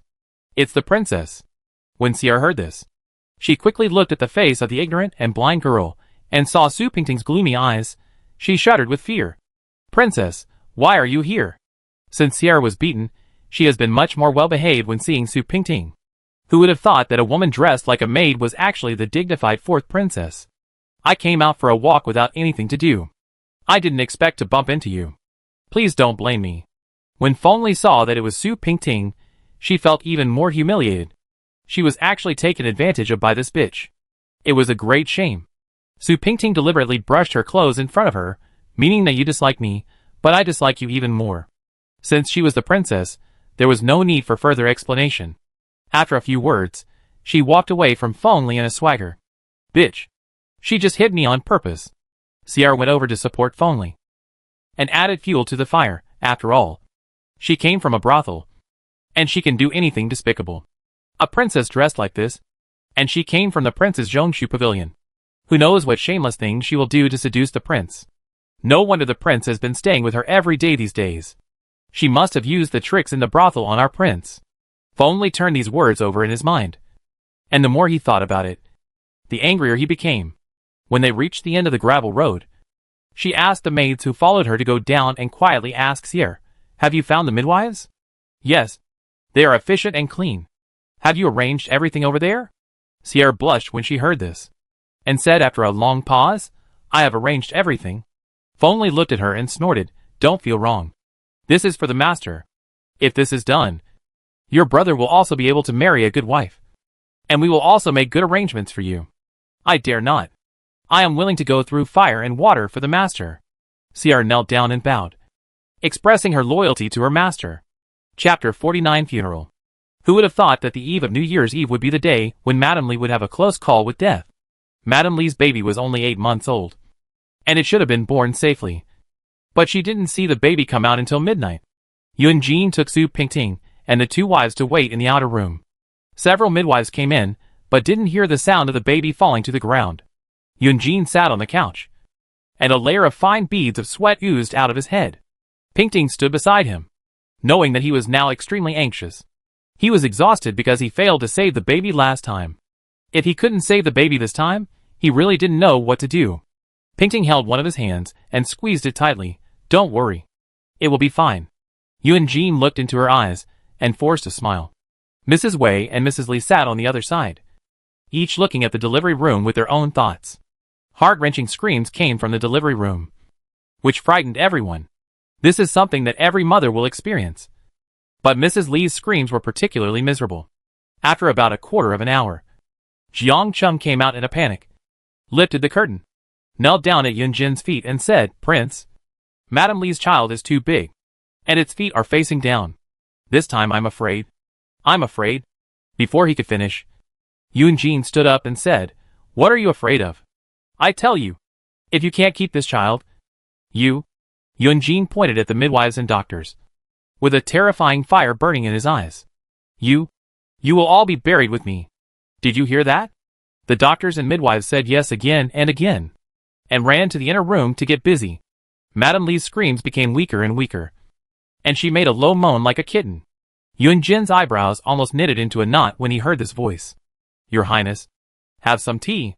Zhang Xiao personally brought a cup of tea over, and did not let the little girl serve it. "Get out." Zhang Xiao knelt down with a plop, and urged, "Your Highness, please do not take care of yourself. Since your wife gave birth, you haven't had a good meal. You can just drink some water to moisten your throat." Yunjin lowered his eyes to look at Zhang Xiao's hunched back, thought for a moment, and finally picked up the teacup and drank it all. Zhang Xiao then walked out with the empty teacup, with a smile of having survived a disaster on his face. "Damn it!" Yunjin wiped the oily spots on his mouth with a handkerchief. "What's wrong?" Pingting asked. "This is not tea at all, it's ginseng soup. This old guy is getting more and more devilish." Although Yunjin was cursing, there was a slight smile on his face. For so many years, only Zhang Xiao understood his habits best, and was the one who felt sorry for him in different ways. The room was silent for a while, with only the sound of many people moving around. Madame Li seemed too tired to shout anymore. And no more sound came from the house with shadowy figures over there. This silence formed an invisible oppression, which squeezed everyone's nerves. The middle finger of King Jean knocked on the elm table again and again, making a chaotic sound. His heart was beating violently in his chest. Feng Li's pair of green onion-like hands kept twisting a piece of gauze, and her eyes were fixed on one place. She was more nervous than Yun Jin, because everything would happen tonight. After a while, suddenly a baby's cry was heard. Pingting hurriedly said, "It's born." Yun Jin happily rushed to the door of the delivery room, but due to the royal rules, the bloody men were not allowed to enter the delivery room. He could only anxiously turn around at the door like an ant on a hot pot. But strangely, only the baby cried once, and then no sound came out.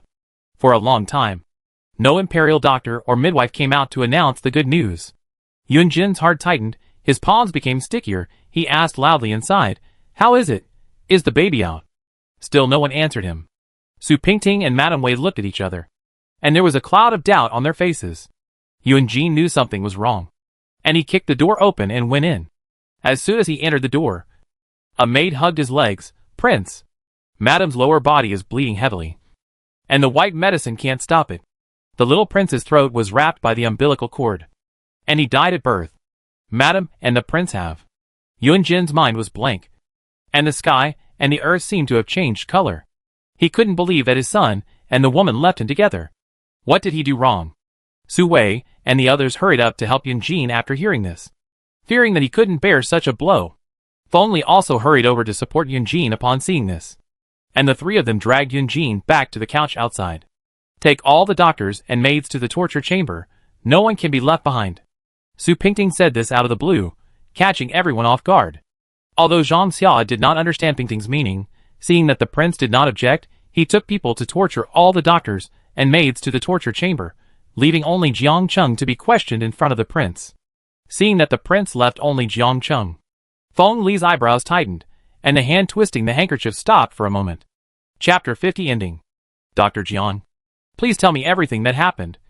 How the madam and the crown prince died, so that the prince and the princess can rest assured. Feng Li's eyes swept across Jiang Cheng's terrified face. For him, this was an order and also a piece of advice. Jiang Cheng nodded repeatedly, and then described in detail how the child died and how Madame Li died of dystocia. Yun Jin listened to Jiang Cheng's words, and sat there with his head propped up without saying a word. Feng Li said again, "It seems that fate is not on your side. Sister Li is really pitiful." Madame Wei replied calmly, "Who can say for sure about fate? As long as it is not man-made, it is good." "So sister, do you mean that someone wants to harm Madame Li and the prince?" Feng Li's peach blossom eyes have changed shape, looking at Madame Wei with a smile. "I am just guessing. How can you take guesses seriously?" "Okay, shut up," Yun Jin shouted angrily, scaring the three women. Su Pingting has been silent. Now is not the time to say these words, but the time to try to find evidence. If someone has done something, now is the best time to destroy the evidence. That's why she asked Zhang Xia to guard all those people. Pass on my oral order. Li will be promoted to a concubine, and the funeral will be held in the same way as a concubine's boudoir. It must not be sloppy. Yun Jin's voice was a little hoarse. He was really tired. Feng Li clenched the hand in his sleeve. He didn't expect that the prince would still honor this bitch after she died. There had never been a concubine in this mansion, but she was the first to receive this favor. "My lord, I am sorry for your loss." Pingting had nothing to say to him. This was the only sentence she could think of to comfort the haggard man beside her. Yun Jin raised his heavy head, and his eyes showed a deep resentment and sorrow.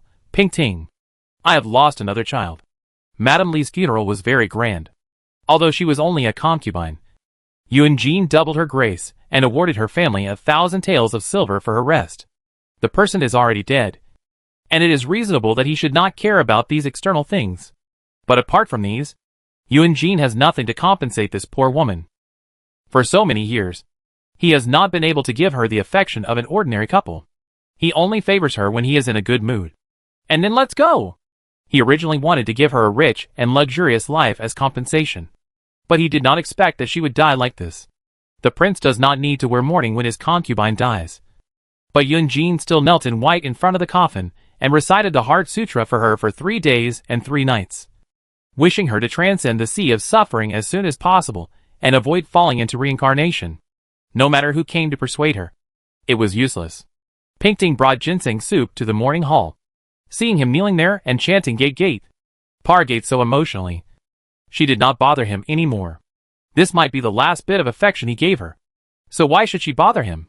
She put down the chicken soup for Fuching and turned away. In the past 2 days, because of the lectures and the water and land rituals, the palace was full of monks coming in and out, making the 4 palaces look like a Buddhist temple. As the princess, Pingting has been presiding over the affairs of the palace, and she is busy inside and outside. Seeing her hard work, Madame Wei also helped her. Only Feng Li walked around the palace like nothing had happened every day, without any grief. The prince still took this bitch's death so seriously. She is really lucky. Sierra was wearing a white coat, and the hemp rope on her head had been untied early. It was natural for Sierra to wear hemp in mourning for her master, and Sierra had untied the hemp rope early, just because she didn't take Madame Li seriously. Who made our prince love her? Feng Li sent someone out to pass on the message, saying that she was ill and was not convenient to go out to greet guests. What do you mean by loving her? It's just to honor her after her death. The prince didn't treat her well when she was alive. It's just that our prince is kind-hearted and feels bad that she died during childbirth. Our prince loves you the most. You said you were not feeling well and couldn't go out. But the prince didn't let you go out and asked the imperial physician to come and see you. This shows how much the prince loves you. Feng Li was very proud after hearing this. Now, as long as that thing is done, I will have nothing to worry about. Chapter 51. Did you do it? Li Xiangruan's funeral lasted nearly a month, and it was already deep winter when it was over. Li Xiangruan died so quickly, so urgently. Su Pingting had never expected it. It was really pitiful that she had such an end, and no one wanted to see both mother and child die. But on the other hand, it was inevitable that the word retribution would be fulfilled. Feng Li's child, after all, was killed by Madame Li. Although Su Pingting thought so in her heart, she never said so. A thick layer of ice had formed on the eaves at some point. Su Pingting was so busy that she almost looked unrecognizable. The funeral of this wealthy family was not like that of ordinary people, where the funeral was wrapped in a straw mat. The funeral in the palace was like a social event, where all the princes and nobles came to pay their respects, but it was not a funeral, and there were other deals going on in secret. The people below were waiting to curry favor with the people above, and the people above were waiting to get some money. As time went by, a funeral had to be completed or many things had to happen. Su Pingting had been looking forward to the funeral being over, but it had been dragging on until now. Yunjin had not appeared in the palace for the past 2 days, as if he had been dealing with some urgent matters. Pingting had a lot of things to do herself, and she had no time to ask him. She would have time to ask Yunjin about his recent situation after she finished these things. Where has the prince been these 2 days? Pingting rubbed her dry eyes. There had been a lot of money transactions in the past 2 days, and she felt dizzy just looking at the account books. Lu Yun, with his legs hanging down for her, replied, the prince seems to be dealing with something with Zhang Xia. Mysteriously, no one knows what he is doing. Pingting noticed these things early on, before the funeral was over. Yunjin hurriedly handed over all the matters to her. The princess who knew nothing. Something important must have happened for him to leave it alone. But Pingting never thought that this matter was actually related to herself. That afternoon, the sun was very warm. Pingting moved a chair to sit in her yard to bask in the sun, holding a fat cat with fluffy white fur and blue eyes in her arms, and lived her life of a noble lady with her eyes half closed. After being busy with the funeral for so long, she could finally take a good rest. Yunjin was coming from Zhongshu Pavilion with his feet flying, his eyebrows twisted together, forming a clear character. Zhang Xia followed him quickly, and he was also scared. He had never seen the prince get so angry before. Just now in the study, the prince's horrifying reaction almost scared him to death. If they were to go to the princess's courtyard, it would be, not to mention the prince. Even he felt terrified after hearing what Jiang Cheng said. Although women in the palace would do anything to win favor, this was the first time he had heard of such a cruel and ruthless person. No wonder the prince was so angry. As soon as Yunjin entered the door, he saw Su Pingting sitting there leisurely with a cat in her arms. A trace of coldness flashed in his eyes. He couldn't believe that the woman in front of him would be such a devil who killed people without blinking an eye. He walked behind her, looking at the woman with closed eyes with an indifferent expression. His eyes seemed to be filled with an unfathomable ocean. Lu Yun and Wu Xin stood a few steps away, seeing King Jin coming, just wanted to report, but saw Zhang Xiao waving his hand behind him, and neither of them dared to speak. Pingting was sitting there lazily enjoying herself, but not long after. She felt that some unknown object blocked her sunlight, and a large shadow appeared in front of her. She opened her eyes unsatisfied, and faced Yun Jin's face that was magnified twice and turned upside down, which frightened her. What made her even more angry was that, even though Yun Jin's nose was facing her, he still looked so handsome. A real goblin. She seemed to be half awake, and she didn't notice the different look on Yun Jin's face. She closed her eyes and said, "Why are you here? Haven't you been very busy these 2 days?" She said this with some resentment that he didn't come to see her these 2 days. She never wanted to show such a childish attitude in front of him before. But now she couldn't help it. Yun Jin didn't say anything. Just looked at her. He could never see through her.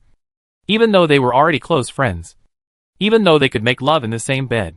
Every time he looked into her eyes, he felt as if there was a layer of white mist between them. Forever looking at flowers in the mist. And the moon in the water. Was it that she refused to be honest with him? Or was it that she was guilty? After a while, Pingting felt something was wrong. Opened her eyes. And slowly sat up. "No matter how busy I am, I'm afraid I'm not as busy as you." Su Pingting didn't understand. His words were incoherent. Zhang Xiao gave her a look, meaning that the prince was very angry now, and the consequences would be serious. She was even angrier. She had been busy for him for so many days, and done nothing for him, and he was still angry. "Prince, don't look at me like that. I don't like it."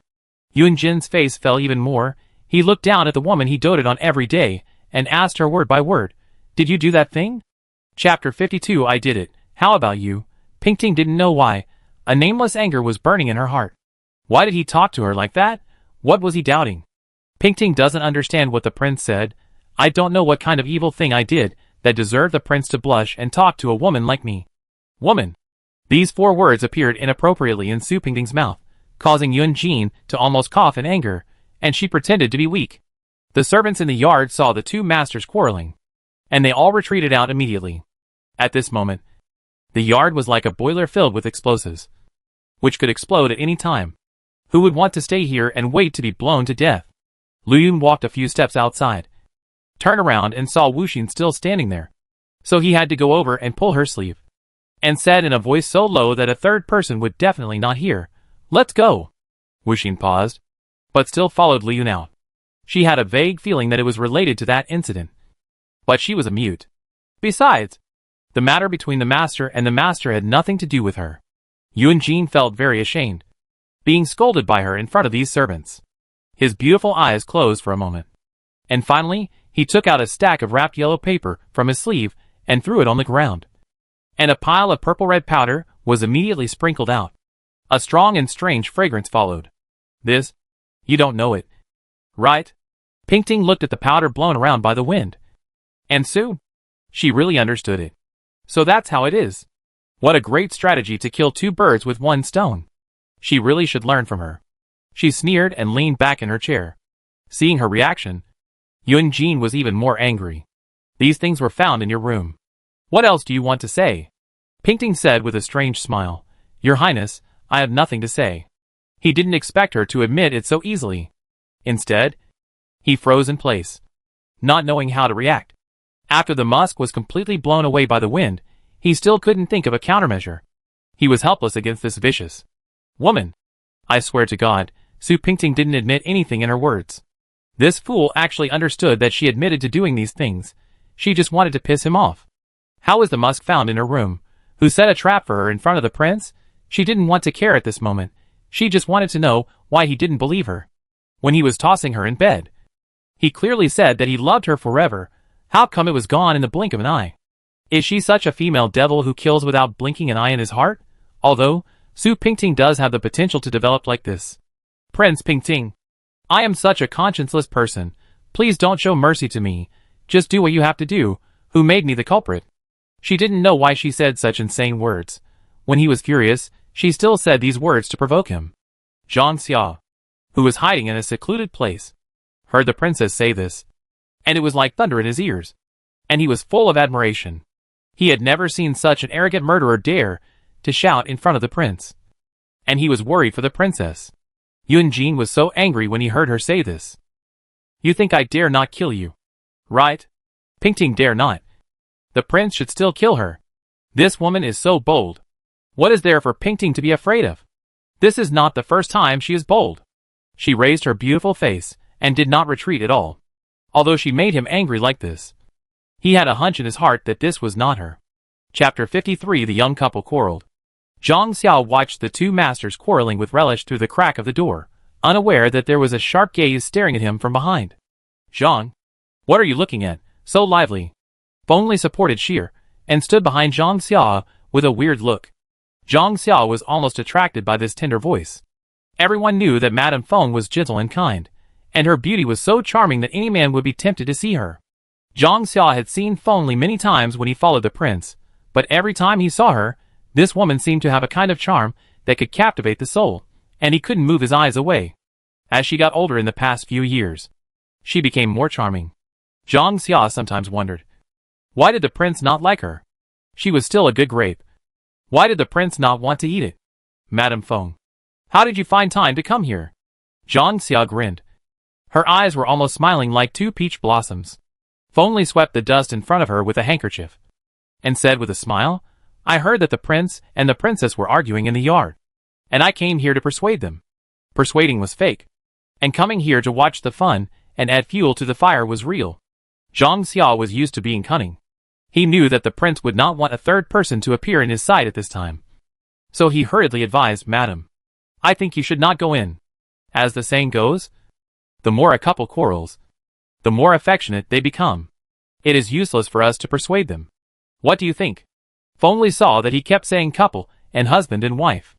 These words were clearly mocking her for not being the prince's legal wife. But Zhang Xiao's words were obscure, and he looked happy on the surface. So she couldn't get angry with an old man in front of the prince. I heard that the prince has found the murderer who killed my child. So I came here to ask. Seeing that Zhang Xiao was so difficult to talk to, Feng had to make it clear.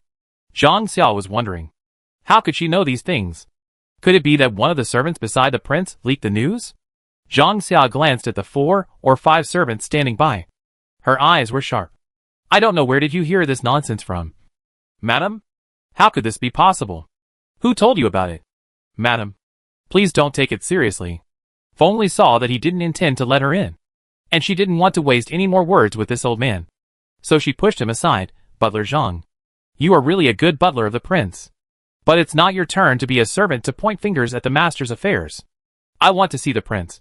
Do I need your consent? Zhang Xiao saw that she was talking so badly, and he couldn't stop her, so he had to follow her in. There was a strange atmosphere in the yard. The princess admitted that she had committed all the crimes and sat there with a righteous face, neither humble nor arrogant. The prince, on the other hand, stood there like a child who had made a mistake and was punished by the teacher, with his hands behind his back without saying a word. Feng walked over with big strides. She had planned for so long, and finally waited for this moment. Yunjin heard some footsteps coming from behind, and the fire in his heart became even more intense. He said without turning his head, Can't you see that I am talking to the princess? Get out of here. Feng did not stop, but walked to Yunjin. Greetings to the prince. Yunjin was about to curse, but when he saw that it was her, he swallowed the words that were on his lips. Why are you here? I heard that the prince has found the murderer who killed my child, so I came here to seek justice. Feng stared at Su Pingting, who was sitting next to him, with a fleeting smug smile on his face. The cinnabar that was found, and the person who made up everything in front of the prince, must have been her masterpiece. Yunjin looked at Su Pingting, who was sitting there, and in an instant, all the anger on her face was gone, and she put on a normal look. Who told you this? I just came to ask the princess about some things in the funeral ceremony. What are you doing here in such a hurry? After Yunjin finished speaking, he also looked at Zhang Xiao, who was standing beside him with a bow. Zhang Xiao's heart trembled, and he almost knelt down. He was wronged. He had not told anyone a word of what Dr. Jiang said. He could not clear himself even if he jumped into the Yellow River.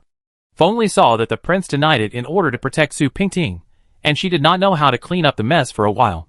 She was obviously here to ask for punishment, but Yunjin did not admit that the bitch was guilty, so she could not ask any more. She dug her nails into Sierra's wrist, and although Sierra was in pain, she did not dare to make a sound. She hated it. Why the prince protected this bitch like this? Could it be that he really loves her that much? Leave. Go back first. It's okay. Don't listen to gossip. It will make you upset. Yunjin's eyes fell on the distance. She understood what he meant. But she didn't want to follow his will.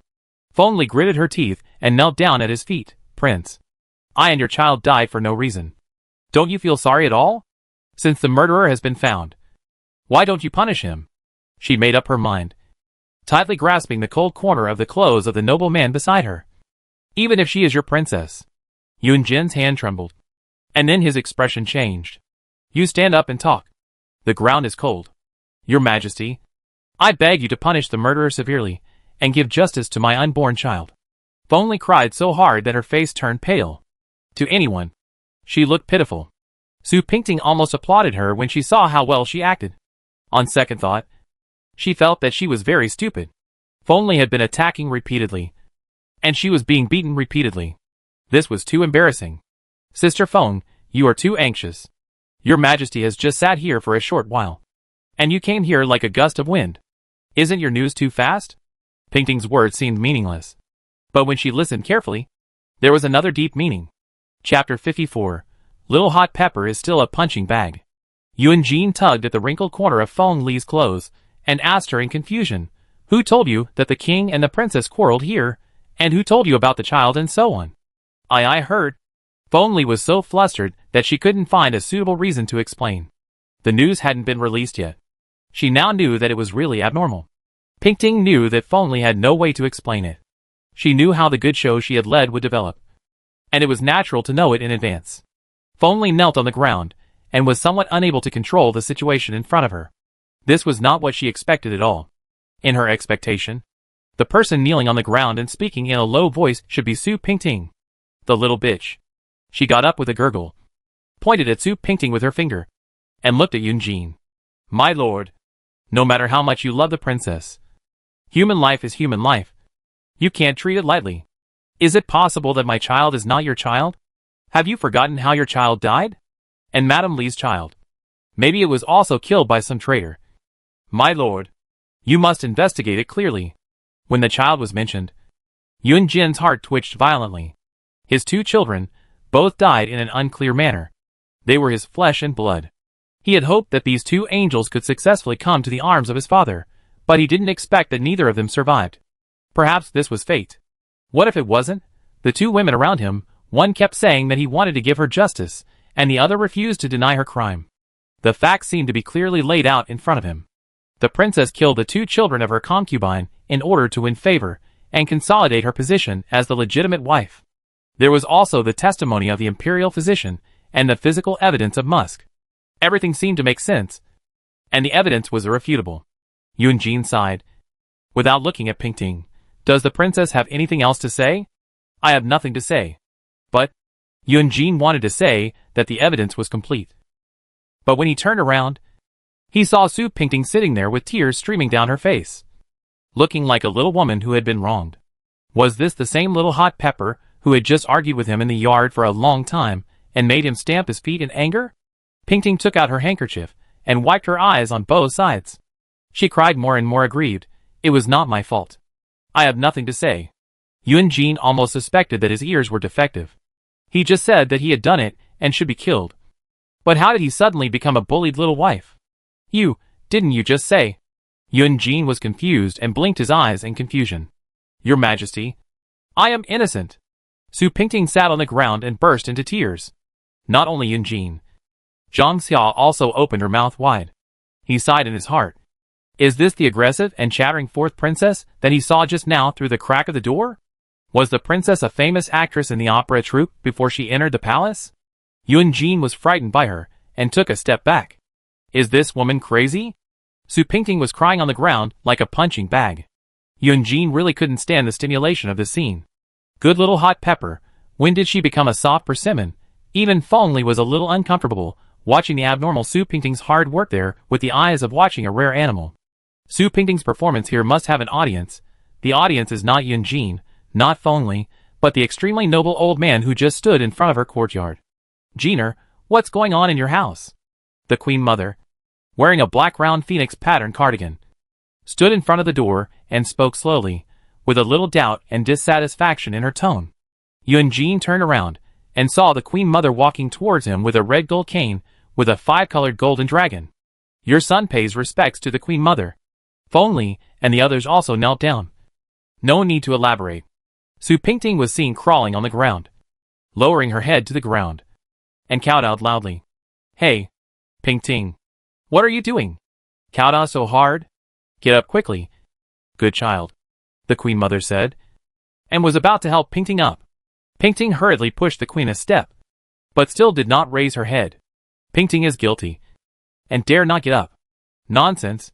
What crime have you committed? Get up quickly. What a mess you are in." The Queen Mother stretched out a hand and insisted on helping her up. Feng Li suddenly realized. Su Pingting. She is so good at playing tricks, pretending to be pitiful. When the Queen Mother came, she pretended to be a punching bag. How smart she is. Feng Li was so angry that she could only watch the Queen Mother and feel sorry for her. But she didn't know if the Queen Mother heard the conversation between the three people just now, so she couldn't act rashly. Yunjin was watching Pingting perform this good show, as if he was an outsider. "Jeaner, why are you still standing there? Why don't you come and help your wife up?" Oh, Yunjin walked over to help the poor guy on the ground. When Pingting looked up, Yunjin almost laughed out loud. She didn't know when she had covered her face with dust, and her face didn't look like a woman's.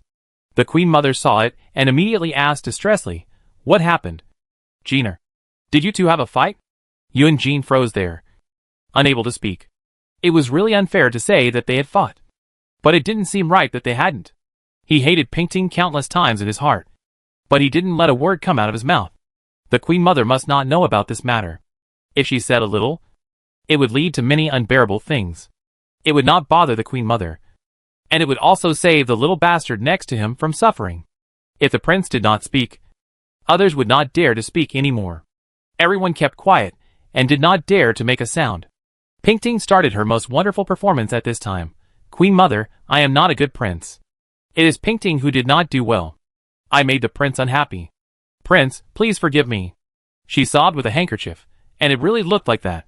"Queen Mother, you don't know?" Yunjin was about to explain, but the Queen Mother interrupted him. "What do I not know?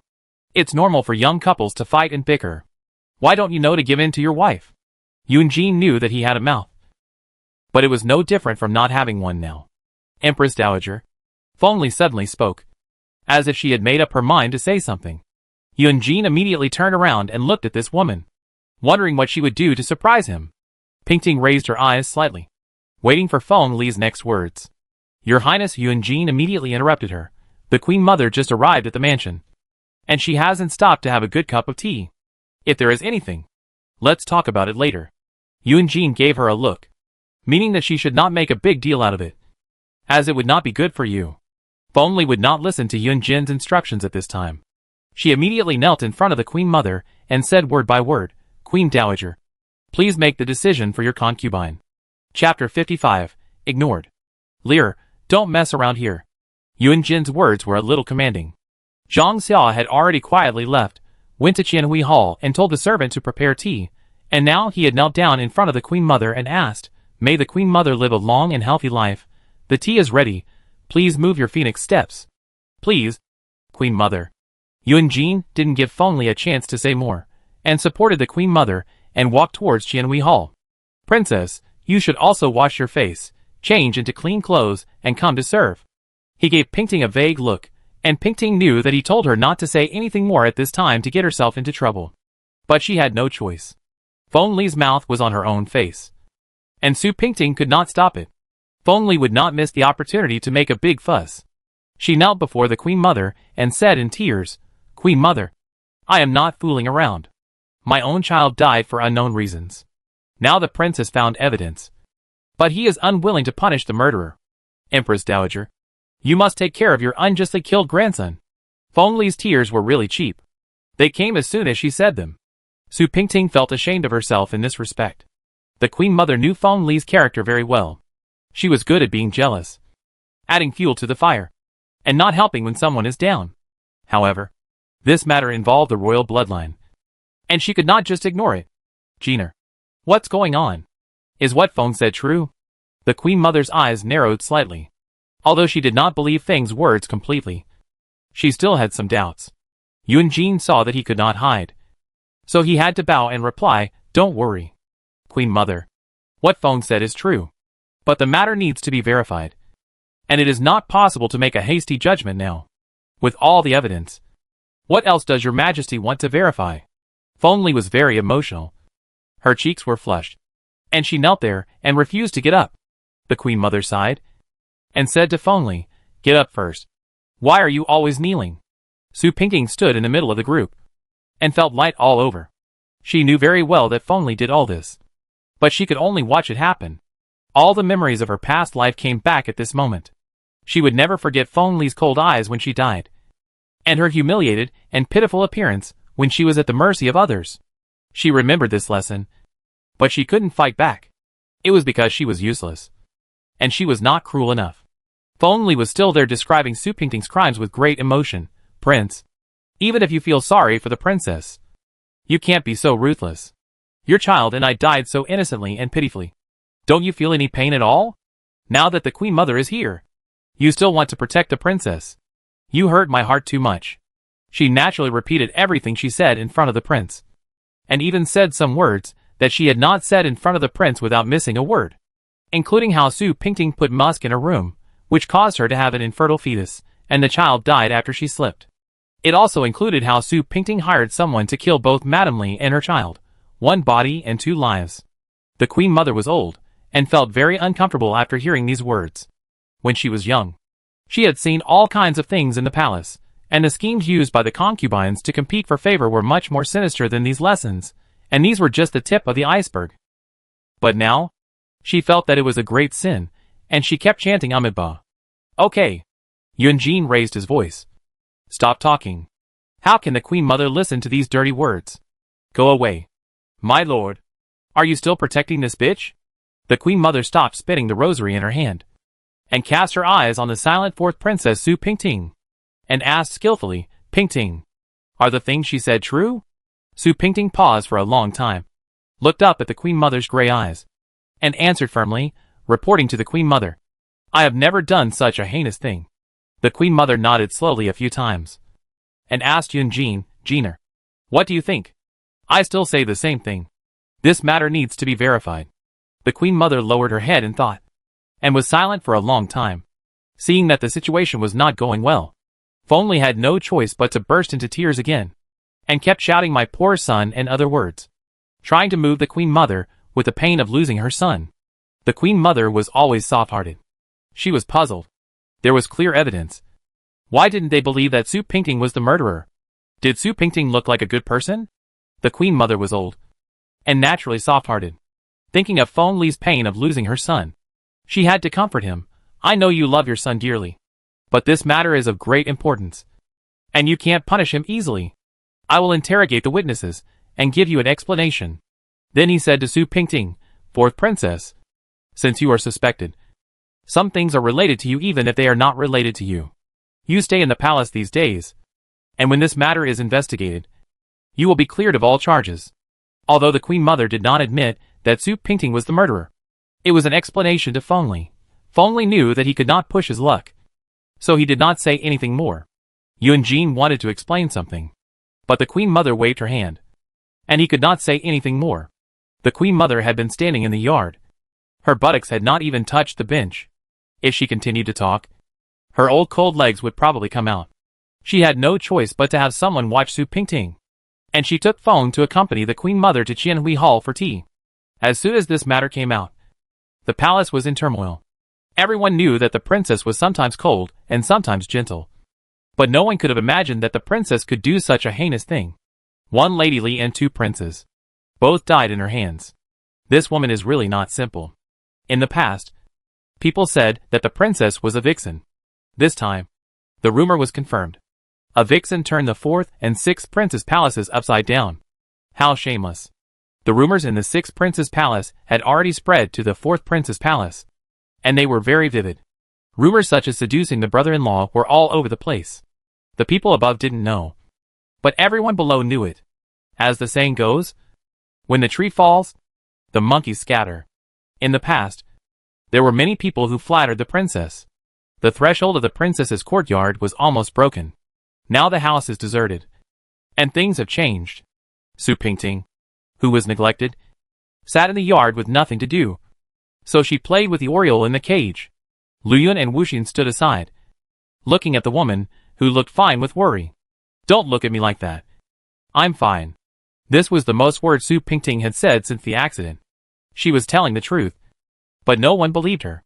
Although she was in trouble, she did not let her servants suffer with her.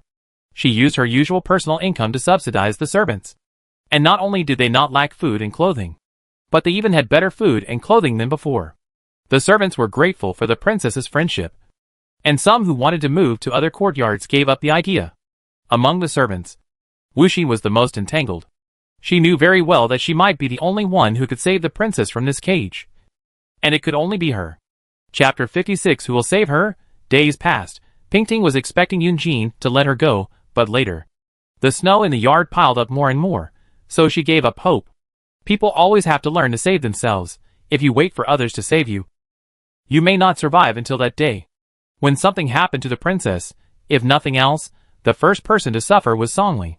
In fact, Songli was also innocent. He obviously did nothing, but those people insisted on giving him gifts to curry favor with him, and he refused to accept them, but was forced to accept them. Now that her cousin had fallen out of favor, he had also fallen out of favor. Those people took out their long-accumulated resentment on him, and people kept making trouble for him every day. It seemed that they could not live without making trouble for him for a day. He could still bear it, but his wife could not stand it. Her job in the Rouge Room was taken over by a relative of Sierre, and she was driven back to the side yard in disgrace. In the past, she was arrogant and unwilling to go back to the house to cook for Songli. But now she has nothing to do, and can only go home to cook for Songli. Without that arrogance, she became much gentler. A blessing in disguise. Songli really liked the way they were getting along now. The maids in their yard took this opportunity to vent their anger, and made things difficult for Yihan all day long. Zhang Yihan could only endure it silently. The towering tree of the princess fell. Where could she jump to? Her former competitive spirit was half gone. She stayed at home all day long, washing clothes and cooking for Songli, and lived a cautious life. Fortunately, the shop outside was not taken back by the prince. Otherwise the two of them would have had a hard time. Ever since Su Pingting's accident, Yunjin has been sleeping in Zhongshu Pavilion, and has not been summoned to any other lady's courtyard. Only Mrs. Wei occasionally came to his study to chat with him, and he hardly stepped out of the study the rest of the time. Jur, what do you think about this? Yunjin frowned and rubbed his temple, half leaning on the couch tiredly. Mrs. Wei sat beside him, gently massaging his legs.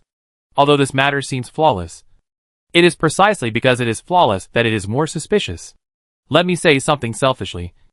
The princess is definitely not such a cruel person. Does the prince really believe that Dr. Jiang has those so-called testimonies? Yunjin flipped through the scriptures in his hand. Dr. Jiang would not wrongly accuse someone for no reason. He is an old man, and would not do such dirty things. Madame Wei thought for a while, and said, people die for money, and birds die for food. As long as there is profit, there is nothing that cannot be done. Nonsense. Yunjin sat up straight, and impatiently tidied the hair behind him that was caught by the stitches of his clothes. Your Highness, if you really care about the princess, you should release her as soon as possible. Yunjin sneered twice. What's the point of releasing her? Let her talk back to me again. Or let her act in front of the Queen Mother again. She should be locked up and tempered. Madame Wei laughed. Your Highness, you are just angry. You can't say this because you don't believe that the princess would do such a thing. Yunjin turned the ring on his hand and said leisurely, it doesn't matter whether I believe it or not. The most important thing is that others believe it. If Jiang Cheng and the midwife don't confess, I have no evidence. And Pingting is still the murderer. As long as there is something fishy, they will confess one day. No matter how hard they are. They can't be as hard as the 72 tortures. Madame Wei carefully peeled an orange and handed it to Yunjin. Yunjin's mouth curled up a long-lost smile. Took the orange from Madame Wei, put it in his mouth and chewed it. The orange is very sweet. Madame is very considerate. The woman Lu who claimed to be bribed by Su Pingting was subjected to the 72 tortures, but refused to confess. Her mouth seemed to be glued shut, and no word could be asked. But the prince had already issued a secret order, and he had to get something out of her even if he couldn't get the answer. The torturers had no choice but to repeat the punishments from beginning to end. And finally Mrs. Lu couldn't stand it anymore, and gave in a little. When the news reached Feng Li, she was painting her nails. Her hands trembled when she heard this, and the bright red color crossed the line and spread to her snow-white skin, which was very dazzling. Confessed? Useless thing. You can't even bear this little thing. You gave her so much silver for nothing. Go. Send her daughter back to the brothel, and exchange our silver for it. Feng Li slammed the table hard, wishing to kill the old woman immediately and make her dead without any evidence. Lu Posey agreed to help her do this in order to redeem her daughter. Now Lu Posey can't stand it anymore, so the silver no longer belongs to Lu Posey. Madam, what should we do now? Ciara's eyes were full of worry, and she was panicking. Why are you panicking? You peed your pants before you were beheaded. So what if you peed? As long as Jiang Cheng doesn't say anything he shouldn't say, who can say that this was not done by that bitch? Ciara nodded, her eyes still wandering. Seeing her evasive gaze, Feng Li suddenly grabbed her right hand and stared at her with a sharp gaze. You won't let me down, will you? Ciara bit her lip, as if she had countless grievances to vent. Madam, I really have no other choice. Before she could finish, a loud slap landed on Ciara's left cheek. You have to find a way even if you can't hold him. We will all suffer. Do you want to ruin my future and your life in the hands of that man? What's the use of me having you if you can't even coax a man? Although Feng Li said these words in a low voice, they still sounded aggressive and irresistible. Ciara covered her face and nodded, and left. She and Jiang Cheng were originally not related at all. It was because the lady wanted to set up this trap that she was sent to Jiang Cheng's bed. She had no chance to choose. Jiang Cheng was already over 40 years old. He was weak in that aspect. It was not fun to be with him. In addition, he had some tormenting quirks, and Ciara suffered a lot from him in bed. She originally thought that she would be free from suffering after the lady succeeded in this trap. But who knew that she would be used by the lady to restrain Jiang Cheng? From now on, her body probably no longer belongs to her. As long as Jiang Cheng is alive, she will have to look after this man. This hard life will never end. She went back to her room and put on some rouge and powder to cover the red slap marks on her face, and walked slowly to the pharmacy with a forced smile. Jiang Cheng was eating hot pot in the room, and the stove was bubbling with hot air. He was getting benefits from both sides, pleasing the prince and Feng Li. Feng Li gave him a woman and enough money for his retirement. His life is now quite prosperous. Ciara lifted her skirt and walked to his side carefully. When Jiang Cheng saw Ciara, all the wrinkles on his face were squeezed together. Why is Miss Ciara here? I miss you so much, brother.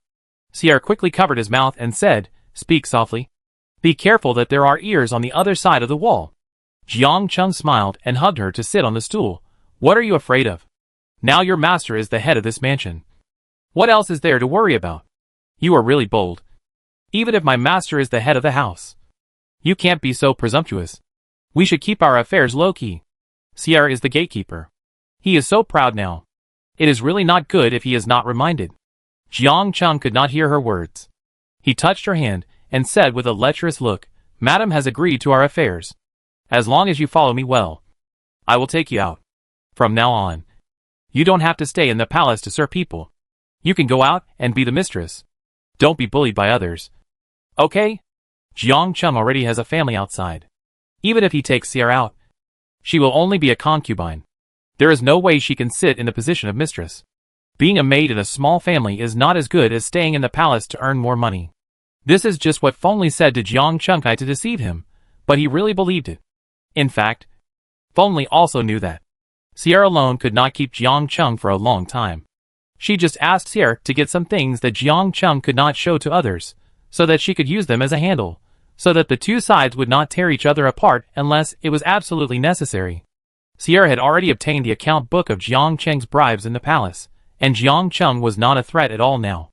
As long as there was no sufficient evidence to overturn Jiang Cheng's previous words in front of the prince, then Su Pingting would never be able to turn the tables. The musk that killed her child was what Su Pingting asked Jiang Cheng for. Who dares to refute it?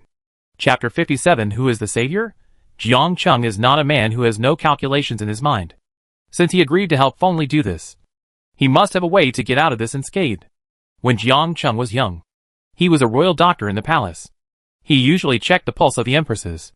When Emperor Gaozu was alive, he often walked around the palace, but he was never valued. And he didn't do well in the royal doctor's office. He had no connections and no money to bribe, so he could only make a living as an ordinary royal doctor. Later, the 4 princes competed for the throne. Yunjin's mother, Concubine Jang, needed help in the imperial hospital. He was the worst performer in the hospital and had the cleanest record. Concubine Jang chose him as her subordinate. Many things were accomplished thanks to him. Jiang Chung rose to prominence and had a smooth career in the palace. Later, Yunjin was made a prince, and he followed him to the palace of the 4 princes. The prince also granted him a marriage and a house. He lived a very comfortable life. Now that he is old, his 2 sons have already started their own families. To be honest, he does not need to take the risk of participating in the internal struggle of the palace. However, he had been addicted to gambling for the past few years and had lost a lot of money. He could hardly support the family expenses. If he didn't make a fortune, the fierce woman in his family would not even let him in. 100,000 taels of silver was not a small amount. Why wouldn't he be tempted? Besides, Feng Li was just a concubine in the palace. He didn't take this woman seriously at all. Even if the matter was exposed, he could return all the blame to the master and servant. He could also get money. It was a good deal. Yunjin didn't seem to care much about the princess these days. He was wandering around the palace all day long and rarely came back to the mansion. Feng Li saw that he was not interested in the backyard. And of course she was happy. What kind of deep love between husband and wife? Isn't it just that the woman has a pretty face that seduces men? Now that she can't see her anymore, no matter what kind of fairy she can't let go. Men are all the same kind of stuff. At noon that day, she was having a meal in her room. And Xiao Wenzi opened the curtain and came in and said, "Madam, the 6th prince is here." Yunlu rarely walked around her. Although Yunlu often came to the 4th prince's mansion, he almost never came to Feng Li's place. Normally, they would just exchange a few pleasantries when they met. So it was a rare event for him to come to visit her today. Sierra washed Feng Li's hands and said with a smile, "Madam is now in charge of the affairs of our mansion. Even the 6th prince came to visit you in person, which shows your current status in our mansion. I'm afraid that in a few days, the one in the courtyard will be deposed, and you will be the new princess." Feng Li certainly liked to hear these flattering words, and smiled and wiped her hands, sitting upright on the chair in the main hall, waiting for Yunlu to come and pay her respects. Yunjin was wearing a moon-white robe, with a silver headband on his head. His face was much thinner than before, and his chin was much sharper. His clothes were also very loose, and they were too loose to fit his body. It seemed that the things in the 6th prince's mansion were all true, and Yunlu had spent a lot of time thinking about these things. Greetings to Madame Feng. It didn't take much etiquette for a prince to greet his concubine. Just a slight bow. Feng Li had always heard of Yunlu's reputation, and still had some admiration in his heart. So his attitude was very ambiguous. "How come you have time to come and sit with me, brother? You are such a rare guest." Yunlu forced a smile. His voice was not as loud as before, but rather a sickly tone. "I didn't come to visit Madame more often before." It was Yunlu's fault. "It's time to go and visit now." Feng Li became shy when she heard this. She looked like a young girl who had just fallen in love. Very shy.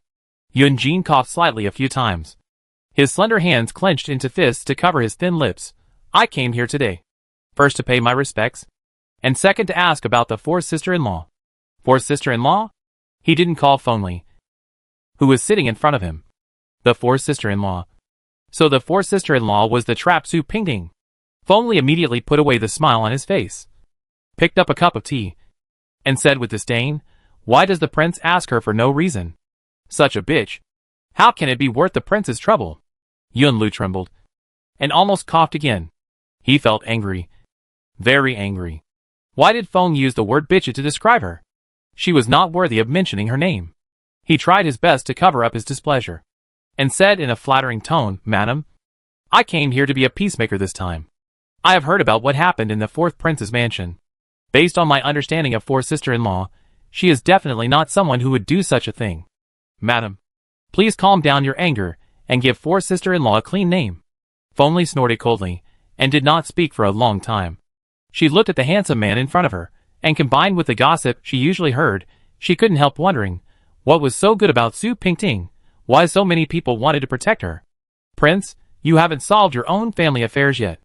And you're still meddling in other people's affairs. Is this appropriate?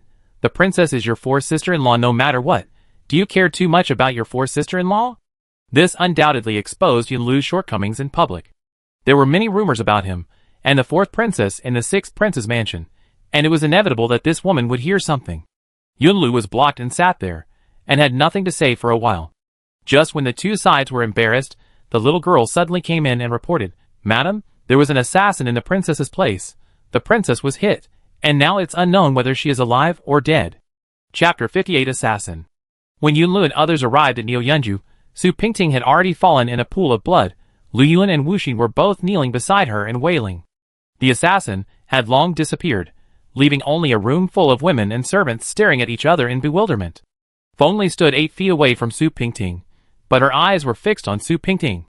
She wished that Su Pingting was dead, and seeing Su Pingting lying there unable to move, with a horrifying blood mark on her lips, Feng Li was already overjoyed. When Yunlu saw Su Pingting lying there, his heart seemed to sink into the sea. Even his breathing became rapid and heavy, and the bright red blood pierced his nerves like needles. He almost stumbled to Su Pingting's side, trembling and holding her upper body. Fourth sister-in-law. Wake up! Wake up! The woman in his arms could not give him any response, and he was completely panicked. He raised his red eyes, and stared at Feng Li, and the servants around him. What are you guys doing here? Go and ask for the imperial physician. Xiao Shunzi. The servant beside Yunlu hurriedly responded and ran out, and ran to the imperial physician's office. The imperial physician Xiao Shunzi invited was Hu Zongdao, an old man in the palace, who specialized in treating patients in critical condition, and had great prestige in the palace, who treated the wound on Su Pingting's left chest, and stimulated her acupuncture points with a silver needle. But the person on the bed did not respond as if she was dead. Yunlu stood by anxiously and asked, "What's going on? Is the fourth princess still in danger of death?" Hu sighed and pulled out the silver needle, stroking his beard, and said, "This sword did not pierce the princess' vitals, and your majesty treated her in time. So the princess is not in any danger of death." Yunlu heard the 6 words "not in danger of death," and finally relaxed completely. His heart finally settled down. Then why hasn't the fourth princess woken up yet? The fourth princess lost too much blood. It's normal for her to be unconscious now. As long as she takes good care of herself and stays in bed, it won't be difficult for her to recover. While saying this, Doctor Hu took out a pen and paper from the medicine box and wrote a bunch of fancy prescriptions.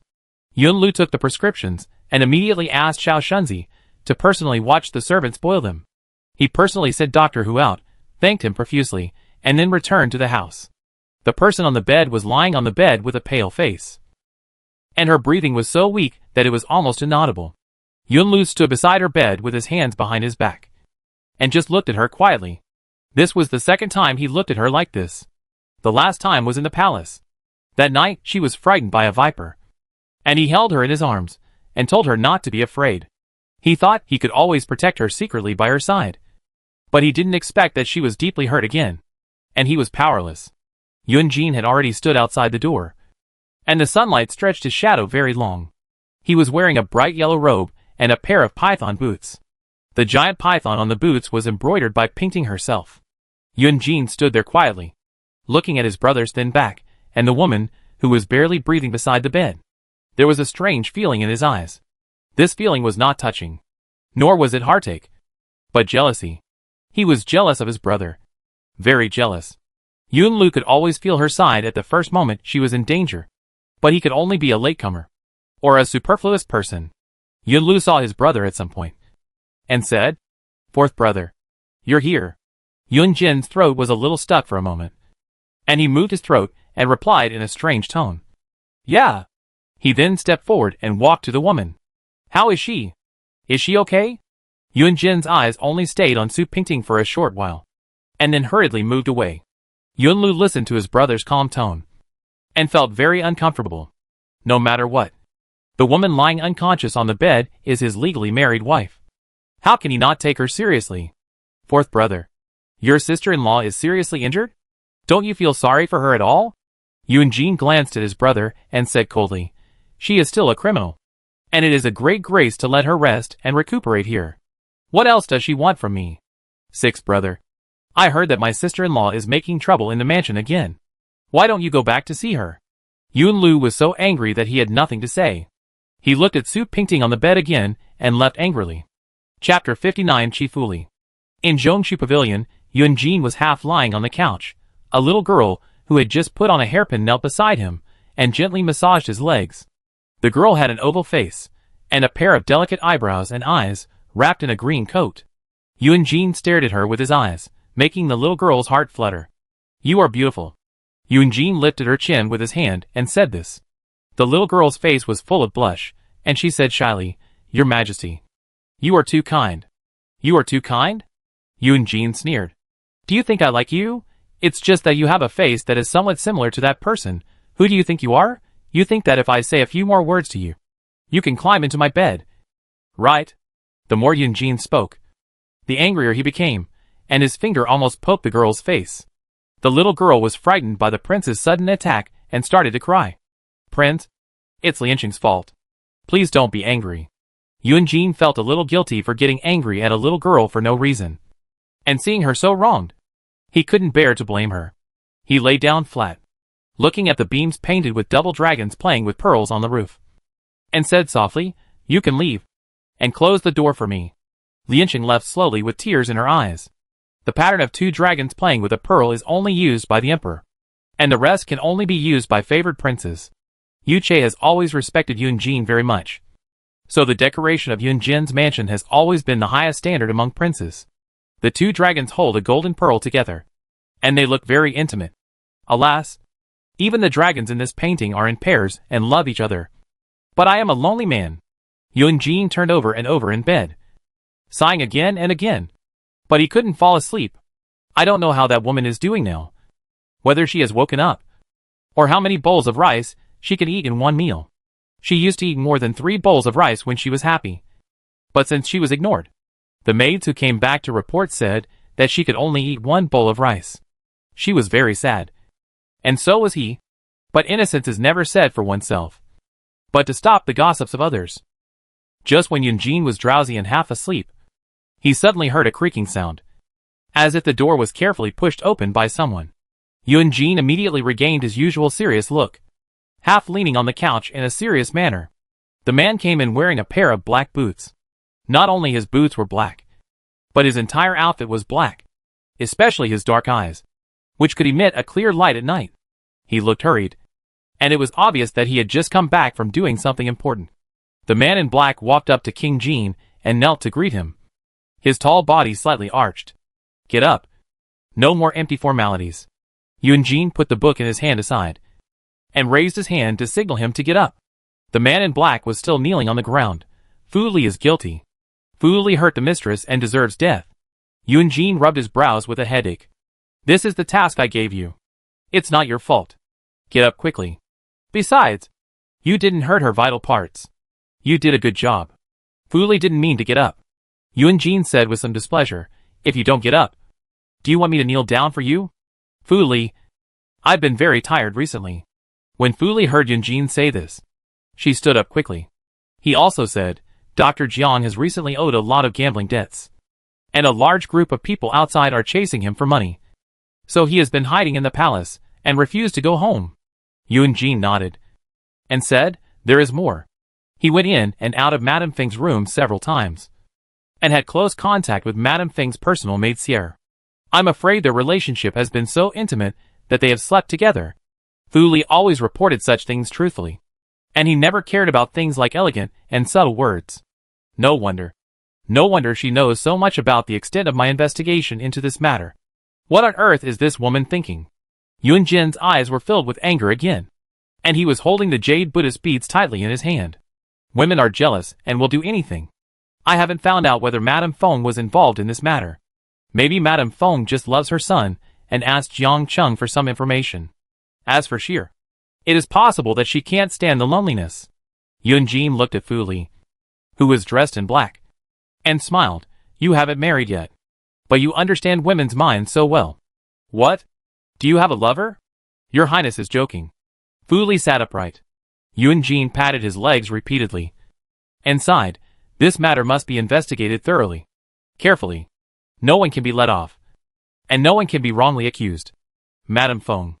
Yuan Jin stopped talking here. And the words in his mouth were slow to come out. Your Majesty, you should not be bound by love. Love is indeed a very troublesome thing. But if you throw it away, how many people can do it? Send more people to secretly protect the princess. And don't let anyone get close to her. I don't want anything to happen again. Fu Li stood up and bowed and said yes, walked out of the door a few steps, like a gust of wind had passed. Feng Li probably never thought that Yuan Jin would use such an unconventional way to get Su Pingting out of the yard. I have already found out what happened last time. The assassin that day was in the same group as Li Pozi, and came to the palace to assassinate the princess just to silence her. Li Pozi also confessed that this matter was all a collusion between her and the assassin Zhang Yong outside the palace. Li Yong's sister was engaged in a brothel because of Pingting's father. Zhang Yong was resentful and wanted to take revenge. In order to earn some money for retirement, Li Pozi colluded with Zhang Yong and put a little musk in the princess' room. Dr. Jiang smelled the musk in the princess' room. Therefore, our child did not die because of the musk incident. This statement is not valid at all. That afternoon, Yuan Jin gathered the important servants in the palace together and invited Madame Feng and Madame Wei to come over and announced the statement he had been brewing for a long time. Zhang Yong has been sentenced to death by me. From now on, no one is allowed to mention this matter. After all, it is not a glorious thing. Other people are fine. They dare not hear these words. How could Feng Li not know the reason? It is obvious that the prince could not find evidence and just found a scapegoat to help some bitch clear the charges. Prince, how can you make inferences based on Li Po's one-sided words? Mrs. Wei said, Sister, if the prince did not investigate it carefully, how could he say so? Are you suspecting that the prince is lying? Feng Li had a dark face and said dissatisfiedly, I dare not. Yuan Jin stared at Feng Li's beautiful face, as if he was looking for something. Seeing Yuan Jin looking at her like this, Feng Li asked uncomfortably, Prince, what are you staring at me for? I'm wondering if you are still my wife. Chapter 60. How are you? Feng Li laughed dryly. What does your highness mean? I don't understand.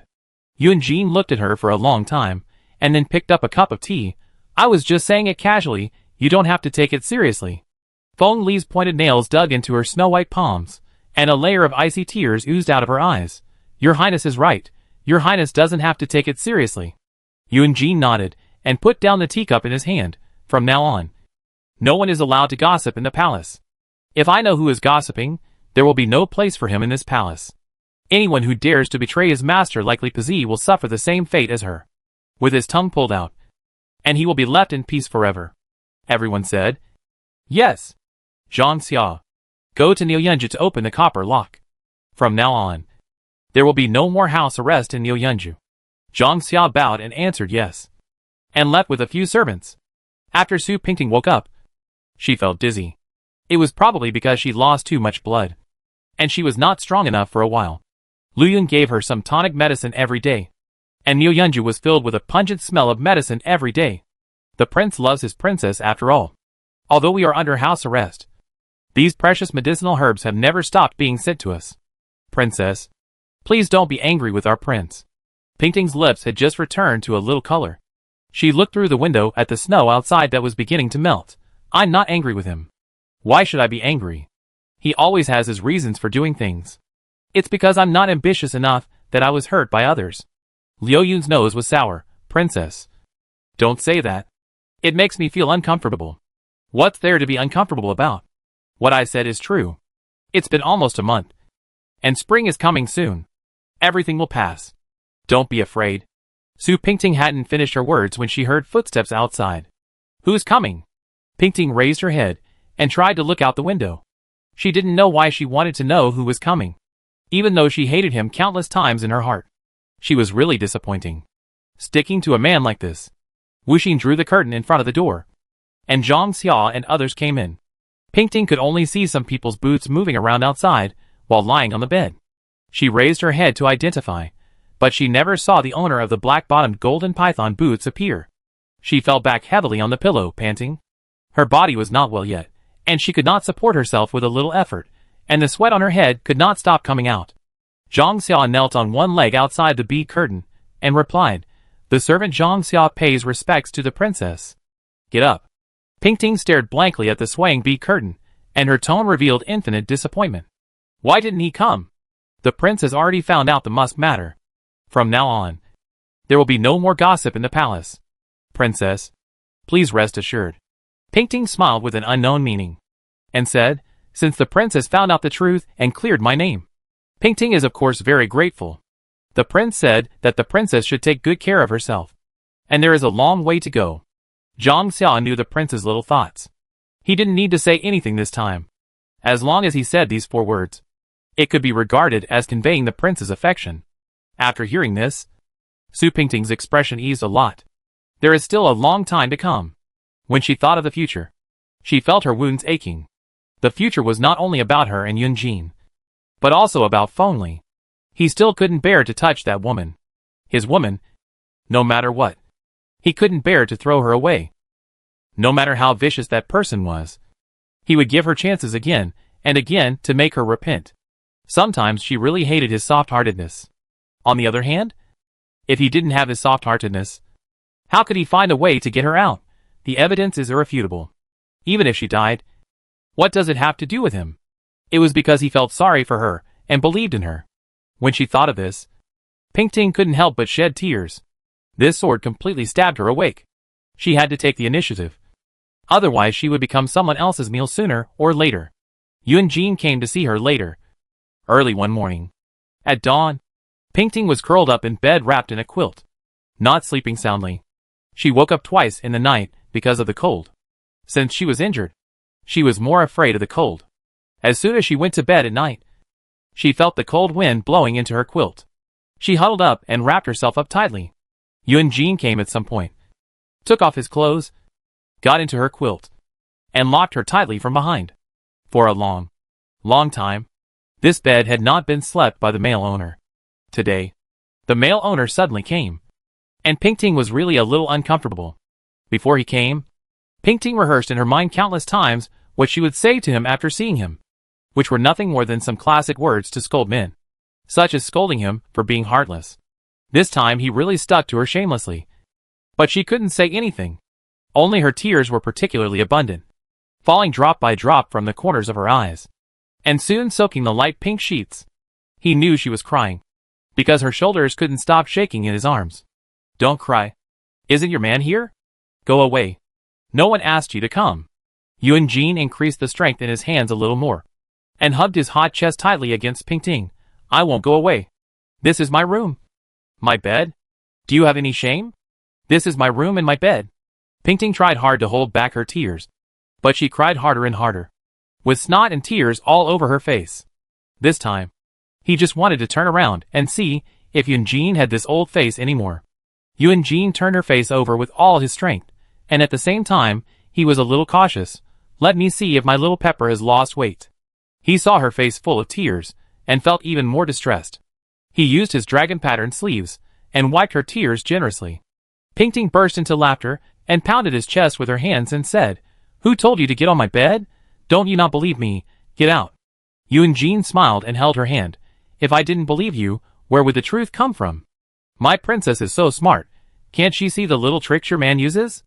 Pingting stopped talking, wiped her tears and snot, and looked into his eyes. "What are you looking at? Have you never seen a beautiful woman?" She still felt angry, and when she was angry, she would act like a little bitch. Yunjin didn't reply to her, and his face was no longer happy, and he reached out to untie Pingting's pajamas. "Your Majesty, no, I haven't." Pingting wanted to say something but hesitated, and it was a little difficult to say, but she just tightly grasped the pajamas on her chest and didn't dare to let go. The scar was still there. She didn't want him to see such an ugly scar. Yunjin firmly opened her pajamas, and didn't allow her to resist. Chapter 61. You Deserve It. After unbuttoning Pingting's white pajamas embroidered with the flower of love, he saw a striking pink scar on her left breast. Pingting tried her best to cover the wound with her hands, not wanting him to see it. "Why are you looking at this? It's scary." Yunjin gently stroked the scar with his hands, and said thoughtfully, "I am sorry for you." Pingting thought he was talking about him making her trapped in this yard for so long, but he was thinking something completely different from her. If he hadn't wanted to clear her name, He wouldn't have let Fu Li stab her with the sword. He was too cruel. Pingting still moved his hand away from her scar and put on her clothes. Pingting. It's not ugly. It even looks a bit like a blooming rose branch. Alluring and charming. Yunjin propped up his head and comforted this woman, who was panicking and unconfident because of a scar. You are the best at saying nice things. I know you don't like girls with such horrible things on them. I know everything. Pingting sighed and pulled up a handful of his black hair and twisted it between her fingers. Yunjin held her face and kissed her cheek. I like you. No matter what you have. Pingting's heart moved. If I am an ugly monster, will you still like me? Yunjin didn't expect her to say such a strange thing, and smiled and answered her. If you are an ugly monster, I will scratch my face, and we will be an ugly couple. Okay? Really? She couldn't believe it. Really? The two chatted like this, and fell asleep unconsciously. When the sky got dark, Yunjin was awakened by the footsteps when Luyun brought Wuxin and the others over. Luyun saw a pair of python boots on the bedside, and immediately understood what was going on. He brought a group of people to wait outside, waiting for the two masters to wake up. When Pingting woke up, she found Yunjin was already sitting in front of the mirror, washing up. Luyun and Wuxin came up to help her get up with a smile. She was a little embarrassed, as they were a legitimate couple, but now it was like having an affair. Besides, they didn't do it secretly. Yunjin asked the servants to help him wash his face, and then signaled them to leave. He came to Su Pingting with his satin-like black hair, and stood with his hands behind his back. Pingting looked at his smiling face in the mirror and said, Why are you standing here? Why don't you let them comb your hair? Princess, comb my hair for me. He had a drooling face, and stood there like a nail. I am not feeling well. I am afraid I can't serve you. Wuxin, come and comb your hair. She ignored him. Wuxin knew that the two masters were flirting, so he didn't dare to really go forward to comb the prince's hair. He just nodded, but didn't move. Wuxin didn't comb it well. I want you to comb it. Yunjin was persistent, and just stood there motionless. Pingting felt a little pitiful when she saw him standing there with his hair disheveled, so she didn't want to tease him anymore. Come and sit down. Why are you standing there like a wooden stake? Yunjin smiled and hurried over to sit down, watching Pingting comb his hair with joy on his face like a child. What are you looking at? I'm looking at you. Pingting's hand was a little heavy. Yunjin immediately gritted his teeth. Princess, my hair is not a hemp rope. Can you be gentler? Your Majesty, tie it higher, it's more stylish. Pingting smiled evilly, while lifting his hair up again, and twisting it into a bun. She fixed it with a white jade hairpin, and it was completely combed. Your Majesty, does it look good? She took a mirror, and looked at him from front to back. Yunjin gritted his teeth. It looks good. The princess combed it. Of course it looks good. Pingting wanted to say something else, but she heard Zhang Xia reply from outside, Your Majesty, Madame Feng invites you to have breakfast. Yunjin closed his eyes, and said, You are not polite. Didn't you see that I am here with the princess? Why don't you go out?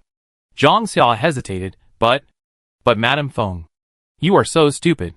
Just say that I have used it. Is this how you do things for me? Zhang Xia suddenly realized and quickly sent a servant to Feng's courtyard to reply. Since the prince settled this case, he has almost never been to Feng Li's yard again. He has to let her know his attitude. He will not change his attitude easily. People kindly invite you to have a meal over there. How can you lie to them like this? Pingting fiddled with the rouge on her hand, applying it layer by layer on her lips. What is lying? This is what you deserve. Yunjin straightened his clothes, sat on the chair next to him, and closed his eyes to rest. Although Pingting also doubted Yunjin's statement about this matter, she was not sure about Yunjin's attitude towards Feng Li. Pingting couldn't make up her mind whether he loved her or not.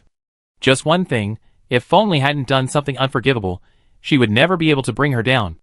After all, she was his woman, and he always protected her on both sides. Feng Li was in the room facing a table of breakfast, stupid and speechless. Ciar whispered, Madam, eat. If you don't eat, the food will get cold. It's okay if it gets cold, my heart is already cold anyway. Ciar felt bad after hearing this. Clearly, they were the most favored in the courtyard before. Now, it has become a play on the stage. If the prince likes it, it will be a lively performance. If he doesn't like it, it will end and everyone will go away. They can't even solve the problem of food and clothing. Do you think the prince will know that I ordered Jiang Cheng to do this? She has not been able to eat or sleep well these days because of this matter. No. Jiang Cheng has been driven out of the palace. And he just said he would go home to retire for the sake of appearance. He has been despised by the prince. So how dare he say that he joined hands with us to frame the princess? He doesn't dare. Sierra has not been in contact with Jiang Cheng for a long time. Although this matter has been exposed, it is still a bit good for her.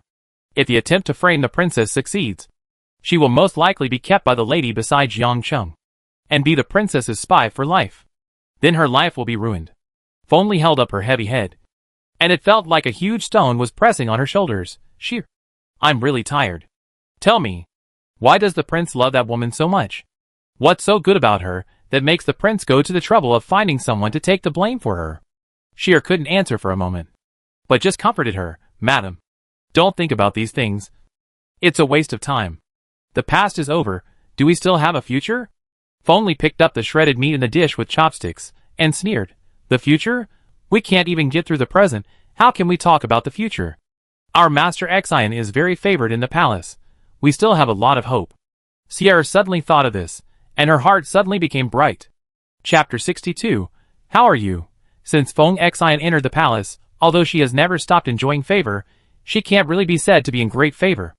Now that Concubine Jang has just given birth to the third prince Xian Wu, no one in the palace can compare to her. She has the emperor's favor, and the emperor's favorite prince. She can get whatever she wants, and there is no concubine in the palace who is not jealous of Concubine Jang and her son. Even if Feng Xian is feeling depressed, she can only throw things in the palace to vent her anger. Feng Li knew his sister's situation, and felt even more miserable. Yun Jin went to the palace to report on government affairs again that day. Yu Che sat on the throne, looking sick and listless. Your Majesty, are you feeling uncomfortable? Do you want to call the imperial physician to take a look? Yun Jin saw Yu Che trying to cheer himself up, and he didn't want the emperor to deal with state affairs while he was sick. Yu Che waved his hand. It's okay, uncle. I'm fine. At this time, the young eunuch came up with the medicine and knelt down to present it. Yun Jin watched Yu Che frown and drink the bitter medicine in the golden bowl, and asked with concern, Your Majesty, you are so young. When did you start taking the medicine? Yu Che wiped his hands awkwardly with a towel and motioned the eunuch to go down. Uncle, Yu Che has been weak since birth. Now that he has several princes, his health is even worse. Drinking some medicine every day can help. Yun Jin certainly understood the connotation of the emperor's words not strong enough. The emperor now has only 3 princes and a princess. And now he feels weak. What should he do in the future? Your Majesty, I know some folk secrets. Why not introduce some pharmacies from outside the palace to try? And getting close to the dragon body is the most important thing. Yun Jin did not advocate the emperor to take medicine. But now Yu Che looks listless. If he doesn't take medicine, it may be too late in the future. It is better to use some mild medicine to regulate the body first. After the foundation is well established in the future, any medicine will be more useful. Yu Che flipped through the memorial in front of him and nodded. The doctor who entered the palace was selected by Yun Jin himself from the people. It can be said that he is the most prestigious doctor in the capital. After the emperor took a few doses of medicine, his body gradually became stronger, and his complexion was much better than before. Yu Che was even more delighted to see Yun Jin, and because Feng Xian was the sister of Yun Jin's wife, she also doted on her a lot. Pingting recovered completely in early spring. The weather was getting warmer, and she was no longer as cold as before. She felt dry and comfortable. Yun Jin brought back a lot of snow lotus and deer antlers from the palace, which almost made Pingting bleed from the nose. Later, Pingting couldn't stand this method of nourishment, so she gave the tonics to the servants. Yun Jin stopped sending them to the courtyard. Instead, he sent all kinds of new clothes and hairpins. Lu Yun and Wu Xin piled these clothes in the warehouse all day, and they were so tired that they couldn't even straighten their waists. Princess, the prince really loves you so much now. He wants to pile all his things into our house. Lu Yun often whispered in Pingting's ear for Yun Jin. She did nothing else but to let the two masters live happily together, and there would be no more troubles from now on.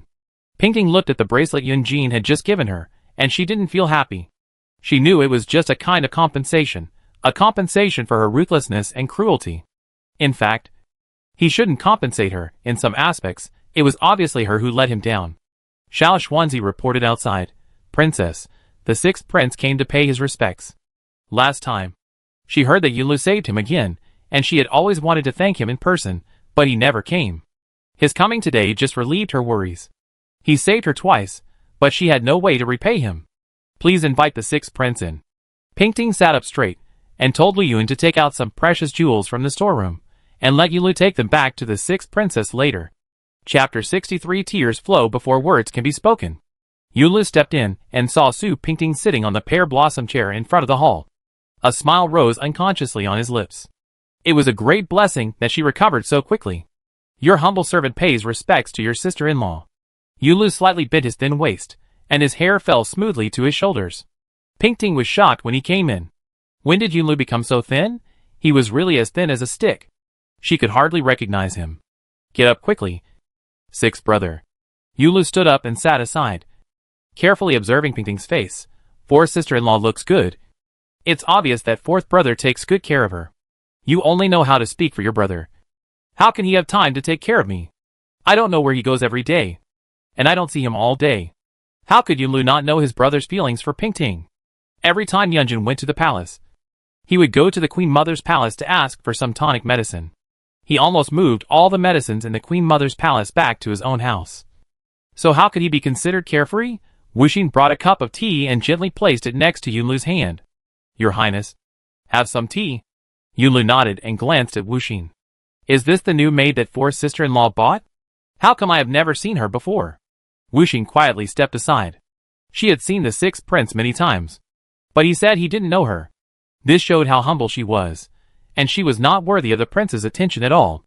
Wuxin has been in the mansion for a long time. Sixth brother, you just didn't pay attention to her. Wuxin, it's a good name. Yunlu picked up the tea and pondered the name.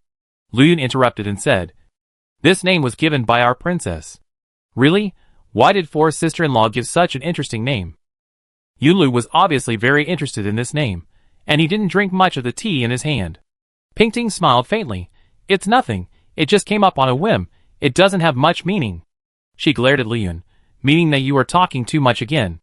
Lu Yun naturally understood the look of her master. Forget it, she would just stand there honestly. Wuxin had already left. The sixth prince was interested in the name, not her as a person. Why should she stand in front of him and get in the way? These things were found by your brother when he was free. You can take them back to Yi. When Pingting mentioned the name, Yunlu's brows suddenly frowned. Pingting did not beat around the bush with him and said directly, sixth brother, I have heard some rumors about your mansion. Husband and wife are birds of the same forest. Why should they fly away separately when disaster strikes? After all, it is a different kind of relationship. Sixth brother must cherish it. Yunlu listened to her words and thought of the 4 words fate plays tricks on people. If he had met Yi first and then Pingting, everything might have been different. For sister-in-law is right. Yunlu knows. That night, Yunlu ordered people to send these things to Baiyi's bedroom. Of course, they were thrown out without exception. Yunlu stood in the pavilion not far from Yi's door with his hands behind his back, and heard a few sobbing lyrics coming from inside. I don't know when. He fell in love with some ditties. When he was reading in the book Fragrance Pavilion, he could always hear the song drifting in and staying in his ears, over and over again, singing without end. Today, it was probably the last time he stepped into Yi's bedroom. A long, long time ago, he stayed here every day, with his favorite woman lying beside him. Now this person has passed away like a gust of wind, leaving only a cold body, living beside him vaguely. She no longer cries and makes a fuss, and she has no reaction when he comes in.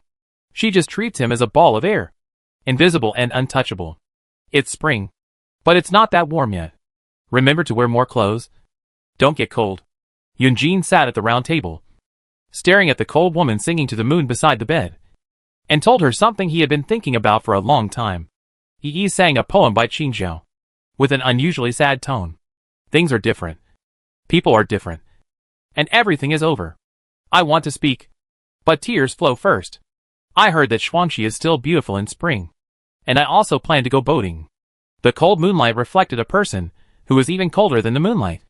Yunjin looked at her beautiful and cold back, and 2 lines of tears suddenly fell without knowing when, dripping on his own wrist. I'm sorry for you. Chapter 64. Phone on Lu. Feng Li's father Feng has been disliked by the emperor for taking bribes last year, and has been idle in the capital for more than a year. He has the title of a minister, but has no real power.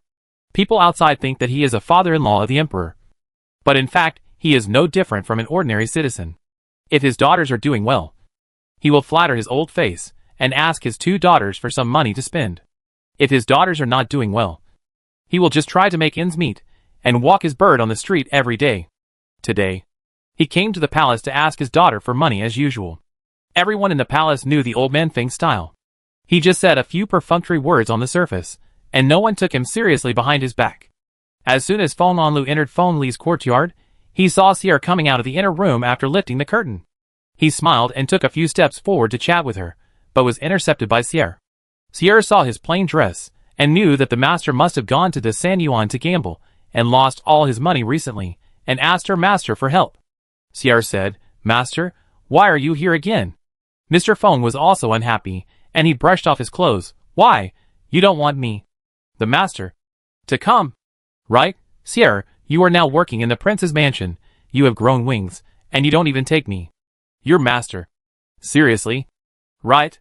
Sierra knew their master's temper, and it was pointless to argue with him here, so she made way, and said in a muffled voice, "Master, please come in." Feng didn't even look at her, and walked in with big strides.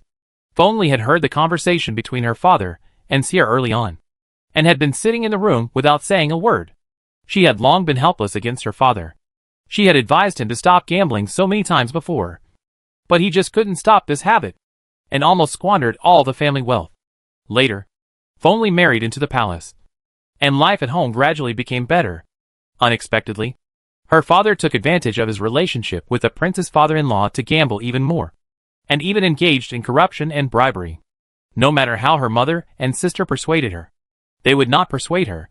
Later, her sister married into the palace, and her father had nothing to fear. He gambled all night and never went home. Her mother came to her and cried countless times. She persuaded him in person, but her father only agreed to her in front of her, and forgot everything as soon as he turned around. He turned around and threw a lot of silver into the big 3 yuan. "Madam, you are polite." Master Feng bowed his hand, which was considered a greeting. Feng Li was really angry when he saw his father, but he couldn't show it on his face. So he had to perfunctorily say, "Why did father come here again when he had time?" "Sir, serve tea to your old man." "Oh, look at what you said. I came to see what happened to my daughter." Master Feng rubbed his hands and tasted the tea in front of him in a proper manner. The best snow-capped emerald green. Madam is rich after all. Mr. Feng's words were full of meaning, but Feng Li was unwilling to take up his point. Then father should take some back. Don't make your daughter look like an ungrateful person, not knowing how to support her parents. This was a secret resentment that her father treated her as a cash cow, only letting her support her parents, and not understanding his daughter's difficulties. Mr. Feng turned a deaf ear to him, and only said what he wanted to say. "I don't know if madam has enough money recently. Your mother is not in good health recently, and it costs money to take medicine and see a doctor. I have a lot of money recently, but I don't want to lend it to father." Feng Li had been holding back this sentence in his heart for a long time, and today he finally said it out. "So you want your mother to die of illness? And you want to give up, right?" Feng Li looked at his somewhat cold daughter with a reproachful tone. Feng Li smiled coldly and said, "What mother is seriously ill? It's just that you owe money in some gambling house or Chunfinglu again. And you are desperate. Asshole." Feng Li didn't expect his daughter to say it so bluntly, and he was a little angry. "You are the wife of the prince. You are great, right? You don't even care about your father, right? If dad uses it for legitimate business, I will definitely give it to you. But if you use it for something shameful, I really can't agree." Feng Li was neither humble nor arrogant. She couldn't let her father treat her as a cash cow anymore. Some things should have been stopped long ago. "Are you going to give it to me or not?" "No." "What do you mean by giving or not? Don't hurt the relationship." Su Pingting came in from outside, just in time to see the father and daughter arguing like 2 black-eyed chickens. "I pay my respects to the princess." When Feng Li saw her coming in, her face changed immediately. Family disgrace should not be made public. No matter how bad her father was, he must not lose face in front of Su Pingting. When Master Feng saw Su Pingting, his eyes were almost shining with golden light. Such a beautiful woman, anyone would be moved. Is this the princess? I pay my respects to her. Feng Li hated his father's fawning behavior, especially when it was directed at Su Pingting. Master Feng, please stand up. I am a junior. How dare I accept your greeting? Stand up and talk. Su Pingting certainly didn't come to visit. She came to see how the father and daughter were doing, and whether she was needed to add fuel to the fire. But seeing her father looking at her with lustful eyes, she knew that the rumors of the servants were true. He was a good-for-nothing, not to be feared at all. Chapter 65. It's you. I just heard about the silver issue. If the old master is short of money, I have some spare silver. If the old master doesn't mind, just take it. Su Pingting came prepared. If she wanted to catch a big fish, she had to prepare some bait. That's great. How can I accept it? Feng Onlu scratched his head and ears in joy. He almost wanted to snatch the silver from Rumor. Feng Li stopped her father. Princess, you are too polite.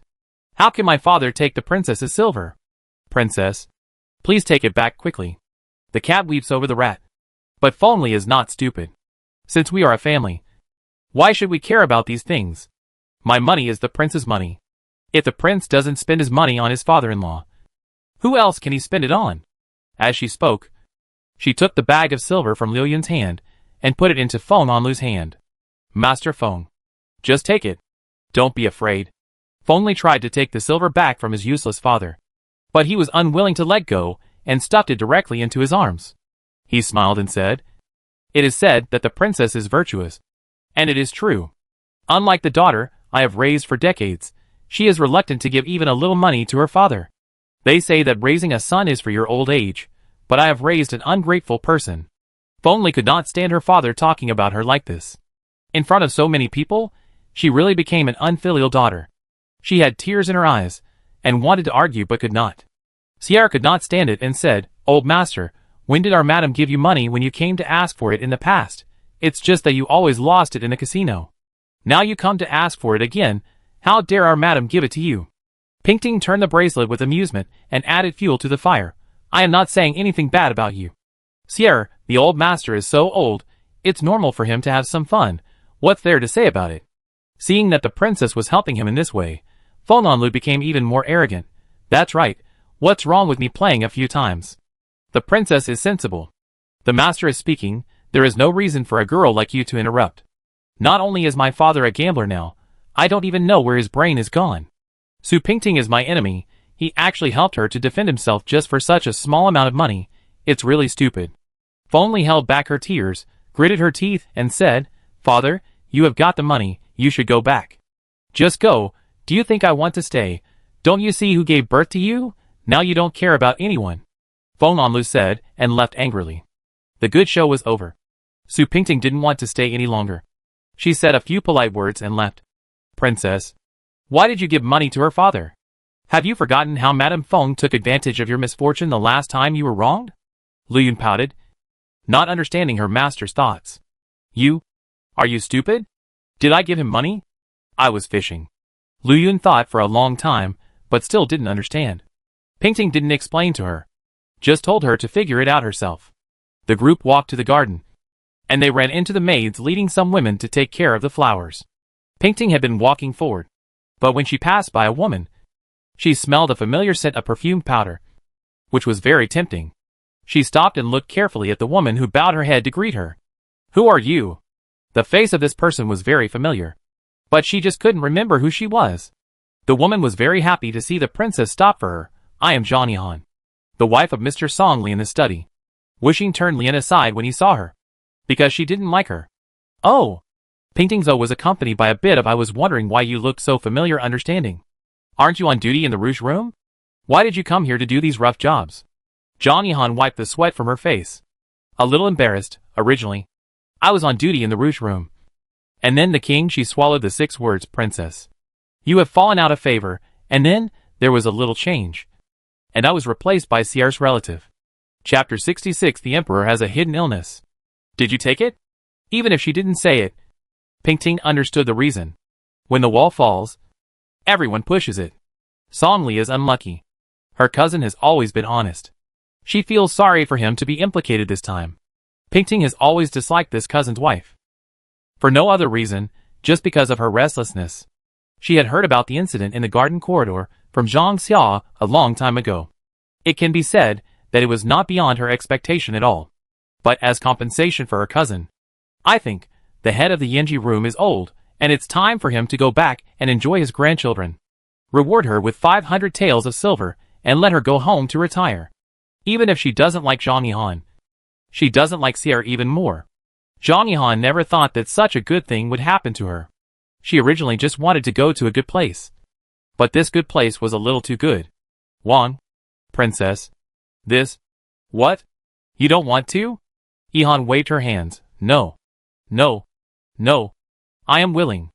Ever since the princess fell out of favor, she has been excluded by the people in the palace. And her life is simply not a human life. The rough pruning work in the garden was not originally her responsibility. But Wang Madam forced her to do it. Otherwise she might not get the monthly salary this month. She turned her head and looked at Wang Pa, who was kneeling beside her. She didn't know where her soul had flown away. If Zhang Yihan became the head of the Rouge Room, she would have a hard time. People either be the superior, or they can only be bullied by others. Do it. Of course. I will never let the princess down. Zhang Yihan bowed her head solemnly on the ground. If you are willing, do it well. Don't throw away this great favor. Su Pingting left after saying that. She meant that she should be obedient. She would understand. It is easy to understand. But it is not easy to do it.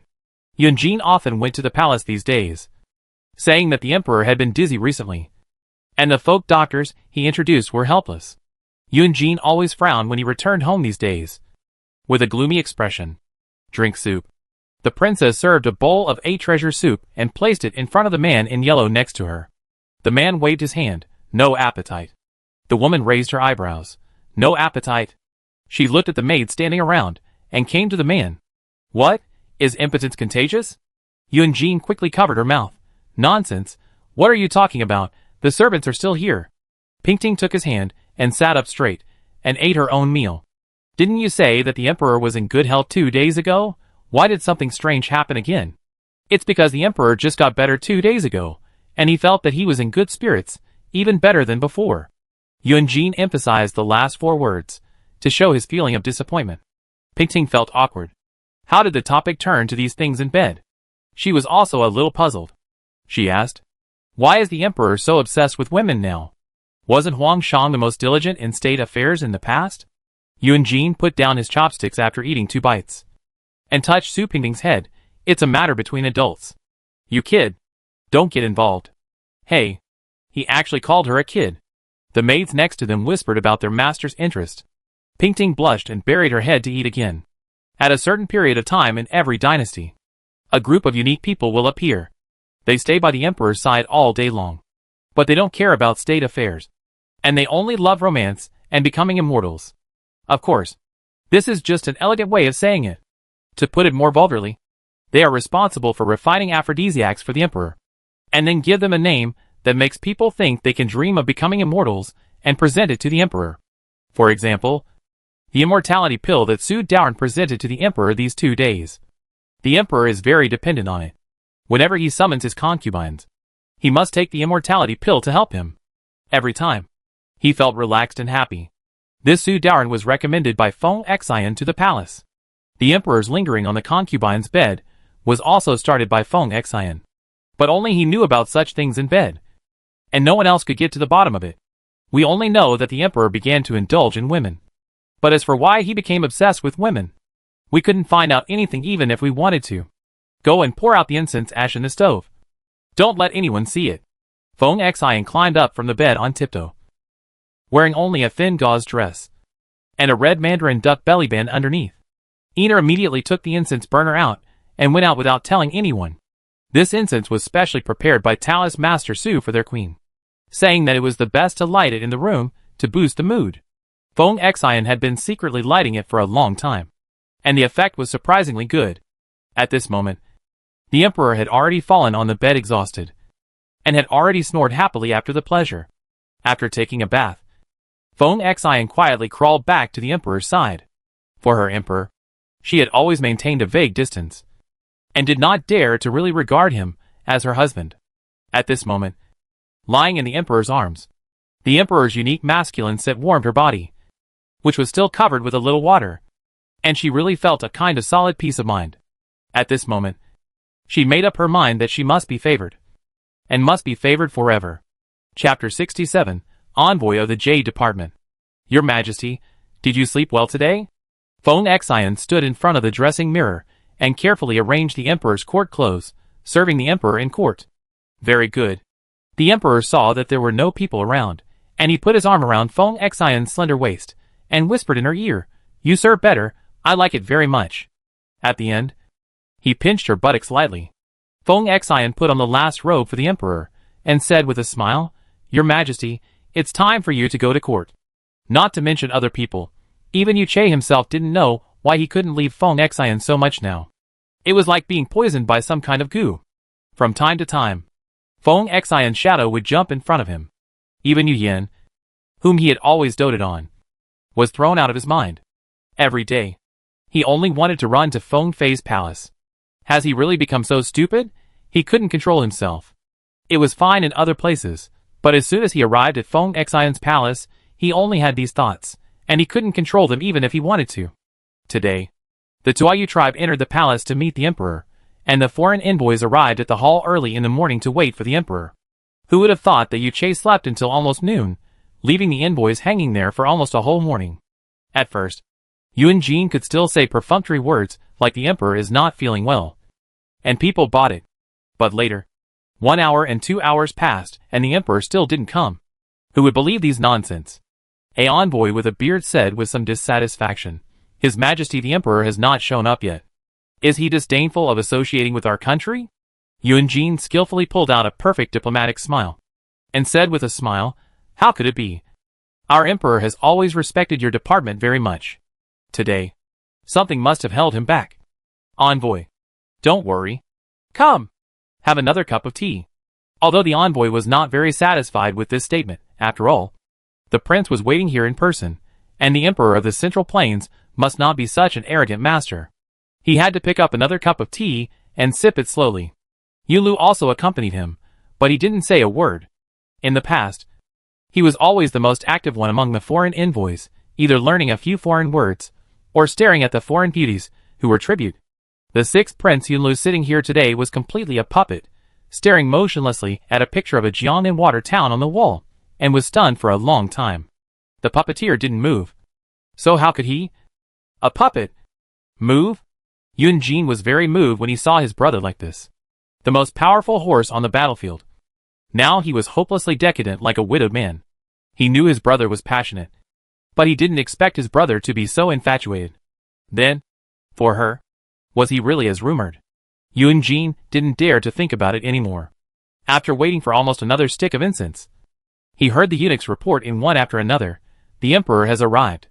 Yun Jin led the envoys to kneel down, and Yu Che hurried over and said, "My dear ministers, please stand up. I've been waiting for a long time." Yu Che could still see that the three envoys didn't look good. "I was reviewing memorials late last night. I suddenly felt unwell when I woke up this morning. I was delayed for a long time. Please do not mind." Envoys. Yun Jin saw the dark circles around the Emperor's eyes, and realized how long the Emperor had been reviewing memorials last night. "Your Majesty, you are the Emperor. You must learn to take care of your body, and never act recklessly according to your temper. Although your Majesty is still young, you are not afraid of these things. But diligence must have a limit. Uncle Huang is right. I understand." Yu Che blushed a little, and turned to the envoys and said, "I am very pleased that the envoys have come here from afar. Our country and your tribe have been on good terms, and we hope to further enhance the relationship between the two countries in the future, so that our people can all live a bright and good life." Issued an edict conferring Yu Ji, the leader of the Yu tribe, as the vassal king of the country, and enjoying the honorable title of Prince of our dynasty. The Huzi envoy thanked him. "Thank you, Your Majesty." Yu Che also issued an edict to reward a lot of things, including various jewelry and beauties, naturally countless. "Your Majesty, my king sent me here this time, and there is another matter to discuss." "Please speak." "My king has a daughter in her prime, who is waiting to be married. My king intends to form an alliance with the Central Plains, and would like to ask His Majesty to personally grant the marriage, in order to strengthen diplomatic relations." When the bearded envoy said this, he glanced at Yun Jin, and Yunlu standing beside him with his slender eyes. Yunjin shuddered. This look did not seem like the princess liked him, but rather it seemed that the big bearded man liked him. What's the difficulty? The king agreed. Yuche agreed immediately. But after agreeing, he felt something was wrong. His two uncles both had princesses, and his oldest son was only 4 years old. So who would the Yubu princess marry? She couldn't marry him. Right? Chapter 68 Two Princesses. The emperor already has a Tuayu clan concubine in his harem. If he takes another Tuayu clan concubine, it will inevitably cause dissatisfaction from other tribes. Yuche turned the dragon ball in his hand back and forth, and asked tentatively, I wonder if the princess has a favorite, so that I can help her and be a matchmaker. This is not asking who the princess likes, but obviously asking who the envoy likes. Yunjin wanted to scratch his beautiful face right now, so that he could resist the slightly frivolous eyes of the bearded envoy. On the other hand, Yunlu was still sitting there with lifeless eyes, looking like an outsider. The envoy's throat moved. The princess has no lover. Please let His Majesty the Emperor make the decision. It seems that the envoy was in a dilemma between Yunjin and Yunlu, the two handsome princes. He couldn't make a choice and didn't want to disappoint anyone, so he threw the blame to the emperor on the throne. Yuche was also in a dilemma. He first looked at his panic-stricken sixth uncle, then at his serious fourth uncle. He couldn't afford to offend anyone, for as soon as he lipped the word for, Yunjin immediately stood up and refused. Your Majesty, I already have a princess. If I marry again, I'm afraid the princess will have to be a concubine. I wonder if King Yuji is willing to marry his daughter to the young prince as a concubine. Nonsense. King Yuji certainly didn't want his daughter to be a concubine for others. This would be tantamount to slapping the face of the Tuayu clan. The bearded man said, Your Majesty, of course it's not appropriate. Yuche laughed dryly twice, and naturally turned his attention to his Uncle Lu. Uncle Lu. The emperor called Yunlu, but Yunlu didn't respond, probably because he didn't hear. The emperor cleared his throat and said with twice the volume, Sixth uncle. What do you think? Yunlu raised his eyes slightly, blinked a few times, and slowly uttered two words, What? Yuche admitted defeat, repeated the matter again, and respectfully asked his sixth uncle again, Uncle, what do you think? After hearing this, Yunlu picked up a cup of tea and said, Whatever. Whatever. What does this mean? The emperor felt that today was not a good day to meet the envoys. The two uncles surprisingly made him at a loss today. But the sixth uncle already has a princess. If this princess marries here, I'm afraid, the emperor said, while observing the uncertain expressions on the envoys' faces. Anyone who heard this would probably feel dissatisfied. After all, the princess still had to be someone else's concubine. Your Majesty, how can a princess of the Tuayu clan be a concubine? If this spreads to foreign countries, where will our clan's face be? The envoys were filled with righteous indignation, and there was no room for negotiation. The emperor had no choice but to turn around and ask Yunlu, Uncle, divorcing and remarrying has been a practice in every dynasty. No. Before the emperor finished speaking, Yunlu interrupted him decisively. Even Yuche knew that he and his princess had always been at odds, and the two of them were like enemies. Now there was a chance to reselect a princess. Why did he refuse again? Yuche was embarrassed, and his tone was more commanding. Uncle, love affairs are just a small matter, and everything should be based on national affairs. It's just a princess. Why is Uncle so persistent? Yunlu didn't care about that. Took a sip of tea, and repeated, No. Yunjin watched the situation getting colder and colder, and he didn't seem to have anything to say.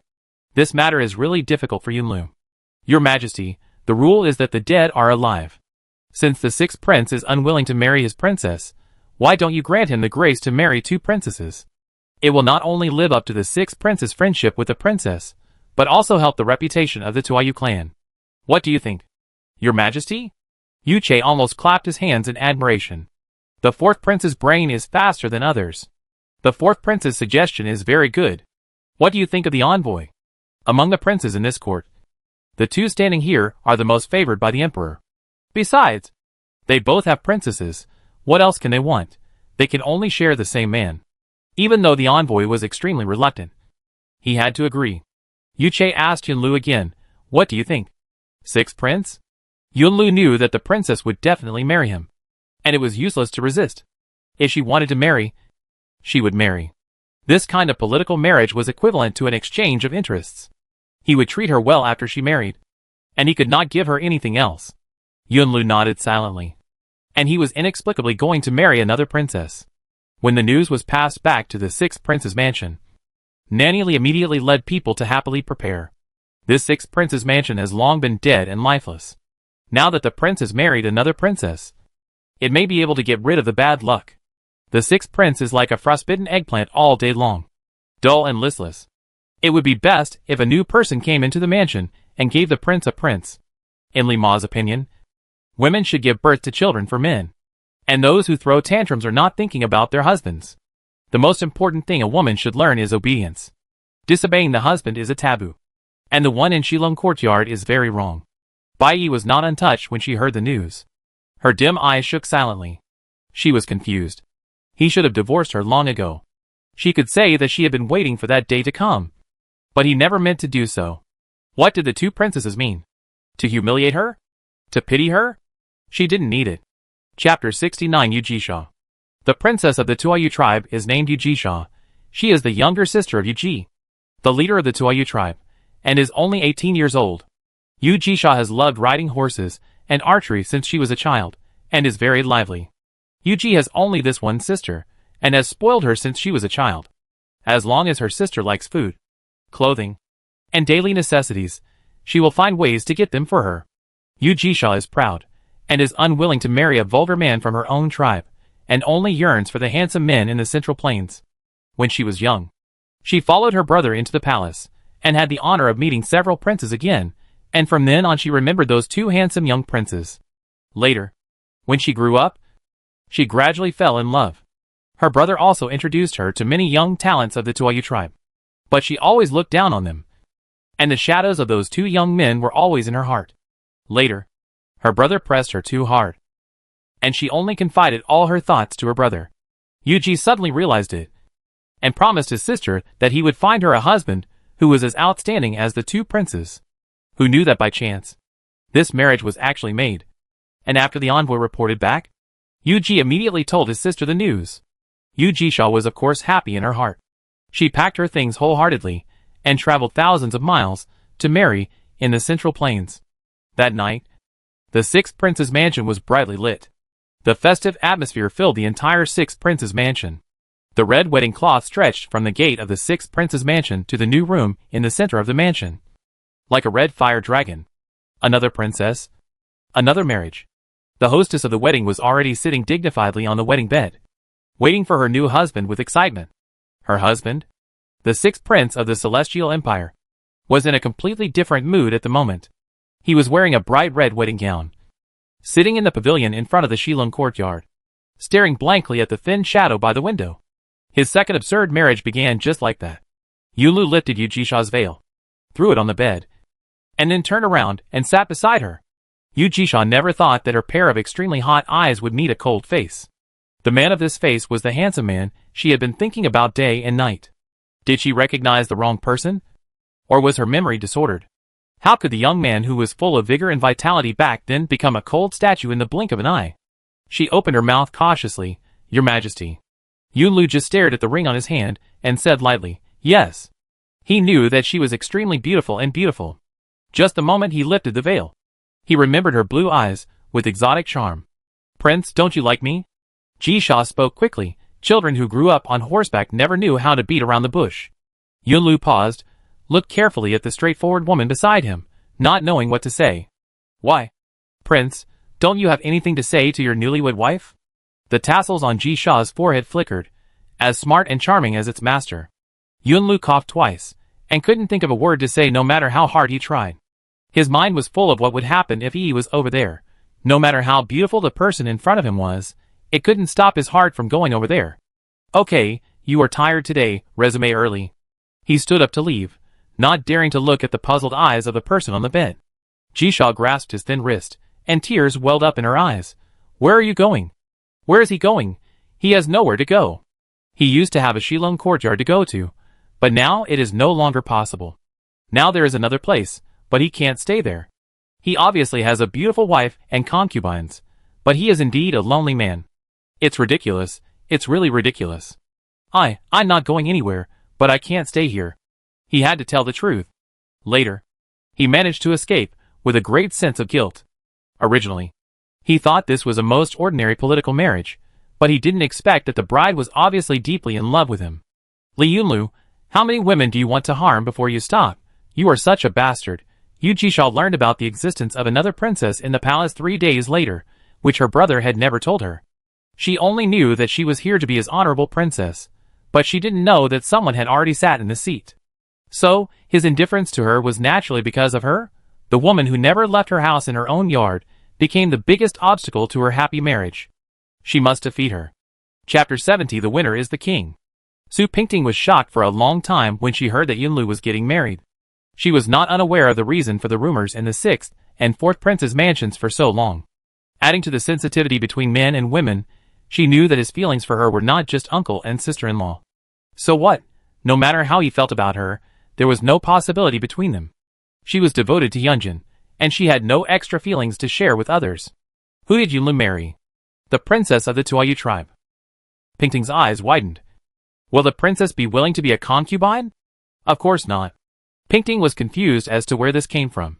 Yunjin put down his chopsticks. 2 princesses on the left and right. Isn't it a beautiful thing in the world? A beautiful thing in the world? Pingting's contempt was almost beyond words. If our 4th prince was given such a beautiful thing in the world, would you like it or not? Yunjin looked at the smiling tigress in front of him, and knew very well what kind of danger he was in. I don't have such good fortune. TSK, this TSK is in her heart. Men are all the same, she wouldn't know. That's not right. King Yuji is only in his early 20s. How could he have an 18-year-old daughter? Pingting looked at her husband with a suspicious look. Yunjin had already seen through her confusion, and replied, Yu Jisha is Yuji's sister, because the title of princess of the Tuoyu tribe can only be given to the daughter of the leader. Yuji loves his sister, so he calls Yu Jisha his daughter.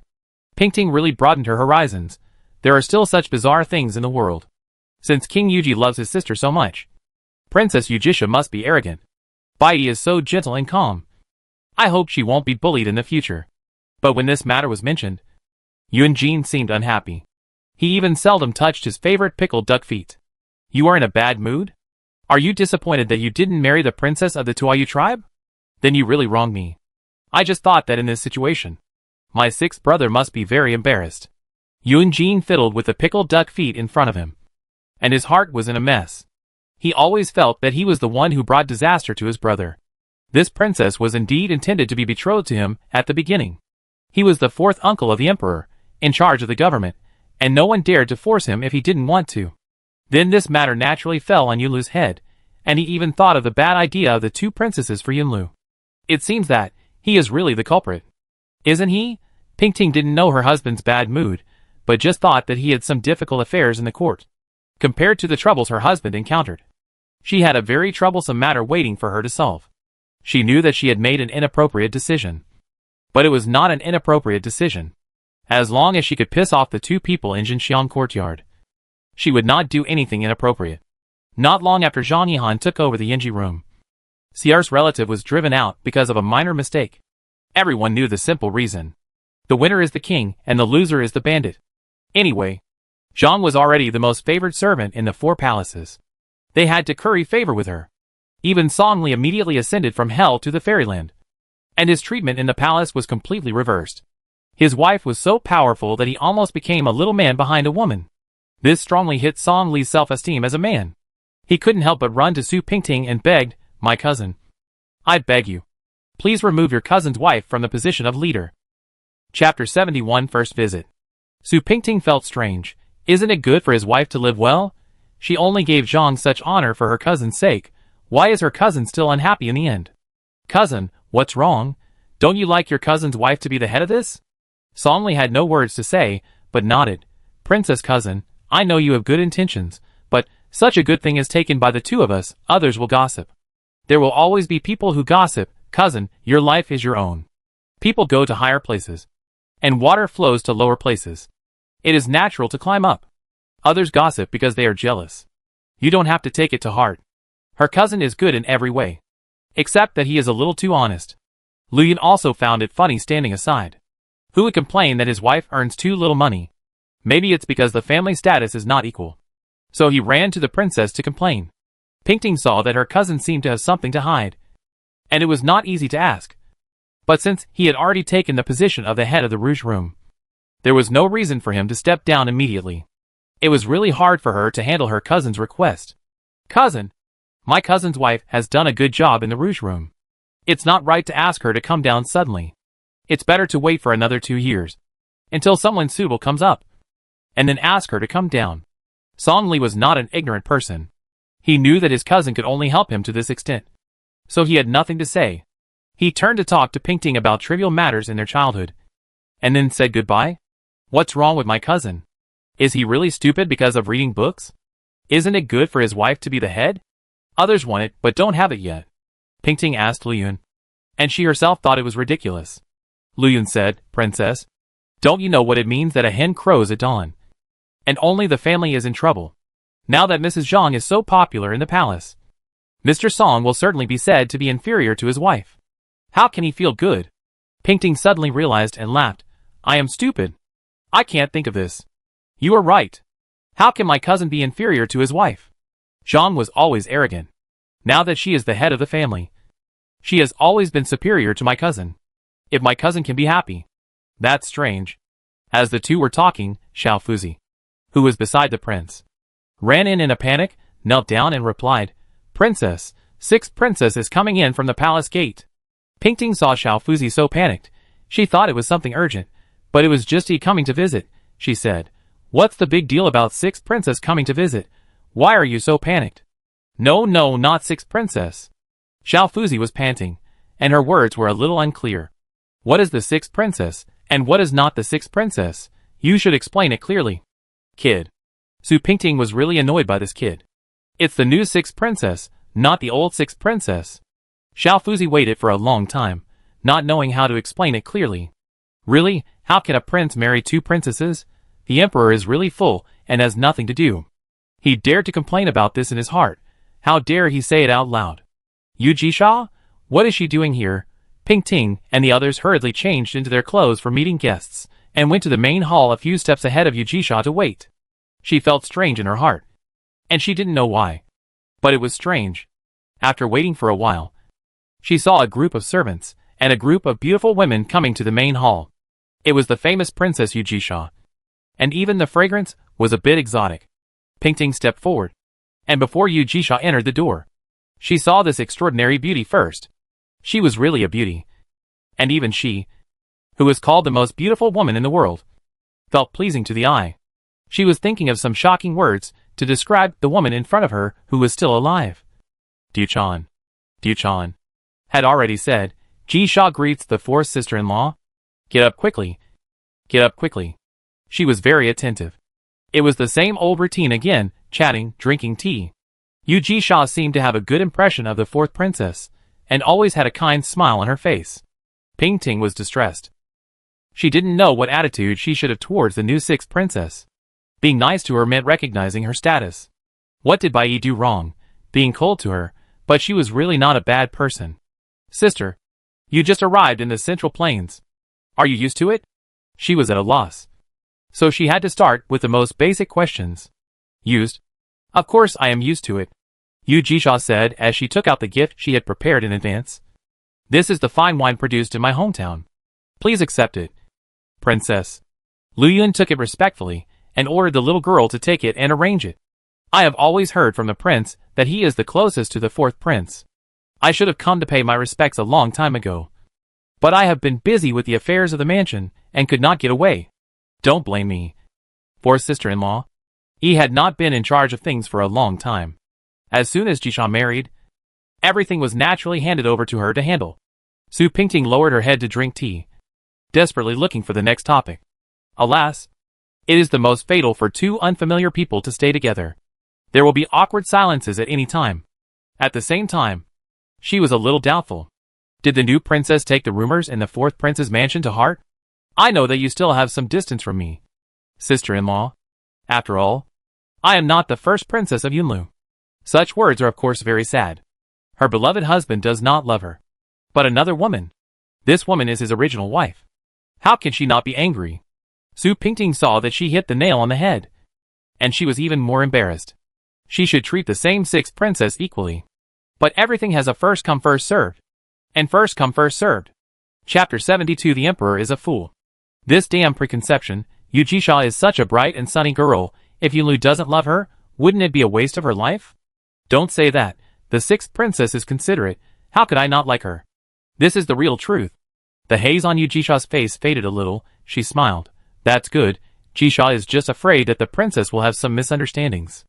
She is also pitiful, marrying her beloved man at a young age, and becoming the 2nd wife after marriage. What's even more ridiculous is that the original wife is still alive. Even living around her. Next to her husband. Thinking of this, Su Pingting looked at her with a lot more pity. Women. If they can't be enemies. With more sympathy. They are likely to become close friends. Su Pingting was determined not to let herself go down this road of no return. She quickly put away the tenderness in her eyes, and began to deliberately keep a distance from Yu Jisha. After all, she had caused the discord between Yunlu and Yi, and she could no longer have any friendship with the people in the 6th prince's mansion. Yu Jisha felt strange. The atmosphere between the two of them had just improved a little. But it suddenly became a little stiff. Their first meeting ended awkwardly and inexplicably. At noon, Yunjin returned to the mansion for lunch. I heard that Yunlu's wife came to our mansion. Yunjin carefully peeled a piece of complete fish meat, making sure there was no fish bone, before putting it in his wife's bowl. His wife was usually smart, and she would get a sore throat every time she ate fish. Pingting just loves to eat fish, and she has to eat it every 2 or 3 days. He was always scared, fearing that his wife would die because of a fish bone, which would be a pity. Later, he simply stopped letting her pick out the fish bones herself. He picked them out carefully for her, and put them in her bowl. Pingting was not in a good mood, and just ate her meal by herself. What do you mean by hum? Don't you like Princess Yu Jisha? Yunjin asked knowingly. He felt uncomfortable every time he saw Yunlu, and his heart was full of guilt. If you ask me, the emperor is just randomly matching couples. How can he marry someone else when he already has a wife? Isn't this harming people? Pingting became more and more angry, throwing away her chopsticks, supporting her chin with puffy eyes. Yunjin smiled. Who are you scolding? He can't hear you. If he hears you, you might even be beheaded. Who's afraid of him being beheaded? Pingting's voice was small, but she was full of energy. Fengli was standing outside the house at the moment, and heard the conversation between the two clearly. This prince was really strange. It was obvious that his 6th brother had feelings for Su Pingting, but he had no doubts at all and treated Su Pingting even better than before. What kind of magic did Su Pingting have that attracted him like this? She thought about it, and went into the house. Walked to the dining table, bowed and said, I pay my respects to the prince and princess.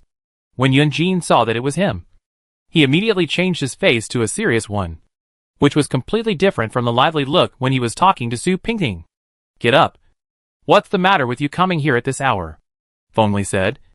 In 2 days, the palace will visit relatives. I want to go to the palace to visit my sister, so I came here to ask the prince for permission. Su Pingting sneered in her heart after hearing this. She wanted to see Yunjin without any excuse. When had she ever asked Yunjin for permission before going to the palace? Why did she know the rules so well today? You don't need to ask me for permission for such a small matter. Just go. Yunjin didn't even put down his chopsticks, and didn't even look at Fengli beside him. Yunjin had doubted Fengli to some extent after the last incident, and it was not easy to get Yunjin to give up the idea. Fengli knew that Yunjin was soft-hearted, so she used the self-torture trick every time. Think about how pitiful it is for my sister to be alone in the palace without anyone to take care of her. I don't know if she is doing well, or if she is wearing warm clothes. As she spoke, she wiped her tears with a silk cloth. Yunjin's expression really eased a little, and he sighed, and put down his chopsticks. Seeing this, Pingting said, Sister Xian entered the palace to be the master's wife, not to do chores as a maid. So how could she not have a good life? Could there be someone who dares to abuse Sister Xian? Sister Xian is the most favored person in the palace now. Yunjin nodded after hearing this. You don't have to worry about the queen. You should take care of yourself first. If you have nothing to do, stay in Jinxiang courtyard and reflect on your mistakes. Look at the maids you brought out. Yunjin's slightly relaxed expression just now has now disappeared without a trace. Sheer's face turned pale with fear when she heard this.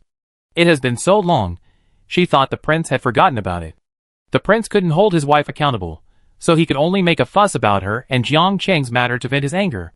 When the prince brought up the old matter again, wasn't this a slap in her face? Naturally. Feng Li's face was not good either, she said embarrassedly. The prince is right. Chapter 73 Visiting the Mother. I don't mean to teach you a lesson, just know it yourself. Yun Jin started to pick the fish bones again, without any anger on his face. What he meant was that I don't have time to talk to you.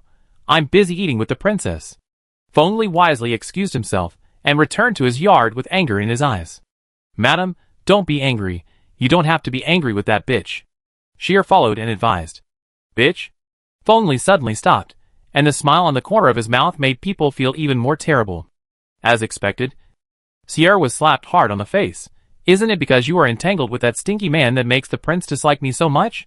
Other maids are all bringing honor to the master. And you? What can you do? Xier was slapped for no reason. And before she could react, Feng Li pointed at her big nose and scolded her. Are you on my side? Or Su Pingting's side? Ah? I'm asking you a question? Xier covered her raised face with tears in her eyes. She knew her master was in a bad mood, so he had to take it out on her. She was the master, and she gave her life. What would a few beatings and scoldings do? She could only say with tears in her eyes, it's all my fault. Madam, please don't be angry. Feng Li supported the table with both hands, knocked over all the porcelain cups on the table. And her anger did not subside. All of you get out. What's the use of you? Get out. Get out. When the servants saw Xier being beaten, they dared not stay in the room, and all ran out. Xier hurriedly pulled her master's right hand that was scratched by the porcelain shard, and advised, Madam, why are you doing this? Is it worth it for a woman who is only favored for a while? She has been married into the mansion for so long, and has not conceived a child. What can she use to fight with you? The wound on Feng Li's hand kept bleeding, but she didn't feel any pain at all. The pain in her heart was much stronger than this. Children? That woman didn't have children yet. Yes, this was the thing she feared most now. If this woman has a child, then there is really no way to save her. No child, then we really can't let her have a child. Feng Li's words sounded a bit like he was talking to himself. What does Madam mean? Xier immediately understood what Feng Li meant. Feng Li shook his head. It's still not appropriate. The Musk incident just happened. If we do it now, it will be too eye-catching. Madam, what do you mean by shaking your head? Xier didn't understand. Just now, Madam seemed to have thought of a good idea, but why did she shake her head in the blink of an eye? Feng Li turned around and sat down. Seeing that her anger had subsided, Xier hurriedly asked the servants to come and clean up the debris on the ground. After the servants left, Feng Li said quietly, You can't eat hot tofu in a hurry. Let's watch the show. In the afternoon, Feng Li packed up and took Xier and several other maids into the palace. Changchun Palace is not far from the emperor's bedroom. Every time the emperor passed by here, he would come to take a look. Today was no exception. When Feng Li arrived, he saw the emperor's carriage parked in front of Changchun Palace. Feng Li hesitated in front of the door for a while. It might not be the right time to go in now. Eunuch Hong smiled and said, Hey, Madam, you are here. Eunuch Hong is the chief steward of the palace. He is the top leader inside and outside the palace. There are many people who flatter him, including Feng Li. Thank you. Eunuch, how is your health these days? Eunuch Hong wiped the sweat off his face with a handkerchief. Look at what you said. Madam, as servants, we don't care about our own health. If the master is well, we will be well. If the master is not well, how can we be well? Eunuch is good at talking. Eunuch Hong is only 30 years old, but he has already climbed to the position of chief steward, which shows how cunning he is. Feng Li took a few steps forward, and Hong Tao offered his arm attentively. Feng Li paused for a moment, and still put his arm around the chief steward's cuff embroidered with the pattern of a first-rank steward. The emperor and the queen are talking in the room. It's okay for the lady to go in. Feng Li knew that Hong Tao had an ambiguous attitude towards her, and she was disgusted. But she couldn't show it. She needed someone who could speak for her in front of the emperor. If this person was Hong Tao, it would be perfect. They used each other. It was disgusting. Feng Li lifted the outer curtain and went in. He saw a bright yellow and a red sitting opposite each other in the depths of the B curtain, leaning against each other and talking to each other. There were 12 densely hung B curtains in Changchun Palace, all of which were icy purple. Feng Xian loved bead curtains, and purple the most since she was a child. Feng Li coughed twice in embarrassment, and the tender red reluctantly moved away from the bright yellow, saying in a soft voice, "Sister is here. Come in quickly." Chapter 74 Sisters Meet. Feng Li adjusted her hairpins, and straightened her clothes before walking into the layers of curtains. "Your Highness, I pay my respects to His Majesty." Feng Li picked a green gauze dress today. She remembered that the Emperor liked women to wear green clothes. "Sister, get up quickly. We are all family. There is no need to be so polite." Feng Xian came over to help her sister with a smile. Yu Che looked at the two sisters, who loved each other, and found it interesting. Madame and Xian are sisters from the same mother, but they don't look much alike. Feng Li was dumbfounded for a moment, when someone told her about her secret family affairs. She felt like something stuck in her throat. A dragon has 9 sons. Each of them is different. It is normal that my sister and I do not look alike. Why is your Majesty so concerned? Could it be that I am not pretty enough, and you have fallen for your sister? Feng Xian said these words jokingly, but her tone was somewhat jealous. Yu Che said lightly, "You are just such a petty person. I just mentioned it casually, and you are like this. Are you jealous of your own sister? I just said that." "Your Majesty, why do you take it seriously?" Feng Xian said, as she leaned on Yu Che coquettishly. Feng Li sat aside, feeling uncomfortable. Yu Che also knew that the two sisters would have a lot to talk about when they met occasionally. So he sat for a while, and then went to Concubine Jang. "Is your Majesty doing well in the palace?" Feng Li held her sister's hand, and looked at her lovingly. Feng Xian nodded, her nose sour. "You sent me to this shameful place. No matter how I live today, it's all in vain." She was of course resentful in her heart. Resentful that her sister couldn't save her from this hell. And resentful that all her dreams back then were shattered. "I know you blame me, but I couldn't do anything. The situation was so difficult back then. You have to understand me." Feng Li hadn't finished talking when Feng Xian interrupted her sister. "Okay, don't say any more. What's the point of talking about the past? It would be better to kill that bitch first."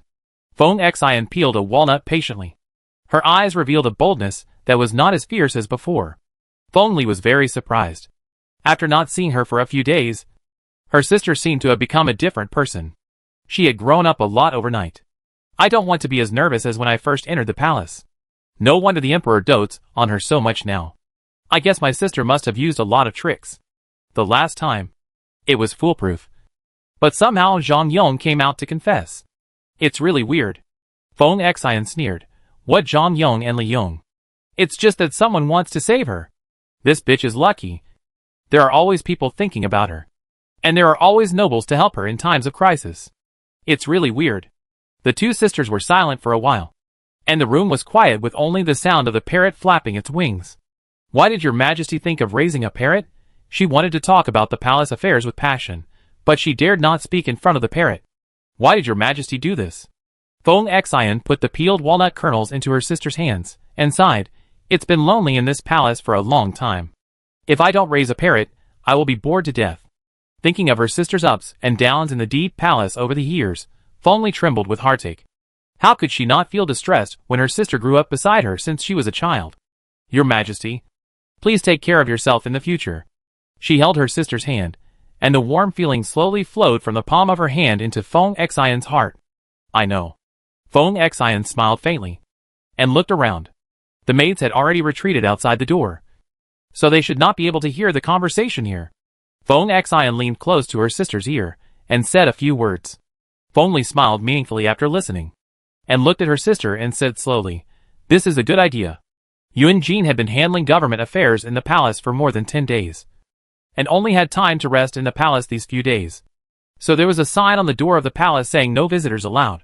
Chapter 75 Change of Heart. Yuan Jin was resting in the bedroom. Pingting was massaging his overworked legs, and a few little girls were peeling small snacks such as melon seeds and walnuts. Pingting loved these snacks the most, but she was too lazy to do it herself, so the little girls came into play at this time. "You are such a lazy bum, you even need the little girls to peel melon seeds and walnuts for you. What will happen if you have a child in the future? You will teach him to be a lazy baby." Yuan Jin rubbed Su Pingting's face, which had grown a little fatter recently, and felt extremely happy. Su Pingting wanted to argue, but when she heard the word baby, she felt uncomfortable and replied vaguely, Little Pepper didn't argue with me today. Which was really strange. Yun-jin looked at Little Pepper in front of him carefully and sighed. Why is the princess so virtuous today? She didn't argue with me? This is not like the princess' usual behavior. Why? Does the prince like Pingting to be a shrew? If she doesn't argue with the prince will have a hard time. Right? Su Pingting winked. And her face was full of gnashing teeth. Look, you revealed your true colors right after I praised you. My princess isn't very cute. Yun-jin stretched his legs and stretched comfortably. Pingting watched him from the side, shaking her head, and frowned while sitting on the side, not saying much. Yun-jin saw that his wife didn't argue with him with her hands on her hips like before, thinking that she was really angry, and quickly leaned over and put her face against his wife's arm. What? Is the princess really angry? The little girls on the side were all laughing with their hands on their mouths. They didn't know much about human affairs, but after following these two masters for a long time, no matter how ignorant they were, they should have become wise. Who is angry with you? She played with a lock of his hair. His hair was so beautiful, black and shiny, like a piece of fine brocade. Yun-jin, I want to ask you something. She spoke carefully. She had always felt guilty about this matter. You tell me. Yun-jin also took her hair, tied a knot, and then untied it, having a lot of fun. If I can never have a child, will you blame me? Yun-jin was stunned for a moment, and met her eyes full of worries. What do you mean? What do you mean you can't get pregnant for the rest of your life? Pingting didn't know how to explain. That is, if I don't have the ability to have children. Don't talk nonsense. Yun-jin sat up from her arms. How can you not get pregnant? You are healthy, I am also healthy. How can you not get pregnant? Are you doubting my ability? She didn't dare to doubt it. Every time she flirted a little in bed, she would anger him, and then she would be tortured by him and couldn't get out of bed all day. From then on, she never dared to say anything to doubt his ability. Pingting never doubts your ability. Your Majesty? Your Majesty is so brave. And I admire you. She tried her best to flatter him, because she really didn't have the mood and energy to experience Yun-jin's ability today. Yun-jin nodded with satisfaction, and took a little sweetness from her lips. My king is so powerful. What are you afraid of? Woman? It's just that the timing is not right. Don't think about it. We will definitely have a child of our own. Yeah. What else could Pingting say? She couldn't pour cold water on him. Luyun listened on the side, his palms sweating. Sooner or later, the prince will know about the princess's use of medicine. What should he do if he really knows? Luyun dared not even think about it. If only. This woman is not someone who can be dealt with by ordinary strategies. It is easy to bring her down, but it is useless to bring her down. Only making Yun-jin completely disappointed in her will be the most fatal blow to her. Su Pingting understands this truth, and Fengli naturally understands it too. Yun-jin values friendship the most. He has many women, and he cannot pamper them all, but he can definitely be ruthless and unrighteous. It was difficult for him to be ruthless to a woman, because a husband and wife are bound by love for 100 days. Soft-heartedness and womanly kindness are Yun-jin's greatest weakness and virtue. Since Zhang Yihan took over the Rouge house, the water expenditure in the mansion has gradually become reasonable. The unnecessary expenses in the past have indeed been reduced a lot, which made Su Pingting very happy. At least in this respect, she did not choose the wrong person, but she did make a mistake. Her decision brought countless family conflicts to Songli. Zhang Yihan, who had been used to the life of a housewife, became restless again, and abandoned the small family they had worked so hard to build. She even flirted with cats and dogs outside, flirted with married men, and used her position to get to know many well-known people. Zhang Yihan also did not let Songli get involved in the shop outside. It had always been managed by her father, and Songli no longer had any real power. Songli did not care about these things. He only cared about her attitude towards him. Why did she become like this today? He clearly saw her chatting and laughing with a rich young master under the willow tree in the mansion that day. Chapter 76. The Transformation of an Honest Man. She was extremely impatient with Songli every day. She quarreled with him every 3 days and every 5 days. She just disliked Songli for only studying and teaching but not making money, and made the whole family restless. Songli was also a taciturn person. He would not say a word when he was upset at home, and could only swallow his anger. He really became a complete punching bag and a henpecked husband. These words would of course reach Su Pingting's ears. Whenever she heard these rumors, She could only sigh. I am sorry for my cousin. Lu Yun also couldn't stand Zhang's attitude of looking down on people every day, and wished that one day she would fall from a high position and be unable to recover. Last time she went to the rouge room to get the monthly rouge and powder for the maids in the other courtyard. Zhang Yihan actually acted arrogantly towards her, as if the rouge and powder were not from the palace, but from her Zhang family. Princess, Mr. Song is being bullied by Zhang, which is pitiful. You might as well assign Mr. Song a task, so that Zhang can learn how to be a good wife. Lu Yun served tea to Su Pingting, and Wu Xin stood aside, embroidering a purse with a white lotus. Wu Xin was secretly happy after hearing Liu Yun's words. It was time to suppress the woman's arrogance. Otherwise she would be lost. Pingting thought it made sense. She wanted her cousin to live a better life, so she gave Zhang such a high position. If her cousin didn't live well, why should she give Zhang face? She immediately called Zhang Xia and asked about the manpower situation in the mansion. Zhang Xia sat there, thinking about the people in the mansion, and smiled. Now the mansion is fully staffed, and there is really nothing missing if there is a shortage. Pingting frowned. Is it really gone? Grandpa Zhang, think about it again. There must be some vacancies. Zhang Xia took a puff of his pipe and laughed. Don't worry, Princess. There is no shortage, and we can add one more. What? Zhang Xia said. Mr. Song is a scholar. I'm afraid he can't do those rough jobs. Although the account office has enough staff now, it is necessary to add a family member to audit the accounts. However, this matter is not small, and I don't know if the princess can trust Mr. Song to do it. Pingting lowered her eyes and thought for a while, and said, What does Grandpa Zhang think of him? Zhang Xia coughed twice. The tobacco tastes too strong now, and it is not easy to buy good tobacco. He is still smoking the one that the prince gave him last year, and he has been reluctant to take it out. It can be considered honest and dutiful. Pingting nodded and said, Then let's do it. Song Li changed into the clothes of the account manager 3 days later and took office. He was ignorant and was pushed to this position. In fact, he was not unwilling. If it were in the past, he might not be willing to do such a troublesome job. But now it was different. He was holding his breath, and he would not feel good if he did not let it out. Since it was useless for her to despise him like this, he had to let her see what he looked like when he got angry. That noon, he was familiar with the accounts in the accounting office, and his stomach had already been rumbling. He was diligent in his work, and this time his cousin praised him and insisted on giving him such a position. And he could not let his cousin get angry, so he worked diligently and refused to make any mistakes. The expenses in the palace were huge, and each item had to be clearly accounted for. He checked the accounts over and over again, and his eyes were almost dizzy. Just when Song Li felt that he was about to lose strength, he suddenly smelled a familiar aroma of food. He showed a comfortable smile, and she came to bring him food again. Wu Xian came in with a 3-layer food box in her hand, and her round eyes were bent. You are here. Didn't I tell you not to bring me food anymore? Why are you here again?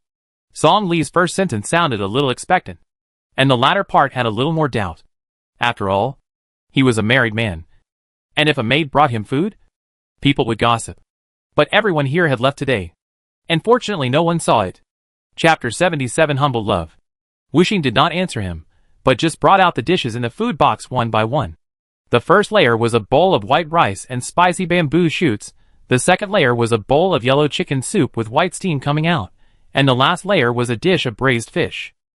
Song Li loved braised fish the most. Wu Xin sent him a meal almost every 2 days. Song Li looked at these delicious meals, his saliva almost flowed out. It looked okay at other times, but now, he was extremely hungry. How could he resist such temptation? Picking up the chopsticks, they started to eat heartily. Wu Xian had a bright smile on her face, and looked at this boyish man with her hand, and felt warm in her heart. Seeing that she was looking at him all the time, Song Li felt a little shy, and wiped her mouth with the silk cloth Wu Xian handed over. What's wrong? Do I look ugly when I eat? Wu Xian smiled, and shook her head. Song Li didn't care about that anymore, and continued to eat.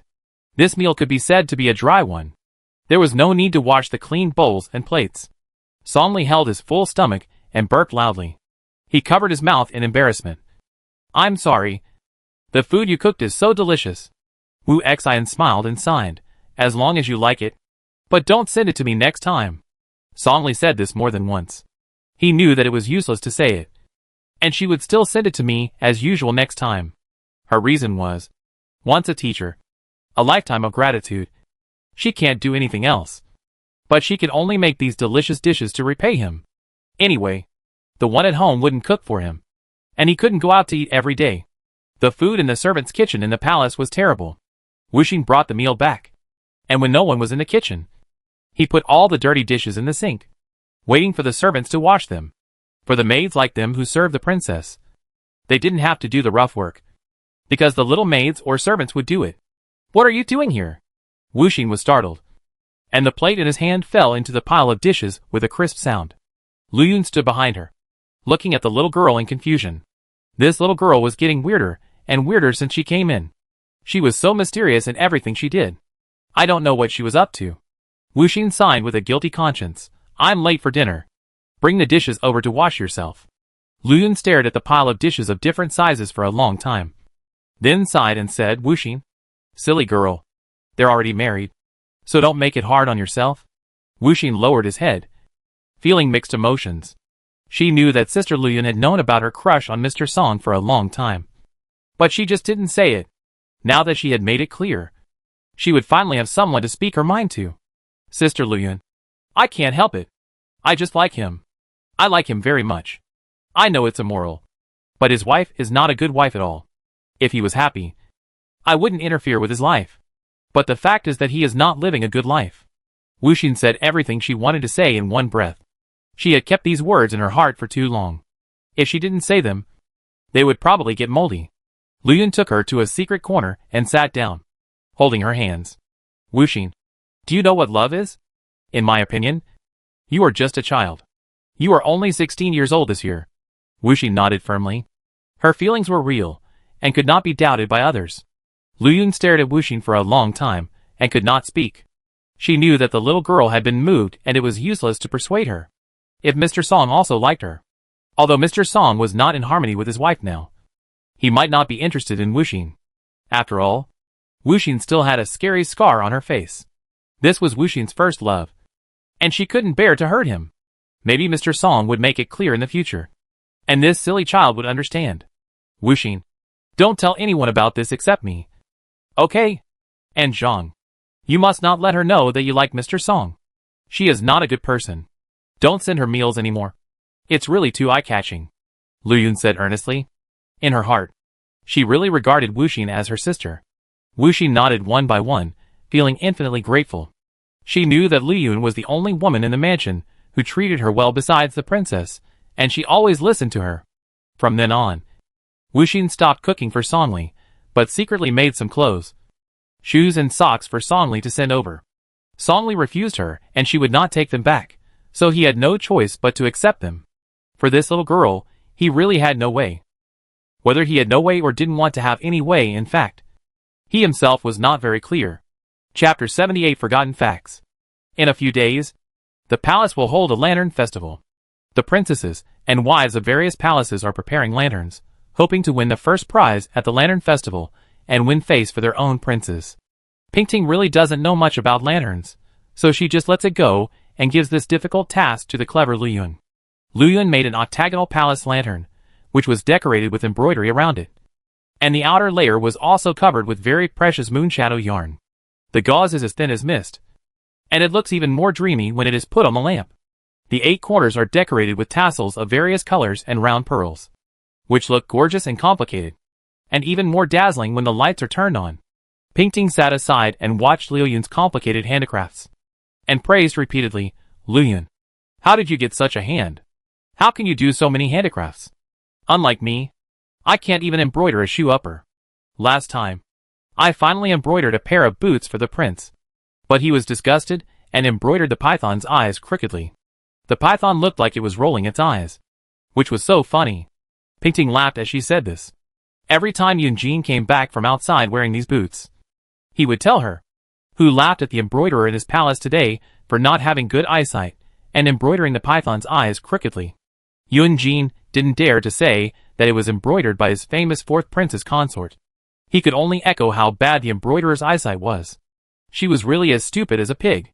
But even though he scolded her and was laughed at so many times, The fourth prince still often wore this pair of boots outside, embarrassing himself, as if he loved this pair of shoes very much. It was like his own child.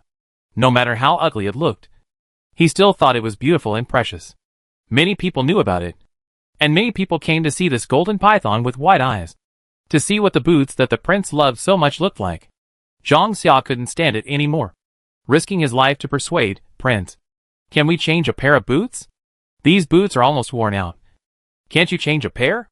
Look, these are the newly delivered boots. All of them are the best of the best." Zhang Xia pointed at the gorgeous and noble boots on the ground, begging his master to have one of them.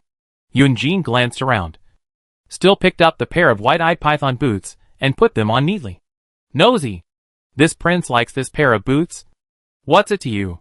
He strode to the street, and Zhang Xia stayed where he was, wanting to cry, but not tears. If the prince wore these boots again, people would suspect that the four princes' mansions were so poor that they could not even afford to eat. The prince did not even have a pair of boots to change. In fact, Yunjin also had his own thoughts.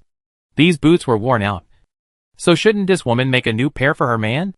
This was too natural. He made up his mind to wear out these boots. Unfortunately, these boots were just like the man who made them. They were unyielding and twisted. No matter how he wore them, they didn't have a hole. Yunjin simply gave up the plan, and wore the shoes peacefully without any more illusions.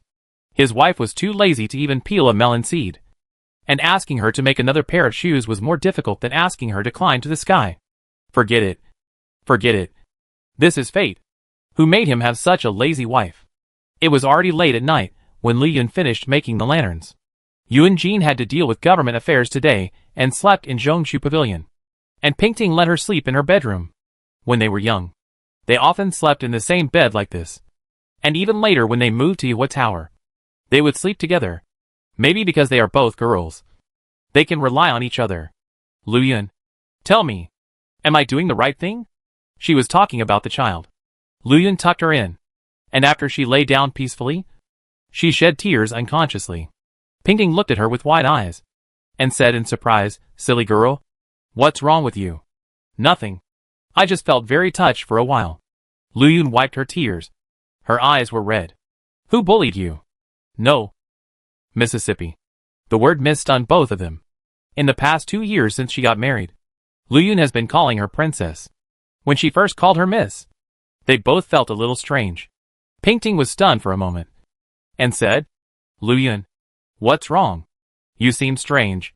Lu Yun lowered her eyelids, and her feather-like eyelashes covered her skin wetly. "Miss, you have suffered." "Silly. How could I have suffered?" Lu Yun choked up and said, "If it weren't for that old procuress forcing you to marry the prince, you wouldn't have to face someone you didn't love every day." Pingting was confused by these words. What does it mean to be forced? What does it mean to face someone you don't love? Aren't Su Pingting and Yunjin in love with each other? Chapter 79 The Truth. "Lu Yun, please explain clearly, what do you mean? What do you mean by the madam forcing me to marry the prince?" Pingting opened her eyes wide, and tightly grasped Liu Yun's thin shoulders with both hands. This time it was Liu Yun who was confused. "Miss, what's wrong with you? Isn't it because the prince is our enemy that you don't want to give birth to his child?" Liu Yun panicked like a frightened deer. "What's wrong with you?" Pingting's mind was blank. She vaguely felt that there was a cruel fact in front of her, and she had to accept it. It turned out that Su Pingting's father, Su Baiyuan, was originally an aide to Yunjin. Su Baiyuan was knowledgeable, brave and resourceful, and was highly trusted by Yunjin. Later, someone spread the word in front of the prince that Su Baiyuan intended to make friends with the rebels and attempted to rebel. Yunjin sent people to search, and indeed found some correspondence in Su Baiyuan's home that conspired to rebel. Yunjin ordered the arrest of the rebels, and Su Baiyuan and his wife were executed in the autumn. And Su Pingting, who was just 5 years old, was sold as a prostitute by the government. Ha! Su Pingting's head was spinning after hearing what Lu Yun said. Was the heaven playing a joke on her? She actually married the murderer of her father in this life, and even fell in love with him? Lu Yun always thought that the young lady knew these things, but she didn't expect that the drowning incident before her marriage really had an impact on the young lady. She didn't look like she remembered these things at all. She shouldn't have said so much. But why didn't the young lady want to give birth to a child for the prince? Wasn't it because of this incident? Pingting smiled bitterly twice and stopped talking. Luyun saw that the young lady stopped talking, and she became scared. She leaned forward and looked at Su Ping, who had her back to her. Young lady. Are you okay? I'm fine. After a while, Pingting said again, Luyun, tell me, do I look like your young lady? No. Luyun told the truth. Meeting Yunjin at the Lantern Festival that year was originally planned by Su Pingting. She had inquired in advance about where the prince would go and designed this chance encounter herself. All the deep feelings between them were just a conspiracy carefully planned by Su Pingting at that time. It was to avenge this blood feud and to reassure her parents in heaven. At that time, the young lady would never be tempted. But now the fourth princess is really tempted. Even if the young lady hesitated a little at the moment of marrying into the palace, it was just because she was afraid that everything would be exposed. With the madam putting pressure on her, marrying into the palace was inevitable. It was all wrong. Everything was wrong. Originally, Lu Wuyan was just using this body to avenge her past life, but she didn't expect to be burdened with another blood debt. It was really fate. I don't know if the real Su Pingting would blame her for being useless, and falling in love with this mortal enemy. But she didn't believe it. She didn't believe that Su Pingting didn't fall in love with Yunjin back then. Because Yunjin was so good, how could a woman not be moved? A woman as disheartened as Lu Wuyan had fallen in love with him. How could Su Pingting not be moved? On the other hand, she had helped her fulfill a wish, so she had not done anything wrong to her. So should she continue to love this enemy? Luyun beside her had fallen asleep. Pingting tossed and turned there. Luyun, that naughty girl, had disturbed her, and she had fallen asleep. Early in the morning, she heard Yunjin's footsteps swaying by her bed. Pingting half closed her sleepy eyes, and saw Yunjin changing clothes in front of the dressing mirror, and Luyun and Wuxin were serving him. Today is the Lantern Festival. You should go there in the evening. During the day, there are only vulgar people socializing there. Then, there are lantern performances. When the time comes, you should bring Jur and Yuanya to the palace. Lear has already gone to Concubine Li. Feng Xian had just been given the title of Li by the emperor.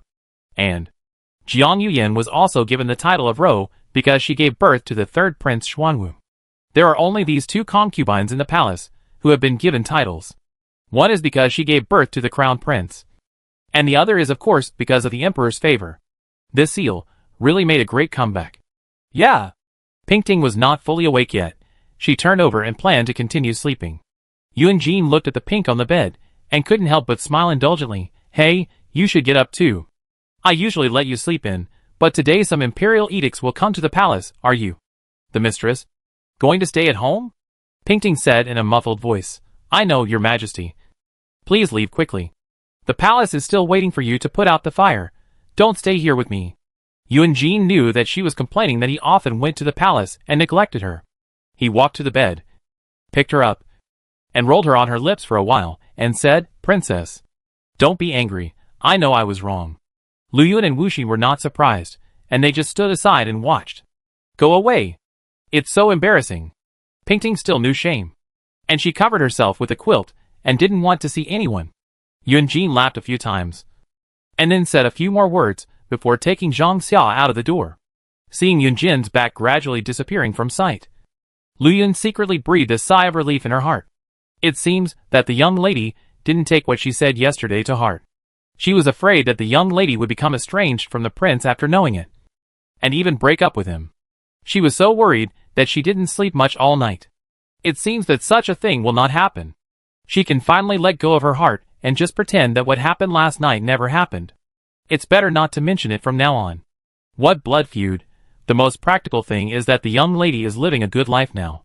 Since the prince is so good to the young lady, it must be God's blessing. The master and his wife will definitely understand if they know about it in the afterlife. No hatred can beat love. This is a sentence that Luyun has kept in mind for so many years. And the person who said this is no longer here. Chapter 80 Lantern Festival. After getting dressed and washing in the morning, Pingting has been entertaining some imperial ladies who came to pay their respects. She was busy from morning to noon. She had a quick lunch and asked people to prepare everything for entering the palace. She took a short break in the afternoon. Yuan Yi has been studying hard in the study for the past 2 days and has no time to deal with these mundane matters. Only his mother was watching the servants taking care of these matters. The lanterns for the Lantern Festival were also prepared early in the morning. Father hasn't come to see his son for a long time. Does he not like his son anymore? When Mrs. Wei heard this, she paused for a moment, and put down her work. Yuan Yi, you are not a child anymore. How can you still say such childish things? You are the only child of your father. How can he not love you? Then why doesn't father come to see us? Although Yuan Yi has grown up, which child doesn't expect his father to love him? Last time, my father said he would take me to Yangzhou, but I'm afraid he has forgotten it. Mrs. Wei felt very uncomfortable when she saw her son being so jealous. She always thought Yuan Yi was a sensible child, but she didn't expect that even a sensible child would still be a child after all. Mom will tell your father, and he will definitely come to see you often in the future. Yuan Yi sneered and put down the brush in his hand. This brush was given to her by Su Pingting last time. Yuan Yi's eyes showed a strange emotion. Mother, does father not love you anymore? Wei Ju was stunned by his son's words. How could he say such a thing? Father seems to care more about Sun Yongyang. He gave the answer to the question in the previous sentence himself. Mrs. Wei did not comment, and picked up the embroidery in her hand and concentrated on embroidering. It was unknown when Yun Jin forgot the faint feelings they had had. At that time, she was still an ordinary peasant girl, and he was a high and mighty prince of the current dynasty. The first time she saw him was when he was at his most miserable. He was wearing tattered clothes, and was standing in their bare yard with a tired horse, with drooping eyelids, and only said one sentence, I'm hungry. Wei Ju's family was poor, with only some steamed buns and wild vegetables, and a wild rabbit that his father had just shot yesterday. Yun Jin sat on the earthen kong and ate all the steamed buns and wild vegetables. He burped loudly, which he had never burped before. Finally, he stared at the lively hare and showed Wei Ju a pleading look. God knows how he ran to her house by accident after 2 days without food or water. He just wanted to fill his stomach now. Wei Ju couldn't bear his pitiful look and cooked the hare for him. Yun Jin's eyes flashed with murderous light when he saw the oil star. He ate it until he was completely exhausted. Finally, she lay down on the bed and slept for a whole day and night. It was more like she fainted from exhaustion for a whole day and night. Before leaving, he stood in front of the door, leading the horse that was well fed and rested like him, and asked her, What do you want? Wei Ju put 3 wrapped pancakes on his horse's back, which was their family's 2-day ration. Wei Ju stared at his handsome face and replied, I just want you to go back safely. Yun Jin was used to those powerful women who only knew how to curry favor with the rich and powerful. And Wei Ju's words warmed his whole body like a warm stream. Whenever he went on a long journey, his mother would always say, I just want you to come back safely. Half a month later, the sedan chair would be carried to this remote mountain hut, and Wei Ju would become the current Madame Wei. A few years later, Yun Jin would always take Madame Wei with him when he went out of the palace to hunt. And he would often say, If I hadn't lost my way and lost contact with the army during the autumn examination, I wouldn't have met you. If I hadn't met you, I would have starved to death. You are my lucky star. Madame Wei was immersed in these memories, until she was called by the maid and her thoughts were brought back to reality. They used to be a pair who understood each other, didn't they? In the evening, Su Pingting took the mother and son of the Wei family on a carriage to the palace. They drove slowly along the way, and a group of guards and maids plus several luxurious carriages were almost unimpeded on the crowded Jingji Avenue. When the pedestrians on the streets saw the scene, they knew that the person sitting in the sedan must be a big shot, who would risk their lives to walk in the middle of the road and block the road. They had already walked far away, fearing that they could not avoid it. When they arrived at the palace, Su Pingting and others first went to pay their respects to the Queen Mother, and then went to the main hall for the banquet. Pingting had already seen Feng Li sitting next to Yun Jin, looking around with a proud look. It was just that Madame Wei was wronged. She had much more experience than Feng Li, so she had to sit behind her. Yuan Yi sat next to his father, with a somewhat unhappy look on his face. As soon as Pingting sat down, she saw Yinlu opposite her. He looked much calmer today. Next to him sat the newly promoted 6th Princess Yu Jisha. Yu Jisha looked in a good mood, wearing a gorgeous crown and clothes, and frequently toasted with the several imperial wives around her. Chapter 81. Why, is Yunlu interested in bringing the new princess to the banquet today? I only hear the newcomers laughing, but I don't see the old ones crying. Pingting didn't think that such a heartless thing would happen to Yunlu, but the fact seems to be so. Yunlu sat beside his beloved wife, fulfilling his duties as a husband. If someone who didn't know the situation saw them, they would definitely think they were a pair of original couples who were in love. The man was handsome and the woman was beautiful. They were really a natural match. It's Yunlu who wants to bring that person out. Do you think she will come out? Pingting had nothing to say. She raised the wine glass in front of her and drank it all. She was very angry. She shouldn't have been angry. It wasn't Yunjin who married a second wife. But she was angry. Why is it like this? Why did they become a couple who are not a couple today? Can a man's heart change so easily? Yunjin watched his beloved wife drinking glass after glass of wine. And he felt angry and amused. He didn't do anything to offend her. Why was she so indignant? She was not so righteous at other times. But today she wanted to get drunk for a woman she had only met a few times. He calmly held down her hand that was about to pick up the wine glass. And said softly, "It's not the wine that makes people drunk. But people get drunk by themselves. It's useless for you to get angry. If you can't drink well, don't drink anymore." She looked at the hand that was holding her. And was stunned for a long time. She asked, "Yunjin, if one day, the emperor also asked you to marry another woman, what would you do?" She seemed to be really drunk. And a light rouge color covered her fair face. Her eyes wandered. She hoped he would give her an answer, but was afraid he would give her an answer. What if he made the same choice as Yunlu? "I only want you."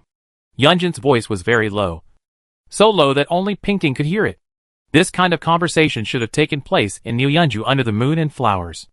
At this moment, it was really inappropriate. She was so moved that she was about to cry. She held Yunjin's yellow collar tightly with both hands. "Tell me more." Yunjin gently stroked her hot cheek. "I only want you." Silly. Pingting had an innocent smile on her lips, which lasted for a long time. She almost half fell in his arms. She was really drunk. The princess is really like an ignorant child. In such a grand and noble royal banquet, she actually behaved like a child in front of the prince. It's really inappropriate. Feng Li watched coldly from the side, his eyes glowing with a faint fire. Yunjin stroked Pingting's back with his hand, and his eyes swept over Feng Li's cheeks, which were particularly beautiful today. "Lear, you are too mean. The princess is just drunk and shows some silly behavior." Yuan Yi, who was not very talkative, also said, "Auntie Feng has never liked my father to get close to others, and now she is even jealous of Madame Su." Feng Li stopped talking and drank alone. "Jur, help Pingting to the back to rest," Yunjin said softly to Madame Wei. The banquet had just begun, so it was not easy for him to leave. Madame Wei nodded, and asked Lu Yun and Wuxin to help Su Pingting quietly exit from the back door, while she walked behind to take care of her. The emperor saw that the fourth sister-in-law was almost carried out in the arms of the two maids, and smiled. "I didn't expect that the fourth sister-in-law could drink so little. People say that beauties have many faces. The fourth sister-in-law finally has a little bit of imperfection. Otherwise all the women in the world would be angry to death. What can I do?" As he said this, he glanced at the concubines in his harem, who were not beautiful, and shook his head. Everyone at the table laughed at this remark. Concubine Ro was holding Xian Wu in her arms, coaxing the child with a little tiger doll. But she didn't react to this remark. Feng Xian sneered and said charmingly, "Our emperor really treats the fourth sister-in-law differently, and she makes all the women in the world look down on her. But it would be hard to find another woman more beautiful than the fourth sister-in-law in the world." Everyone's laughter was ruined by this joke, and everyone kept silent, as if the happy scene just now had never happened. Yu Che was speechless after being choked by his concubine, and changed the topic awkwardly. Everyone's attention immediately shifted from the beauty to the political affairs of the frontier garrison. Yunjin was on pins and needles, not knowing how drunk the woman was, whether she vomited, or whether she talked nonsense. Fortunately, Wei Ju was with her. Otherwise, he would never let her stay alone in a certain place. During the banquet, all the lanterns were lit, and the fireworks filled the entire night sky, making the magnificent palace even more luxurious and brilliant. In the reflection of the lights and fireworks, the two sisters of the Feng family, who were enjoying the beautiful scenery in the crowd, exchanged a meaningful look. In the side room of the banquet hall, Su Pingting was lying unconscious on the bed, and her lips were dry and peeling. "Thirsty, thirsty." Lu Yun hurriedly poured water over to help her up and let her drink it, and then laid her down to let her continue sleeping. "What's going on? She has already drunk a pot of water. Why is the princess still thirsty?" Lu Yun shook the empty pot, feeling a little puzzled. Madame Wei sat by the bed and looked carefully at the drunken woman on the bed. She was not any different from an ordinary drunk person. If you drink too much, you will naturally feel hot and panic. Don't be afraid. Chapter 82. Uncle, where are you going? Yuche saw Yunjin walking a few steps to get away from the crowd, and immediately called him. Yunjin turned around and saw that it was the emperor, stopped and bowed. Your Majesty, I seem to be a little drunk, and want to go out for some fresh air to sober up.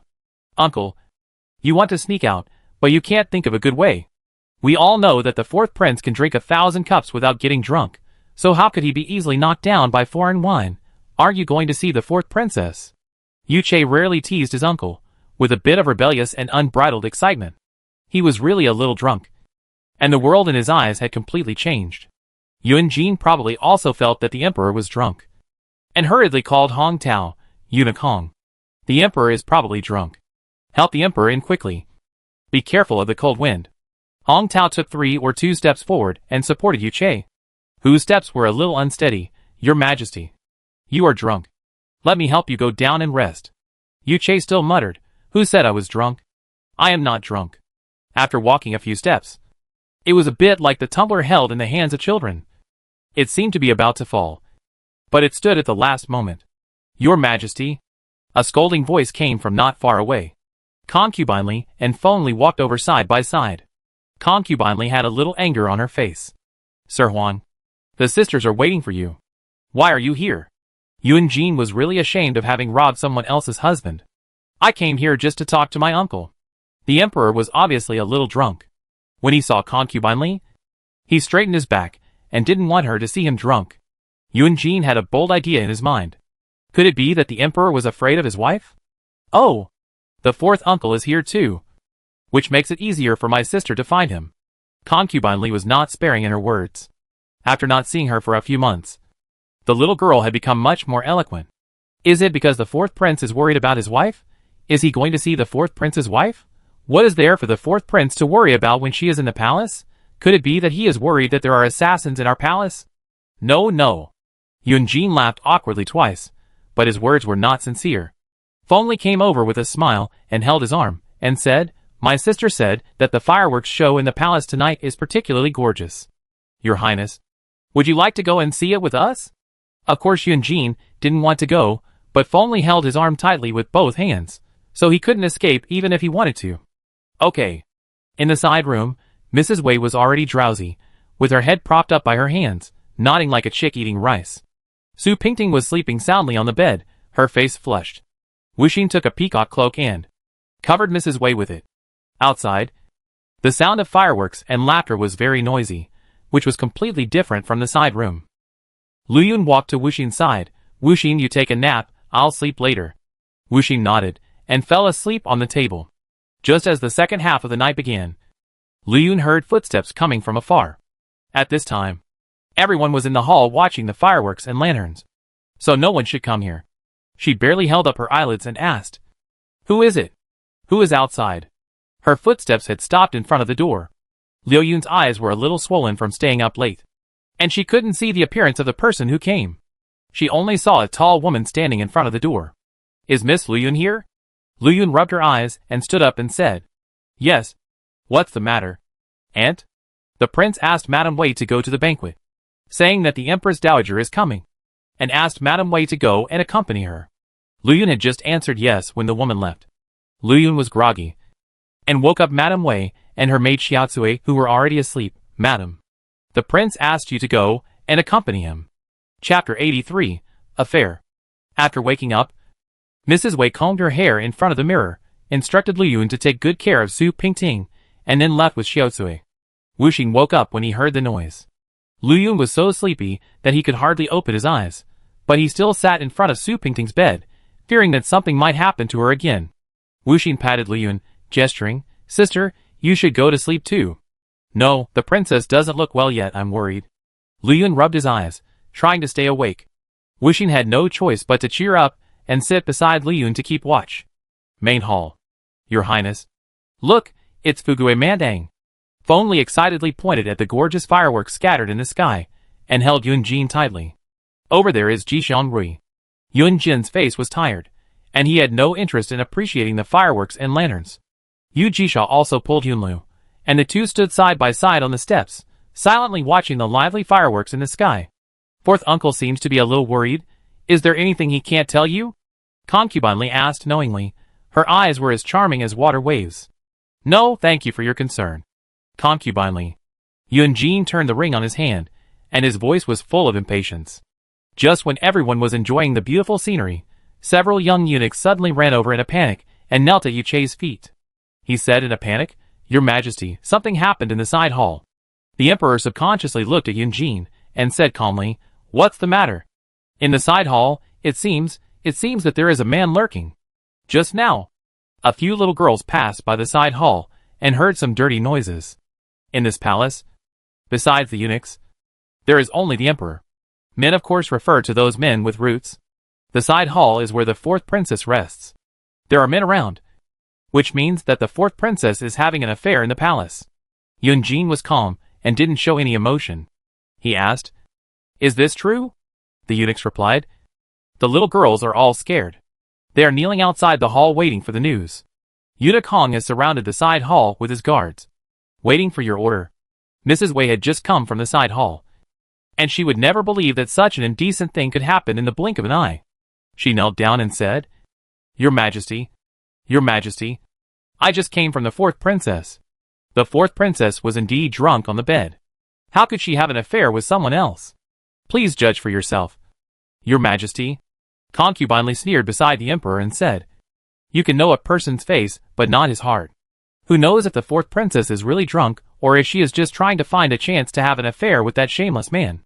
Madam Wei, you trust the fourth princess too much. Your Majesty. Yu Jisha had been leaning against Yulu since she came in without saying a word. When she spoke, everyone was shocked and their eyes fell on her. The fourth princess is not such a person. Your Majesty, please do not believe in rumors. You should see it with your own eyes. Yulu stood beside Yu Jisha and nodded in agreement. Yu Che saw that the fourth prince's face was a little stiff, and for a moment he did not know how to deal with it. After all, this is the fourth prince's family scandal. And as the saying goes, family scandals should not be made public. All of you, go down. No one is allowed to leak this matter, or I will make you look bad. The eunuchs went down obediently, leaving only Yunjin, Yu Che and others standing there, not knowing what to do. Feng Li did not speak, but just observed Yunjin's expression. She really wanted to know, what kind of reaction would a man have when he found out that his wife was cheating on him? But Yunjin seemed to not care at all, just standing there with his hands behind his back, without saying a word. Like the sixth princess said, Of course, you have to see it with your own eyes. No matter how much others say, it's useless. Seeing that no one was willing to move, Concubine had to add fuel to the fire. Your Majesty, what do you think? Seeing that Yunjin didn't say anything, Yu Che had to make his own decision. Then let's go to the side hall together to check, so that the fourth princess can be cleared of all charges. After saying that, the group walked towards the side hall in a mighty manner. Everyone went to see if the fourth princess was cheating on her. The fourth princess's cheat was so grand and spectacular that it was truly an unprecedented event. Chapter 84. Yunjin walked steadily behind Yu Che. His heart was already in turmoil. He had no idea what was behind this matter, or even knew nothing about it. It might be another person with ulterior motives, who was eyeing the position of the fourth princess. The side hall was getting closer and closer. If the two sisters of the Feng family were hungry tigers and wolves, then Yunjin was a tired sleeping lion. He really didn't have the energy to face any more life and death scenes. He was too tired. As for the joke of Pingting's affair, he could only laugh it off. The royal guards had surrounded the small side hall. The chief eunuch stood there and watched the scene in the room with interest. This was really a once-in-a-lifetime good show. Your Majesty, you are here. This place has been completely surrounded. The couple in the room are completely trapped in the room. Your Majesty, don't worry. Hong Tao felt that he had done a great job today, both for the emperor and for Concubine. Yu Che cleared his throat, glanced at the calm fourth uncle beside him, and whispered, Uncle, look, search. Didn't you say you were having an affair? I want to see if my princess is such a whore, so shameless, and only wants the world to be in chaos. Of course, this was said to Concubine. Uncle, who are you talking about? We are all doing this for your own good. You can't let a whore be the fourth princess. Concubine raised a mean face, and had long forgotten what seniority and inferiority meant. Madam Concubine, you have so many things to worry about. Everyone was really shocked when they heard this sentence coming from the crowd. Isn't this the voice of the fourth princess Su Pingting? Su Pingting stood in the moonlight, with a sneer of contempt on her lips. It is said that Concubine brought the emperor here to catch me cheating. I came here specially to see the excitement. Lu Yun and Wu Xin protected her on the left and right, walking towards Yun Jin step by step. You. Feng Li's eyes were almost bulging into two copper bells, looking at the woman in front of him in disbelief. You are not. What am I not? Should I stay in that room, making love with some wild man? Sister Feng, your wishful thinking is wrong, Pingting said as she walked to Concubine, whose face was ashen.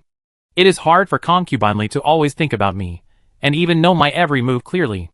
Concubine moved her lips, but she couldn't say a word. When Yun Jin saw that his little hot pepper was safe and sound, he felt relieved. He gave Pingting a look and said, Your Majesty, this wild couple must be caught? Otherwise, wouldn't such a big battle be wasted? His concubine spread rumors and caused trouble. And with so many princes and nobles present, Yu Chei's face naturally didn't look good. Uncle Huang is right. At the emperor's order, the Jinui broke into the room and directly pulled out two disheveled people. Both of them had already fallen asleep. Who dares to defile the palace? Wake them up with cold water. Feng Li never thought that the person in the room would not be Su Pingting. She had clearly put drugs in the wine. If you take the drugs, you will not wake up unless you sleep for a day and a night. Lu Yun and Wu Xin should have died. How could they still be standing here? Who are these two people lying on the ground? She was going crazy. It was not only Yun Jin who breathed a sigh of relief, but also Yun Lu, who was standing a little behind the crowd. Seeing the fourth princess being insulted like this, Yu Jisha couldn't help but say, Your Majesty, the fourth princess was wronged by these servants. Which is really bold. The royal dignity must not be lost. Yu Chei nodded and immediately ordered the execution of the eunuchs, who came to report the news. Concubine supported Ener and dared not say a word. Yu Chei had already glanced at her deeply. The two people on the ground were poured with cold water and slowly woke up. Su Pingting looked at the woman, and a trace of cruelty flashed across her face. She still had a weird smile. Sheer, you are such a good servant. You even sneaked into the palace for an affair. How can you let Sister Feng save face? Chapter 85. Who is more despicable than who? Yu Jisha had never seen such a scene before, and she had no idea what was going on. She only saw Feng Li and Concubine both standing there in shock, staring at the two people on the ground with wide eyes. Hong Tao saw that the situation was not good, and had already retreated behind the emperor. It was really weird. How come Sierra and Zhang Sihai were rescued? Where did the drunkard go? Zhang Sihai was a top-notch master. How could he be lying on the ground in dishevel? Sierra's face was filled with fear. Tears were falling down, and she made a sound similar to whimpering in her throat. But she could not say any complete words. Feng Li's body was trembling a little, and the winged jade phoenix hairpin on her head made a kind of ringing sound in the silence. Madame Feng, what's going on? Isn't this your personal maid? The emperor didn't want to get involved in other people's family affairs, but he couldn't help asking. Pingting wanted to see how she could save herself from the predicament this time, and how she could justify herself. Who would have thought that Feng Li would take a few steps forward and slap Sierra hard, and shouted angrily, Bitch! You have even sneaked into the palace to steal a man. Do you still have the prince and me as your master in your eyes? Sierra was slapped to the ground, and she looked at the woman in front of her with a pair of bloodshot eyes, with a look of despair and numbness. In the end, the lady still chose to give up on herself. After all, she was too stupid. A stream of warm blood flowed from the corner of her mouth, and she was laughing. But the laugh was silent. She no longer had the ability to speak, and she wanted to argue that she couldn't. This was fine. Sometimes despair was also a kind of freedom. She finally didn't have to be someone's pawn. In the end, her life was hers. Feng Li gritted his teeth and decided to go all out. He drew the sword of the guard beside him and stabbed Sierra in the heart. Since you are so shameless, I might as well kill you. The sword hit Sierra in the heart. Everyone present was shocked by Feng Li's action and stood still. Even Su Pingting was shocked. This woman is so cruel. Sierra opened her eyes wide, and her left chest ached. She opened her mouth, but no words came out of her mouth. She stared at Feng Li till the last moment. Feng Li had let go long ago, turned away, and dared not look at her again. Sierra fell in a pool of blood, dying with her eyes wide open. The man on the ground, looking at the dead woman beside him, was so scared that he wet his pants. Your Majesty, Prince. It's okay for me to discipline you, I am guilty. Feng Li knelt down at the feet of Yunjin, and Yuche with tears in her eyes. This is when tears are most useful. Concubine Li hurriedly said, Your Majesty. It's all this slave's fault. It's not my sister's fault. Your Majesty. You need to see clearly. Yuche gave Feng Li a way out for Concubine Li's sake. Uncle. I am guilty. But the master is not guilty. Since I have committed suicide out of fear of the crime. I think. Let's forget about it. Yunjin was also undecided. He could no longer trust Feng Li. All these things involved her. And he could no longer turn a blind eye. But when he looked at this woman, thinking about the child they had lost, he softened his heart. Since the emperor has said so. How dare I care? Su Pingting had expected such an outcome. Concubine Li was still Concubine Li. This incident at most broke Feng Li's wings. And it was impossible to touch her foundation. In the end, the adulterer and the adulteress were executed. And there were 2 more bodies with residual warmth in the world. Apart from that, nothing changed. The fireworks in the sky were still blooming in clusters. And no one was sad for anyone. Death is just death, it cannot cause any shock. Human life is as cheap as grass, and so are slaves. The crowd began to disperse again, the play was over. Su Pingting suddenly stopped walking away, looked back at the body lying in the pool of blood, unconsciously shed a tear, muttered, Look, you are just like this. Who is more cheap than who? Chapter 86 Yuan Night. Princess, are you crying? Lu Yun couldn't believe that the always strong princess would cry for sheer. No. I'm crying for myself. How could Lu Yun know that? She had died in such a humble and painful way before. And that the murderer was also Feng Li. Let's go. The steps on the platform were a little shaky, usually because the effect of the drug had not worn off, usually because the pain of the past surged in his heart again. Inside Zhongshu Pavilion. Your Highness, when I arrived, Lu Yun and Wu Xin had already been knocked out by the incense. Only the assassin and Sierra were standing in the room, mumbling to each other about something. I first subdued the assassin and Sierra, and gave the princess and the 2 girls the antidote, but you and the emperor were already outside the door. I had no choice but to strip the assassin and push him out, and press Sierra's mute point, and took the princess and the 2 girls out through the back door. Fu Li knelt on one knee in front of Yunjin's case and reported. Since Pingting was framed by Dr. Jiang last time, Yunjin was afraid that something would happen to her again, so he asked Fu Li to secretly protect Pingting in the dark. Yunjin closed his eyes, and his mind was filled with Sierra's look at Feng Li when she died. Could it be that she had really reached such a madness? Prince? Seeing that the prince did not speak, Fu Li called Yunjin again. Fu Li, do you think she would be such a vicious woman? Fu Li slowly straightened up and said, Are you talking about Madame Feng? Fu Li could only say that this matter was closely related to Madame Feng. Yunjin could not imagine that the innocent girl under the pear blossoms back then would become such a cruel and vicious woman today. What is it for? Just for Pingting, for the position of the 4th princess. Although Fu Li is single and has no worries, he is an outsider, and naturally sees things more clearly than Yunjin. Your Majesty, jealousy is a common problem among women. Sometimes, jealousy can completely make women lose their minds. Yunjin is not unaware of how terrible jealousy is to a woman, so he treats every woman of his well. Even if there is no love, he tries his best to make them live a rich and comfortable life. Isn't what she has enough? Your Highness, the Crown Prince wants to see you. Zhang Xia's voice came from outside the door. Yunjin waved tiredly to Fu Li, and Fu Li immediately flew onto the beam. Yuan Yi walked in, and his steps on the floor were very strong. How did Yuan Yi have time to come to see father today? Yunjin still showed a loving smile. This is his son, his only son. If Yuan Yi doesn't come again, I'm afraid father will forget Yuan Yi as his son. Yuan Yi knelt down to greet him, and told his grievances without disguising himself. Yunjin felt guilty after hearing this. He had indeed wronged this child. So many things had happened in the past few days. He had indeed never been close to his son. He had not even noticed that he had grown so much taller. It was my father's negligence. I have wronged Yuan Yi. He apologized sincerely. The lines on Yuan Ye's face were handsome and distinct. At the age of 16, he already had some of the stability of a mature man. He was simply another Yunjin. Such an excellent son. How could he tolerate being ignored by his father? Father, you haven't been to my mother's room for 3 months and 2 days. Yuan Yi simply said everything. He was not afraid of his father getting angry. He called him father, not the king. Yunjin's throat was a little choked. Has he not been to Juer's room for so long? It's father's fault. Father will definitely visit you and your mother more often in the future. It's father's negligence.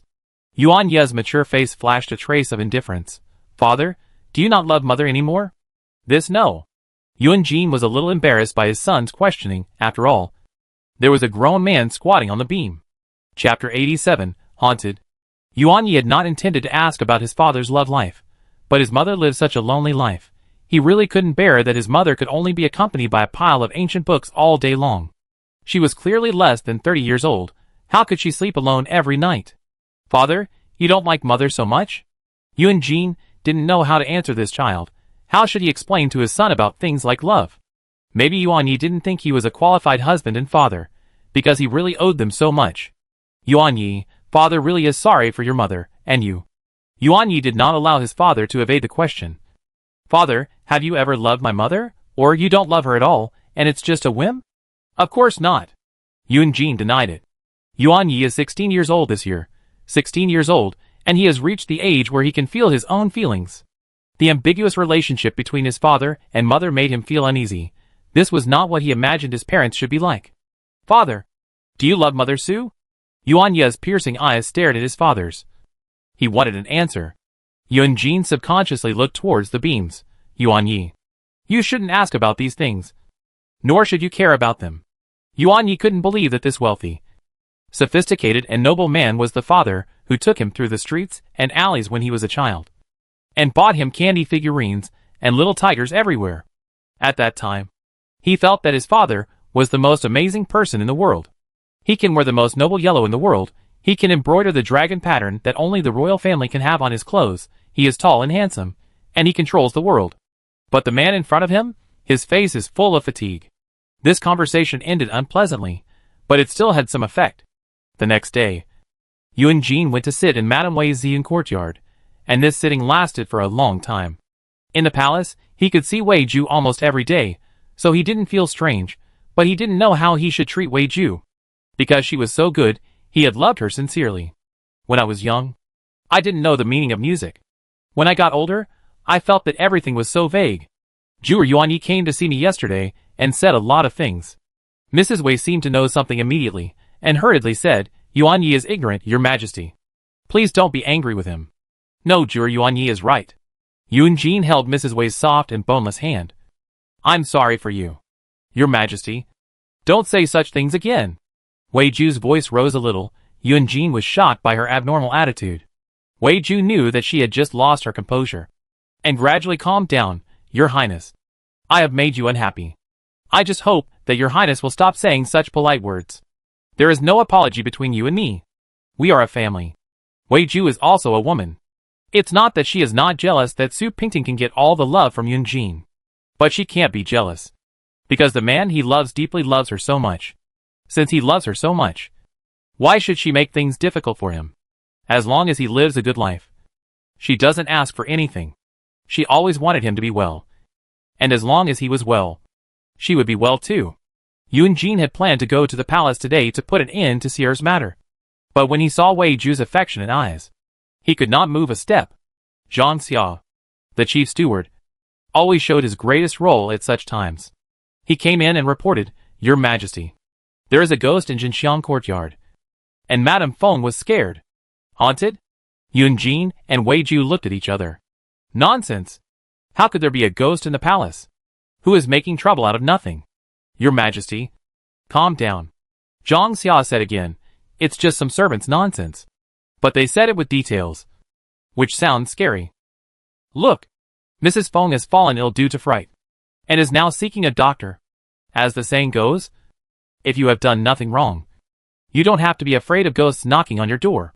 Since only Feng Li was frightened, then she must have done something wrong. Yunjin stood up in annoyance. Ju, just stay in your yard and don't go out. Since there is a ghost, there must be something wrong. I don't want you to get involved in it. In Yunjin's heart, Wei Ju is always gentle and considerate. He also wants to protect her from any harm. So he has not spoiled her over the years. Nor has he neglected her. Madame Wei smiled and nodded in agreement. The haunting incident had happened since she came back from the palace. Feng Li returned to her courtyard and started to yell and scream like crazy. She kept mumbling, "Don't come to me. Mind my business. Don't come to me." Xier died, leaving only Lur and Inger, two middle-class maids, to serve her. The rabbit dies and the fox mourns. And Xier ended up like this. So naturally, they were also shocked. At first, Feng Li just ran around and talked nonsense. But later he fainted on the ground with a high fever. Some nosy maids and women came to Zhangxianjuan to watch the fun. They all said that Xier died in an unclear way. And they came to claim her life. Since Feng Li was frightened to death, they came to claim her life. So rumors spread, saying that Feng Li killed Xier because she was young and beautiful. Anyway, she had killed an ugly maid before, so she should be the most adept at this kind of thing. Su Pingting sat in her yard listening to these rumors. But she didn't feel very happy. Feng Li was frightened to death by herself. Xier was dead. And she had avenged herself. She should have been overjoyed. But for some reason, she always felt empty inside. And she didn't look excited at all. Bah! This is called not without revenge. But the time has not come yet. Lu Yun was clapping and cheering.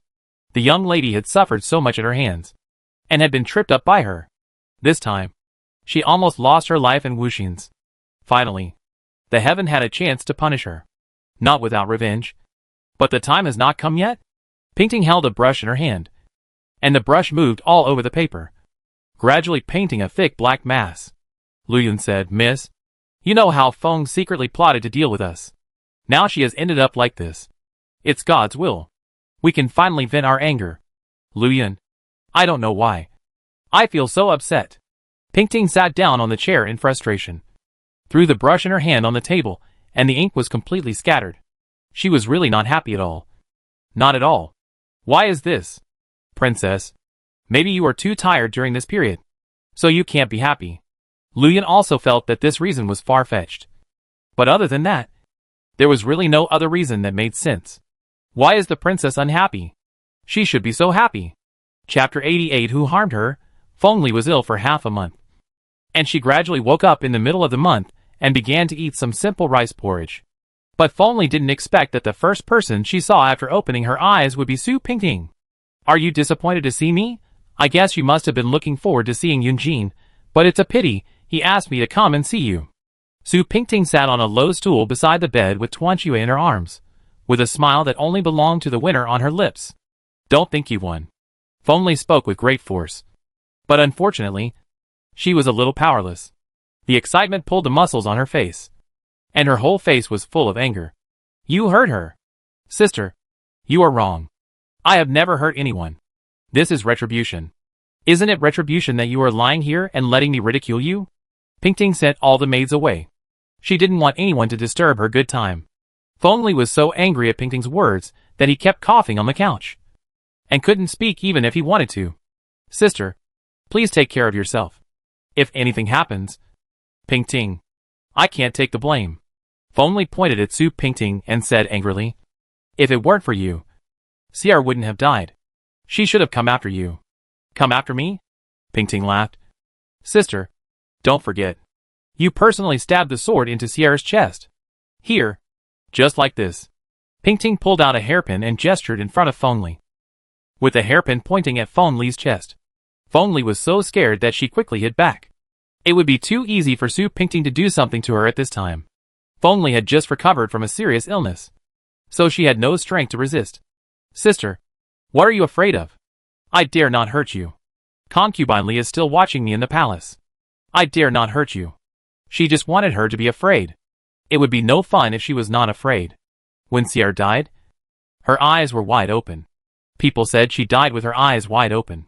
Why did she die with her eyes wide open? Was she instructed by someone? Did she die in vain? "Get out! Get out!" Feng Li had completely collapsed. She covered her ears with her hands, and did not want to hear a word.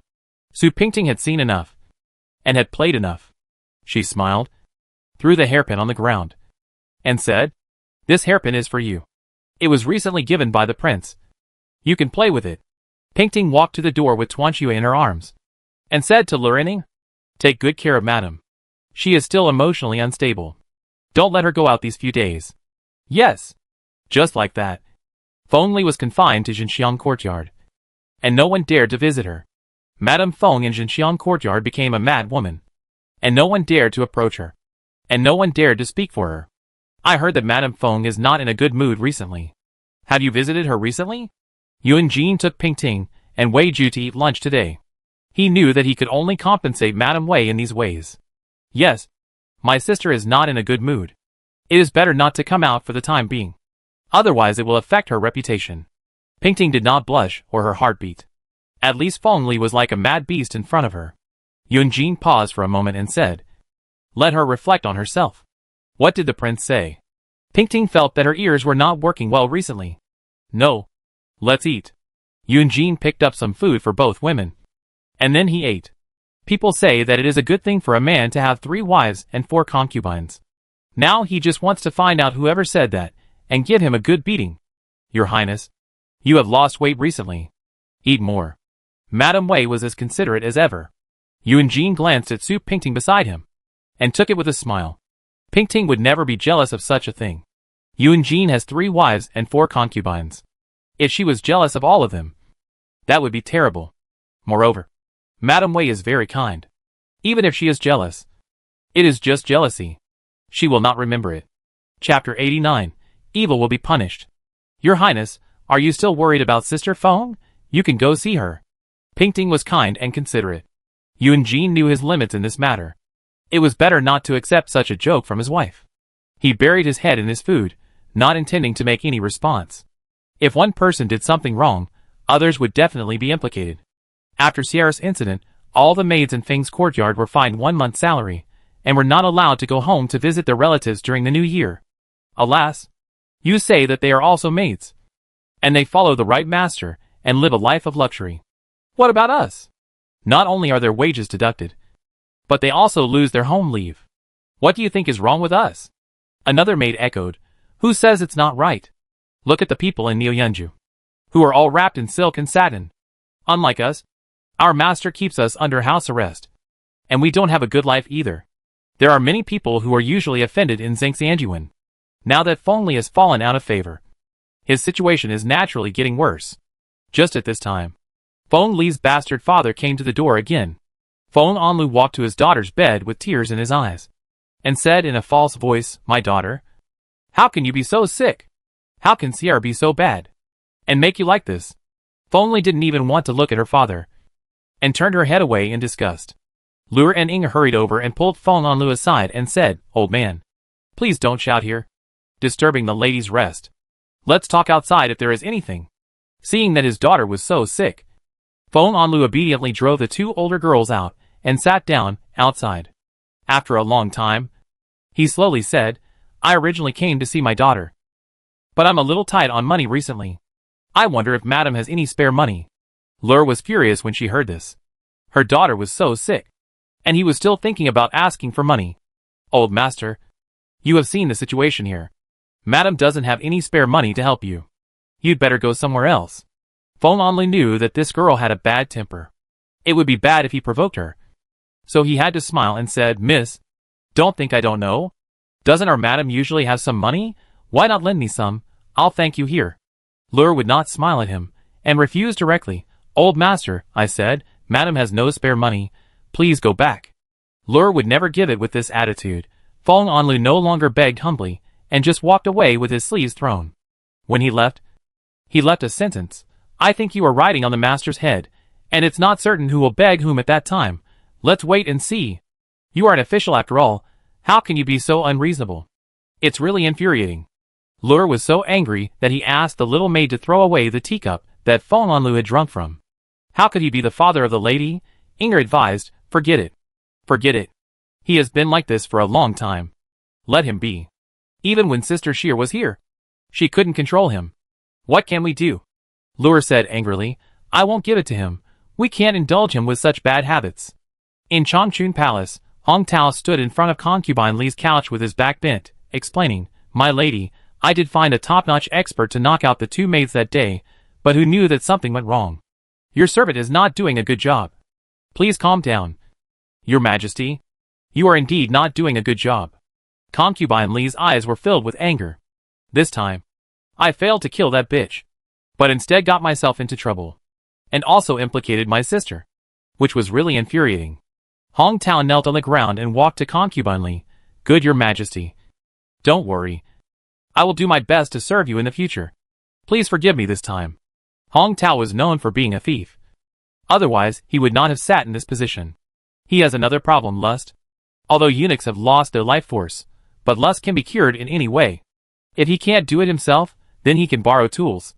Concubine Li sends different maids to his room every month. How can he not do his best with such benefits? Concubine Li will rely on him to do things in the future, so how can she really vent her anger on him? Get up, why are you kneeling there pitifully? I can't eat you. Hong Tao stood up with a smile, and said, Your Majesty loves me. I am willing to go through fire and water for you. Just know that I love you. Whose room has the emperor been resting in recently? It's Concubine Rose. Hong Tao has always been envious of Concubine Rose. There are many beauties in the palace, but Jiang Yuyan is really the most beautiful among beauties. No man can help but drool when seeing her. Hong Tao has lived for so long, and the most beautiful woman he has ever seen is the fourth princess Su Pingting. Besides, only Jiang Yuyan can compare with the fourth princess in beauty. That bitch again? Why does the emperor like to go to her? Is there a hook on her? Concubine Li is unhappy, so she naturally wants to vent her anger on others. Your Majesty, who in this palace has as much favor as you, if you say that, how can others live? Okay, stop saying nice things, and think about how to get rid of that bastard of hers. If we don't kill him, our future life won't be easy. The third Prince Xuanwu is deeply loved by the emperor.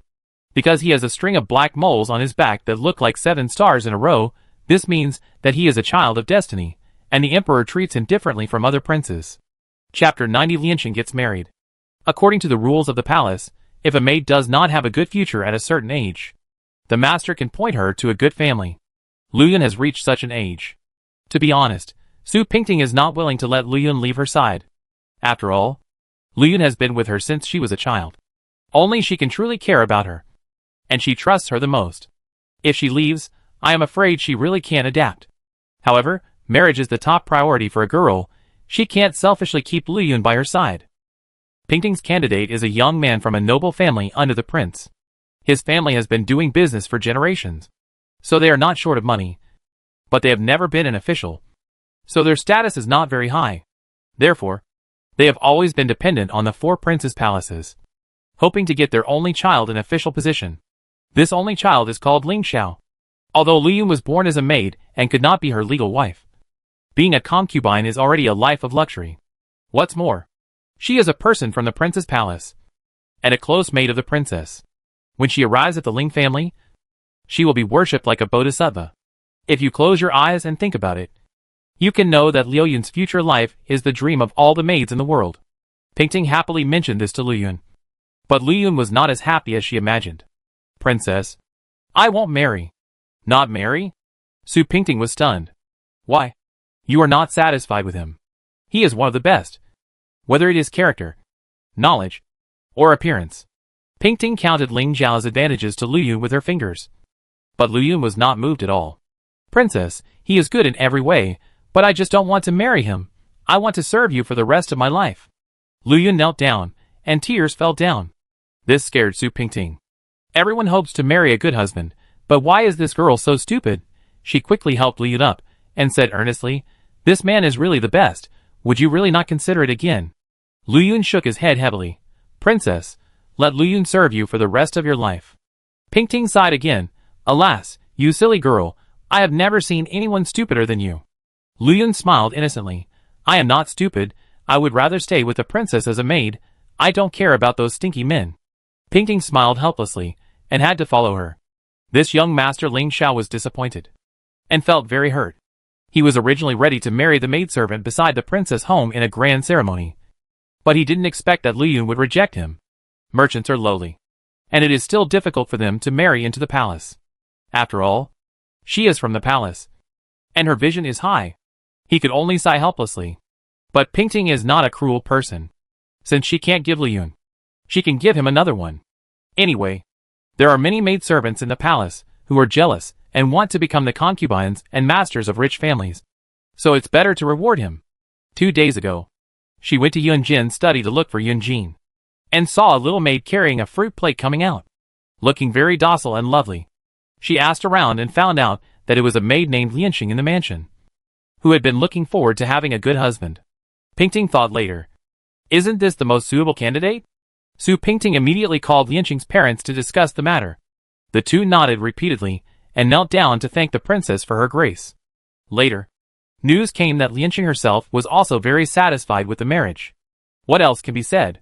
Pingting immediately promoted Jiang Lianxing from a second-class maid to a first-class maid, and married her to the Ling mansion in a grand ceremony. All the maids in the mansion envied Lianxing, especially when Ling Xiao appeared in the palace on the wedding day.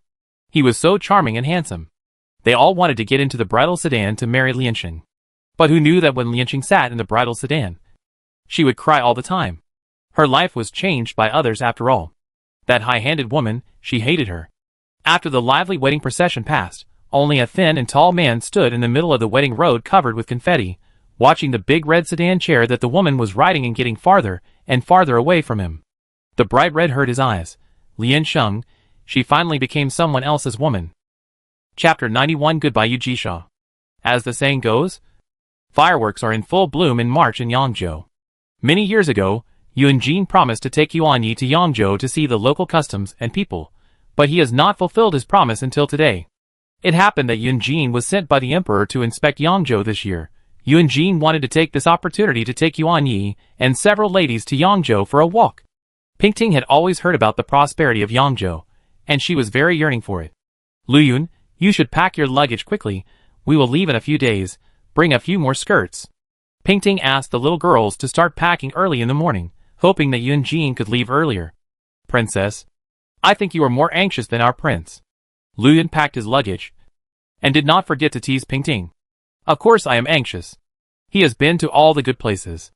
I am a woman and cannot go anywhere. I finally had the opportunity to go out and see the world. How can I not seize it? To be honest, she did not plan to live long in this life. As long as she got revenge, she would have nothing to miss. How could she not seize the time and enjoy it? Besides, if she wanted to take revenge, she would definitely hurt people's lives. If you hurt someone, you hurt the evil spirit. You will probably die young in the future. You can't just muddle through. If you can enjoy yourself, you will enjoy yourself. That would be a big loss. Princess, the prince doesn't plan to bring Madame Feng with him this time. It seems that the prince really has no feelings for her. Everyone in the four palaces knew that Madame Feng was haunted by ghosts and gods. Who would think she could turn over? It's just dead branches and fallen leaves. They will disappear as soon as Feng blows. Pingting smiled and said, Luyun, you are wrong. Madame Feng's fortune may still be in the future. What fortune? Yunjin smiled and stood at the door, holding a small purple jar in his hand. Nothing, just a private conversation between girls. Do you want to listen too? This Yunjin really didn't dare to listen. Then I won't listen. After saying that, he immediately raised the bottle in his hand, as if he had got a treasure. Look, what I brought you. What could it be? But it was just a rare thing from foreign countries. He always liked to bring these little things to coax her. He sat down in front of her, opened the lid of the small bottle, and a rich sweet fragrance floated out. Pingting came closer and sniffed it and said, This is strange. This water is not only of a strange color, but also has a fragrance. Yunjin clapped his hands and laughed. My little hot pepper is really smart. This is a tribute from foreign countries for women. It's called perfume. I specially asked the Queen Mother to give it to you. Do you like it? There are only 2 bottles of this perfume. One is with the Queen Mother, and the other is with Concubine Jang. Yunjin went to pay respects to the Queen Mother this morning, and begged for it shamelessly. Even the Queen Mother said that if this continues, the entire Duanqing Palace will be emptied by Yunjin. Pingting was not very interested in these things. Okay. I like them all, as long as they are given by you. I will like them. How could Yunjin not see that his wife was perfunctory to him? Helplessly said, Alas. I brought them to you with great enthusiasm, but I didn't expect that. I didn't take them seriously at all. You come again. Pingting poked his head, not wanting to argue with him. I ask you, has the Emperor bothered you recently? What are you talking about? Why did the Emperor bother you? Yunjin didn't understand. I say you are a pighead. You punish Sister Feng, and Sister Feng is the sister of Concubine Jang. The Emperor doesn't blame you, but doesn't Concubine Jang blame you? In fact, Pingting was just joking. She didn't know whether Concubine Jang had any opinion on Yunjin. Maybe, she still admired Yunjin more than she hated him. Speaking of which, Feng Xian had admired Yunjin for many years. Since she was a young girl, she had always considered Yunjin as a marriage partner. Yunjin smiled and said, "You girls are just cunning." "I am cunning, would you dislike me?" "You are asking even though you know the answer." Zhang Xia stood outside the door, listening to the master's conversation, and smiled and shook his head. Young couples always like to test each other, always afraid that the other party is not sincere enough to them. In fact, why bother?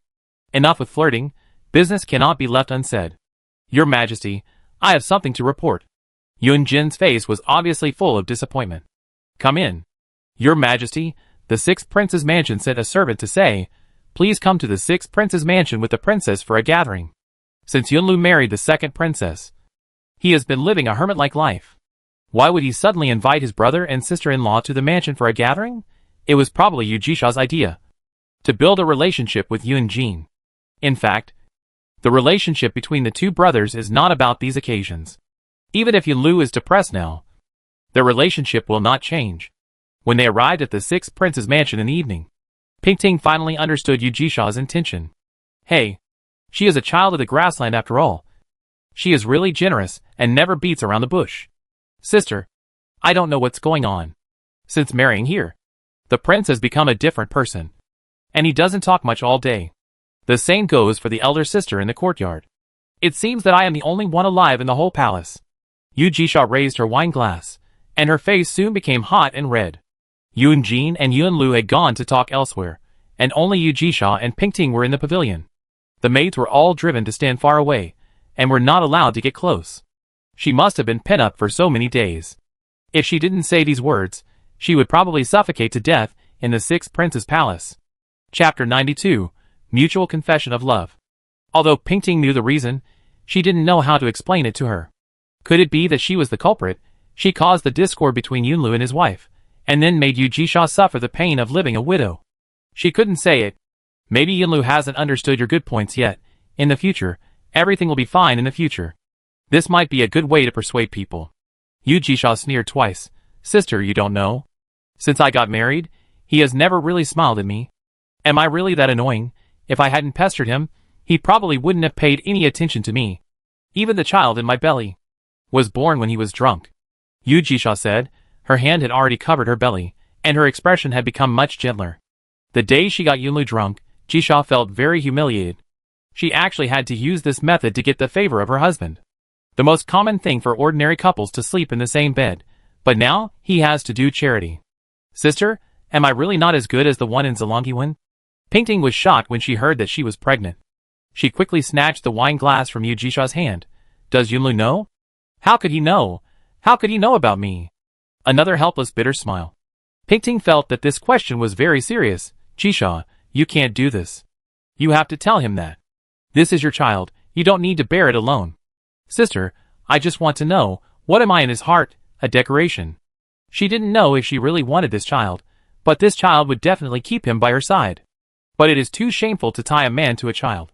In the past, my mother gave birth to me and my brother to keep her position as queen, but my father still liked the beautiful girl who could dance and sing the most. A man's sincerity is more important than anything else. Jisha, don't think like that, after all. The relationship between husband and wife is still here. Relax your mind, Yunlu will not dislike you. The marriage in this world is all in the hands of Yulao alone. No one can influence it. As for Yu Jisha and Bai, Pingting didn't know what kind of mood she should have to treat them. It shouldn't be pity and sympathy. But apart from these, what else can she show? Jisha.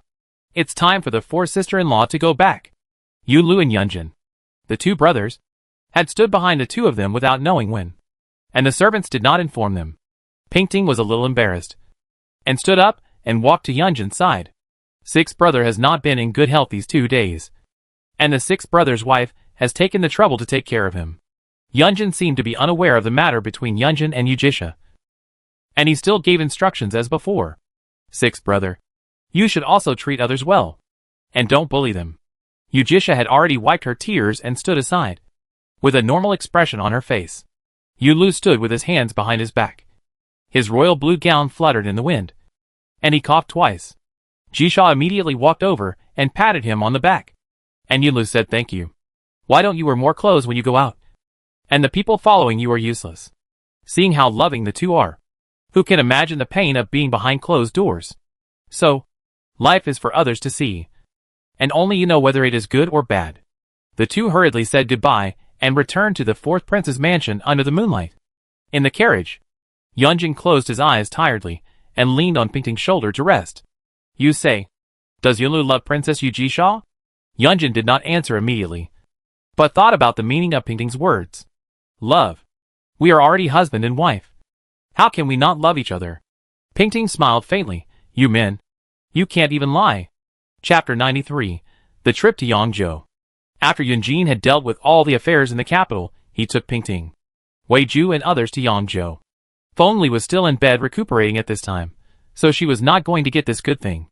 The group walked for about half a month, changing from land to water, and barely arrived in Yangzhou. The officials in Yangzhou had already known the news of when the Prince of Jin would arrive in Yangzhou. As soon as they got off the boat, they saw various officials waiting on the shore with their hands down. The arrival of the prince in Yangzhou naturally attracted the attention of the people on the shore.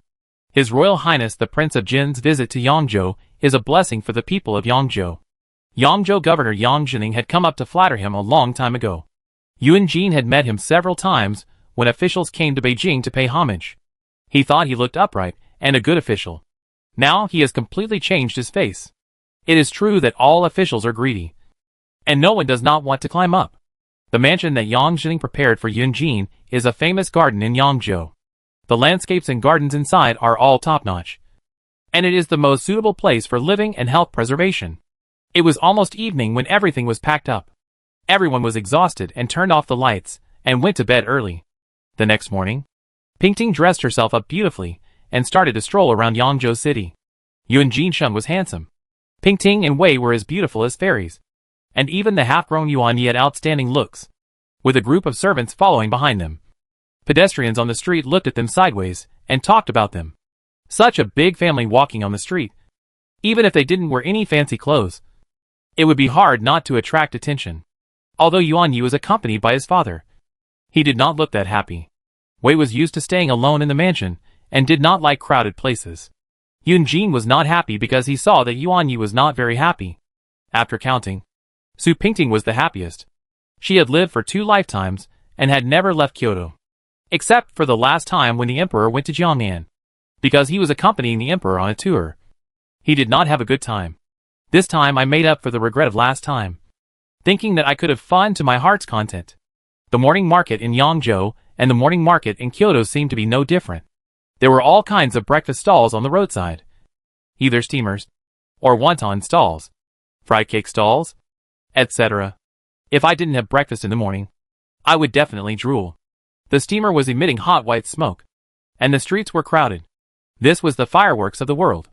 Without further ado, Pingting pulled her group of people to sit down in front of a wonton stall. Boss, first give me a few bowls of wontons, and then a few trays of buns. If it's not enough, I'll add more later. Pingting's voice was quite loud, and this shout seemed like she was always walking on the street. Everyone looked at her in disbelief, and their eyes were shining on her face. Yunjin laughed first. You are not polite at all, you ordered it first. Did you bring money? Pingting shook her head. No.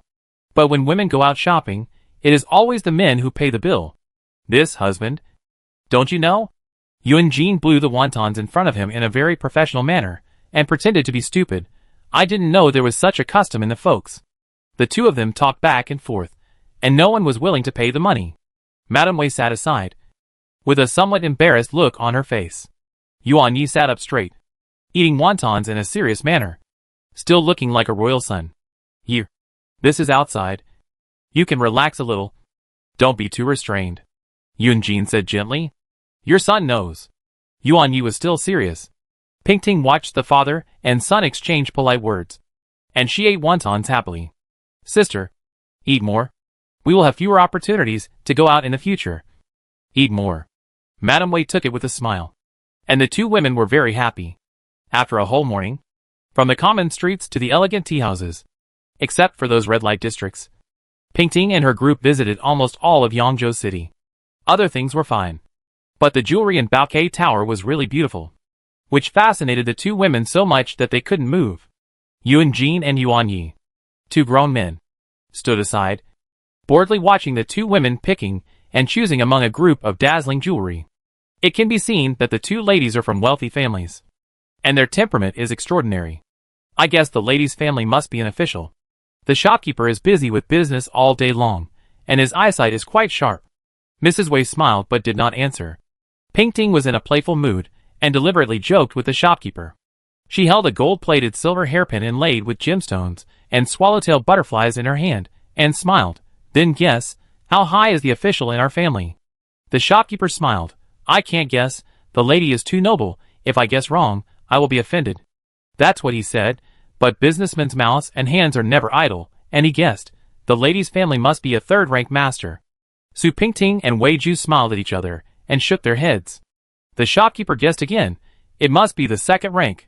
Pingting still shook her head. The shopkeeper opened his eyes wide, and hurriedly said, I am blind and didn't even know that such a distinguished guest came to the store. I am really rude to the woman of the first-rank master's family. Pingting and Wei Ju laughed out loud, and for fear of exposing their identities, they had to nod in agreement. Yuan Jin listened impatiently and came over and said, just buy it when you have chosen it. Why are you still nagging? You should go back and rest after shopping for a day. You are not tired. But Ju is. What do you care? Pingting said hard. But she still followed Yuan Jin's instructions in action, and took Mrs. Wei to pay the bill together, and left Baokei Tower with satisfaction. Chapter 94. It is said that the fourth princess is very greedy. Yuan Jin has been busy with inspections since he arrived in Yangzhou, and rarely has time to spend an idle life with Pingting in the garden. Pingting had to go to the garden with Madame Wei every day to appreciate the flowers, and her life was no different from that in the palace. Princess, the wife of Governor Yang, is here to pay a visit. Lian brought in some fruit and reported the matter. The wife of Governor Yang? I don't think I have much friendship with her. Pingting leaned on the spring couch and studied the tricks of embroidery with Madame Wei. It is because we have no relationship that I came to visit you. When did my sister become so ignorant of the world? Mrs. Wei said with a smile. Pingting herself found it funny when she thought about it. When did she become so naive? She couldn't even understand such a thing. Yes. Yes. I am stupid. Please come in quickly. Mrs. Yang, the governor, came in with a smile and respectfully greeted the two. I greet the princess and the madam. Pingting didn't put on any pretense and directly gave her a seat. The three of them said a few words on the surface, and Mrs. Yang gradually began to get to the point. It turned out that Yangzhou's political performance in recent years has not been very good, and the emperor has expressed his dissatisfaction with the governor of Yangzhou several times. It was only because Yang Zhening's ancestors had made contributions that the emperor never pursued it. Now that the fourth prince came to Yangzhou for inspection, Governor Yang had established a relationship with the prince in the previous dynasty, so she naturally wanted to come and get close to the princess. Someone in the court was talking, and this person was the prince most favored by the emperor. There was no stronger relationship than this. Pingting also vaguely understood the meaning of Madame Yang's words, but Pingting was not very willing to take up this topic, because last night, Yuan Jin had told her about the various heroic deeds of this Governor Yang, and she really didn't have a good impression of him. For example, Lord Yang alone bought the 4 most popular skinny horses in Yangzhou, which has been a good story in Yangzhou for a long time. There was also something about embezzling the money used to help the poor from the government and building a Jiayue pavilion for those skinny horses. This Lord Yang was really generous. After all, he didn't spend his own money, but he didn't feel sorry. Madame Yang looked only about 24 or 25 years old, but she seemed very experienced in her work and her way of speaking. She must have been dealing with the royal relatives for Lord Yang for many years, and she had developed a good tongue. Pingting listened to her with a smile, thinking about her reply. I hope the princess can say a few good words in front of the prince. Our Lord Yang has always admired the prince and only hopes to work for him. Madame Yang stopped talking without saying a word. Pingting brushed the lid of the teapot and said with a smile, Lord Yang is the descendant of a loyal minister, and the emperor respects him very much. How can our prince be worthy of such admiration from Lord Yang? Madam, you are joking. How could Madame Yang not understand the meaning of the princess' words? But she is not easy to get rid of. Princess, our Lord Yang just admires the prince's character. I heard that the prince likes to eat chickens, ducks and other poultry. Our master specially found rare treasures, and sent them to the prince. Please accept them. As he said that, a few servants carried a few boxes. No matter how you look at them, they don't look like they will contain goods such as chickens and ducks. You don't need to think about what's inside. Treasures? Mrs. Wei said nothing. She had seen many such things. Every year, there are people trying to curry favor with the prince, and the ways of giving gifts are endless. The prince always refuses to accept gifts from anyone. Who would have thought that Su Pingting would open her red lips and say with a smile, "Accept it." Mrs. Yang went back happily, leaving Mrs. Feng sitting there in confusion. Princess, isn't this inappropriate? I know it's inappropriate. I will make it very appropriate in the future. Yunjin returned to Zhao Yuan in the evening. After he finished his dinner outside, he took Zhang Xia back to Su Pingting's room directly. Zhang Xia arrived at the door, and obediently took off Yunjin's cloak. Prince, you are tired all day. Go to bed early. Zhang Xia said this politely enough. But Yunjin still rolled his eyes. Pingting had already gotten on the bed, and Lu Yun was gently massaging her legs. Yunjin's footsteps were very light, and Lu Yun didn't notice until he was behind her. She knew that the prince would not want her to disturb the princess's rest, so she bowed and left with a smile. Lu Yun, why don't you beat her anymore? The person on the bed spoke in a muffled voice, and was in a state of half sleep and half wakefulness. After a while, there was another comfortable massage feeling on her back. I guess Lu Yun has learned some other massage skills. It feels very comfortable. Lu Yun, you are really skillful. There is nothing in this world that you can't do. Liu Yun's hands are skillful, and my hands are even more skillful. The man next to her smiled maliciously. Pingting turned around and saw Yunjin sitting on the bed with a smile, stroking her back with a pair of big hands. Didn't we agree that you would rest at Sister Wei's place today? What are you doing here again? Pingting kicked him out with her foot. He simply held her pair of jade feet, put them in his arms, and covered them. I thought so too, but these feet don't listen to me, and they just want to come to you. What can I do? Pingting ignored him, but buried her head in the pillow, said, I received a big gift for you today. You have embezzled a lot this time. I know. He seemed to be indifferent. Why don't you ask me why? Everyone knows that I, the fourth princess, am greedy for money. All the ladies in the palace have been plundered by the fourth princess, not to mention these small officials outside the palace. You can be greedy for wine. What can I do? He meant that you can be greedy as much as you want. I will protect you anyway. Last time she went to the palace to serve the queen mother, Pingting brought all the gifts sent by the concubines back to the fourth prince's mansion. The fourth prince's wife's reputation of being greedy for money was established in the capital, so it was no surprise that Madame Yang catered to her preferences. Chapter 95. The princess was molested. Yangzhou has been a prosperous place since ancient times, so for several days, Su Pingting saw a very prosperous scene in the city. She did not see the rumored scene of starving to death on the road, new brides in the boudoir. In her previous life, Lu Wuyan was born in poverty, and knew the faces of those rich county officials. They deceived their superiors, and bullied their subordinates, and there was nothing they could not do. But she had observed for so long, and she did not see any children from poor families begging on the street, nor did she see any ragged people starving to death on the roadside. Could it be that Yangzhou City is really prosperous, and those nursery rhymes are just made up? But if that is the case, why did Madame Yang come to Zhao Yuan to give gifts? Pingting changed into ordinary people's clothes that day, and took the two maids Lu Yun and Wu Xin, as well as Xia Chuanzi and Xia Luzi to stroll on the streets of Yangzhou again.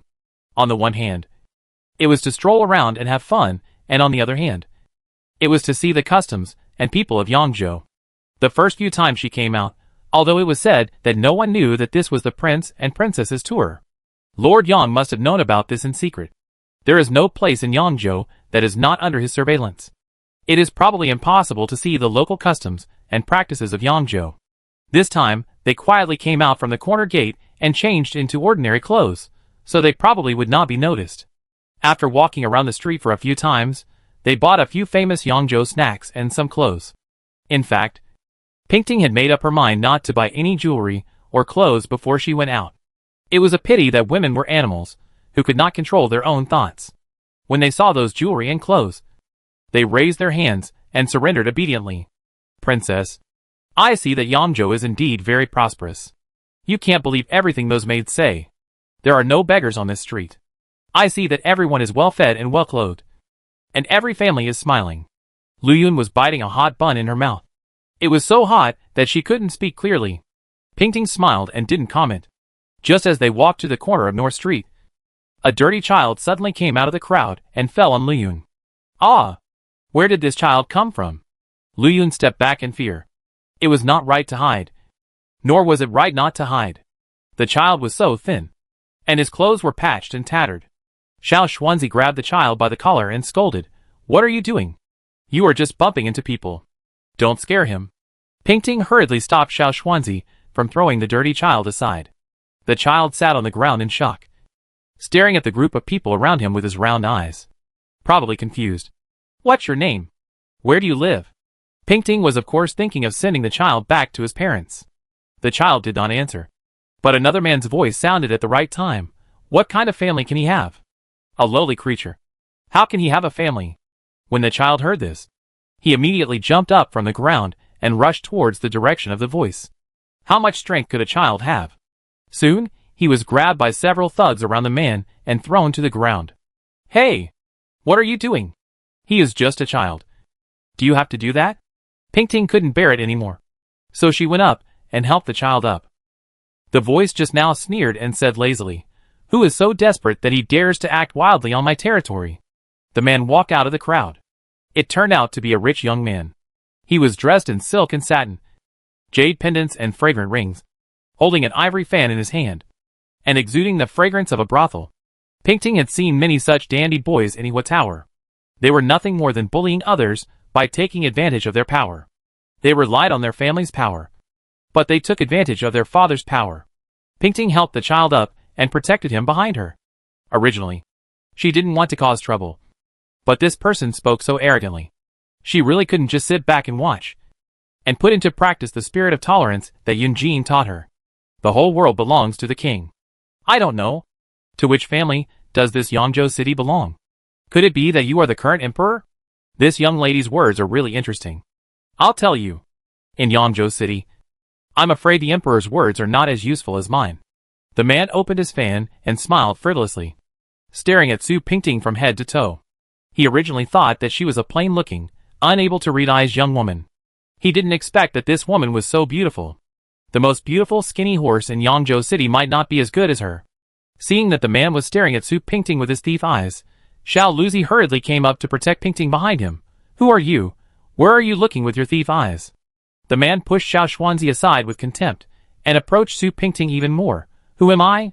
I'm not afraid of scaring you to death if I tell you. I am Yang Tianbao, the eldest son of Governor Yang of Yangzhou city. What do you think? Young lady, do you have any questions? Chapter 96. Who wants to snatch my princess? No wonder this person is so presumptuous. Pingting stepped back. May I ask, Master Yang, what crime did this child commit that made you and your servant treat a child so roughly? Nothing, it's just that his sister refused to marry me as a concubine, and she didn't know how to respect me. Yang Tianbao was very proud. No matter who it was, or what it was, as long as he wanted it. He would definitely get it. If he couldn't get it, then it would be ruined. There was really nothing more interesting than this. Pingting had an idea after hearing this. No wonder people say that the father and son of the Yang family are as evil as tigers. More and more people gathered to watch, and they looked at Pingting, a weak woman, and Yang Tianbao with admiration. Who is this woman? How dare she challenge the young master of the Yang family? She is probably from another place, and she doesn't know how powerful the young master Yang is. Hey, she looks pretty good, but I'm afraid she can't escape the clutches of the young master Yang. Young master Yang is a generous man. Why would he bother with the child? Why don't you let me take the child away, and you can have peace? Pingting said as she hugged the child in her arms and wanted to take him away. But young master Yang was not someone who could be easily dealt with. He took a quick step and stopped Pingting and her group. Young lady, why are you leaving before we've even said a few words? Why don't I care about this dirty kid? Even if he dies, it has nothing to do with me. Why don't we go to the ferry house for a drink and have a good chat? He was about to make a move. Lu Yun and Wu Xin hurriedly stood in front of Su Pingting. How dare you? Who told you to make a move? Take your dirty hands away. Young Master Yang looked at Lu Yun, and instead of getting angry, he laughed. I didn't expect even the maids are so pretty. Why don't we go to the ferry house and sit together? He poked Liu Yun's chin with his fan. And Lu Yun slapped his fan away and spat on his face. Bitch. You dare to spit at me. Yang Tianbao showed his fierce face, raised his hand, and wanted to slap Lu Yun. He stopped Pingting with his hand in the Nankong wine glass. Although Pingting had thin arms and legs, her arm strength from chopping wood in her previous life had not deteriorated at all. Young Master Yang. Are you too anxious? Yang Tianbao saw that no one else said so. And this must be a good thing. His face, which was still quite good, almost smiled like a flower. What the young lady said is right. Then the young lady, please come in. Pingting looked at him. And the 4 words gentleman scum popped up in her mind. Pingting said shyly, hey, sir, why are you so anxious? I still have something to say. I am not a pure and innocent virgin. I have been married for a long time. Don't you despise me? No. No. You are so beautiful. How can I despise you? Young Master Yang shook his head like a rattle, wishing he could do something with Su Pingting in the fairy tower right now. Lu Yun and Wuxi knew that the princess was just playing tricks on young Master Yang. But he had a lot of thugs around him. Pingting only brought a few plainclothes guards with her, because she came out in a hurry this time. None of the guards with strong martial arts followed her. If they really come to a head-on confrontation, they will not be able to gain an advantage. But my husband is also an official, sir. Aren't you afraid that he will ask you for someone? If you fight for me, what should I do? Pingting blinked her watery eyes, looking very pitiful. The young man stared at her, and he couldn't take his eyes off her. Yang Tianbao laughed, not caring. Who else in Yangzhou City is more powerful than my father? Besides, my father is the confidant of the current 4th prince. I don't care even if he is an official in Beijing. Young lady, just follow me obediently. I promise to treat you well with good food and drink. He was about to pull Su Pingting's hand. Pingting pulled away, and he pulled nothing. Really? Then I'm afraid I still can't follow you. Yang Tianbao's patience had been worn out, and he didn't want to continue to tangle with Su Pingting like grinding tofu. Oh, young lady. Don't worry. I'm not afraid even if the old emperor comes. Just follow me. Pingting hugged the child in her arms, smiled, and looked behind Yang Tianbao. I'm afraid you don't have the ability, nor the blessing. The man's voice and tone all dropped to the freezing point. Yang Tianbao turned around impatiently and shouted, Who are you? How dare you be so presumptuous in front of this young master? But as soon as he turned around, he found something was wrong. The people around all knelt down. The man was dressed in bright yellow, with a tall figure and a noble appearance, which all declared his extraordinary identity. Chapter 97. Whose child is this? How dare you? You don't kneel down when you see His Royal Highness Prince Jean. Xiao Xuanzi stood beside Prince Jean. He saw that the situation was not right, and went back to the palace to ask for help. He came just in time. Jean, Prince Jean. Yang Tianbao stuttered, unable to accept this fact for a while. Sir, kneel down quickly. This is His Royal Highness Prince Jean. The servant beside him hurriedly pulled his sleeve. Yang Tianbao stumbled and knelt down, knowing that he must be in big trouble. Could this woman be the woman of the King of Jean? What should I do? If I think about the woman of the King of Jean, isn't this just pushing myself into a fire pit? Yuan Jin walked in front of Yang Tianbao, looking down at him with a pair of majestic eyes. What did you just say? Who do you want to take back as your wife? Yang Tianbao's legs trembled, and his mind went blank. No, I'm just talking nonsense, Your Highness. Don't take it seriously. Yuan Jin sat on the sedan chair early in the morning, ordered the people to keep quiet, and silently enjoyed the scene of Pingting being molested by a gangster. It's a pity that he didn't find it funny, but just felt angry. Alas, this little hot pepper is not spicy enough today. She should raise her hand and hit the man hard, or kick him directly on his vitals. Young Master Yang. My princess is really not a good person. When she gets angry, she will scold and beat her. Several men can't hold her down. This little thing can eat a lot. I'm afraid your family can't afford to support her. Yuan Jin said the truth, and Yang Tianbao was shocked by every word. It turned out that this beautiful woman was not a concubine or an ordinary lady, but the noble princess of the 4th prince. It's over. Young Master Yang, I wonder if you still want to snatch me from the prince? Pingting squatted down, and propped up her head to look at Yang Tianbao's sharp face, which turned red and white. Princess, you are joking, how dare I? He was almost scared to the point of peeing his pants, and his legs were shaking so much that he couldn't even kneel straight. Yuan Jin stopped joking with young Master Yang, and said sternly, Yang Tianbao oppresses the people, has no respect for the law. He even speaks wildly, and despises the king.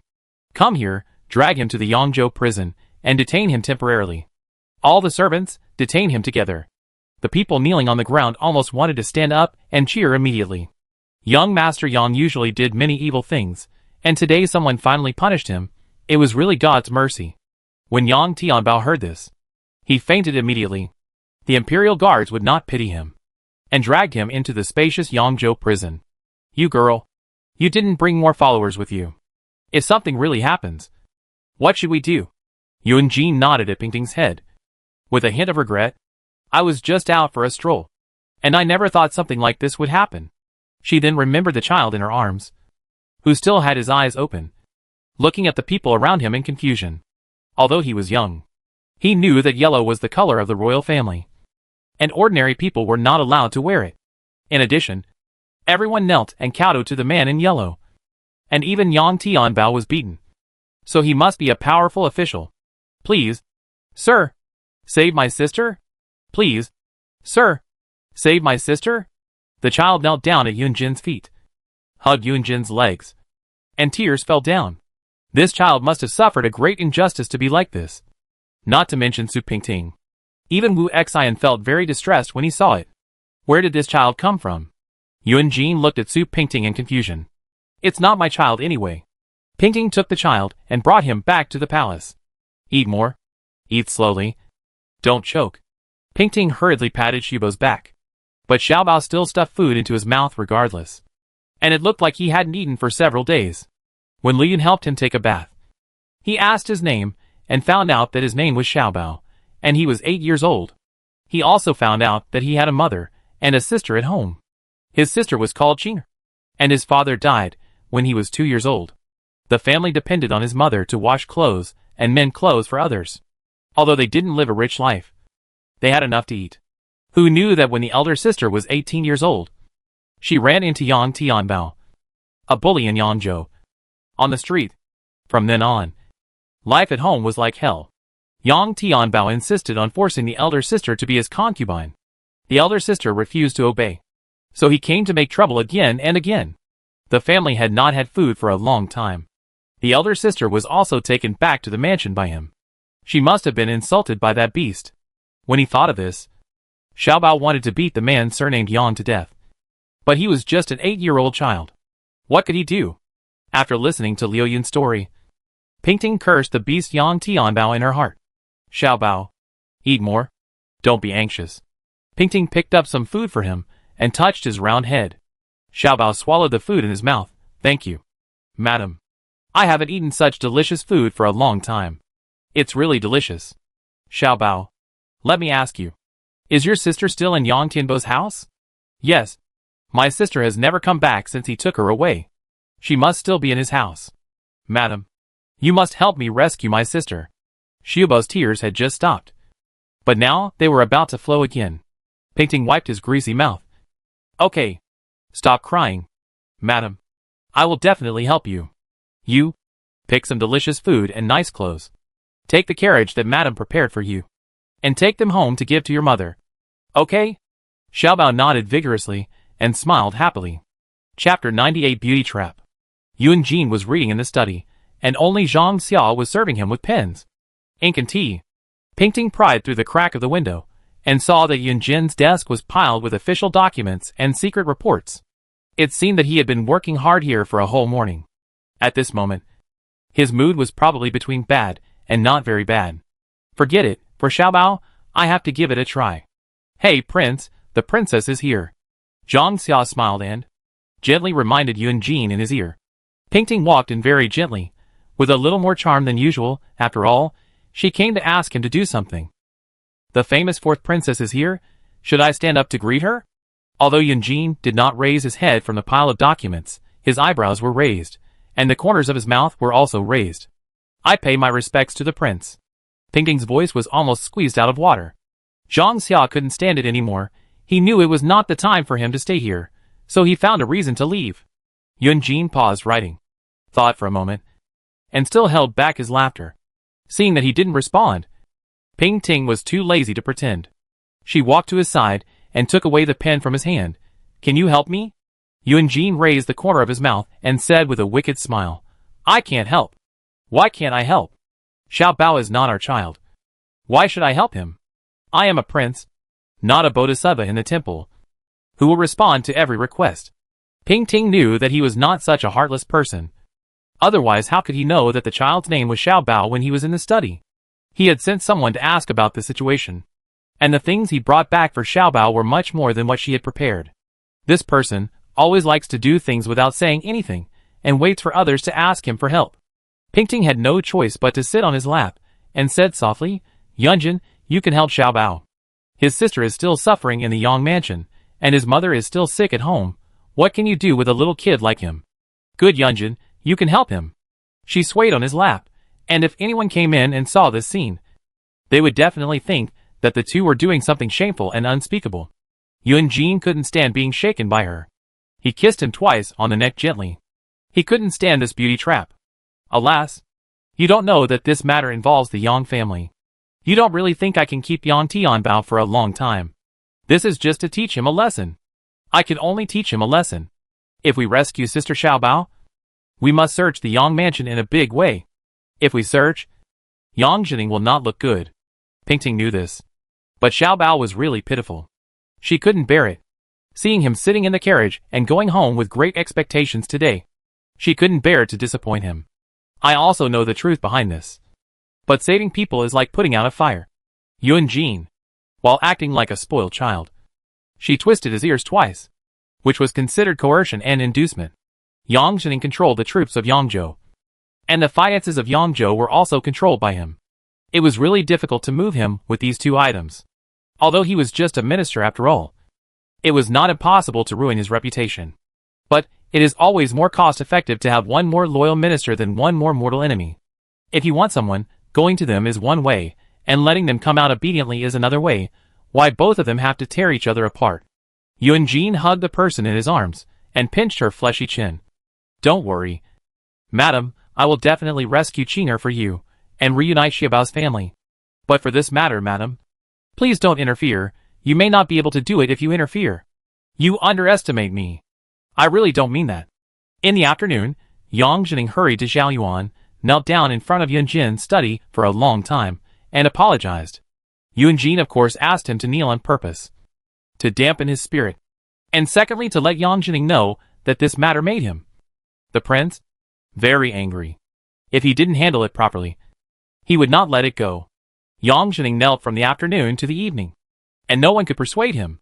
He knew that Yunjin was punishing him, and if he didn't kneel, his son would never get out of the Yangzhou prison. Zhang, has the prince woken up from his nap? Zhang Xia said, he is awake and getting up. My lord, you should get up first.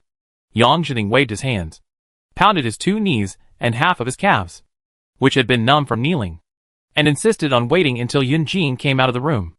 Zhang Xia tooted his lips. Master Zhang, you are the most infatuated person I have ever seen. You really love your son dearly. Yang Jining knew that Zhang Xia was the prince's personal steward, and he had the most say in front of the prince. Perhaps he could get something out of him. Standard Zhang, how is the prince feeling these days? My rebellious son is really rebellious and offended the princess. Is the prince angry? Zhang Xia was also a man who had seen a lot in the officialdom. He knew it was better to keep silent than to speak about such things. He is not after money, but only works for the prince. So, he can only consider these things for the prince, and he doesn't care about others. Oh Lord Yang, you are overestimating me. How can we servants know about the prince's and his master's affairs? You should get up first, don't hurt your knees, or how can you ride a horse and fight in the future? Zhang Xia changed the subject, and tried to help Yang Jining up.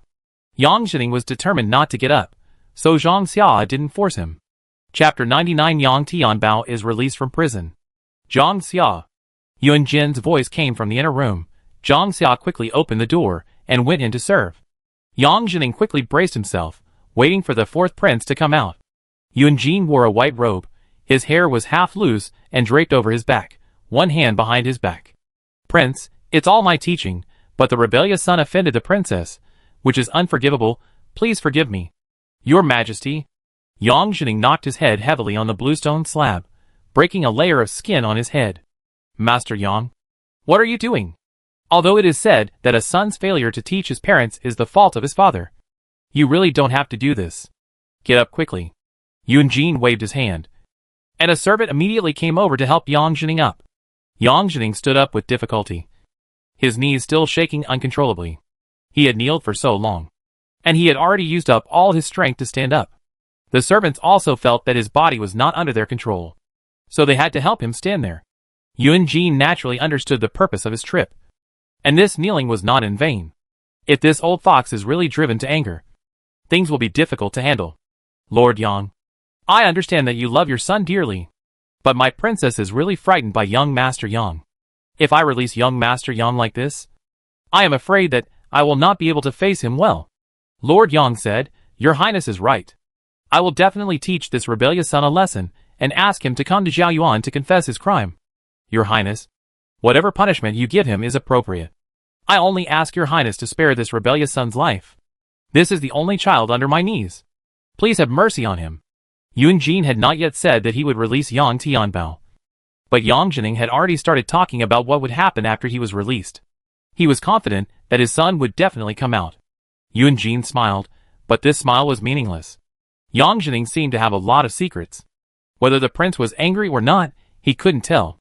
There is no problem for young Master Yang to come out, but young Master Yang needs to change his temper. If he continues to be so outspoken, I'm afraid he won't be able to come out next time. Yes, I'll keep it in mind. Yang Jining was confused. And more. I heard that young Master Yang invited a girl named Qing'er to his house for a visit.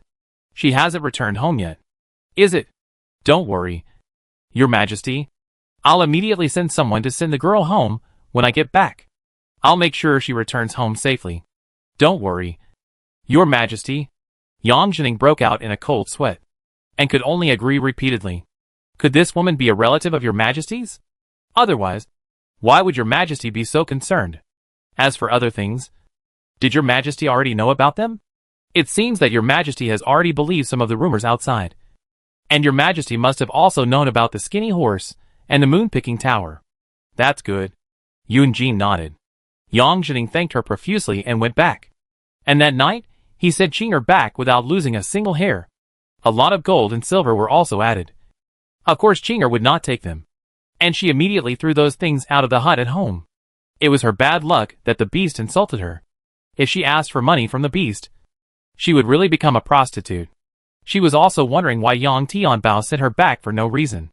After listening to her brother's words, and seeing the valuable things of all sizes piled up at home, she realized that it was a noble person who helped her. She asked her brother to take her to see the noble person in 2 days, and she must thank him well. The next morning, Yunjin asked someone to release Yang Tianbao from prison. Young Master Yang had several solid meals in Yangzhou prison. He felt like he was in hell these days, and lost a lot of weight. When he was at home, he only ate the tip of the chicken tongue and the tenderest part of the beef. There were only coarse food in prison, which was really hard for him to swallow. He vomited for several meals before he could barely eat the food. He was so scared that he couldn't sleep all night. He flirted with the prince's woman and offended the emperor. If he was really blamed, he would have more than a few heads to chop off. Although his father was powerful, he was the king of Jin. If he really turned against him, he would be in danger of losing his life. It was not until someone pulled him out of jail that he finally felt relieved. He had a big meal at home and slept for 2 days. The next day when he woke up, he was taken to Zhaoyuan by his father. He knelt in the hot sun for 4 hours. His face was almost sunburned before his father let him get up. When he came to Yunjin, he kowtowed and apologized. Yunjin scolded him with a stern face and let him go. Yang Tianbao limped back with his father's help. After returning home, he lay in bed for more than half a month before he could get up. His mother served him for half a month, crying beside her son's bed, blaming his father for being too harsh. I was harsh? If I wasn't harsh, your son wouldn't be dead in some unknown mass grave now. Who did he offend? That was His Royal Highness the Prince of Jin. The Emperor is young, and His Royal Highness the Prince of Jin is handling most of the important affairs of the court. If we offend him, how can we live a good life? Yang Jining was so angry that his eyes widened, hating this rebellious son for not living up to his expectations, and being so lustful that he was even worse than the 4th princess. Chapter 100, Undercover Investigation. Mrs. Yang spat. You are right. If you, an old man, hadn't been flirting with other women outside, would your son have followed your example? You'd better hide those little devils. I heard that the prince is investigating the brothels in Yangzhou these 2 days. And he is also asking about the things in Jiayue Tower. You should think about what to do. When Yang Jining heard the 3 words Jiayue Tower, his face turned pale. What? The prince is asking about Jiayue Tower? Who told you that? Mrs. Yang stopped crying and told Yang Jining everything she had heard. There are many plainclothes officers in Yangzhou these past 2 days. They have been hanging around in the brothels in Yangzhou, pretending to be clients. But actually they are asking about the Jiayue Tower. Yang Jining hid the Jiayue Tower early in the morning, changed the sign to a restaurant, and the girls inside were moved to other places. It is impossible to find them. But once the prince starts to investigate this matter, I am afraid that the matter will be lost. Master, do you think we will not be in trouble? Seeing her master's panic, Mrs. Yang was a little restless. Yang Jining frowned. Nonsense. What could happen? Go down. I have something to discuss with Su Jingshan. Ah. Madame Yang agreed and left the study, knowing that this matter was not a small matter. If Su Jingshan could be used, then this matter must be a big deal. She was about to leave, but she felt a little uneasy when she thought about this matter. She turned back halfway and eavesdropped at the door of the inner room. Su Jingshan sat on a chair next to her, carefully sipping a cup of tea. Su Jingshan called himself a little tea saint. He was very fond of tea and had a lot of knowledge about it. Old Su, what do you think? How should we deal with this? Yang Jining sat there tiredly, rubbing his brows. It's not a big deal. It's just a few more plainclothes officers. Old Su had a calm expression. What about our accounts? You don't have to worry about the accounts. Old Su was good at tasting tea, and even better at doing accounts. He had seen all kinds of storms, and even if he really investigated, he would be confident. Yang Jining was not so confident. This time, his son had planted the seeds of trouble with the prince. The prince let his son out because he gave him face. If something happened again, there would be no room for negotiation. He made a pleading gesture. Old Su, I have never begged you, but this time is really different. I must balance the water tax account of Yangzhou, so that I can really sleep well. You are just scared by your son's incident. What's the matter? Even if he is the prince, he also relies on the official taxes of Yangzhou for his livelihood. Doesn't he want to have a share? Since he let your son out, it means that he just wants to be on good terms with you. You really don't need to be afraid of being dressed like this. So you host, invite the prince to the fairy house to set up a banquet, and we can smooth the relationship, and that will be done. In Su Jingshan's mind, who has a grudge against money, there is nothing in this world that cannot be done with money. Yang Jining didn't say anything more after hearing him say that, so he invited him to have dinner at the mansion, and then sent Su Jingshan back to the mansion in a sedan chair. Mrs. Yang pretended to be unaware of the inside story, and served Su Jingshan food attentively at the table, without revealing a single word. Of course, she knew that the master had always been close to Su Jingshan to cook the books in secret, and smooth the relationship between officials from all over the country. But she didn't expect that the master would be so scared this time. Perhaps this prince has always been an iron-fisted politician, and is not easy to deal with. As a wife, she should go around Zhao Yuan more. The princess accepted the gift last time, which shows that the princess still has some intention of winning over. But she didn't expect that these precious chickens and ducks she said would become charity funds for Su Pingting to help the poor. In a dilapidated temple 10 miles outside Yangzhou city, there lived more than 100 hungry people. Pingting was distributing food and clothes with a group of servants. The flag for poverty relief read Yangzhou Governor Yang Jining's charity. So the rumor of Yang Jining's charity spread in Yangzhou city. When Yang Jining heard the rumor, he himself felt puzzled. He would open his warehouse at some time every year and distribute some old rice to the poor. But he had never distributed fresh rice and new clothes like this. Who is doing good deeds in his name? He was also very puzzled. It was not until the 4th prince mentioned at a banquet that Lord Yang Jining had provided him with charity money, asking him to donate it to the hungry people and distribute it on his behalf, that Yang Jining suddenly realized it. Unexpectedly, these things of his failed to win over the prince, but instead benefited those low-class people. It was really a loss of both the wife and the army. It seems that the prince has a grudge against him and intends to distance himself from him. Your Majesty, you are busy with all kinds of affairs. You must take care of yourself. Yang Jining took the lead in flattering him. And the other officials at the table followed suit. This was not asking him to take care of himself, but to let him worry less and return to Beijing earlier. Yang Jining issued an order to expel him. And Yun Jin was naturally happy. The old fox could not sit still. It seemed that the search in the past 2 days was effective. The moon-picking tower became the drunken fragrance tower. It was a pity that this old fox could come up with such a trick. Chapter 101. Do not look at what is indecent. Mother, please find me another wife. How can a young master from a wealthy family not have a wife, if this is spread out? It will make people laugh. When Yang Tianbao saw Su Pingting again, the spring water in his heart began to ripple, and he thought of remarrying again. His mother covered her chest, feeling that she was about to suffocate again. Yang Tianbao's 2 wives had already died. The first 2 hanged themselves because they could not stand his debauchery. If he married another one, not only would it harm the girl, but if this were spread out, the Yang family would soon lose all their face. Son, it's not that I don't want you to marry. It's that I really have no choice. If you don't want to stay at home and always flirt with other girls outside, which girl would be willing to marry you? Besides, this incident has been widely spread in the city, and getting married now is really too ostentatious. Yang Tianbao didn't like to hear this, and sat there angrily said, Mom, although domestic flowers are not as fragrant as wild flowers, there is always no one in this room. Isn't it a bit too much? Mom, this time I promise that I will not flirt with other girls outside. If you marry me a wife, I will let you hold a grandson this year.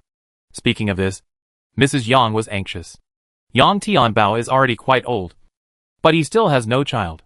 Yang Tianbao is the only child of the Yang family. His first 2 wives failed to give birth to a child. If he doesn't have a child in the future, how can he live up to the ancestors of the Yang family? Seeing that his mother stopped talking, Yang Tianbao knew that his mother was a little soft-hearted. He immediately stood up and ran to his mother and raised 3 fingers. Mom, I swear, as long as you can marry me another beautiful wife, I will definitely give you a big fat grandson. Really? Of course I really do. Even if it is for the sake of the Yang family's offspring. Mrs. Yang has to agree even if she doesn't agree. There were many matchmakers who came to the Yang family every now and then to propose marriage. But Yang Tianbao either disliked the woman for not being pretty enough, or disliked the woman's family. Even if both of them were true, he was not willing to marry again. Now, I don't know what has gone wrong, but he actually proposed to marry a wife. His father doesn't care about him, and only his mother is busy making arrangements at home. Seeing that the matchmakers came to the house too diligently these days, Yang Jining couldn't help complaining, this rebellious son can't do anything, and he will only cause trouble for me outside. What are you doing for nothing? Don't you feel sorry for your son? Besides, don't you want to have a grandson? Mrs. Yang was very protective of her son at certain times. Yang Jining did not argue with him, and just said, you spoiled him, and left. The Yang family's marriage was a big event, and with the matchmaker's hype, the news spread throughout the entire Yangzhou city almost overnight. Pingting held the brush in her hand and smiled incredulously. What did you say? That Yang Tianbao is getting married? But I'm still looking for someone. Who knows if it will work out? Lu Yun and Wu Xing came back from outside and told Su Pingting all these words. The devil actually wants to start a family. It's unheard of. Maybe he got wiser after being in jail for a few days. Maybe he wants to start a family. Alas, I don't know whose girl will be harmed by him. She will have a hard time in the future. Liu Yun's impression of Yang Tianbao was almost the worst. She couldn't help but feel sympathy for the woman who was about to marry Yang Tianbao. It's not a big deal for Yang Tianbao to get married, but it would be troublesome if the person he married was a relative of the court. Yang Jining alone controls so many watermarks and troops. If he connects with some powerful relatives, it will be even more difficult to contain him in the future. Pingting thought about this kind of thing. And Yun Jin's smart brain, which is made of something unknown, can think of it even more. The account book should be in the room of a singer named Lu Yunmei. There are probably 3 books. 2 are fake, and 1 is real. This old fox is really smart. 3 account books. He can think of it. Fu Li stayed on the beam of Lu Yunmei's boudoir for a few days before Yang Jining came to check the account book.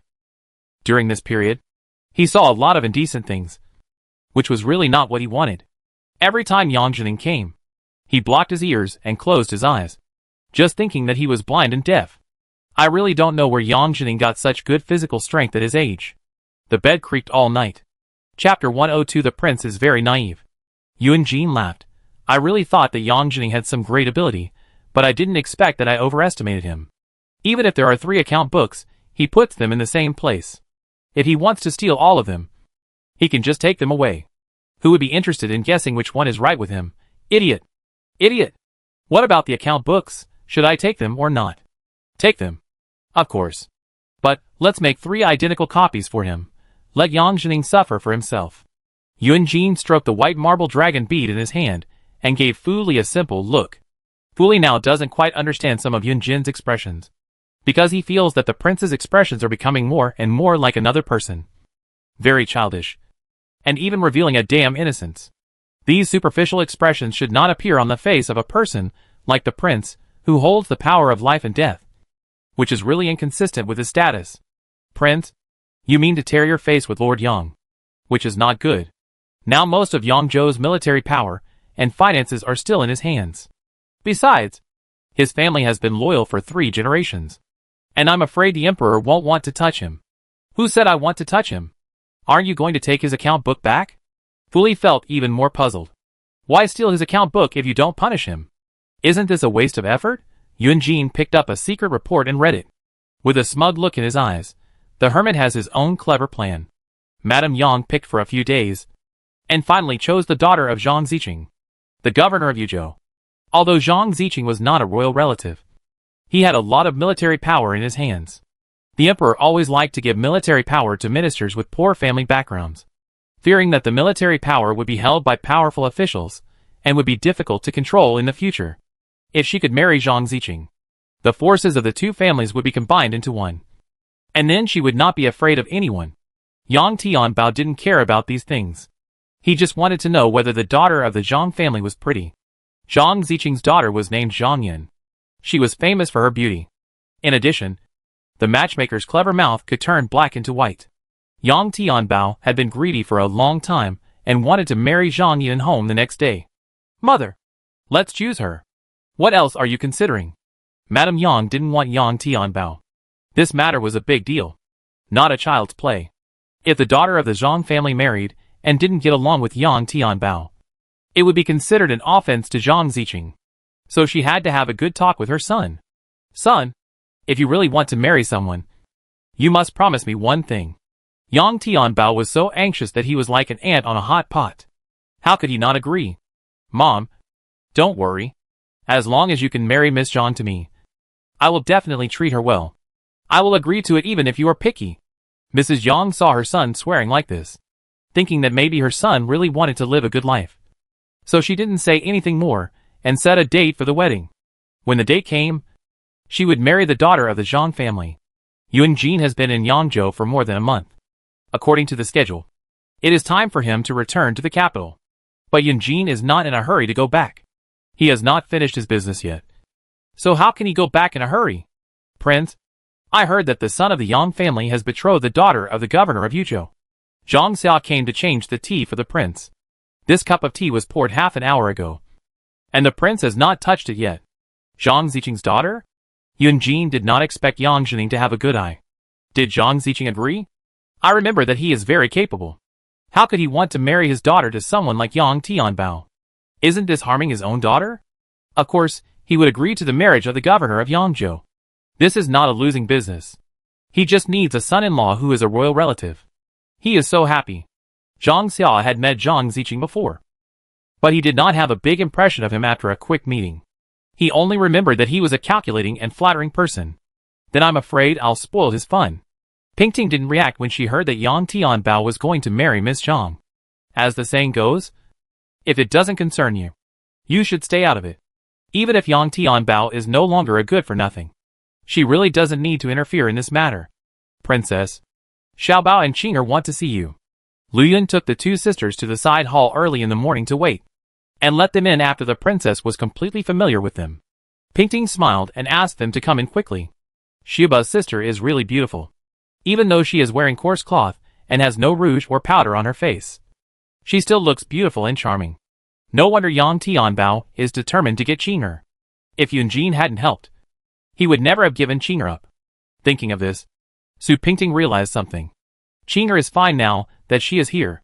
If she and Yunjin leave in the future, will Yang Tianbao have evil intentions again?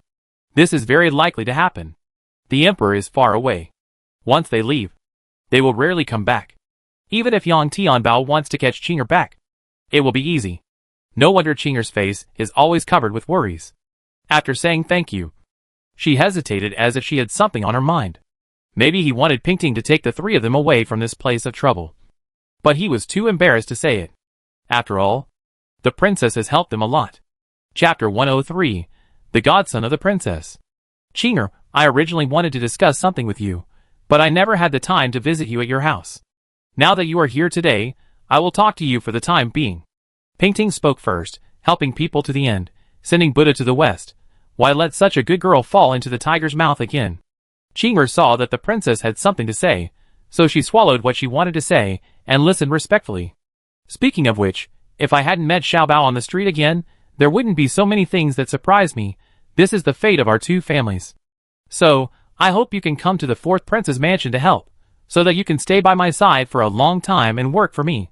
What do you think? If you don't want to, I certainly won't force you. Qing'er was so happy to hear this. Originally, she was too shy to speak, but she didn't expect that the princess had already thought of it. She immediately knelt down and kowtowed. The princess's great kindness Su Qing'er will never forget it. From now on, my Su family will work for the princess wholeheartedly, without any complaints. She pulled Xiaobao, who was concentrating on eating snacks. Xiaobao quickly kneeled down and kowtowed to the princess. Xiaobao knew that the princess wanted to take them in, and he quickly followed his sister and kowtowed to Su Pingting 3 times. Okay. Get up quickly. Don't kowtow all the time. I'm telling you in advance. I'm not someone who is easy to serve. If I hit you or scold you in the future, don't complain. Pingting was joking. Of course. But Qing'er didn't know, and actually said seriously, I will never complain. I'm not afraid of being treated like a cow or a horse. Everyone laughed. Lu Yun quickly stepped forward to help the two siblings up, and said with a smile, don't worry. Our princess is the most considerate to the servants. How could I hit or scold you? The princess is trying to scare you. Qing'er finally realized it, and smiled innocently. The next day, she brought all her belongings to the princess, including her mother, and the family relied on Su Pingting from then on. After hearing this beautiful story, Mrs. Wei also came to Su Pingting to joke. I heard that you adopted a godson for no reason. Bring him out for me to see. What godson? These people are too good at gossiping. It's the child I rescued on the street last time. I think their family is very pitiful. So let them come to our palace to work. There is nothing worth these maids to complain about. Mrs. Wei nodded, but still couldn't help reminding, Princess, sometimes, you can't be too kind. You know, too much is as bad as too little. Pingting heard that Mrs. Wei's words seemed to have a deep meaning, and she didn't quite understand. What does sister mean? No meaning. I just hope that the princess can be more thoughtful. After all, you shouldn't have the intention to harm others, but you must be on guard against others. Mrs. Wei has always stopped at the right time, after so many years of living in the palace. Even if she didn't calculate others, she has learned some skills on how to protect herself. Pingting also understood this truth, but Xibao's family was not bad people, so she didn't need to worry about it. Yunjin stood behind the two women in black clothes, and said with a smile, What are you talking about? You are so happy chatting. You want to hear about your godson? Pingting said seriously. Godson? Who is my godson? Yunjin was a little confused. Madame Wei also laughed, knowing that Yunjin was a little confused. The princess is talking about Xiaobao. Godson? You even recognize the godson for me. Yunjin approached Pingting, and wanted to stretch out his claws to pinch Pingting's face again. Pingting dodged calmly. Just talk. The prince is busy with all kinds of things. Why are you making trouble with us women? Madame Wei saw that the two of them were like this, and didn't want to be an eyesore here. So she stood up and left. Pingting hurriedly called out, Sister, why are you leaving right after you came? Did the prince make you angry? Yunjin then understood what Pingting meant. He was careless. How could he be so intimate with Pingting in front of Madame Wei? Yes, I feel very sorry for you recently, so I came here to apologize. I invite you to the Yang mansion for a feast. Yang Zhening invited us to a feast because of his son. His son was getting married, and the prince was still in Yangzhou. Of course, he had to invite the prince to a feast to save face. Besides, his son flirted with the princess in public last time. It would be too rude if he didn't say hello to the prince before getting married this time. Yang Tianbao is getting married. Why are you going to join in the fun? Prince? Is it because the bride is too pretty, and our prince is attracted to her? Pingting laughed as she spoke, and she and Wei Ju laughed together. You are just talking nonsense. Yun Jin ignored her, and told her to dress up with Madame Wei in the evening. Some imperial edicts from Yangzhou will definitely come, and they will be the faces of the people at that time. The two agreed, and Yun Jin gave a few more instructions, and returned to the study. Chapter 104. A Hateful Wedding Banquet. Pingting dressed up casually, wearing some ordinary jewelry on her head, and not even wearing the dress made by the princess. She didn't want the Yang family to think that she took this wedding too seriously. Yang Tianbao dared to tease her, and she had to dress up to attend his wedding. How could such a thing be justified in this world? Madame Wei took Yuan Yi to Yang's house. Yuan Yi was not willing to go to such an occasion, but he couldn't refuse because his mother called him. Pingting stayed in the house for a long time before she got on the carriage to Yang's house. Your Majesty, it is my honor that you can come to my son's wedding. Your Majesty, please take a seat. Yang Zhening, his wife, and Yang Tianbao were waiting for Yun Jin's carriage to arrive in front of the mansion early in the morning. Your Majesty, didn't the princess come with you? Are you still angry about what happened to my son last time? Yang Zhening's heart began to beat when he didn't see Su Pingting. Yang Tianbao even lowered his head and dared not speak. He hoped that Su Pingting would not come. After all, enemies are particularly jealous when they meet. Yun Jin took off his golden cloak and said lightly, "The princess is still dressing in the mansion. She will come later. Let's start the feast." Everyone was waiting for the prince's arrival in the hall, but the feast had not started yet. Yun Jin said so. Yang Zhening clapped his hands immediately, and the servants understood and ran to the front hall and shouted, "Start the feast." The bride had gone to the bridal chamber to rest early in the morning, and it seemed that she did not intend to come out to toast. I did not see Zhang Ziqing today, probably because he was tied up with some business and could not come to Yangzhou. Although it is very important for a daughter to get married, but in the government, no matter how important the matter is, it is not as important as the black gauze hat on the head. Pingting came to the banquet, bringing Luyun, Wuxin and Qing are coming in from the hall. Everyone at the banquet naturally knelt down to greet each other. Pingting sat down and smiled. Please stand up, everyone. Please have your seat. Although this banquet was the Yang family's home turf, but the prince was sitting here, it was the prince's home turf. Every move had to depend on the prince's expression, and no negligence was allowed. As soon as Pingting came in, Yang Tianbao lowered his already low head even more. He really didn't dare to recall how he flirted with the princess of the current dynasty on the street, and what was even more terrifying was that he'd beat the princess's personal maid. Dad invited the prince and princess today, just to make him look bad. He avoided Pingting, but Pingting didn't forget him. Pingting sat down for a while. She smiled and raised her glass to Yang Tianbao and said, "Young Master Yang, I haven't wished you a happy marriage and a son soon. The bride is so lucky to meet such a loving husband as young Master Yang." Luyun had already turned her head away. She felt sick even looking at him. Qing, needless to say, had already cursed him countless times in her heart, and wished he would die on the spot. Princess, you are so polite. I am ashamed to accept it." The words were said tremblingly. Everyone at the table knew what happened on the street that day, and no one was not watching the show.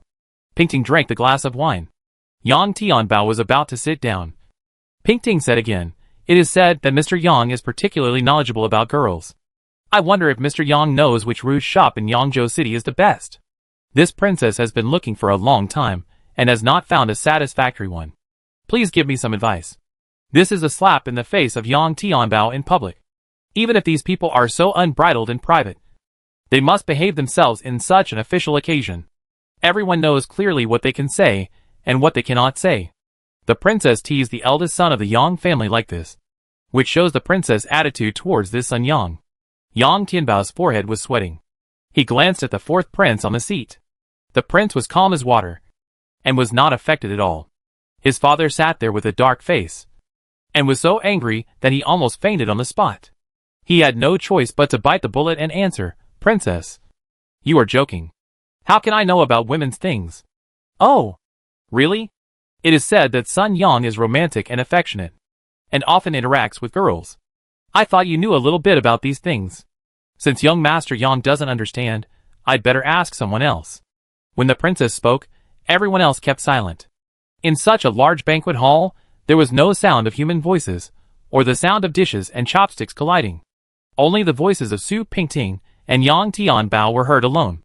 Yun Jin coughed lightly, and touched Pingting's elbow silently with his elbow, meaning, enough. Pingting stopped when she saw that it was going well, and said nothing more.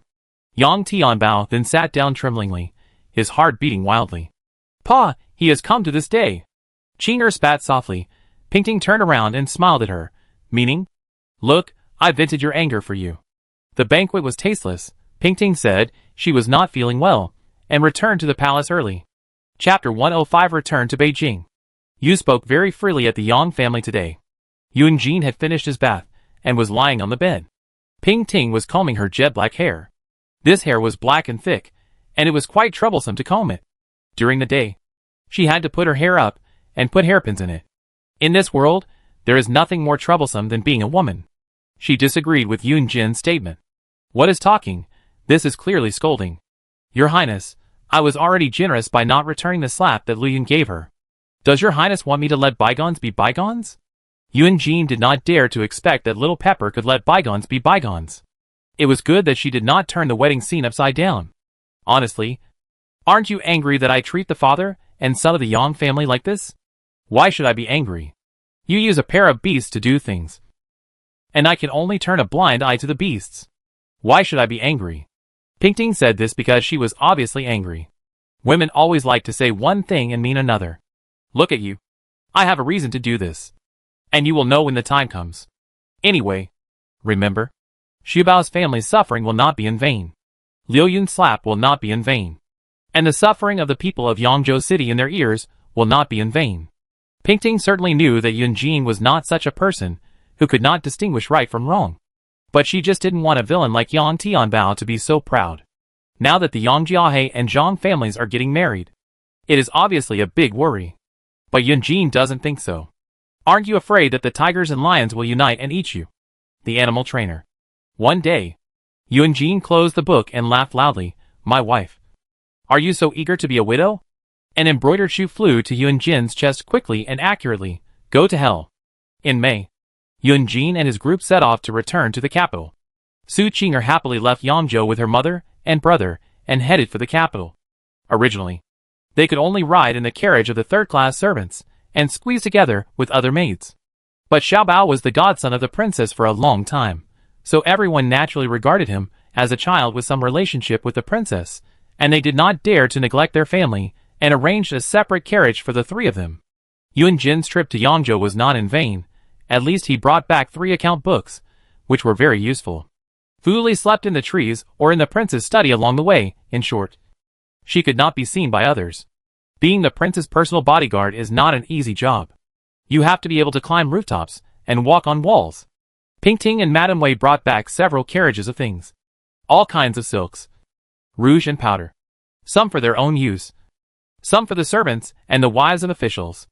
It was already June when they returned to the palace. Pingting was almost shaken apart by the carriage she had been sitting on. She couldn't wait to get off the carriage and followed Yun Jin into the palace. After not coming back for 2 months, the servants called her the prince and the princess, very affectionately. What Pingting didn't expect was that Feng Li was actually waiting at the gate of the palace with a smile on her face. When she saw Yun Jin and others, she bowed and said, I will take care of the prince and princess back to the palace. Your Majesty, you have worked hard on the journey. Feng Li had lost a lot of weight, but there was no sign of illness on her body. Perhaps the imperial physician had been carefully treating her during this period, and she had fully recovered. You have just recovered from your illness. Don't be so polite. Get up. Feng Li stood up with a smile on her face. And she also smiled when she saw Su Pingting. This smile was too enthusiastic. So enthusiastic that Su Pingting was a little confused. What happened? I haven't seen him for 3 months. Could it be that Feng Li was reborn? How come he is a completely different person? Everyone went back to their rooms after entering the mansion. After washing up for a while, they came out for lunch. Yun Jin went to the palace to report on his work as usual, and also paid respects to the emperor and the empress dowager. Pingting carefully compared all the expenses in the palace in the past 3 months in the mansion, asked the subordinates some questions, and was busy from noon to afternoon. This time, Song came to check the accounts. He held a thick stack of account books, and stood and carefully explained every major expense to Pingting. Pingting nodded as she listened, feeling very satisfied. Choosing my cousin to work in the accounting office was a good choice. I didn't expect that my cousin could handle the accounts so well in such a short time. As soon as Song came in, Wu Xian brought him a cup of hot tea, and her eyes smiled into a curved arc. When she looked down and saw the pair of cloth shoes on Song Li's feet, her smile became even sweeter. She made these shoes for him before she followed the princess to Yangzhou, and she didn't expect that he was still wearing them. Cousin, you did a good job. Pingting nodded affirmatively. Song Li closed the account book embarrassedly. This is all taught by the old master in the accounting office. I am very stupid, and I am afraid that the master will be mad at me. Cousin, you are just being modest. You have always been the smartest. And I don't know that? Pingting deliberately looked at Wuxin next to her. Wuxin was indeed looking at Song Li with an infatuated look. Song Li only stared at the account book, and didn't meet Wuxin's affectionate eyes at all. Alas, this matter of feelings is really hard to persuade. I told her long ago that if you can't eat the grapes, it's best not to think about them, especially since they have someone else. But she is thinking about them more and more. Pingting had no choice but to play the role of breaking up the couple. Wuxin, go to the back room and pack up the things we brought back from Yangzhou. And pick some rouge and powder to take back to your cousin. Your cousin's wife will definitely like it. Wuxin hesitated for a moment, with a little disappointment in his eyes, and bowed, turned around and left. Chapter 106. You are not allowed to step into this house again. Cousin, I know you and my cousin's wife are not getting along well now, and you blame me for giving my cousin's wife such a high position. I thought that if she lived well, you would live well, and it was my wishful thinking that made you suffer. Pingting was full of apologies for the matter with Johnny Han. She knew that her cousin would not blame her, but she was not incapable of reading his face, and she could tell at a glance whether her cousin was living well or not. Song Li pulled the corner of his mouth awkwardly, and said with a smile, My cousin, you don't have to feel guilty. This is the life I chose, and I can't blame others. I know you are kind. I will do things well, so that she will look up to me. Pingting shook her head. Cousin, you are no worse than anyone else. I know. Cousin forced a smile. She couldn't say anything more. These days, many maids have been gossiping, saying that the head of the Rouge Room, the Song family lady, has frequent contacts with a young master from an official family, and that the two of them are sneaky and unclear. If only one person said this, it would be fine, but the whole palace is spreading it. Pingting knew that Zhang was not a quiet person, but she didn't expect that she was so restless, taking advantage of the master's absence to act so presumptuous. She used to be a lady from a wealthy family. Rather than saying she is arrogant, it is better to say that she is an expert at climbing up the social ladder. It is hard for my cousin to live with such a woman. He cannot speak out his suffering, and is criticized by others behind his back. Pingting has also seen the man Zhang was dating several times. He is Zhong Xiafeng, the son of Zhong Shaoqing, the Minister of Rights. He is the first playboy in the capital who likes to flirt with women. He often flirts with women in brothels. Zhang hooked up with such a man. It is like a turtle falling in love with a mung bean. When Song Li returned home that day, he saw a group of ladies sneaking around their windows and looking inside. He walked over and asked, Aunties, what are you looking at? The women were startled by him, and when they turned around and saw that it was Song Li, their eyes showed even more mockery. Mr. Song, I think it's better for you not to go in. One of the women said this meaningfully. The others all shrank their heads, and looked like they were waiting to see a good show. Song Li was puzzled. Why is this? This is my room. Why can't I go in? Mr. Song, you better not go in. We're afraid you can't stand this stimulation anymore. After hearing this, even a fool could understand the meaning. It must be Zhang Yihan who brought a man home again. No wonder there was a strong smell of alcohol. There were also some men and women flirting in the room. Because they were drunk, they said things more brazenly, which was simply unbearable to hear. Especially the woman's voice, which was delicate and charming, and he was very familiar with her charming voice after being drunk. When those women saw Song Li standing there, they stopped talking, but only clenched their fists tightly, and they were all a little scared. Which master could tolerate such a thing? Zhang sure was really lawless, bringing a wild man into that room in broad daylight, really shameless. Song Li kicked the door open and stood in front of the door. Get out! The teasing in the room suddenly stopped, and soon a man staggered out in dishevel, who was well dressed, especially the jade pendant on his body. But even if he was of a high status, he did not dare to provoke Song Li directly. This was the cousin of the fourth princess. Provoking him was the same as provoking the fourth prince. The two men glared at each other fiercely, and the man walked away. Jean was naturally in the room. Song Li took a breath, slammed the door, and walked in. The women quickly leaned back to the window to watch the main event. Zhang Yihan sat on the bed and put on her clothes in a hurry. When she saw Song Li coming in, she looked guilty, but she did not show any weakness in her expression. She seemed to have no shame at all. I ask you, who is that man? Song Li clenched his fists, and his eyes were full of bloodshot. They had been married for less than a year, and she had already started to openly cheat on a man at home. Zhang Yihan knew that Song Li was really angry when she saw him like this. But she looked down on Song Li. Even if he was really angry, he was still a waste. She put on her clothes slowly, and said coldly, What are you doing? What man? You are wrong. Song Li was a soft persimmon, and could not stand her kneading. He grabbed her wrist, wishing to crush this bitch's wrist into pieces. I ask you, who is that man? Song Li's hand was getting stronger and stronger. Zhang Yihan's wrist was pinched white by Song Li. She wanted to struggle but couldn't. She shouted, You're crazy. Song Li, let go. Do you hear me? You're hurting me. Song Li was also a little crazy. He let go of her hand and yelled, Zhang Yihan, I'm telling you, don't ever step into this room again from now on. You don't deserve to be here at all. I don't deserve it. Don't you see who earned this family business for you? How much money can you, a poor teacher, earn? Zhang Yihan's face turned red with anger, and she struggled to get rid of Song Li's hand. Don't think you are great just because you are the princess's cousin.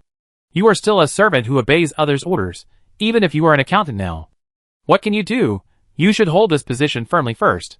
She straightened her messy clothes, walked out of the house, and shouted at the women who were watching the fun. What are you looking at? What's so good about it? The women who were lying on the windows walked away embarrassedly after being yelled at by her. They just went to another place to gossip. Jean left the courtyard in a hurry, probably going back to her parents' home. Her father had made a small fortune from the shop, and bought a decent house in the capital, where he lived comfortably with his family. This woman is so shameless. A wild man even sneaked into the house. One of them continued, He is the son of some minister. He is very important. Mr. Song is so pitiful, being cuckolded by such a woman. Sister-in-law Song looks gentle, but you can't believe she is such a shameless woman. Bah! Song Li collapsed on the chair, unable to breathe for a while. When did Zhang Yihan become so brazen and shameless? Is this still the Zhang Yihan who helped those hooligans on the street when he couldn't stand them bullying him? He felt a tightness in his chest. His wife had cheated on him, and brought him to his home to cheat. He became a big joke in the palace, a big turtle that everyone could laugh at. He smiled helplessly, and sighed, Song Li, you are really a big turtle. Chapter 107 It's all the princess' fault. Zhang Yihan's affair spread throughout the palace almost overnight. She was the first person to do it so openly. Su Pingting felt bad when she heard Liyun talking about it. She was the one who made her cousin suffer. She shouldn't have let Zhang get away with it in the palace. This is too much. Zhang, the head of the household. You can't bring a man who doesn't belong to you home. I heard that many people saw it. Mr. Song must not dare to go out now. Liyun looked at Wuxin while talking. Wuxin's face was also very gloomy. He was pouring tea in his hand, but he didn't even notice that the tea had already overflowed. Alas, Wuxin, be careful not to get burned. Liyun quickly walked over and moved Wuxin's hand away.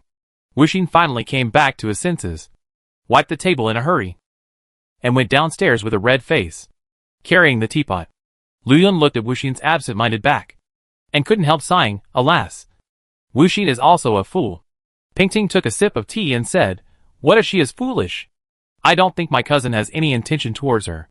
Besides, my cousin is a married man. Even if he has any intention, it's impossible. But Mr. Song and Zhang don't have any husband and wife relationship now. Maybe Liyun still wanted Wuxin to have a good home in his heart. And now is a rare opportunity. Although it is a bit unkind to think this way, but this is the reality. Zhang hurt Mr. Song's heart in this way. There is nothing immoral about her thinking this way. Pingting silently stroked the red jade ring on her index finger, and her thoughts drifted away. If her cousin's family had not fallen, perhaps she would be her cousin's wife today. Why would her cousin rely on her to live in the palace today? Everything is destined by heaven, and it is not up to people at all. There is no such thing as maybe in this world. Lu Yun, there is no such thing. Princess, what's wrong with you? Pingting's tone suddenly became excited, and Lu Yun felt puzzled. Pingting herself felt a little out of control, and laughed. It's okay. It's okay. You go down first. She waved her hands weakly, and Lu Yun saw that she was a little tired.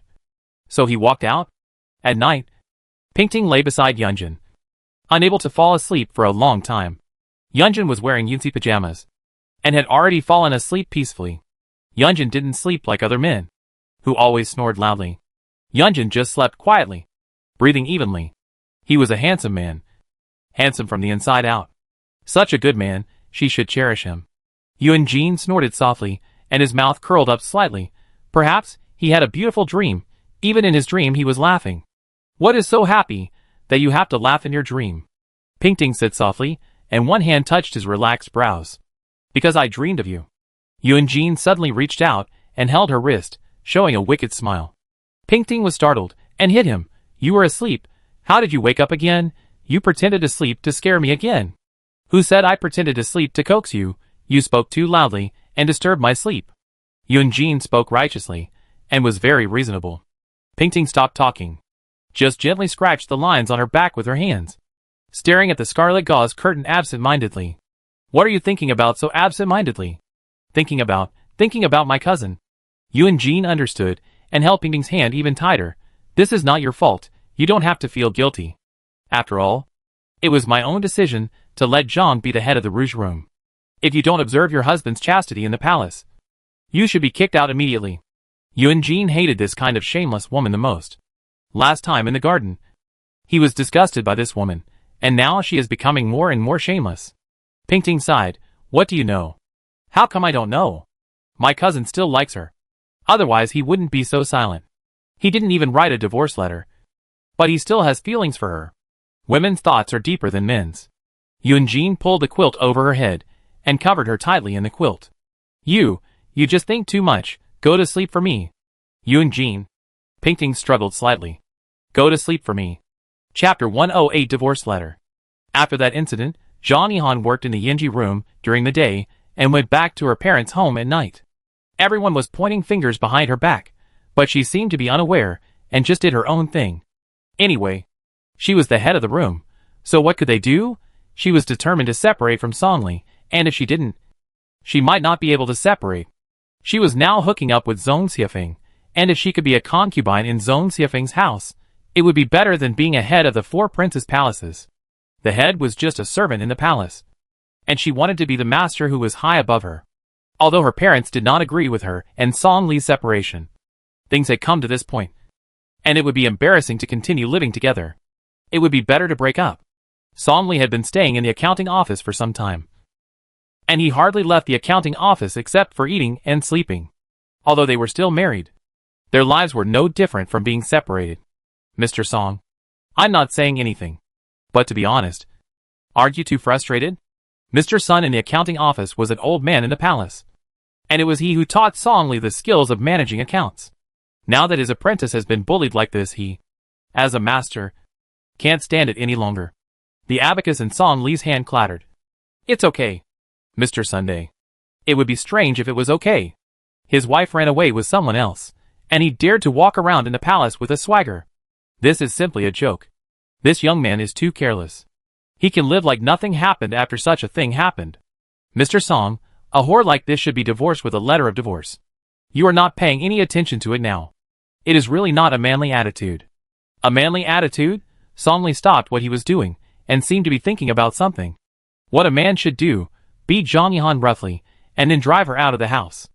She probably couldn't stay in this house for a long time, and doing this was just doing what she wanted. How could he let her do whatever she wanted? He would drag her along for the rest of her life.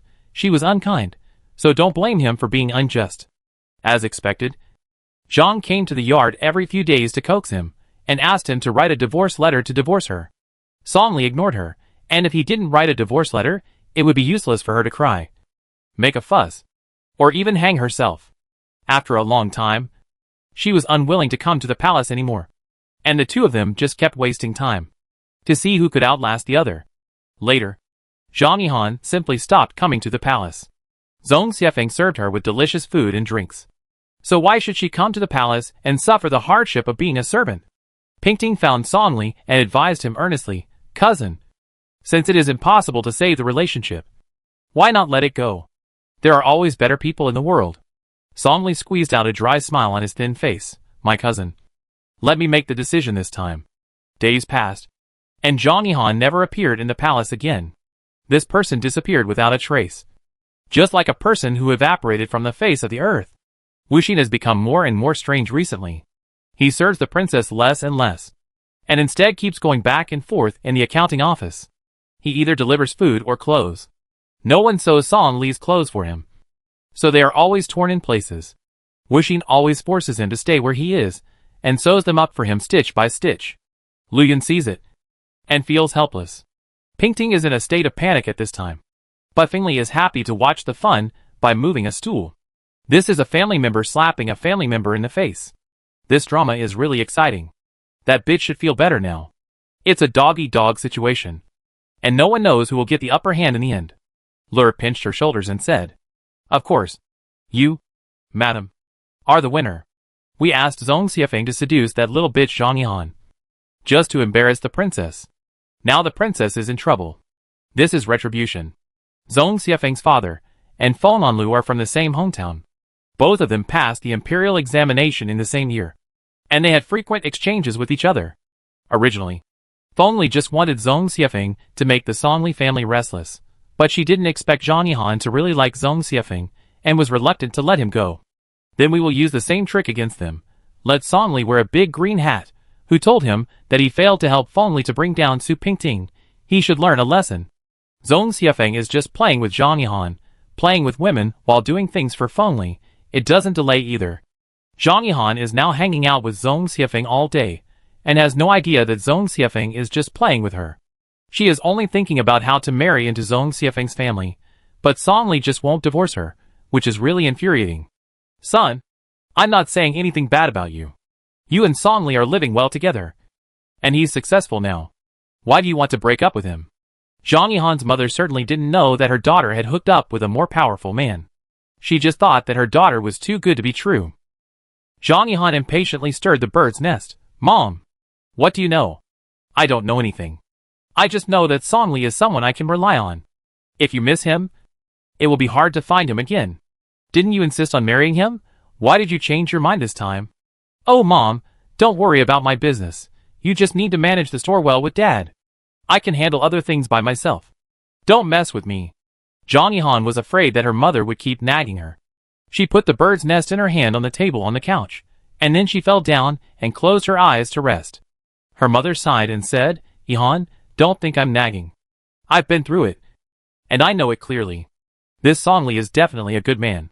Zhang Yihan turned around irritably, leaving her back to her mother. Mr. Zhang came into the house at some point, and said loudly, "If the child doesn't want to, don't force her. What's so good about Song Li? He's just an accountant. Can my daughter have a future with him?" The Zhang family had made a fortune with Song Li's store, and now the family lives happily in this house, just as they did before. "What are you talking about? Our store was given by our son-in-law, so we can't be ungrateful." Mrs. Li was a reasonable person, and she knew what it meant to repay a favor. But her daughter didn't know that. In her eyes, only money and power were the most important. Originally, Song Li could bring her money and power, but now Zhong Xiefeng could bring her more money and power. In her mind, it was wiser to choose the latter. "Okay, stop talking. I'll take care of my own business. Don't worry about it." Zhang Yihan sat up, put on her shoes and walked out. Chapter 109. The sixth princess is seriously ill. "Xiefeng, when are you going to marry me?" The two of them booked a banquet in the private room of Zuixinlu. Zhong Xiefeng loves food and sex the most in his life. He always chooses these two things carefully. He just got Zhang Yihan, and he is very excited. Of course, he will agree to whatever she says. Raising a woman is no different from raising a cat or a dog. When you are happy, you coax her. And when you are unhappy, you kick her aside. Don't worry, When my father comes back, I will tell him that I will marry you. Zhong Xiafeng smiled and lifted the chin of the woman in his arms. When it comes to playing with women, he is second to none in Beijing. No one dares to claim first place. Especially this woman, whose heart has endless desires. The more such a woman is, the easier it is to control. Zhang Yihan looked a little disappointed. She was disappointed, of course. So are you going to marry me as your wife, or as a concubine? Look at you, you are talking about these things again. Zhong Xiafeng put down his wine glass, with a little anger in his eyes. Yihan, you don't know that my father is very strict with my family. I am already a married man. How can you still be a wife? Besides, you are still Song Li's wife. I just want to marry you. There is nothing I can do about it. Right? Zhang Yihan was furious when she heard the two words Song Li. He just didn't want to write a divorce letter. Who knows what this man is thinking? She had already told him clearly that she would never be with him again. Why did he still hold on to her? She poured a glass of wine and drank it down. Zhong Xiafeng snatched the glass from her hand. Don't drink like this. You will get drunk. 2 red clouds rose on her cheeks. And she said softly, Don't you like me to get drunk? News came from the 6th prince's mansion that Bai Yi was seriously ill. And the 6th prince was visiting famous doctors to treat Bai Yi. The imperial city was full of notices seeking doctors. It said that whoever could cure the 6th princess tuberculosis would be rewarded with a luxurious house and 10,000 taels of gold. With such a big offer, all the doctors in the city were eager to try. It was a pity that no one could cure Bai Yi's illness. Instead, the more she treated her, the worse it got. Yunlu had no choice but to ask someone to go to other places to find famous doctors. Yunlu went to Guazi to find a doctor in person in the past 2 days, and has not returned to the capital yet. When Pingting heard the news, she immediately took a carriage to the 4th prince's mansion. Only after arriving did she know that Bai Yi had tuberculosis, and was afraid that she would not be cured. She could only endure it day by day, and wait until the end. In fact, it was just ordinary typhoid fever at the beginning. But Bai Yi refused to treat it herself, and secretly poured out all the medicine, which turned into tuberculosis. Everyone said she was stupid and ruined her life. Su Pingting wanted to go in to take a look. But when she thought of those old things, she couldn't step in. She was not the culprit of this matter. But this matter had a great relationship with her. I didn't kill Bo Ren. But Bo Ren died because of me. So of course I am guilty. She stood in front of the gate of Longziyuan, but turned around and left. This was her 3rd time meeting Yu Jisha. And she was a little tired again. She still remembered when Yu Jisha first arrived in the Central Plains. She had a smiling face all day long, and was lively and generous to everyone she met. Today, Yu Jisha has long lost her youthful tenderness, and has become a worried young woman. She is already 4 months pregnant, and her belly is obviously bulging. Yulu naturally knew about her pregnancy a long time ago. This is a matter between them. And she, an outsider, has no right to ask. How is my sister these days? What's wrong? It's still the same. Her blue eyes move from time to time, showing an exotic brilliance. In fact, Jisha still looks more like a Central Plains person, except that her eyes are blue and her nose is a bit high. Pingting didn't know what to say now. She originally came to visit the patient. She knew that this visit was meaningless, but she still had to come. Now she couldn't see anyone, and could only see Jisha, which made her feel a little comforted. You don't know? He is now devoted to Sister Bai, and he has no mood to care about me and this child. Her eyes were full of sadness, but this sadness was not only for herself, but more for the child in her belly. It doesn't matter if he doesn't want her, but this child is his own flesh and blood. How can he bear to abandon her? No, Yulu is not that kind of person. Just relax and take good care of the baby. Don't think too much. In front of the palace, Pingting ran into Yulu, who had just returned from seeking medical treatment. He didn't have time to shave off the stubble on his face, and he really looked a little older. Sixth brother. Yulu was a little dazed when he saw Pingting. In the past, he always thought of Pingting when he looked at Yi. Now it's the other way around. He thinks of Yi when he looks at Pingting. Fourth sister-in-law. After this sentence, both sides fell silent. After a long time, Pingting spoke first. You should take care of yourself. Yi and Jisha are waiting for your care. Don't tire yourself out first. Yulu got off the horse, shafted the dust off his trouser legs. Thank you for your concern. Fourth sister-in-law. Fourth sister-in-law just came back from Yangzhou. She should rest more in the mansion. Pingting didn't want to stay any longer. She helped Liu Yun's arm to get on the carriage, turned to Yunlu before entering and said, "Six brother, the most important thing in life is to cherish. It is the most unwise thing to regret after losing it." The wind blew, Yunlu's black hair fluttered in the wind. Yunlu stood still in the wind, like a resolute stone statue. As long as the flying general of Longcheng is here, the Hu horse will not be allowed to cross Yishan. At this moment, Pingting could actually think of the former frontier outside the Great Wall, where the jade-faced general fought bravely and fought 10 enemies at once. Chapter 110. A dead tree comes back to life. For sister-in-law, I understand what you said. Don't worry. Yunlu's eyes were sore. He hadn't slept all night. Pingting nodded, lifted the curtain and entered the carriage. The driver whipped the horses but a few times, and the carriage began to move forward slowly, and finally disappeared in the bluestone street in the evening. Yunjin stared at the back of the royal carriage leaving, feeling very lonely. "Prince, let's go in. We should go see the princess." The servant beside him saw that the prince was standing there in a daze, with no intention of moving, so he had to remind him. Yunlu finally came to his senses, nodded, turned around and ran to Bai.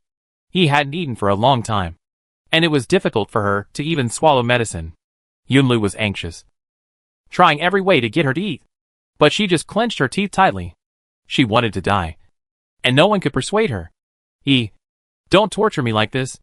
I beg you." Yunlu half knelt in front of her bed, with disheveled hair. He had never been so embarrassed before, and he was like a homeless vagrant. He closed her eyes tightly, refusing to look at him. He held her hands tightly, trying to convey his love through the warmth of his palms. But she didn't respond at all, refusing to say a word to him. Days passed. Bai became thinner and thinner, like a deflated puppet, as if any movement could break her apart. Yunlu took care of her without taking off his clothes, not caring about anything. There were several times when he even fell asleep at the head of his bed, knelt, and sat all night until dawn. All the affairs in the palace were placed on Yujisha and Li Mam. Li Mam was old, and what could she do? Most of the affairs fell on Yujisha. Yujisha dragged her heavy body, and let herself be paralyzed by these trivial matters. Originally, Bai's illness had not been cured, and it seemed that she would not survive the spring.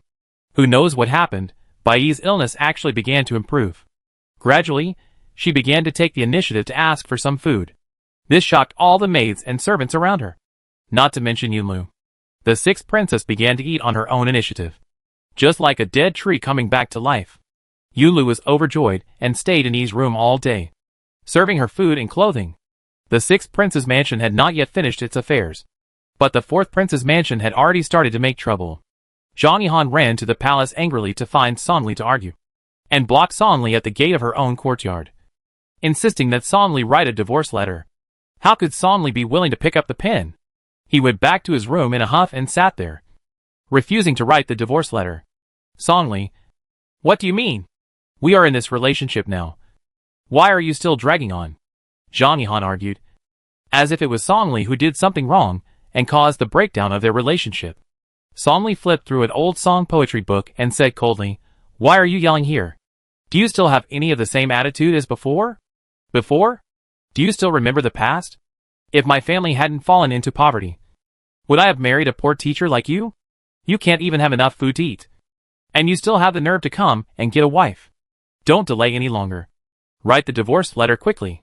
We are even now." Zhang Yihan ground the ink by herself, and handed the paper and pen to Sonli. "Do you know what you look like now? Yihan?" This Yihan is probably the most emotional sentence Sonli has said recently. Chapter 111. End of Love. Zhang's heart moved, and her hand stopped moving inadvertently. The ink was rustling as she rubbed it, and she immediately concealed a moved expression on her face, and said cruelly, "Just write it. Why bother to keep entangled?" Sonli looked at her. He hadn't looked at her face carefully for a long time, and now he felt very strange. He still didn't give up. "Have you ever loved me?" What's the point of such a question? Even if she really loved him, she doesn't love him anymore. What she wanted was a life of being above everyone else, which he simply couldn't give her. "No." These two words came out of Zhang Yihan's mouth without a trace of emotion. Sonli sneered and picked up the pen. His hand paused in midair, and said, "I originally thought that since you have let me down like that, why should I bother to make your dream come true for you? As long as I don't write the divorce letter, you will never be with that adulterer. But today, I decided to let you go, because you are not worth my lingering at all." And your feelings are worthless to me. Songli wrote the divorce letter immediately after he finished it in less than a cup of tea. He took it in his hand and looked at it, with a scornful smile on his lips, and handed the divorce letter to Zhang Yihan. Zhang Yihan reached out to take it, but he raised it high, and then threw the divorce letter on the ground. Zhang Yihan, all the love between you and me, just like this divorce letter. From now on, dust to dust, and dust to dust, cut off with one stroke. Zhang Yihan watched the paper slowly fall, and the movement seemed to slow down, repeating in her mind. In this short period of time, she seemed to see herself sitting on the wedding bed in a red dress. So shy. So happy. Everything was gone. When Su Pingting came over, Zhang had already gone far away. Songli was left alone sitting in front of the bed, not knowing what he was thinking. Cousin. Pingting walked in slowly, without a servant. Songli narrowed his eyes slightly, seeing Pingting's figure go from blurry to clear. He thought she was back again. How could it be possible? She would never come back again. Pingting, I am still a lonely person. The old Taoist with white beard, who told us fortunes when we were young, was right. I am destined to be a lonely person. His smile was bitter, even bitterer than the bitter almonds they had secretly eaten when they were young. Cousin, there are always beautiful women. Pingting wanted to persuade him, but she didn't know where to start. Maybe from the beginning. Cousin and Zhang Yihan shouldn't have been together. They were not a suitable couple. Zhang Yihan wanted power, and Cousin wanted sincerity and stability. Although the two were not in conflict, it was difficult to have both. The adulterer and the adulteress finally got their due, and the one who was cuckolded finally became a real bastard. The most classic case of cheating in the Four Princes Palace happened to Songli, and he was powerless. Fengli went to Pingting to pay his respects in the evening. He belittled Songli, and Su Pingting in his words. Luyun couldn't stand Fengli's smug look, and retorted, a woman who cheats on a man should be thrown into a pig cage. What does it have to do with her husband? Madame Feng, you are too good at watching the fun. Luyun Pingting said, you can't be presumptuous in front of Madame. Besides, everyone knows that Madame's personal maid was stabbed to death by Madame in public in the palace because of cheating on her. Madame must hate this kind of thing. No wonder she is so excited. Suddenly exposed by Pingting. Fengli changed his face and said unhappily, what does the princess mean? Are you blaming me for being cruel and ruthless back then and killing that bitch? I don't mean that. Sister, please don't worry. Pingting quickly pretended to be weak and didn't argue with her. Fengli picked up the tea and drank it absent-mindedly, and then said, that's right. Princess, you have always been kind. You went to see the sixth princess eagerly, but you didn't even go in. This sixth princess is too ignorant. The princess is so kind to her, and the sixth prince. This is too unkind. She smiled and wiped the wet corners of her mouth with a handkerchief, revealing a smug smile. It must be said that her nephew's words were very lethal. Pingting stayed there for a long time without saying a word. Sister is tired too. Why don't you go back and rest first? I am tired. But I am happy. This person, once he is happy, he will not feel tired no matter how tired he is. You said, Princess. Fengli supported Lure's hand and slowly stood up, pretending to obey, and then walked away swaying. Chapter 112 Undercurrent. In July, Bai was well again, and could get out of bed and walk. Yunlu took her for a walk in the yard all day, for fear that she would have another accident. Bai no longer kept Yunlu at a distance, and let him support her. But she still spoke very little. Yunlu said a lot to her, and she only answered with a few simple words. Even so, Yunlu was already very satisfied. As long as she was no longer as cold as ice, he was sure that she would accept his love again. Yu Jisha's belly was getting bigger and bigger. She had a big reaction in the first 2 months. Madame Li saw it, and was very happy. She said that generally, the reaction to a boy is very big, and Yu Jisha's belly was pointed, so it was obviously a boy. For Jisha, these words were nothing but a disguised comfort. It didn't matter to her whether the child was a boy or a girl. But in the royal family, it was different. If she could give birth to a boy, he would be Yunlu's first legitimate son. In the future, he will inherit everything from Yunlu. Nanny Li was busy, finding her all kinds of pregnancy-protecting medicines and folk superstitious methods for giving birth to a son, such as hanging a talisman for praying for a child that had been blessed by the temple at the head of the bed, which would be more secure. Yunlu would sometimes sit in Jisha's yard, knowing that he was not good to her. But he only had one body and one heart, which he gave to Bai. and could not give to Yu Jisha. Between them, it was originally a political marriage without any feelings. He could only sit with her and treat her with respect. That's all. Are you okay? Yunlu spoke first. They had been sitting opposite each other in silence for a long time. Jisha raised her eyelids. Very good. Your Majesty. Don't worry. The child is fine too. Did he make trouble for you? Although this was Yunjin's first time as a father, he had seen other people get pregnant before, so he had a rough idea of some things. Not bad. He made a little trouble a few days ago, but he's very well behaved now. Jisha's tone became gentle. As long as two people have a child together, their blood will be integrated, no matter how cold they are to each other. This little blood will help them come together and warm each other. A child is such a magical treasure. Yunlu nodded, and took out a piece of crystal jade from his arms, on which a plum blossom was exquisitely engraved. He gently placed the jade pendant on the table in front of her, not knowing how to start. It is normal to give her something, but giving it to her when she is pregnant always feels a bit flattering. Seeing that he couldn't make any sense, Yu Jisha had to pick up the jade pendant herself, looked at it, and smiled. It looks very good. Thank you, Your Majesty. She loved him, so there was no way she could be really indifferent to him. Just like how he treated Baishur, who never left the courtyard. No matter how indifferent Baishur was to him, he would rush to her with enthusiasm. She didn't know how to describe the relationship between the three of them, which was very complicated and seemed desperate. As long as you like it. It was like he owed someone a debt, which was not about money, but something that could not be measured. No matter how hard he tried, he could not repay it. The ladies in the palaces around Pingting were all competing to have children. Even if the child might not be born, it was better to have a bulging belly than to have a flat belly forever.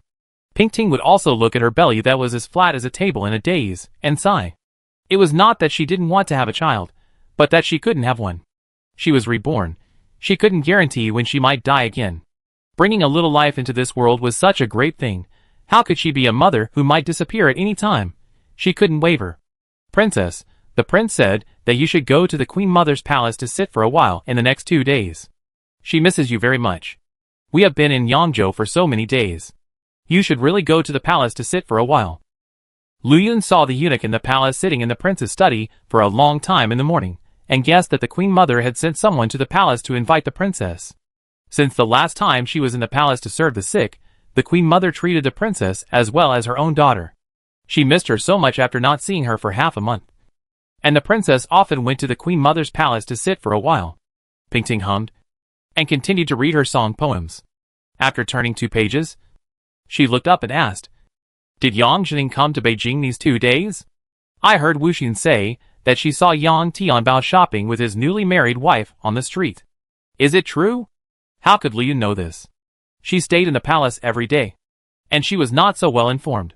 Wu Xin often went out to buy some side dishes for Pingting's kitchen, so she was particularly well informed about the market news. She smiled and shook her head, sitting on the footstool to sew a new sachet for Pingting. Pingting sat there in a trance, thinking about Yang Tianbao. Wu Xin said that he saw it, so it must be correct. But why did Yang Tianbao go to Beijing? She and Yun Jin came back from Yangzhou, and Yang Tianbao went to Beijing right after. It was hard for her not to think too much. Yun Jin was also hesitant that time, probably because he didn't tell her something. It would be fine if Yang Tianbao just came to Beijing for a stroll, but if he came for something, it would be a disaster. Now she was entangled in trivial matters, and her cousin's matter was getting out of hand, so she didn't have the energy to talk nonsense with Yang Tianbao. Has Feng Anlu come to the palace these past 2 days? No, he hasn't come to the palace to ask us for money for a long time. It seems that he has got some new god of wealth. I heard that Master Feng has been very generous to the servants in the alleys recently. Lu Yun embroidered very carefully. The flowers on the sachet seemed to be alive and lifelike. What god of wealth? Feng Li's monthly allowance is only so much. Even if he pawned the reward from the prince to pay back the money, it would not be enough for him to squander like that. Pingting propped up her head, and her little eyes turned around. She originally wanted to use Feng Anlu to make a big plan, so she had been helping the old man behind Feng Li's back. She gave a lot of money, but the old man didn't do anything for her. He just took the money and squandered it. He didn't do anything serious, and couldn't get anything out of him. Lu Yun rubbed her sore eyes and complained, Princess, why don't we stop fishing for this fish? We put a lot of bait, But this fish just won't take the bait. No. Feng Lanlu can help me a lot. And I have to fish for this fish. Go to Dasenyuan and find 2 people. Tell them to make Feng Lanlu lose all his money. Even his clothes. Tell them that if they can lose all his money, I will give them 100 taels of gold. And they won't have to make a living in the casino anymore. Those who need to marry should marry. And those who need to build a family should build a family. They can also come to the palace to work, but they must get this done for me. After thinking about it, Pingting still could only use money to trick Feng Lanlu, because Feng Lanlu was a gambler and loved money. It is never wrong to give in to someone's interests. Lu Yun was reluctant to do it. Princess, the money that Feng Lanlu lost is also ours. Aren't we losing too much? The money that Feng Lanlu borrowed from the princess, more or less added up to 4 or 5,000 taels. This money was like flowing water in Feng Lanlu's hands. It was gone before he heard a sound. Who wouldn't feel sad? Don't look for the wolf. If you don't want to sacrifice the child, you should do it quickly. Go and call Qing'er to me. Lu Yun put down the work in his hands and went out to call Qing'er. After waiting for a long time, Qing'er finally entered the courtyard. Pingting originally wanted to keep Qing'er by her side to serve her. But she was afraid that those people in the palace would say that Pingting favored Qing'er's family alone, and that some people were jealous behind her back. Pingting sent Qing'er to serve Yunjin, so that she would not have to suffer other people's contempt. And serving Yunjin would be quieter than serving other ladies. Last time, she took Lianqing away from Yunjin, and this time she just gave him one back. This way, he would not always complain about this matter, and accuse her of cutting off those young and beautiful girls around him. Qing'er was wearing a green dress, which really suited her name. She looked graceful, with a small and delicate face, and she looked more like a young master than a maid. I pay my respects to the princess. Qing'er knelt down with a smile and bowed. Pingting smiled, and let her get up. This child is really pretty, and she is lovable. When I saw her, I couldn't help but think of that beast Yang Tianbao. Such a good girl, but he ruined her. It is all because of the princess's great kindness that I and my family can live a good life. Even if I have 1,000 bodies, I can't repay the princess for her kindness to me. Pingting shook her head. She was happy. She was happy because this child always regarded herself as the Bodhisattva Guanyin who saved people from suffering, waiting for her to repay her kindness. No need. No need. You? Serving the prince well for me is the best way for you to repay me. Chapter 113. Going to War. I want Xiaobao to study in the school of our palace. It is always good to read and write more books. He can also be an accountant in the palace in the future. If he goes to school in the future, I will take out his food money separately, so you don't have to bear it. The princess meant that she would bear the cost of Xiaobao's 3 meals a day, because she was afraid that Qing'er could not afford the household expenses of 3 people alone. After all, the monthly allowance of the maids was only so little. If it was more than enough for one person, it would be very difficult to bear the cost for others. Princess, you are really too much of a bother. Our family was able to enter the palace because of you. How can I let you spend more money? No. Absolutely not. Qing'er waved her hands repeatedly. She was not an ungrateful person. If she wanted everything, wouldn't she really be relying on the princess? Pingting knew that she had a hard life. Her mother at home still needed to take medicine, and the medicine money alone was a huge expense every month. Add to that the living expenses of 2 people. How could she make it? You don't have to refuse yet. I didn't say I gave you the money for free. How about this? You come to my yard every month to help Lu Yun and Wuxin make some sachets, shoe soles, and all kinds of needlework. Just consider it as your hard-earned money. Do you think this is okay? Qing'er was so moved that she didn't know what to do. She immediately knelt down and kowtowed to Pingting. Princess, I thank you. Spring has long passed, and the smell of summer is getting stronger. The summer in Beijing is much hotter than other places. People will sweat profusely if they move a little. Pingting had already placed several ice basins in her room. But even so, she still felt the heat was unbearable. This summer is getting hotter and hotter, and the cicadas in the trees are chirping loudly. Wuxin brought a fan and quickly fanned Pingting. Pingting thought her fanning was too weak, so she simply took the fan and fanned herself. She looked up at Wuxin beside her, who was not sweating at all, and was calmly cleaning the flower cabinet, as if the hot weather had no effect on her. She asked Wuxin in confusion, Wuxin, aren't you hot? Wuxin turned around and smiled innocently, and shook his head. Pingting was even more puzzled, looking Wuxin up and down. She looked at Li Yun who was sitting next to her, and refused to move a step in front of the ice basin, and she really admired him for a while. Could it be that if you calm down, you will naturally feel cool? She probably won't be able to reach such a state in her life. Zhang Xia asked the servant to tell her that Yunjin would come over for lunch at noon. Pingting asked the kitchen to make his favorite pickled duck feet, and prepared them for him. As soon as Yunjin entered the room, he took off his coat, and then took off the headband on his head, and then sat down obediently. It's really hot in the capital this year. I'm sweating all over just sitting in the sedan chair. If I really walked back from the palace by myself, I'm sure your husband would become a puddle of water. He said such a witty remark in front of the maid again.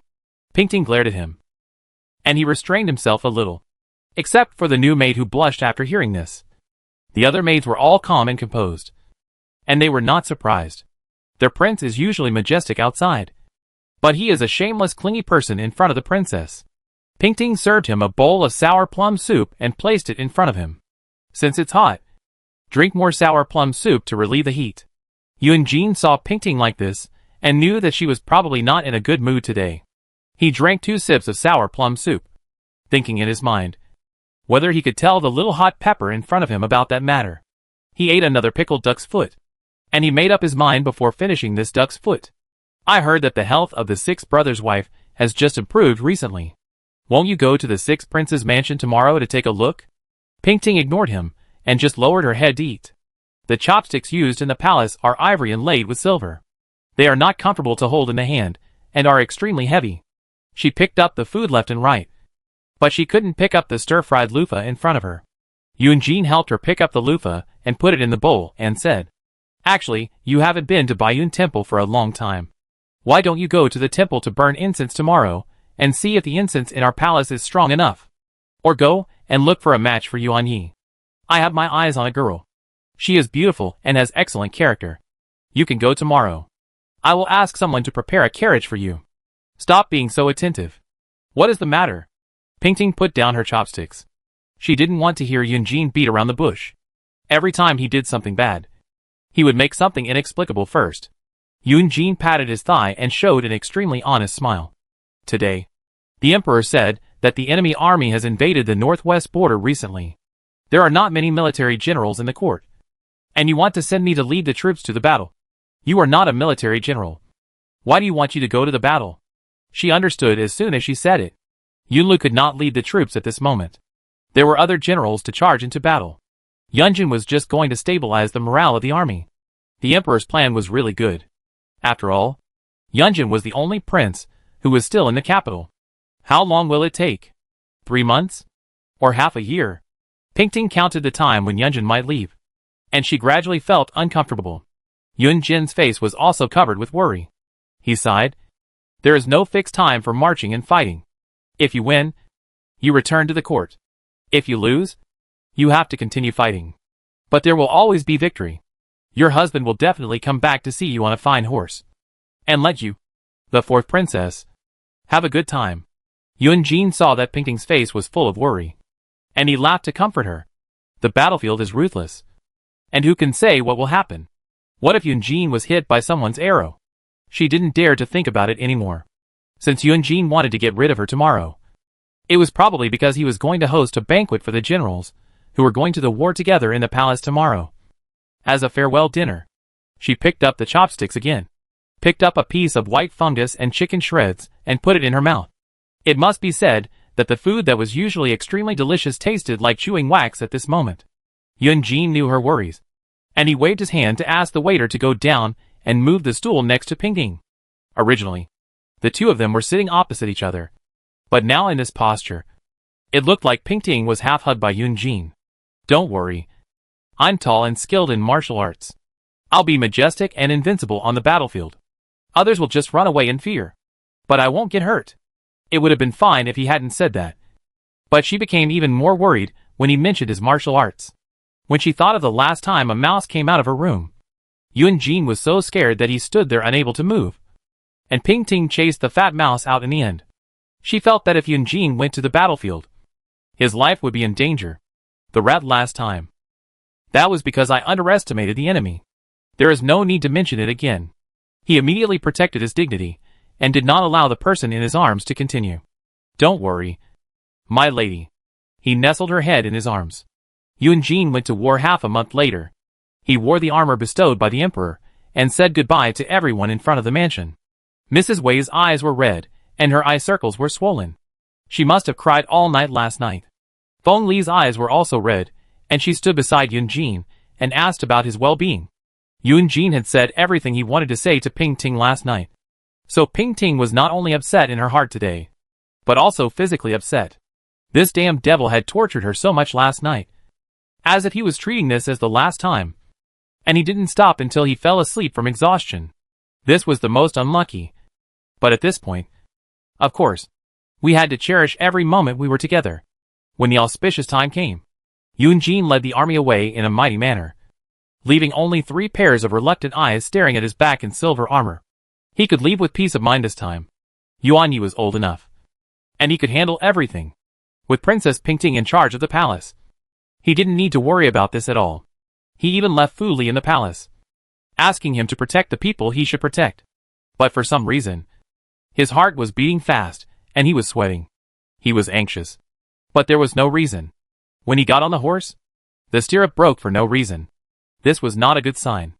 Fu Li stood on a tall treetop in the distance, holding the Qinglong sword in his right hand, and watched Yunjin leave the gate of the capital. Fu Li originally disagreed with his decision, because the battlefield was ruthless, and he should stay by his side to protect him. But Yunjin was the master, and whatever he said was what he meant, and he had no right to refute. Yunjin cared about his wife, his son, and his relatives. Yunjin certainly knew that many people would be eager to move after he left, and if Fu Li did not stay in the mansion, his peace of mind would be greatly reduced. Chapter 114. The third day after the prince left. As soon as Yunjin left, Feng Li went back to her parents' home, saying that she hadn't been home for a long time, and while the prince was not in the palace, she went back to see him. Pingting didn't say anything, she went back naturally. In fact, it was easy to guess why Feng Li went back. Now that his father was such a gambler, if she didn't go back to stop him, I'm afraid the whole family would have to sleep on the street. As soon as Feng Li got home, she saw her father lying drunk in the bedroom, and her mother was crying and scolding beside him. You old thing, why are you doing this again? What's wrong with being at home? Why do you like to go to such dirty places? Not to mention the money has been invested. If others see it, it will be so embarrassing. Feng Li fell drunk on the bed, and could not hear anything. He was afraid that he would be nagged by the old woman when he came back. So he deliberately got himself drunk, and put an end to it. Unexpectedly, his daughter also came back. To be honest, he was really afraid of his daughter sometimes. Probably because she had become successful, and became the woman of the prince. No matter what, she was above him. Even if he was not drunk this time, he had to pretend to be drunk and unconscious. If his daughter and the old woman were together, he would be scolded to death or suffer a lot. Feng Li looked at her father coldly for a while, turned around and sat on the couch. Mom, don't cry anymore. Dad can't hear you. It's useless for you to cry. Madame Feng wiped her tears, sat opposite her daughter, and sighed. You don't know what your father has become now. Since your sister married into the palace, he has been gambling everywhere. If he really has no money to lose, he will write an IOU to people. He said that he is the father-in-law of the emperor, and the emperor can pay him back no matter how much he borrows. People in the casino don't care about who is the emperor or not. As long as there is an IOU, they will lend. The debt collectors came to my doorstep 2 days ago. I can't live anymore. After saying that, Mrs. Feng started crying again. Feng Li frowned, unable to resist her mother's complaints, and asked Inger to hand over a banknote. Of course, there was a considerable amount of money on it. Mrs. Feng's eyes almost lit up when she saw the banknote. Mother, I give you this money. When you pay off your debt, you can keep it in your hands. Don't give it to father. Understand? You are always so soft-hearted. You give it to father just because he asks you. What will happen if you keep doing this? Mrs. Feng wanted to hold the money in her own hands, but every time he didn't give it, he would search through the boxes and cabinets and turn the house upside down. Mrs. Feng always obeyed Feng Onlu. How could she stand his tossing? In the end, the money still went to Feng Onlu's hands. And then it was like a stone sinking into the sea. And it went into the casino and never came back. Mom, who has Dad been hanging out with recently? I haven't given him any money these days. Where does he get the money to squander in the casino? Feng Onlu, who pretended to be drunk, was nervous. He got all his money from the princess. If his daughter knew about it, she would definitely make a big fuss. Fortunately, Mrs. Feng didn't know. And Feng Li couldn't ask anything. I don't know. I wonder too. You said you didn't give him any money. Where did he get the money? It's even more impossible for your sister to give money. Your father didn't have a good reputation in the previous dynasty. And the queen was so angry in the palace. How could she be willing to give money to your father to gamble? Mrs. Feng wiped her tears with a silk cloth and told the servants to prepare lunch. It seems that he met some noble person, and he kept giving him money. Noble person?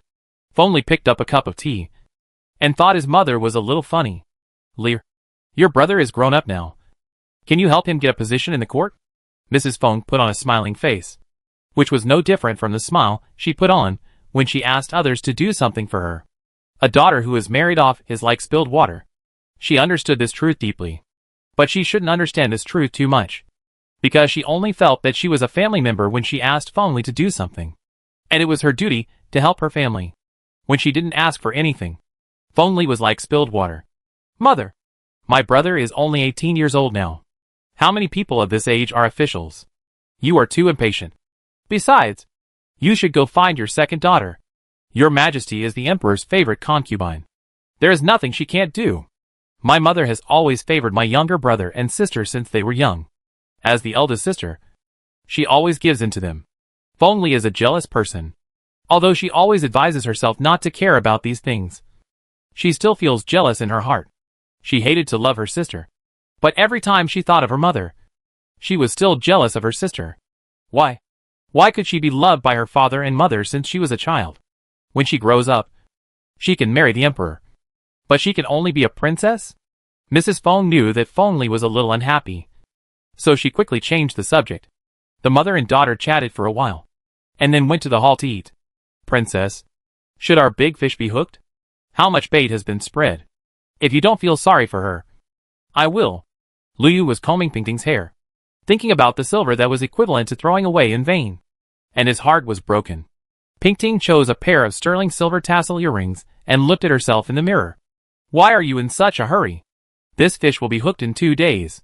Pingting changed the subject and asked, how long has the prince been gone? The prince has only been gone for 3 days. And you miss him so much. From last night to now, you have asked me 8 times. Lu Yun and Wuxing glanced at each other secretly, laughing at their infatuated master. Pingting also knew that the maids often made fun of her and Yunjin. Yunjin was always shameless in front of the maids, and sometimes even called her name. What about Tingting and love? There are so many different things.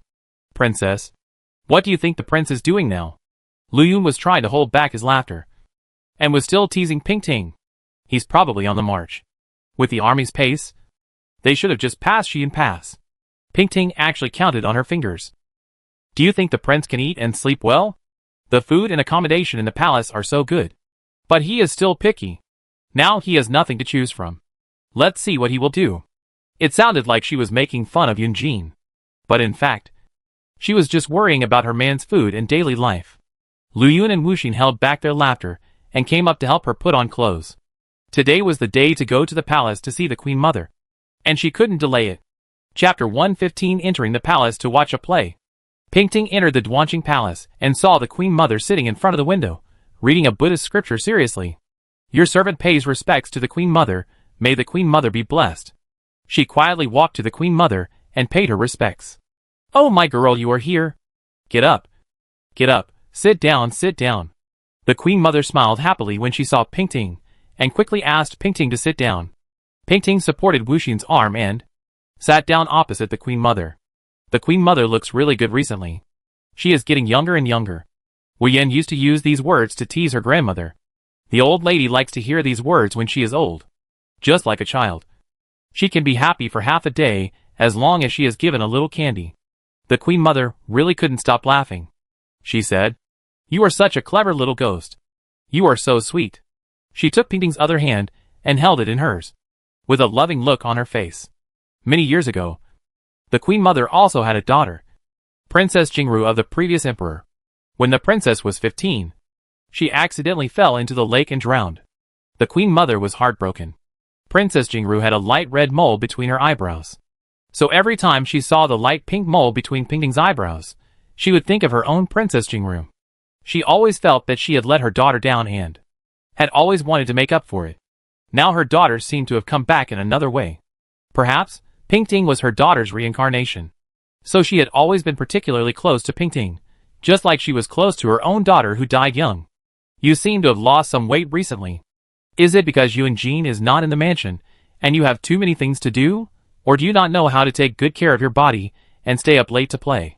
The Queen Mother tapped Pingting's eyebrows, and held Pingting's hands even tighter. Pingting rubbed her head and smiled. No. It's probably because I was lazy in summer. So I lost some weight. It looks good when I lose weight. Nonsense. I just like your chubby look, not to mention how lucky you are. If Pingting is as chubby as a pig in a brothel, do you still think I'm cute? Pingting pinched her little face, and made herself look like Zhu Beiji on the stage. The Queen Mother saw this, and laughed so hard, that she almost coughed. You only know how to act cute in front of me. Okay, stop messing with your little face. Try the new snacks from the Imperial Kitchen. Before Pingting put a piece of cake into her mouth, Concubine came in a hurry. She was wearing the clothes that the Emperor had just given her, and all kinds of luxurious hairpins on her head. She almost made people dizzy when she came in. The Queen Mother put away her kind look on her face, and picked up the scriptures again. I pay my respects to the Queen Mother. May the Queen Mother live a long and healthy life. Get up. How come Concubine has time to come here today? The Queen Mother turned a page of the scriptures, and asked casually. Concubine sat on the stool in front of the couch, and said with a smile, Today, the Emperor said he would come to the Empress Dowager's palace to pay respects. I thought that the Emperor was so filial to the Empress Dowager. And I couldn't be ignorant. Of course, I had to come to pay respects to the Empress Dowager. I didn't expect that the fourth sister-in-law was also in the Empress Dowager's palace. What a coincidence. The Empress Dowager smiled, looked at Concubine, and then looked at Su Pingting. 3 women are a play. There are 3 women in Duanqing Palace today, and the play is about to start. Thank you for thinking about it. Pingting took a sip of tea, stared at Concubine carefully for a while, and made Concubine feel a little uncomfortable. Pingting really couldn't recognize Feng Xian. It's only been 2 months, and she has matured so much. She looks more sophisticated than her sister. In the past, in the palace, Feng Xian was willful, but also simple. But now, the beautiful woman sitting opposite her doesn't look like the girl she used to be. It's really scary. I heard that the 4th uncle has gone to war. The 4th sister-in-law has been lonely in the palace for a long time. She should come to the palace more often. Concubine laughed as she said this. This laugh was a bit presumptuous. She was mocking Pingting for being lonely and cold without her husband.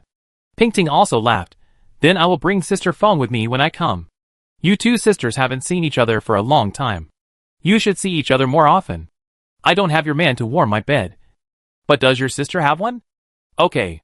A troupe of actors just came to the palace today. They are all famous actors in the capital. You can accompany me to watch the show. The Queen Mother was helped to stand up by Nani Jiang. Pingting and Concubine also stood up. The 3 of them walked towards the theater in the palace together.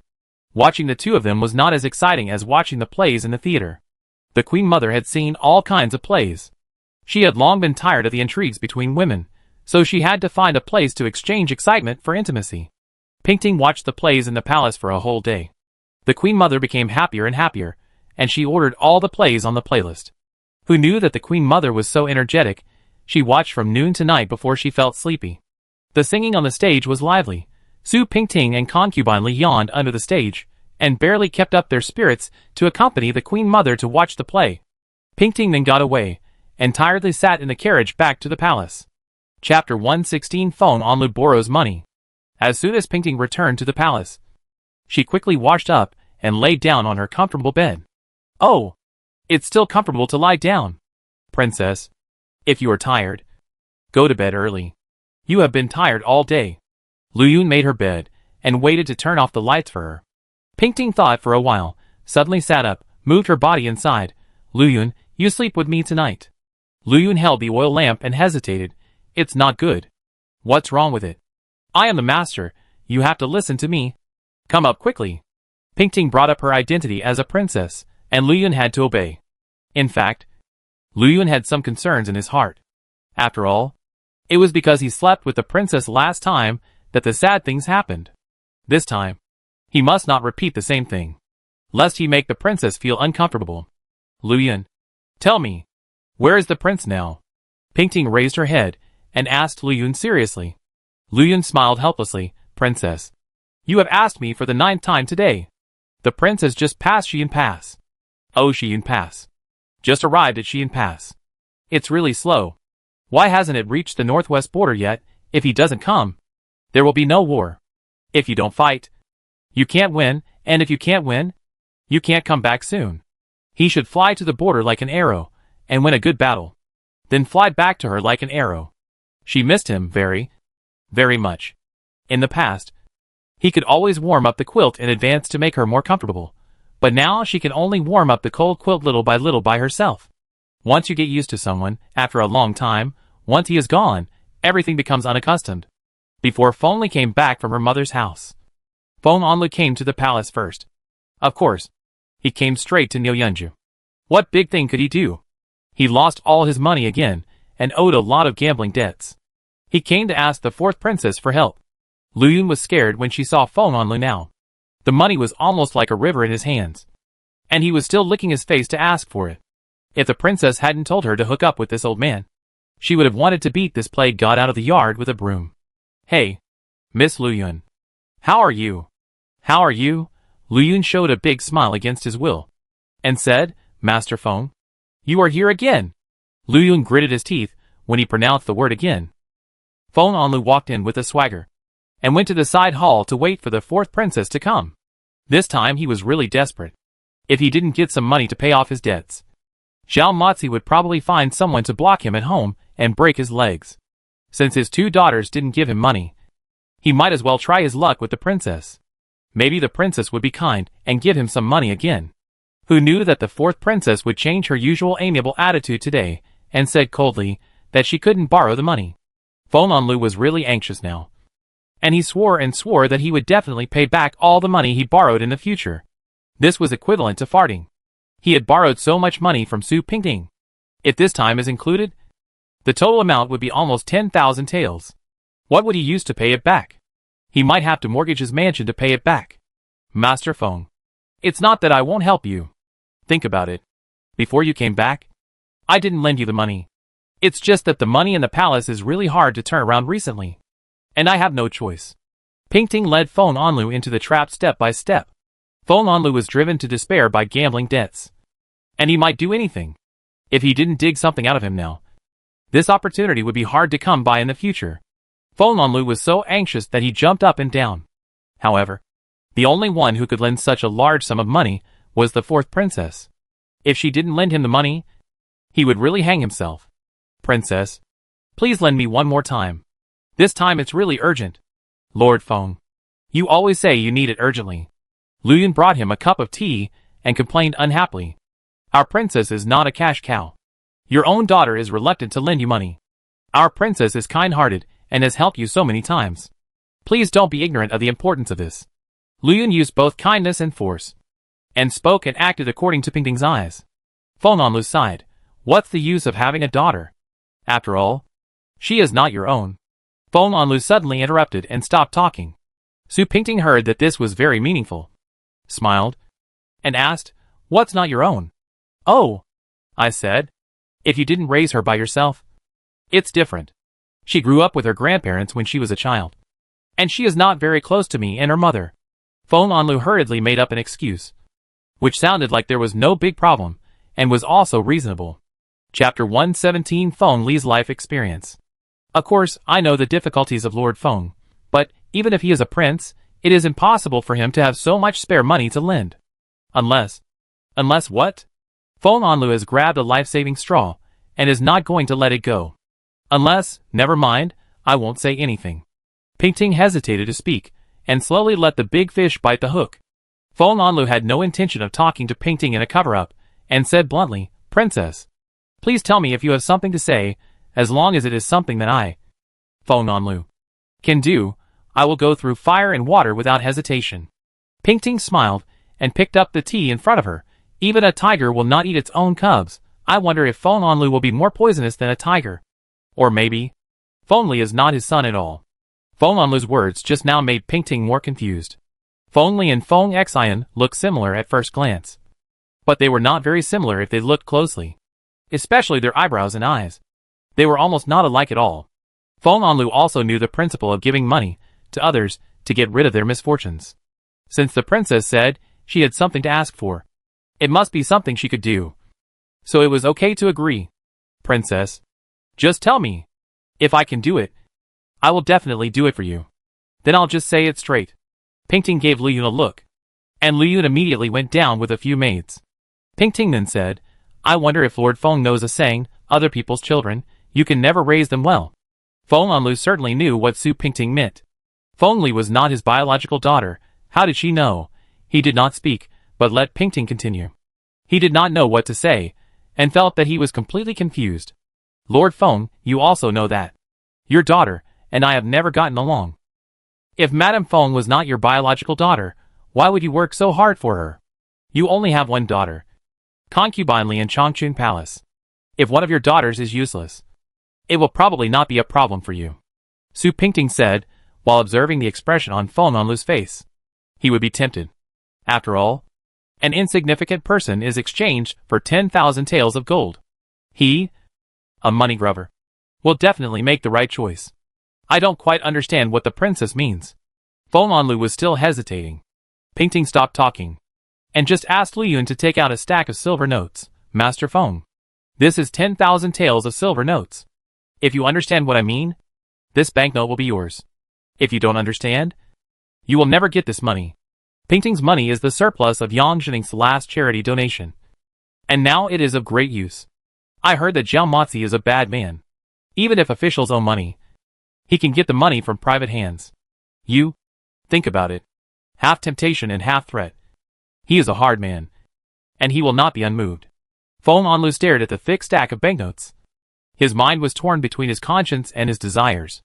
Although Feng Li was not his biological daughter, he had raised her for so many years, and had feelings for her. He would feel uneasy if he helped the princess. But if he didn't agree, he would probably be dead on the street in the next second. Not to mention his own safety. If this matter got out of hand, he might even implicate Concubine Li. If the father-in-law of the emperor was beaten to death in the street because of gambling debts, it would not sound good if it got out. Forget it, father and mother are not as dear as the silver. What's more, Feng Li is just an orphan he picked up from the brothel. What's there to be reluctant about? Just think of her as repaying his life-saving grace. Feng Anlu nodded slowly, and put the stack of banknotes back into his arms. Pingting and Liyun exchanged glances quietly. The fish has been hooked, now it's time to catch a bigger fish. According to Feng Anlu's words, Feng Li is just an abandoned baby he picked up on the street when he was visiting brothels. Feng Anlu drank that day, and he couldn't help but feel soft-hearted. Seeing the child left alone on the street crying, his heart felt like it was being grabbed. Feng Anlu, who had already walked to the front, turned around and took the child back to his home. He has been raising the child for so many years.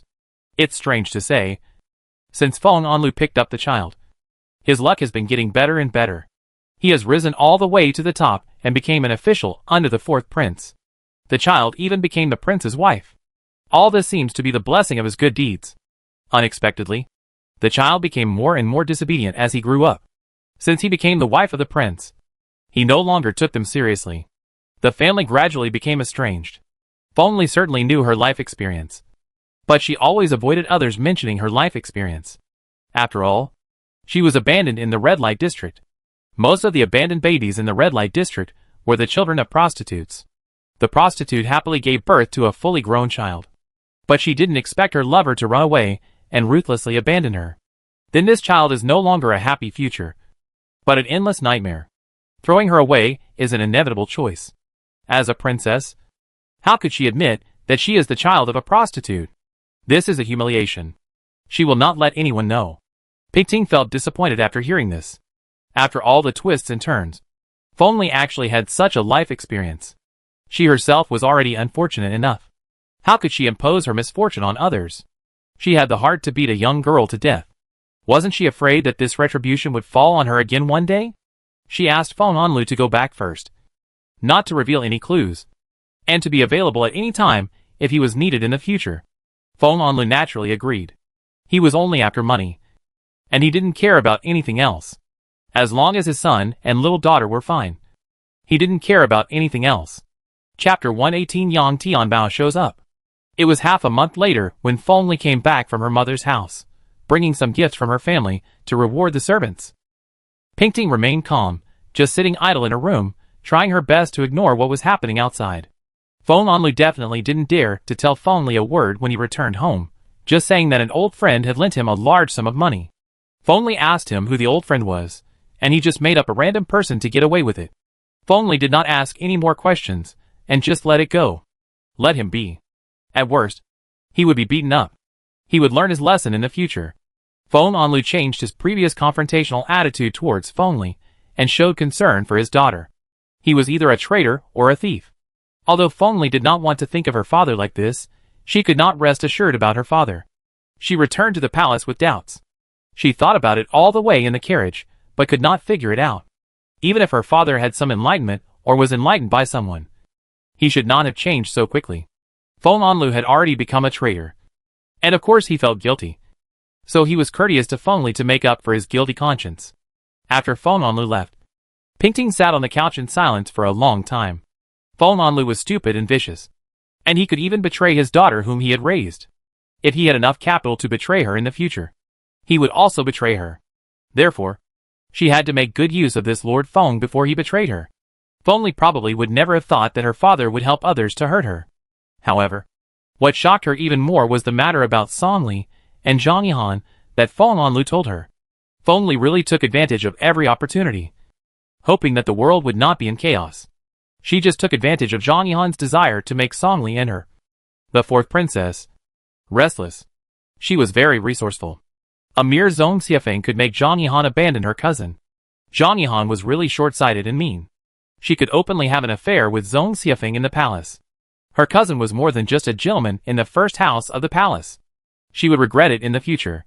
Princess, can this Feng Anlu be trusted? Lu Yun expressed doubts about Feng Anlu's credibility. If the money is reliable, then he can be trusted.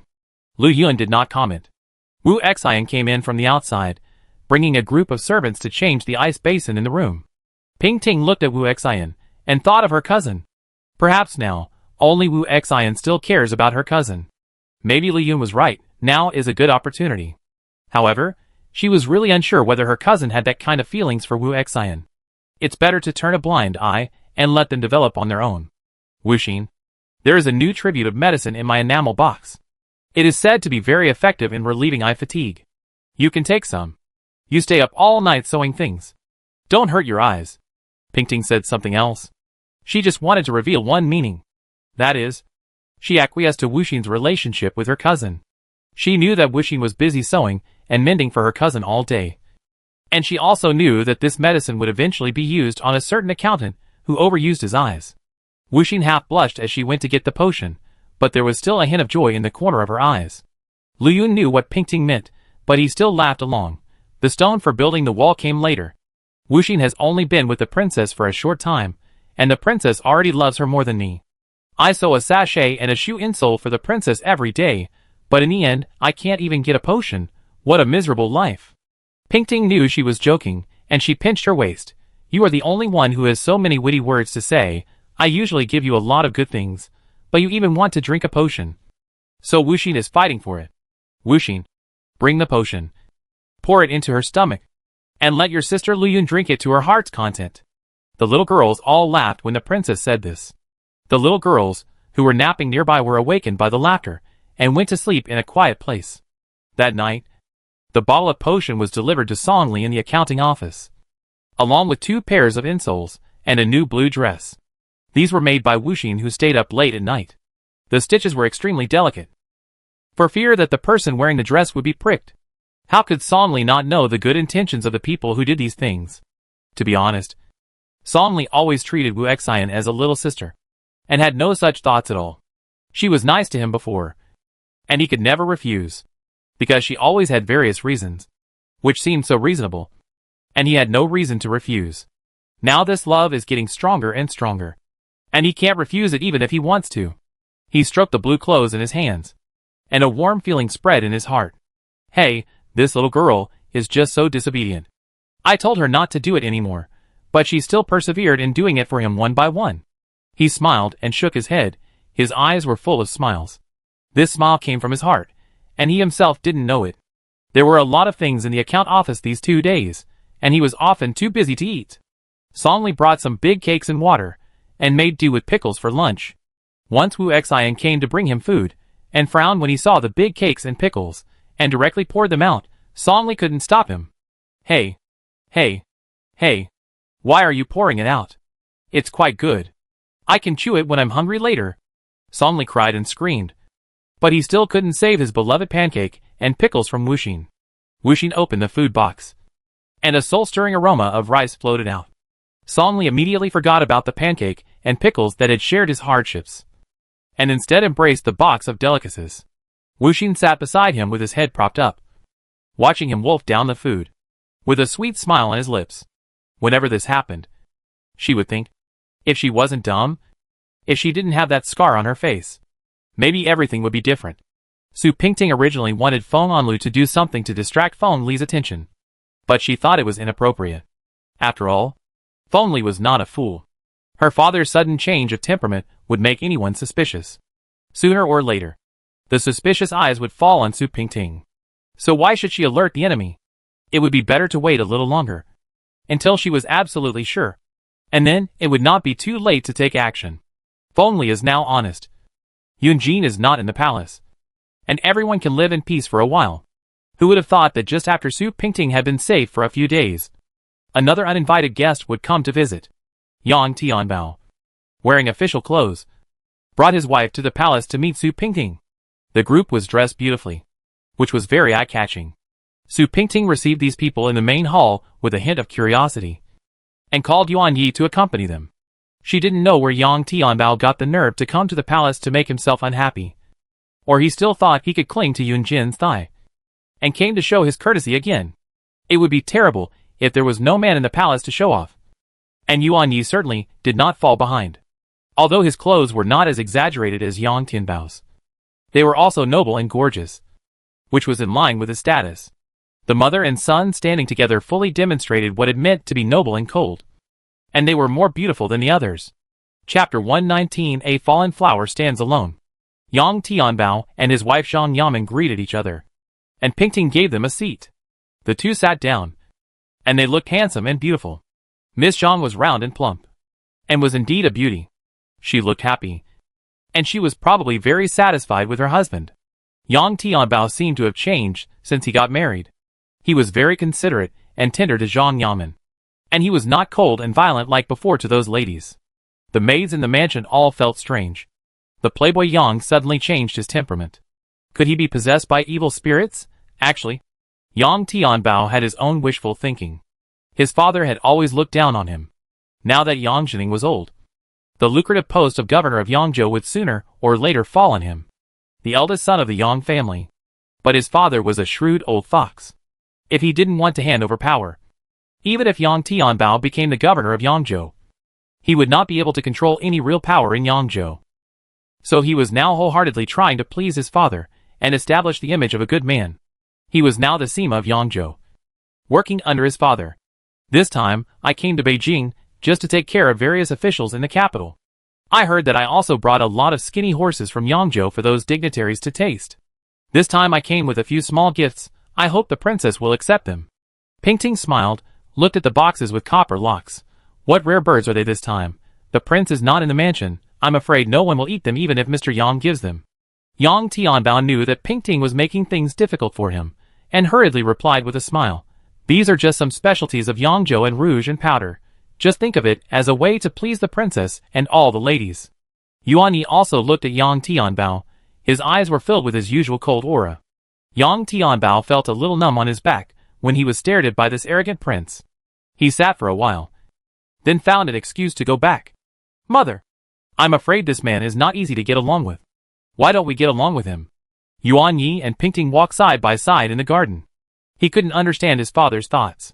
He indulged the father and son of the Yang family like this, which was basically raising a tiger to cause trouble. Yuan Yi was already half a head taller than Pingting. Just looking at his profile, he really looked like Yunjin. When she thought of Yunjin, who was far away in the border, Pingting's eyes dimmed. She answered seriously, "Your father certainly has his own ideas. Who knows?" At this point, Yuan Yi suddenly stopped. Pingting asked in confusion, "What's wrong?" "Yuan Yi? Mother, I have something to ask you." Yuan Yi looked into Pingting's eyes, which emitted some crystal light in the evening afterglow. Mother is a beauty, and the most beautiful in the world, so his mother is naturally incomparable. But Pingting thought he was troubled by some emotional problems. After all, Yuan Ye's age is a good time for love. You said, Mother will tell you everything she knows. Being a relationship consultant is Pingting's forte. Children of this age have the simplest feelings, which are nothing more than lovey-dovey and, "I will never break up with you until the mountains are gone and the sky and the earth unite." It is more than enough for her to handle such emotional issues. Xiangxi, take them down. Yuan Yi ordered these girls to go down naturally. It was a private conversation. Pingting was still secretly happy, thinking that she had guessed the entire content of the conversation. In fact, she only guessed half of it. "Mother, do you love your father?" Yuan Yi said without any emotion, as if he was just asking an ordinary question. Pingting felt as if someone had covered her mouth, and she couldn't say a word. She just stared blankly at the tall young man in front of her. With a dark mind, the son asked his mother whether she loved his father. And this mother was not his biological mother. It was embarrassing to think about it. But at this moment, this extremely embarrassing scene was placed in front of Su Pingting. Of course. Love. Yuan Ye's eyes flashed with hesitation. He had always been puzzled about the relationship between his father, mother, and these women. He believed that love was always a matter of life and death. Since his father loved his mother, how could he have given birth to him with his mother? If his father loved his mother, why did he dote on her so much? If he loved both of them, what kind of person was his father? Really? Then, do you think my father loves you? Of course. He loves you too. This kid. Why did he ask such a weird question? Yuan Yi, do you have a fever? Pingting wanted to reach out and touch Yuan Ye's head to see if it was hot, but she found it was futile when she reached her hand into the air. She couldn't even reach Yuan Ye's forehead. It was extremely embarrassing. Mother, I'm not sick. Yuan Ye's tone was always lukewarm, as if he was always in a defensive posture. He was too insecure. Then you should go back and rest. You're already talking nonsense. Mother has something else to do, so I'll leave first. Pingting walked very fast. It could even be said that she fled in panic. Yuan Yi looked at Su Pingting's hurried departure, feeling somewhat disappointed. Love. Isn't it for a couple for a lifetime? Xiangxi had returned with the maids. Yuan Yi stood with his hands behind his back. A bunch of peonies were blooming beside him. The fragrance kept lingering at the tip of his nose, making him want to cough. Prince, it's windy. Let's go back. Yuan Yi came back to his senses and saw Xiangxi smiling at him. Her face was round with a little point, and her face was as white as a layer of snow. She stood under this fiery flower tree, just like the saying fallen flowers, and a person standing alone. It didn't rain today, so it wasn't light rain and 2 swallows flying. He smiled faintly and said, "Let's go." Chapter 120. Asking for divination at Baiyun Temple. Su Pingting really planned to go to Baiyun Temple to burn incense these days. After all, bad things happen these days. She was extremely unlucky. First, her husband was sent to the battlefield for no reason. Then the bastard who teased her took his wife to Beijing to settle down. Then the nominal son asked her shockingly whether she loved his father. All this seemed a little abnormal. This was really terrible. Lu Yun and Wu Xin accompanied Su Pingting, brought a few servants and guards, and the group changed into ordinary people's clothes and went to Baiyun Temple for a stroll. I thought that this was not the prime time for burning incense and worshipping Buddha, and that there shouldn't be many people coming. Unexpectedly, as soon as we arrived at the open space in front of the temple, the carriage was blocked and couldn't move. Su Pingting had to get off and walk into the temple by herself. Lu Yun and Wu Xin each carried a bag, which contained incense money and some old clothes donated to monks. The incense money in the palace was definitely not something that could be put into a small bag. This could only be regarded as Pingting's own small incense money. Usually, when people come to this temple to burn incense, they surround the temple and don't let people go in and out. Pingting didn't want to go through so much trouble. It was just to burn incense, but she had to block others from entering. When she was an ordinary citizen, she hated it the most when the princes and emperors came to burn incense. They had to put on a show for a long time. After finally coming to burn incense, they were delayed. The three of them squeezed and finally walked to the main hall. Pingting asked for the fortune stick, kowtowed 3 times in front of the bodhisattva, and then shook it with great piety. After a while, a green fortune stick fell out. Baiyun Temple has a long history. This bamboo stick is very old. The green paint on it has been peeling off bit by bit, and the words engraved on it are a little blurred. But it is precisely because of this that it is more prestigious. Pray to Buddha and ancients, all for the same reason. Pingting carefully identified the handwriting on the stick, and it took her a long time to recognize the general idea. It reads, "The dream of the mortal world must end. When the dream is over, gold and jade will meet." Although Pingting is not a talented woman, she is not illiterate. This is obviously a sad sign, and a bad one. It must end, and even the heavens are hinting that she and Yunjin will not have a good ending. She didn't believe it, and put the broken stick back into the stick holder, shook it again, and took it up. It was the same stick again. Unlucky. She shook it again, and it was still the same stick. 3 times the limit. It seemed that it was really God's will. Wu Xian went to hand over the clothes and incense money to the monk in charge. And only Lu Yun stayed with Pingting. She saw the princess shaking the stick holder angrily, and finally kneeling there in dejection, staring at the stick. And she knew that she must not have shaken out a good stick. "Princess, it's okay. These things are true if you believe them, and false if you don't believe them. Besides, success depends on people. If the fortune sticks were accurate, who would sit at home and wait for death if they drew a short-lived fortune stick? Let's not shake it anymore."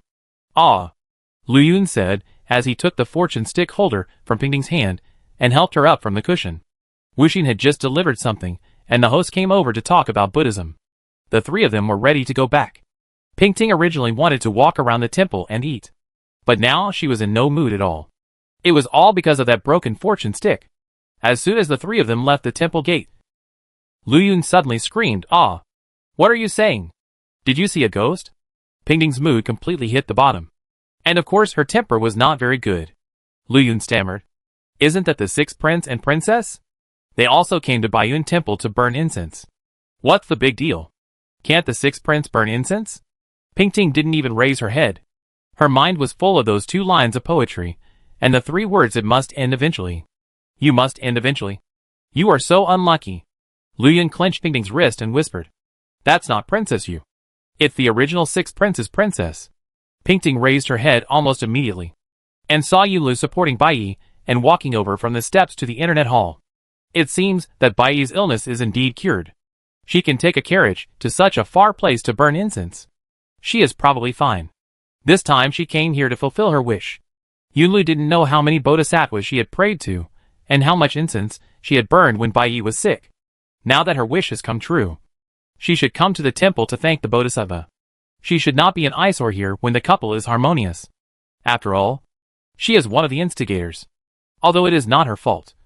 It is a basic quality of being a human being not to cause trouble to others' lives. Hurry up. Hurry up. Let's keep our heads down. There are so many people here, they will definitely not notice. Lu Yun and Wuxin were puzzled. Why did the princess walk over like a thief? What is there that the 6th prince cannot see? But since the master has spoken, they have no choice but to keep their heads down and follow quickly. It's a pity that the sky does not fulfill people's wishes. 4th princess, are you here to burn incense too? The voice was familiar and strange. Baiyi had not been out for a long time, and Pingting had almost forgotten what her voice sounded like. Pingting stood up straight and said with a smile, "Yes. Your 4th brother is out leading troops to fight. I came here to pray for his safety."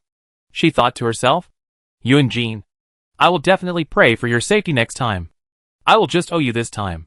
There was not much hostility in Baiyi's eyes. Instead, she looked very weak.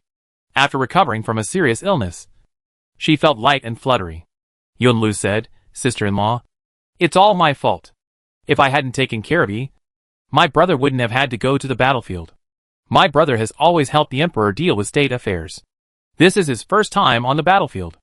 The battlefield is merciless, and I am very worried about him." Yunlu's words were indeed full of self-blame. After all, there is no I on the battlefield, and he only has this brother. Pingting was also worried, but she pretended to be relieved in front of him. "It's okay. Your brother is very cunning. And he will be the first to run away if there is anything. There is no need for us to worry about him. Yunlu nodded, and hugged the person in his arms tighter. Although Bai Yi was not very happy. She had made a major change since she could come to the temple with Yunlu to fulfill her wish. Yunlu looked at her with such affection, as if he was holding a lost treasure carefully. In fact, she was really blessed. Pingting knew that she should not stay any longer at this moment, and hurriedly said, "There are still things waiting for me in the palace. You guys have a good look. I will go back first." Without waiting for Yunlu's answer, Pingting squeezed out of the crowd without looking back, and got on the carriage back to the palace. In the evening, Madame Wei came to chat with her for a few words. As they chatted, everyone yawned and went back to sleep. She never expected that Zhang Yihan would come to the palace crying the next day, saying that she wanted to be with Song Li again. Pingting was stunned. She didn't know why some women could be so shameless. Could it be that in their world, they always put their own interests first, and as long as it was good for them, they would do anything, including being shameless?